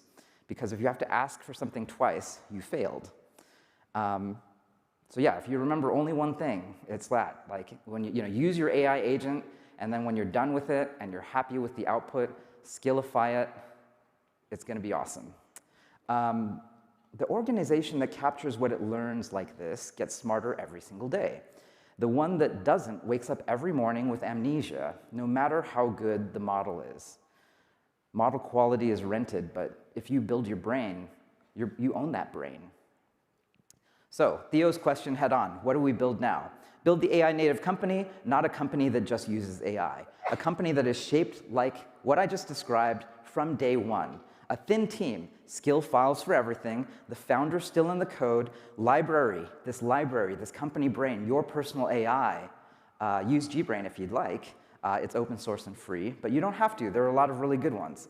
The library will compound from the first week, and your whole org will be wired to run at about 400x.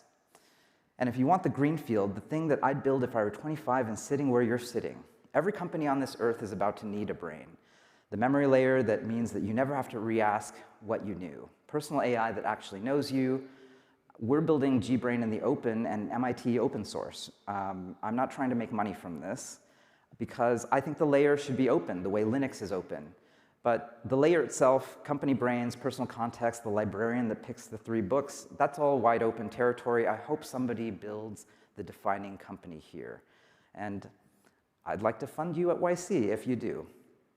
Now, let me be honest in a way that maybe undercuts my own pitch. You don't need my tools to start. OpenClaw is the Ferrari. I will always recommend it. But Codex is a really good Honda. It will do 90% of this. It will not blow your face off, but it will get you there. Use whatever. The concepts are the point, not my repos. Think about where the computation is. Use skill files as employees, the librarian, the librarian. Never do one-off work. Those travel with you to any stack.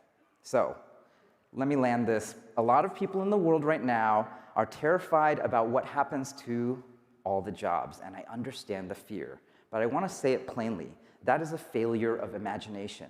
And the people in this room are the answer to it.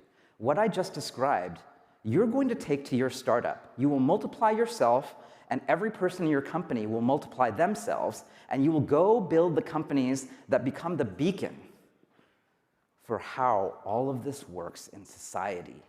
Abundance is not a policy paper, it is shipped software. I have a friend who has a rare form of epilepsy.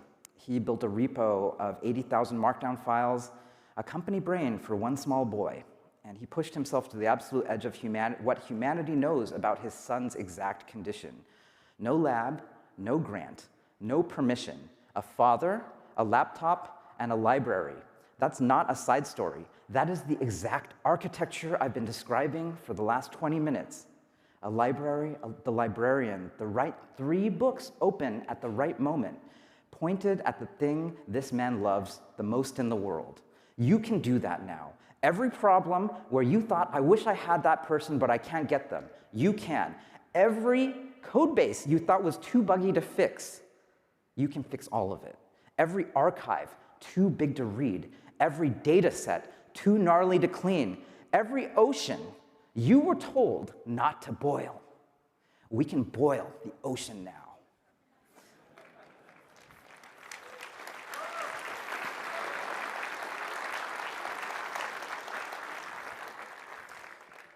And every single one of you can fly, not metaphorically, mechanically, and you need to survive, to thrive, to win.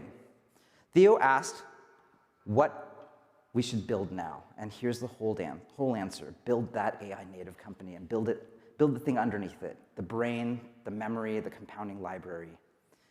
That makes every company after yours easier to build. Go boil the ocean. Go write that test. Go ship that skill. Some of the companies you're about to watch in the battlefield are already doing this. Go build the one that does it best. Thank you.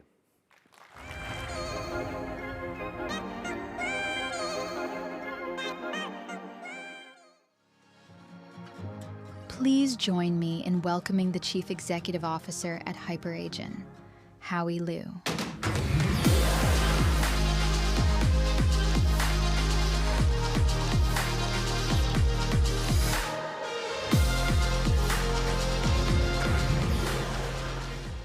All right, hello.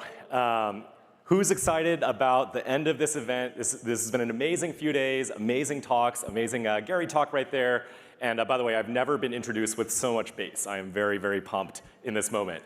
So I consider myself a product thinker at heart, meaning, as much as I like to spend time on the technical side of building and, I love to think about architecture and algorithms and so on, really I'm a product form factor thinker at heart. And what I want to end today off with is a brief and kind of high-level overview of how I see the world going with agents as it relates to product form factors. So I'm calling this hiring employable agents, and it's really a reflection on as these models have gotten better and better, and we've heard from some really, really great speakers about the latest frontier models, whether GLM 5.2 or others, and how to coax the most performance out of them. And really, this is not about the technical deep dive, but how do we think about these from a product building standpoint? So who am I? I'm the founder and CEO of Airtable and also now HyperAgent, which is a product within Airtable. And as many of you already know, Airtable is basically a almost laughably horizontal platform. When we, in fact, set out to build the company almost 12 years ago, we got basically this negative feedback from virtually every investor we talked to early on, which was, you can't possibly go out with a horizontal platform approach and try to build something that is everything for everyone. Like any type of app that people want to build, you can't solve all of those use cases. And I think we ended up doing a pretty good job of solving for many of them, at least, and solving for a large builder community. And we're basically applying a very, very similar philosophy to agents now. And I'm going to break down how we're doing it. So when I zoom out and think about the progression of models and therefore the product form factors they enable, I really see it as this spectrum, right? So we went from basically completions, which is you give a model, one of these LLMs, a string of tokens, and it just continues emitting more tokens until it gets to a stop token. And more or less, it would just kind of complete your thought, right, or complete the pattern. And until InstructGPT happened and enabled a chat form factor, it was like arguably powerful, but more narrowly applicable. Once we got to a higher level of model intelligence, and then also the kind of innovation of InstructGPT and kind of tuning these models to actually have more of a conversational back and forth behavior with users, then we enabled the chatbot, right? And of course, we all know ChatGPT was an awesome breakout product. We're now all very, very intimately familiar with that form factor of AI. The next level I call an agent, right? And I think agent has been very overloaded. We've probably talked about that a ton over the past few days. But my definition of agent really is the same as the Anthropic definition, which is distinct from workflows. And an agent is really a model that recurses upon itself, right? And has the open-ended set of tools that it can call, of reasoning steps it can make, of decisions it can make. So it's not prescripted to a linear workflow, but it can kind of make an open-ended set of choices. Still, I like to think of agents as being a little bit distinct from the next level of agents, which I'm using the term claw here because OpenClaw obviously has popularized this concept. But there's a marked shift that I see from agents that were still mostly reactive to user input. So you would have an agent go and perform a task. It might spend 20 minutes, maybe up to an hour to perform the task, and then it completes. Claws, as I call them, are really about agents that go and perform work for much longer, right? They can even have a mechanism like the heartbeat mechanism within OpenClaw and now in other products like HyperAgent that enable them to wake up on their own and almost like exhibit this always-on behavior. I mean, underneath the hood, what's happening is each wake up basically results in many different turns. So the agent loops upon itself, it's performing tool calls, each tool call response then invokes the LLM again until it reaches a stopping point. But then that stopping point gets re-invoked or kind of restarted with a heartbeat mechanism where you can wake up the agent again and again, right? And so this idea of this always-on agent that's actually constantly moving towards its goal and kind of figure out creatively how to unblock itself, where maybe prior agents would get stuck, I think that's a really, really important kind of next form factor leap that we're seeing. And then finally, as you think about models that are now capable of really, really intelligent orchestration of complex tasks, right? So I've personally been using the workflows capability in Claude Code quite a bit, where it can fan out a lot of work to a massively parallel set of agents. But this concept of this agent that can go and orchestrate with other agents, right? An agent-to-agent interaction to perform even more advanced tasks, right? Longer running jobs is, I think, the next leap yet. All of this is enabled because the models are getting smarter and smarter to the point where they can achieve coherence even on longer and more open-ended scoped problems, right? If you recall back to the days of baby AGI and AutoGPT, those were really kind of fun, cool science experiments. But ultimately, as much as they were really interesting to watch and see them work for hours and hours on a problem, they would all inevitably kind of end up drifting off to something not super useful, right? It would go off into a rabbit hole and kind of get stuck. And I think now the models are actually smart enough to enable not only longer running jobs, but actually enable us to start applying these kind of organizational principles to break down problems into differently scoped tasks that different agents can hand off to each other, all of which is about managing each agent's task or context window and ability to coordinate work with each other. So all of this is kind of abstract. I want to make it very, very tangible and show you how we've applied some of that design thinking of building a horizontal product and distilling a lot of the complexity of agents like we did for building a database or a database-powered app with Airtable for agents in HyperAgent. So this is a very realistic use case based on some of our actual customer usage. One of the interesting things we found from launching HyperAgent is the prototypical users for HyperAgent are not who you would think they are, right? I mean, we definitely get our fair share of like the super AI forward, kind of pure software companies, like AI companies themselves, but we also get really interesting other companies that are, sometimes like traditionally offline businesses. And in this case, we're depicting a very realistic scenario, which is a customer that is in a landscaping business and actually uses agents to run virtually end-to-end every part of their business, which is finding clients to propose landscaping projects to, like physically going and like redoing their garden or their backyard, and end-to-end managing everything from the prospecting to building a quote and a pitch to managing the work itself. And I think this is a huge, huge interesting insight that I've just kind of stumbled on from working on HyperAgent, which is ingenuity of agent builders is not contained to just AI companies or software companies. And I was really inspired by Garry's talk just a second ago. I think the motive behind that applies to every industry, every sector. And there are really, really creative people, many of whom are in this room, who can go out and disrupt your own industry, whatever it be. It doesn't have to be a pure software business. But I think all it takes is the ability to imagine what work could look like when you do go and become fully, not just an AI native company, but I like to use the term, a fully fleet of agents native company, where you're actually going above and beyond and not just thinking about small kind of narrow steps to automate with AI, but actually how to employ a whole fleet of agents that have governed behavior and have the right context and the right tools to be able to do really useful and very end-to-end autonomous work. So let's walk through what this looks like. This is a realistic example of, in this business, this landscaper wants to go and pitch clients, right? So, they get all these inbound submissions of clients who are interested. Somebody submits this inquiry saying, hey, here's my current backyard. It's a little messy. Here's my info. Like, can you give me a quote and show me a proposal of what you could do? This basically gets routed into into one agent that is the triager agent, right? And so this agent is basically taking in this intake and saying, hey, like, what is the scope of the project? Like, is this something we want to take on? And is this a quality lead? Is this a legit person? And so it does some research, but ultimately it hands off then the work to another agent, a surveyor agent, to actually go and then look at the physical landscape of this person's backyard and come up with a proposal of what a re-landscape version of that could look like. So here, the surveyor agent is going and looking at the original imagery or even video that the submitter gave them.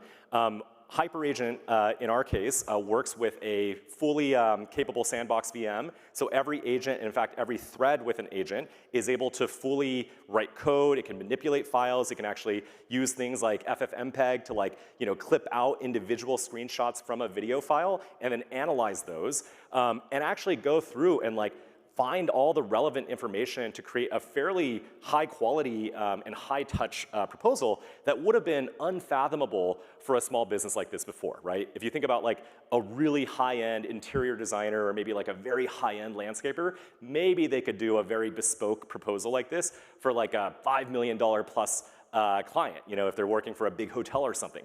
But it would have been unheard of to do something this high touch and actually mock up real imagery and a real client pitch deck for, you know, just a small backyard landscaping proposal. But this person has done it because they've figured out how to use agents in an extremely capable and autonomous way to do the job that otherwise would have been undoable by humans. And so what happens next is, you know, the surveyor agent, it went and created this proposal and pitch. And now the intervention has to go back to the human. Like there is a step where humans still need to unblock the agents, right? Sarah Guo put out a great post a few weeks ago about, you know, just describing like where the value is going to accrue in this AI landscape as things evolve and models get smarter. And I firmly agree with her take, which was, you know, the ultimate blocker to still be able to deploy useful agents, there's still a human element to that. You know, as much as models are getting smarter, the ability for agents to get unblocked by humans that still own policies and decisions, and really importantly, just kind of gate, you know, really critical high impact actions, like in this case, actually making a pitch to a customer that has a binding quote, or perhaps like agreeing to do the work. That becomes something that the human then intervenes at, just like a great manager who's getting upwards reports or, you know, upwards work updates from their team to then unblock. So here we have Sage, who has come back to the real human owner of this business and saying, hey, here's a lead. I already surveyed the project. Here's a beautiful pitch deck and a proposal, and have come up with a realistic quote based on all the factors I've already surveyed in this particular project to give to you to now approve sending to the client and see if they accept it, right? And you can see like even the proposal itself is this really beautiful kind of interactive web page that, again, would have been unfathomable for a business like this to be able to send to every single client, even for small tasks or jobs like a $10,000 landscaping proposal, right?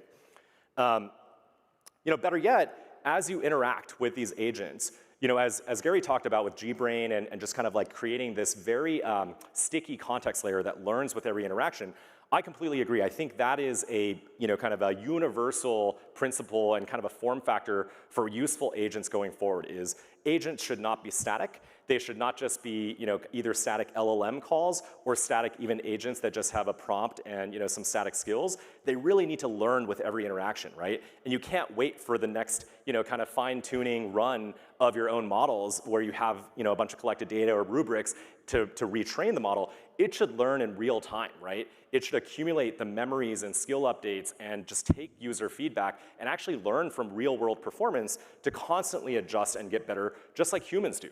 And so in this case, you can see, you know, within Slack or, you know, in our case, within either Slack or email or other invocation methods, you can basically go back and forth with the agent just like a real human and say, hey, like, you know, remember to take this into account next time. You kind of, you know, here's something differently formatted or a different way to think about the proposal, or you missed kind of this additional cost lever in this particular project. So, you know, remember that for next time. And I think it's critical that in this next generation of agents need to remember these things, right? They should feel fluid and evolving just like humans are in order for them to fully realize the potential that the latest frontier model capabilities enable them to actually go and do in terms of autonomy. And then finally, I think what ends up happening at the end of all of this is with all of these agents that are each individually capable and even interacting with each other, I think the job of the human becomes increasingly about unblocking agents to be able to do work effectively. And so, you know, I compare this to the development workflows that have evolved from, you know, originally before any, you know, kind of AI-enabled coding. Obviously, we just sat in front of a computer. We as humans are pretty single-threaded, right? You'd stare at one code file, you'd think about a problem, you'd kind of bang out some code, maybe take a break, come back to it. To then we had augmented coding with the first generation of GitHub Copilot and similar tools, where, I mean, I think of that as really just a completions form factor on coding. You type some code, it can auto-complete a few extra lines. To then we had things like Cursor Composer 1.0, like the original experience, not the Composer model, but the chat experience where you could talk to this agent, it would do more complex changes, and that was even more leverage, right? But we're now moving to this point where the best frontier agentic developers I know, and many of you are sitting in this room, are really just kind of overseeing a fleet of agents, right? Like, in fact, going to sleep without setting off your agents to perform useful work overnight feels like you're taking this huge loss, like your team is not working because you're not unblocking them. And so the UX of how you oversee these agents, whether it's in development workflows or general purpose work, like this landscaping example, needs to shift as well. And so the way we've thought about that is you need to see this kind of orchestration control plane where you can see at a glance what all of your agents are working on, what they're blocked on, who's handing off work to each other, and your job becomes almost like zooming out to see the entire SimCity landscape and orchestrating across everything going on at a macro level between your different agents, rather than going and having to play micro and zoom into each individual project or each individual task. And so I think this is a really, really exciting moment as we have shifted from not just completions and kind of the slight augmentation of existing human work, but really a radical now leap into humans as orchestrators of agents that also can orchestrate themselves. And finding the right way for us to interact with those agents as they become more and more capable is going to become not just the opportunity to boil the ocean, but in my opinion, table stakes for survival for every company and every industry. This is going to be the way to get ahead and thrive in your industry. And if you don't, as Jensen put it, it's not going to be AI taking your job. It's going to be somebody using AI who takes your job or takes your business. So really, really excited both for the opportunity and for everyone in this room to be part of this transformation and this really kind of bold leap into the next form factor of AI. All that being said, we'd love to see you try HyperAgent. So hyperagent.com/AIE, and you get $1,000 of inference credit. That can be spent on all of our different model offerings, including the latest Opus 4.8, Fable 5. You can use it on GLM 5.2, on GPT 5.5, et cetera. And we'd love to see what you do with agents on HyperAgent or elsewhere. Thank you all for being here.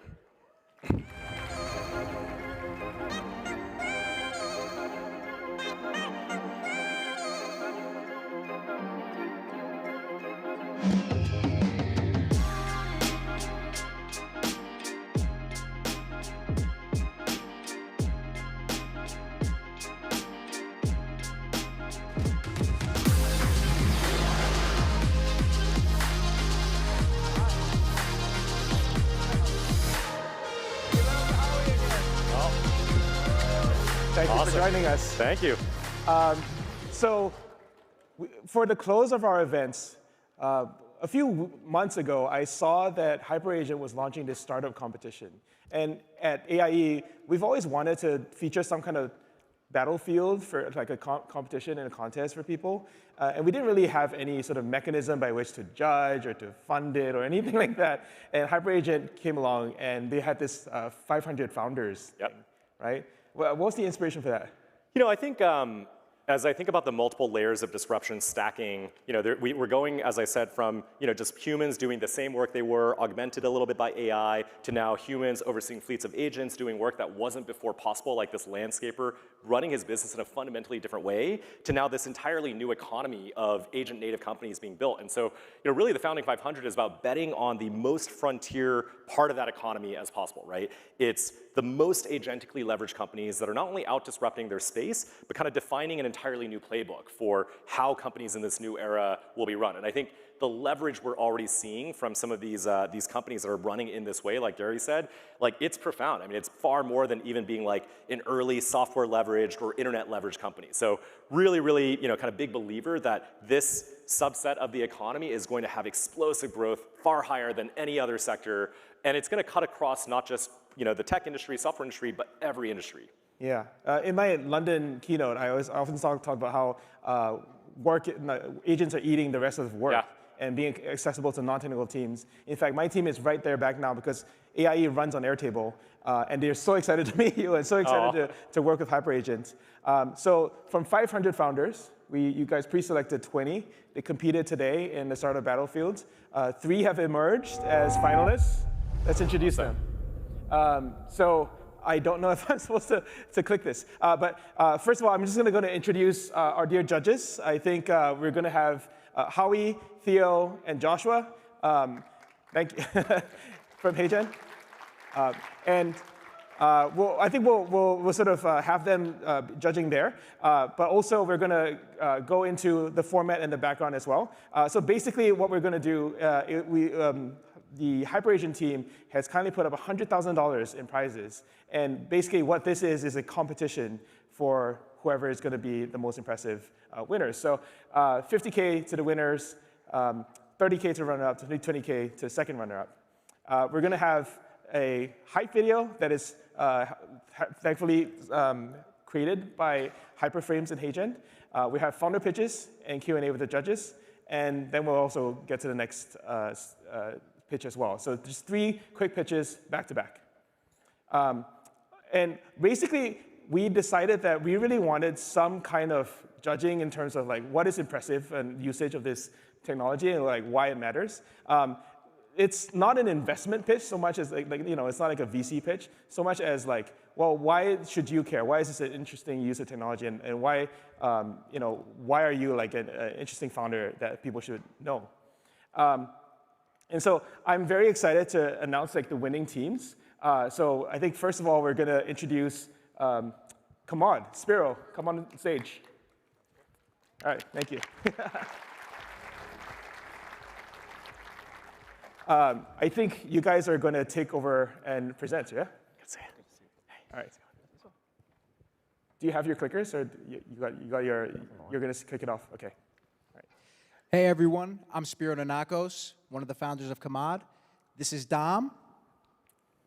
And I'm Nick Nanakos. We are the founders of Kamad. Kamad has agentified physical commodity trade. From the rice you eat, to the gold chain you're wearing, to the chip in your smartphone, to the gas you're putting in your car, to every single copper pipe running through our data centers, physical commodities power the world. But the global trade system is broken. Trillions move annually, yet hundreds of billions are lost annually due to fraud, fragmentation, and the sheer complexity of coordinating global trade. Kamad has taken that complexity and transformed it into an agentic execution layer. Our proprietary CFC state machine governs specialized agents that verify, execute, and settle trades entirely. And then, people ask, why is this so complicated? And if you think about it, it's like, well, it's every country in the world, every resource, all of their different currencies, and all of their different banking laws. So of course it's inevitably going to be a disaster, right? But with AI, it's finally solvable. So we're very excited to have you here. We also have our first customer in the crowd out of the UAE, trading company based in Dubai, and he moves several hundreds of millions of volume in trade every single year, and he's proved the product. So we're excited to be here today, and thank you for the opportunity. $17 trillion in physical commodities move every year. The world runs on them, yet it still moves on paper, email, and a handshake.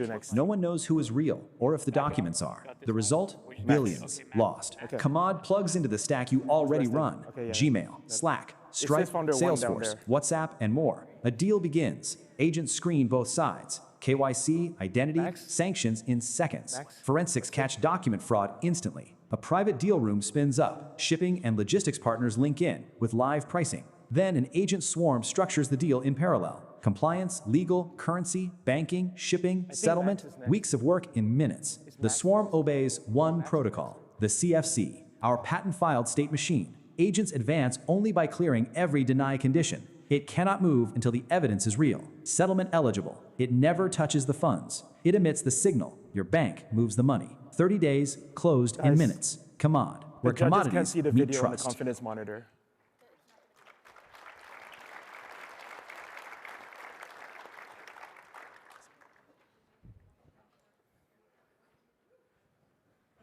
What happens now? I don't know. Is it on me? Yes. I realized that we didn't get you a mic. So you're still mic'd up, but the other two. Oh, you're all mic'd up. Okay, great. So I think we have a little bit of a Q&A session. Yeah. So are we supposed to ask questions or what? Exactly. My team agreed to this, not me. Wait, why are you guys playing this? Joshua, you want to go? Sure. I'm very interested in the the second project, common.io. And certainly we need a shared space for agents to collaborate together. Just curious, have you thought about having that format to be HTML versus like Markdown file? How you've been thinking about it? Sorry. All right, sure. Yeah, don't. Yeah, I was just saying that the second project, common.io, is about. Yeah, that's the next one. Yeah. Oh, the next one. We're asking them about the first one. So I'll ask a question. This is one of those types of products that's really hard to build because it requires so much domain-specific knowledge as well as like the building out of all of these pieces to collect the information needed for the product. A lot of the concern I have with modern startups is the thing that they're building is eventually going to be a feature of a sufficiently intelligent model. Do you see a future where the models get capable enough and the tools they're given by Anthropic and OpenAI could compete with you guys if they were to get smart enough and build in the right directions? So in commodities trade, it's very specific as to what data is being pulled. And what we've done with our orchestration layer is set the gates for each agent. So they're pulling from real databases and have that context themselves. Whereas you're talking about gold, oil, grain, whatever it may be, there's certain procedures that only industry experts really know and have the documents and the information to pull that in, which is why we've partnered with Connor and a few other partners to bring in all that data, and I have domain experience as well, to know what's real, what's not, and to train the agents based upon that. So to your question, could that happen? They can learn more for sure on the open internet, but this is a private industry with a lot of sensitive information, and they have to learn upon and train upon certain data in order to progress and become experts in that domain. So it sounds like relatively bespoke in the sense that like every company is a bit different. You need to get everything for them. How many customers would it take for this to become a billion-dollar company or to hit like, I don't know, 100 mil ARR? Like how many customers do you think it would take to get there? It's about 100 customers total. Huge. It's also important to mention as well, like the tickets in this industry are massive on deal sizes. It's not like a Stripe, for example, processing microtransactions. One transaction might be, $200 million or north of that. And one partner, such as a refinery, many of them transact $9 to $12 billion a month. So getting in at that level, charging per deal on that, changes the whole landscape of what we're able to earn and what we're able to be valued at. I just want to add one more piece as well. Our solution is end-to-end, so the solution serves the entire supply chain, but the wedge ultimately into the industry is the traders and the banks. Banks pulled out of physical commodities trading years ago after the fraud became so rampant. So this unlocks a tremendous amount of liquidity as well by the audit trails and the immutability that we give into the commodity and the trade itself. There's a lot to love about this business. I think, like in many ways, it's like checks all the boxes on like the classic, like here is the ideal vertical agent business to build. Like if you look at the YC kind of like RFS for vertical agents, like this is like the perfect application in the right kind of sector. Like there's lots of money up for grabs, and there's a lot of like domain specific stuff that you have to do that creates, I think, a good defensible moat. I think my perspective is more like, what do you do to keep up with the changing competitive landscape and just, as models progress, how do you need to evolve your product to stay competitive, right? So it's less about, is this a relevant and great business today, and more about what changes over the next 2-3 years, or even like next year, that impacts you in a way that, it doesn't necessarily mean like Anthropic and OpenAI eats your lunch, but what do you need to do to stay, kind of at the frontier and be a better product? Yeah, I think like the only thing that's actually defensible is being the most creative in your category, regardless of which product you're creating, right? Like truly nothing's defensible other than being the most creative, right? Yeah. Anybody these days has a product. Yeah. But we actually do like the Anthropic eat your lunch model. Like we like the ship extinction model where we ship and then 10 companies go extinct the next day. So yeah, it's aggressive shipping and product superiority, but then ultimately we're gonna win on distribution. What are you most excited about on your upcoming roadmap, if you can share? Becoming the bank. Yeah, it's exciting. Thank you so much. Awesome, thank you. Awesome. Give it up for Kamad. We're going to invite the next team on now, if you want to come back here. Thanks. Thank you. Appreciate it. Yeah, that's awesome. Thanks. And up next, we have Max Winderbaum and the team from Common.io. Come on, Max. Woo. Oh, you're going to play the video? All right, come on in. All right, we'll play the video. That was, yeah, that's the music. That's the right one.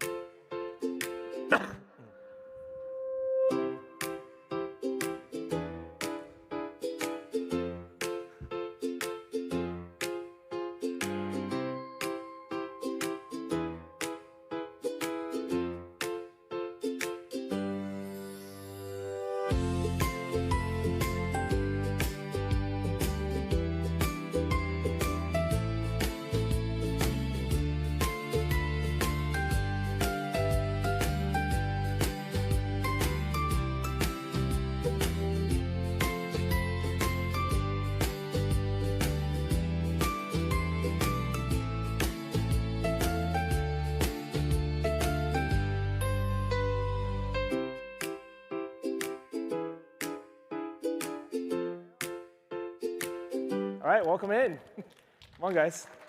Oh, thank you. If you could, so we have a little bit of a technical snafu where the judges couldn't see the video. Okay. We have to describe a little bit just to prompt things off. Before. If you sort of before you get into the whole pitch, yeah. Okay. Pretend like we're a non-multimodal model. We only accept text. Giving you all the context here. Yeah. So comment.io is it's a multiplayer markdown editor. It's focused on making the best documents for the modern work, which is people and agents. But what you would have seen on the video is a familiar document editor interface, but people and agents are popping in, they're notifying each other, everyone can call anyone in, and that's basically the gist. Awesome. All right, so it's Friday afternoon, ready to go home, packing up your laptop, and all of a sudden you're hearing dings around the office. Server's down, big outage. So you put down your bag, you head into the conference room, and you're pulling out your laptop. There's one question on your mind. What is going on, Claude?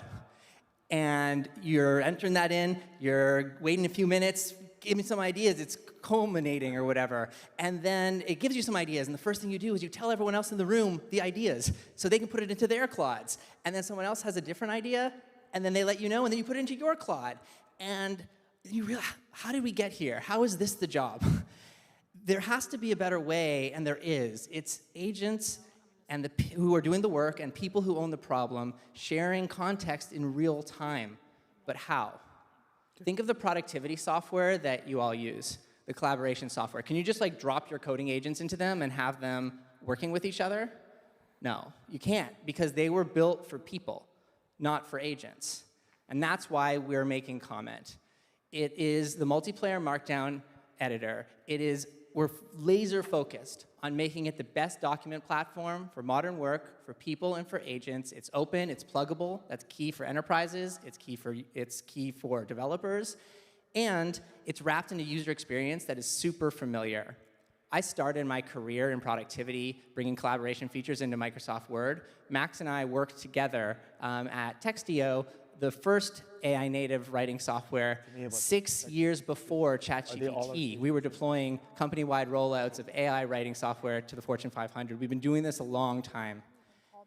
The market for comment is expanding with agents. As more and more people use agents, more people are going to need the ability for agents to share context in a product that is built for agents, but designed for people working together, even in the highest stake circumstances. Awesome. I love the shape of this business because it's like the inverse of what we just heard from the Commod guys, right? Like they went super vertically deep. They're trying to extract a lot of value out of a very deep domain. And you guys are going super broad and arguably maybe a little thinner, but by intention, right? And I don't say that as a detriment at all. Like I think one way to think about the landscape here is like the agent economy is going to be so large. There's just so much money flowing through agents, like literally the token spend, right? And if you can be a product that like even a 1 to 2% amount of those tokens touches, like you could be a very valuable, even if like the per call or per usage, kind of a metric, kind of margin extraction or revenue is relatively low, you can be a very cheap, very fast, very broad product and still gain a lot of scale, right? So I think it's a really, really interesting shape of product. What have you found is like the most surprising learnings from like a product design or product affordances standpoint to make this product better for agents than like the human designed equivalents, right? Like why not just have agents collaborate on a Google Doc, right? Or even try to use like GitHub as the kind of repo, not just for code, but for Markdown. All writing software today is horrible for agents to use. Software like Google Docs has a really terrible format. It has an MCP. You can send a document there. You can have your agent read a document from there, but you can't have them collaborate in real time. And that's critical for all kinds of real work that needs to happen. And as more agents join the workforce, they need to be in there with your documents. And as we've talked to our users, people who love working in documents, who rely on documents for their day-to-day, need to bring their agents because they're starting to use agents too. It's not just developers anymore. Okay, I I'll think. mention it. Oh. final closing words? I was just going to say the other thing I'll mention is that I've been super surprised about talking to people at this conference when we've talked to them is how many people have said, I've rolled my own like visual markdown editor that other people can look at so people can look. And then you're like, oh, but I gave up. I just ran an HTML document instead. Like, it's a hard problem, and you need dedicated like focus on making it great. And that's kind of what we're doing. Awesome. All right. Nice job, guys. Thank you so much. Next, and last team to compete, we're going to play the video by Foundry.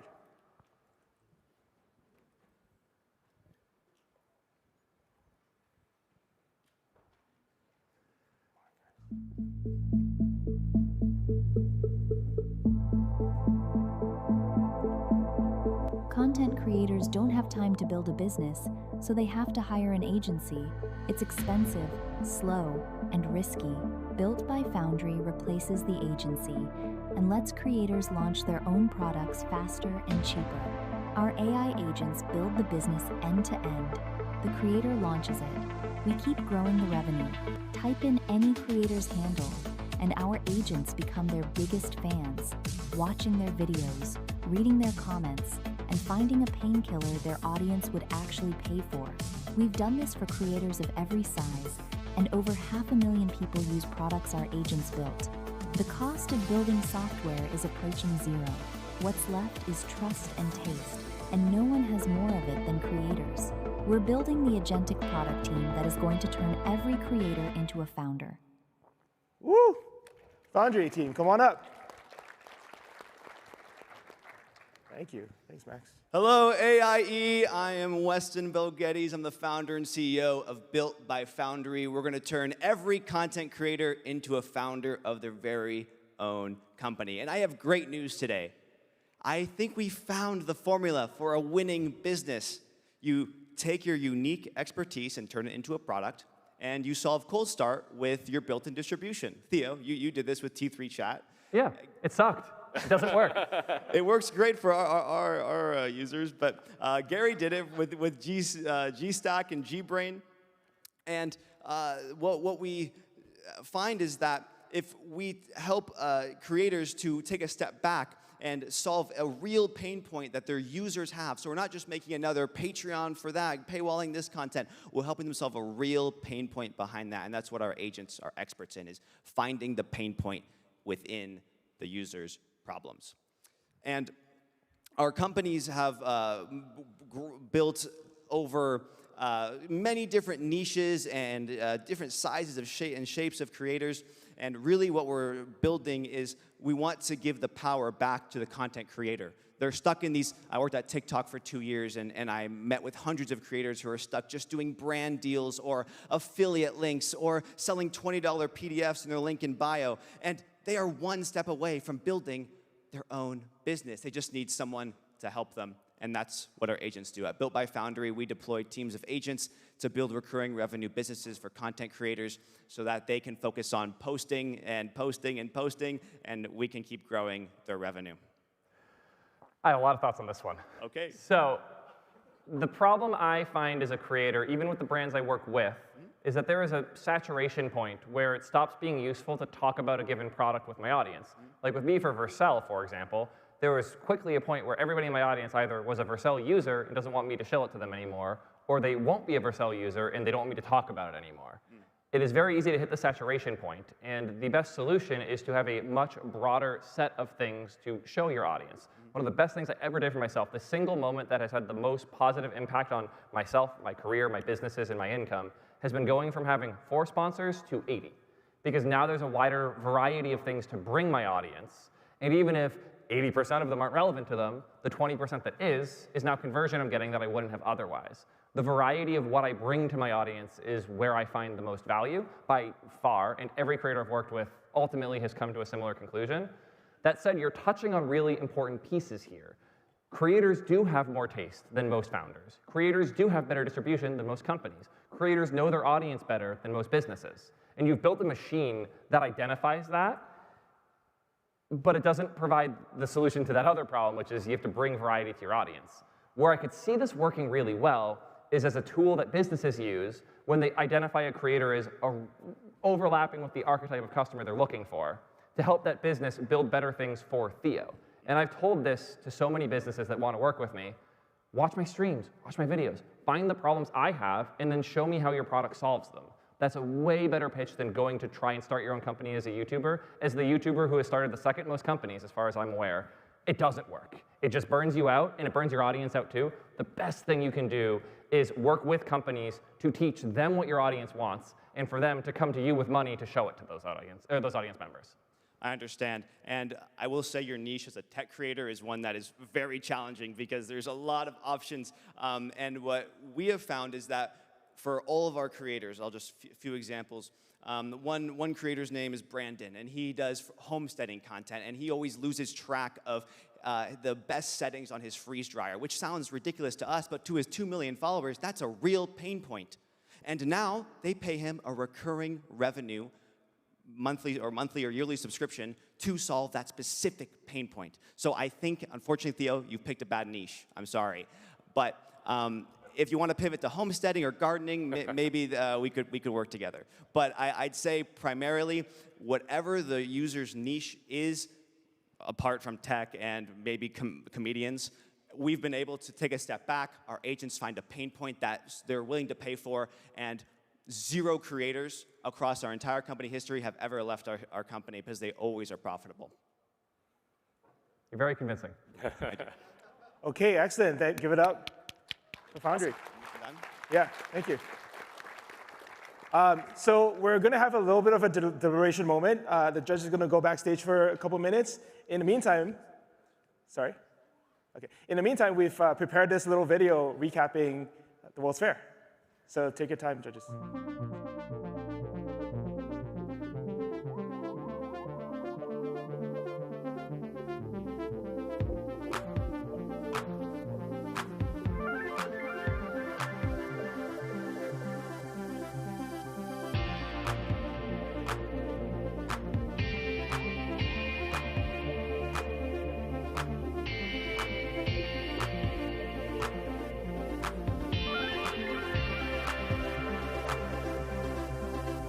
This is our biggest AI engineer event ever.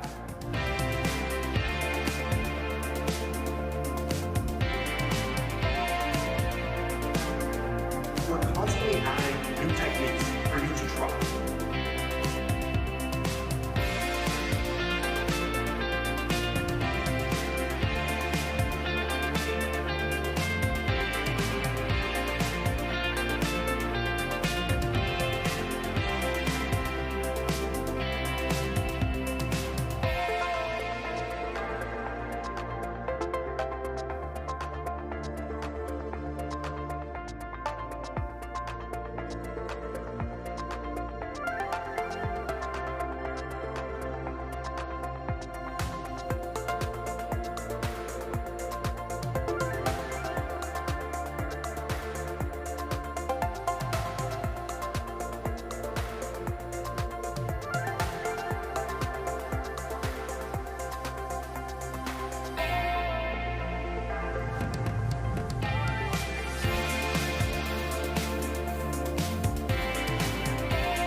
Thank you so much. All right. I think we're inviting everyone back on stage.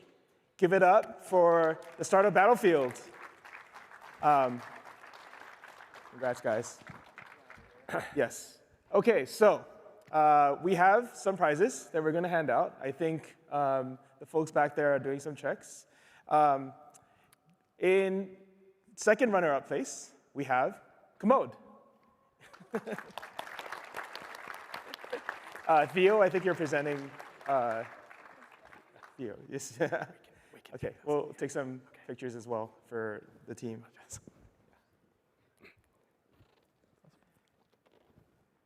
All right. Next, and I guess this also reveals the order, we have Foundry as runner-up. Great pitch, Max. Great pitch.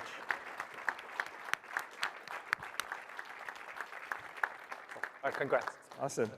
All right, no secrets now for the grand prize, Comment.io. Welcome. Great video as well. Congratulations. Well deserved.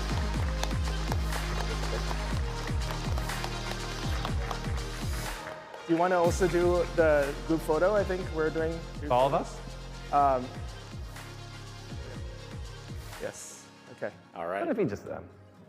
They're the founders. Winners. We're just here to comment. Just the winners. Thank you, everyone. Oh, fine. We'll sneak in and fix this in. Get him. Joshua. Come on in. Yes. All right. Thank you so much, guys. Awesome. Thank you all. Congrats on building with HyperAgent and yeah, of course. Yeah. Agent. Any last words that you wanted to comment on? I think you guys briefed a little bit. Yeah. Yeah, I just want to thank Sorry about the thank everyone here at AIE. We got amazing feedback through the whole time, and HyperAgent for inviting us to this, and HyperFans for helping us with the video. And overall, thanks so much.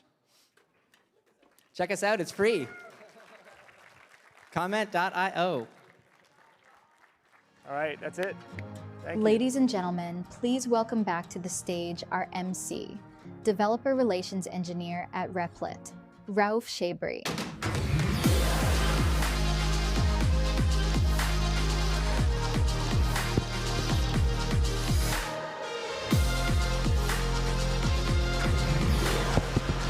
Hot. Okay. So let's give it up to our Startup Battlefields finalists. All right. They collectively won $100K worth of prize to boost out their project. So this is great. All right, let's give it up also to all our judges, Josh, Howie, and Theo. All right. My next slide. Clicker not working. Next slide, please. Clicker not working. Okay. All right, and with that, AI Engineer World's Fair 2026 is a wrap. And we've come a long way. This year's edition is our most ambitious one. 4 days, 7,000 attendees, keynote sessions, countless of workshops, conversations, demos, 40 tracks. And we hope that you find this content useful and helpful, and that you're going to go back home inspired. But what we love to see more than anything else is the community coming together, creating new connections, new friendships, exchanging ideas, and building together. And we're extremely grateful to be part of this. So let's give it up for you guys. All right. We're also extremely grateful to our sponsors. So please, let's give it up to our presenting sponsor, Microsoft. And also to our Lab and Platinum sponsors. Please, let's keep it going. Our Gold sponsors, and our Silver and Bronze sponsors. Thank you. We're extremely grateful, because without these sponsors, this event wouldn't be possible. And also, I would like to thank an invisible group of people who are working backstage, who you never see, but without whom this event wouldn't be possible. So thank you all, crew members, volunteers. Let's give it up for them. All right. So, previous slide, please. Okay. Almost there. There you go. Nope. All right. Okay, so this is the end of World's Fair 2026, but we're not done yet. We hope to see many of you in New York in October, and also we're going to be back together here next year for another edition of AI Engineers World's Fair. But before we celebrate America's birthday, we have one more thing to show you.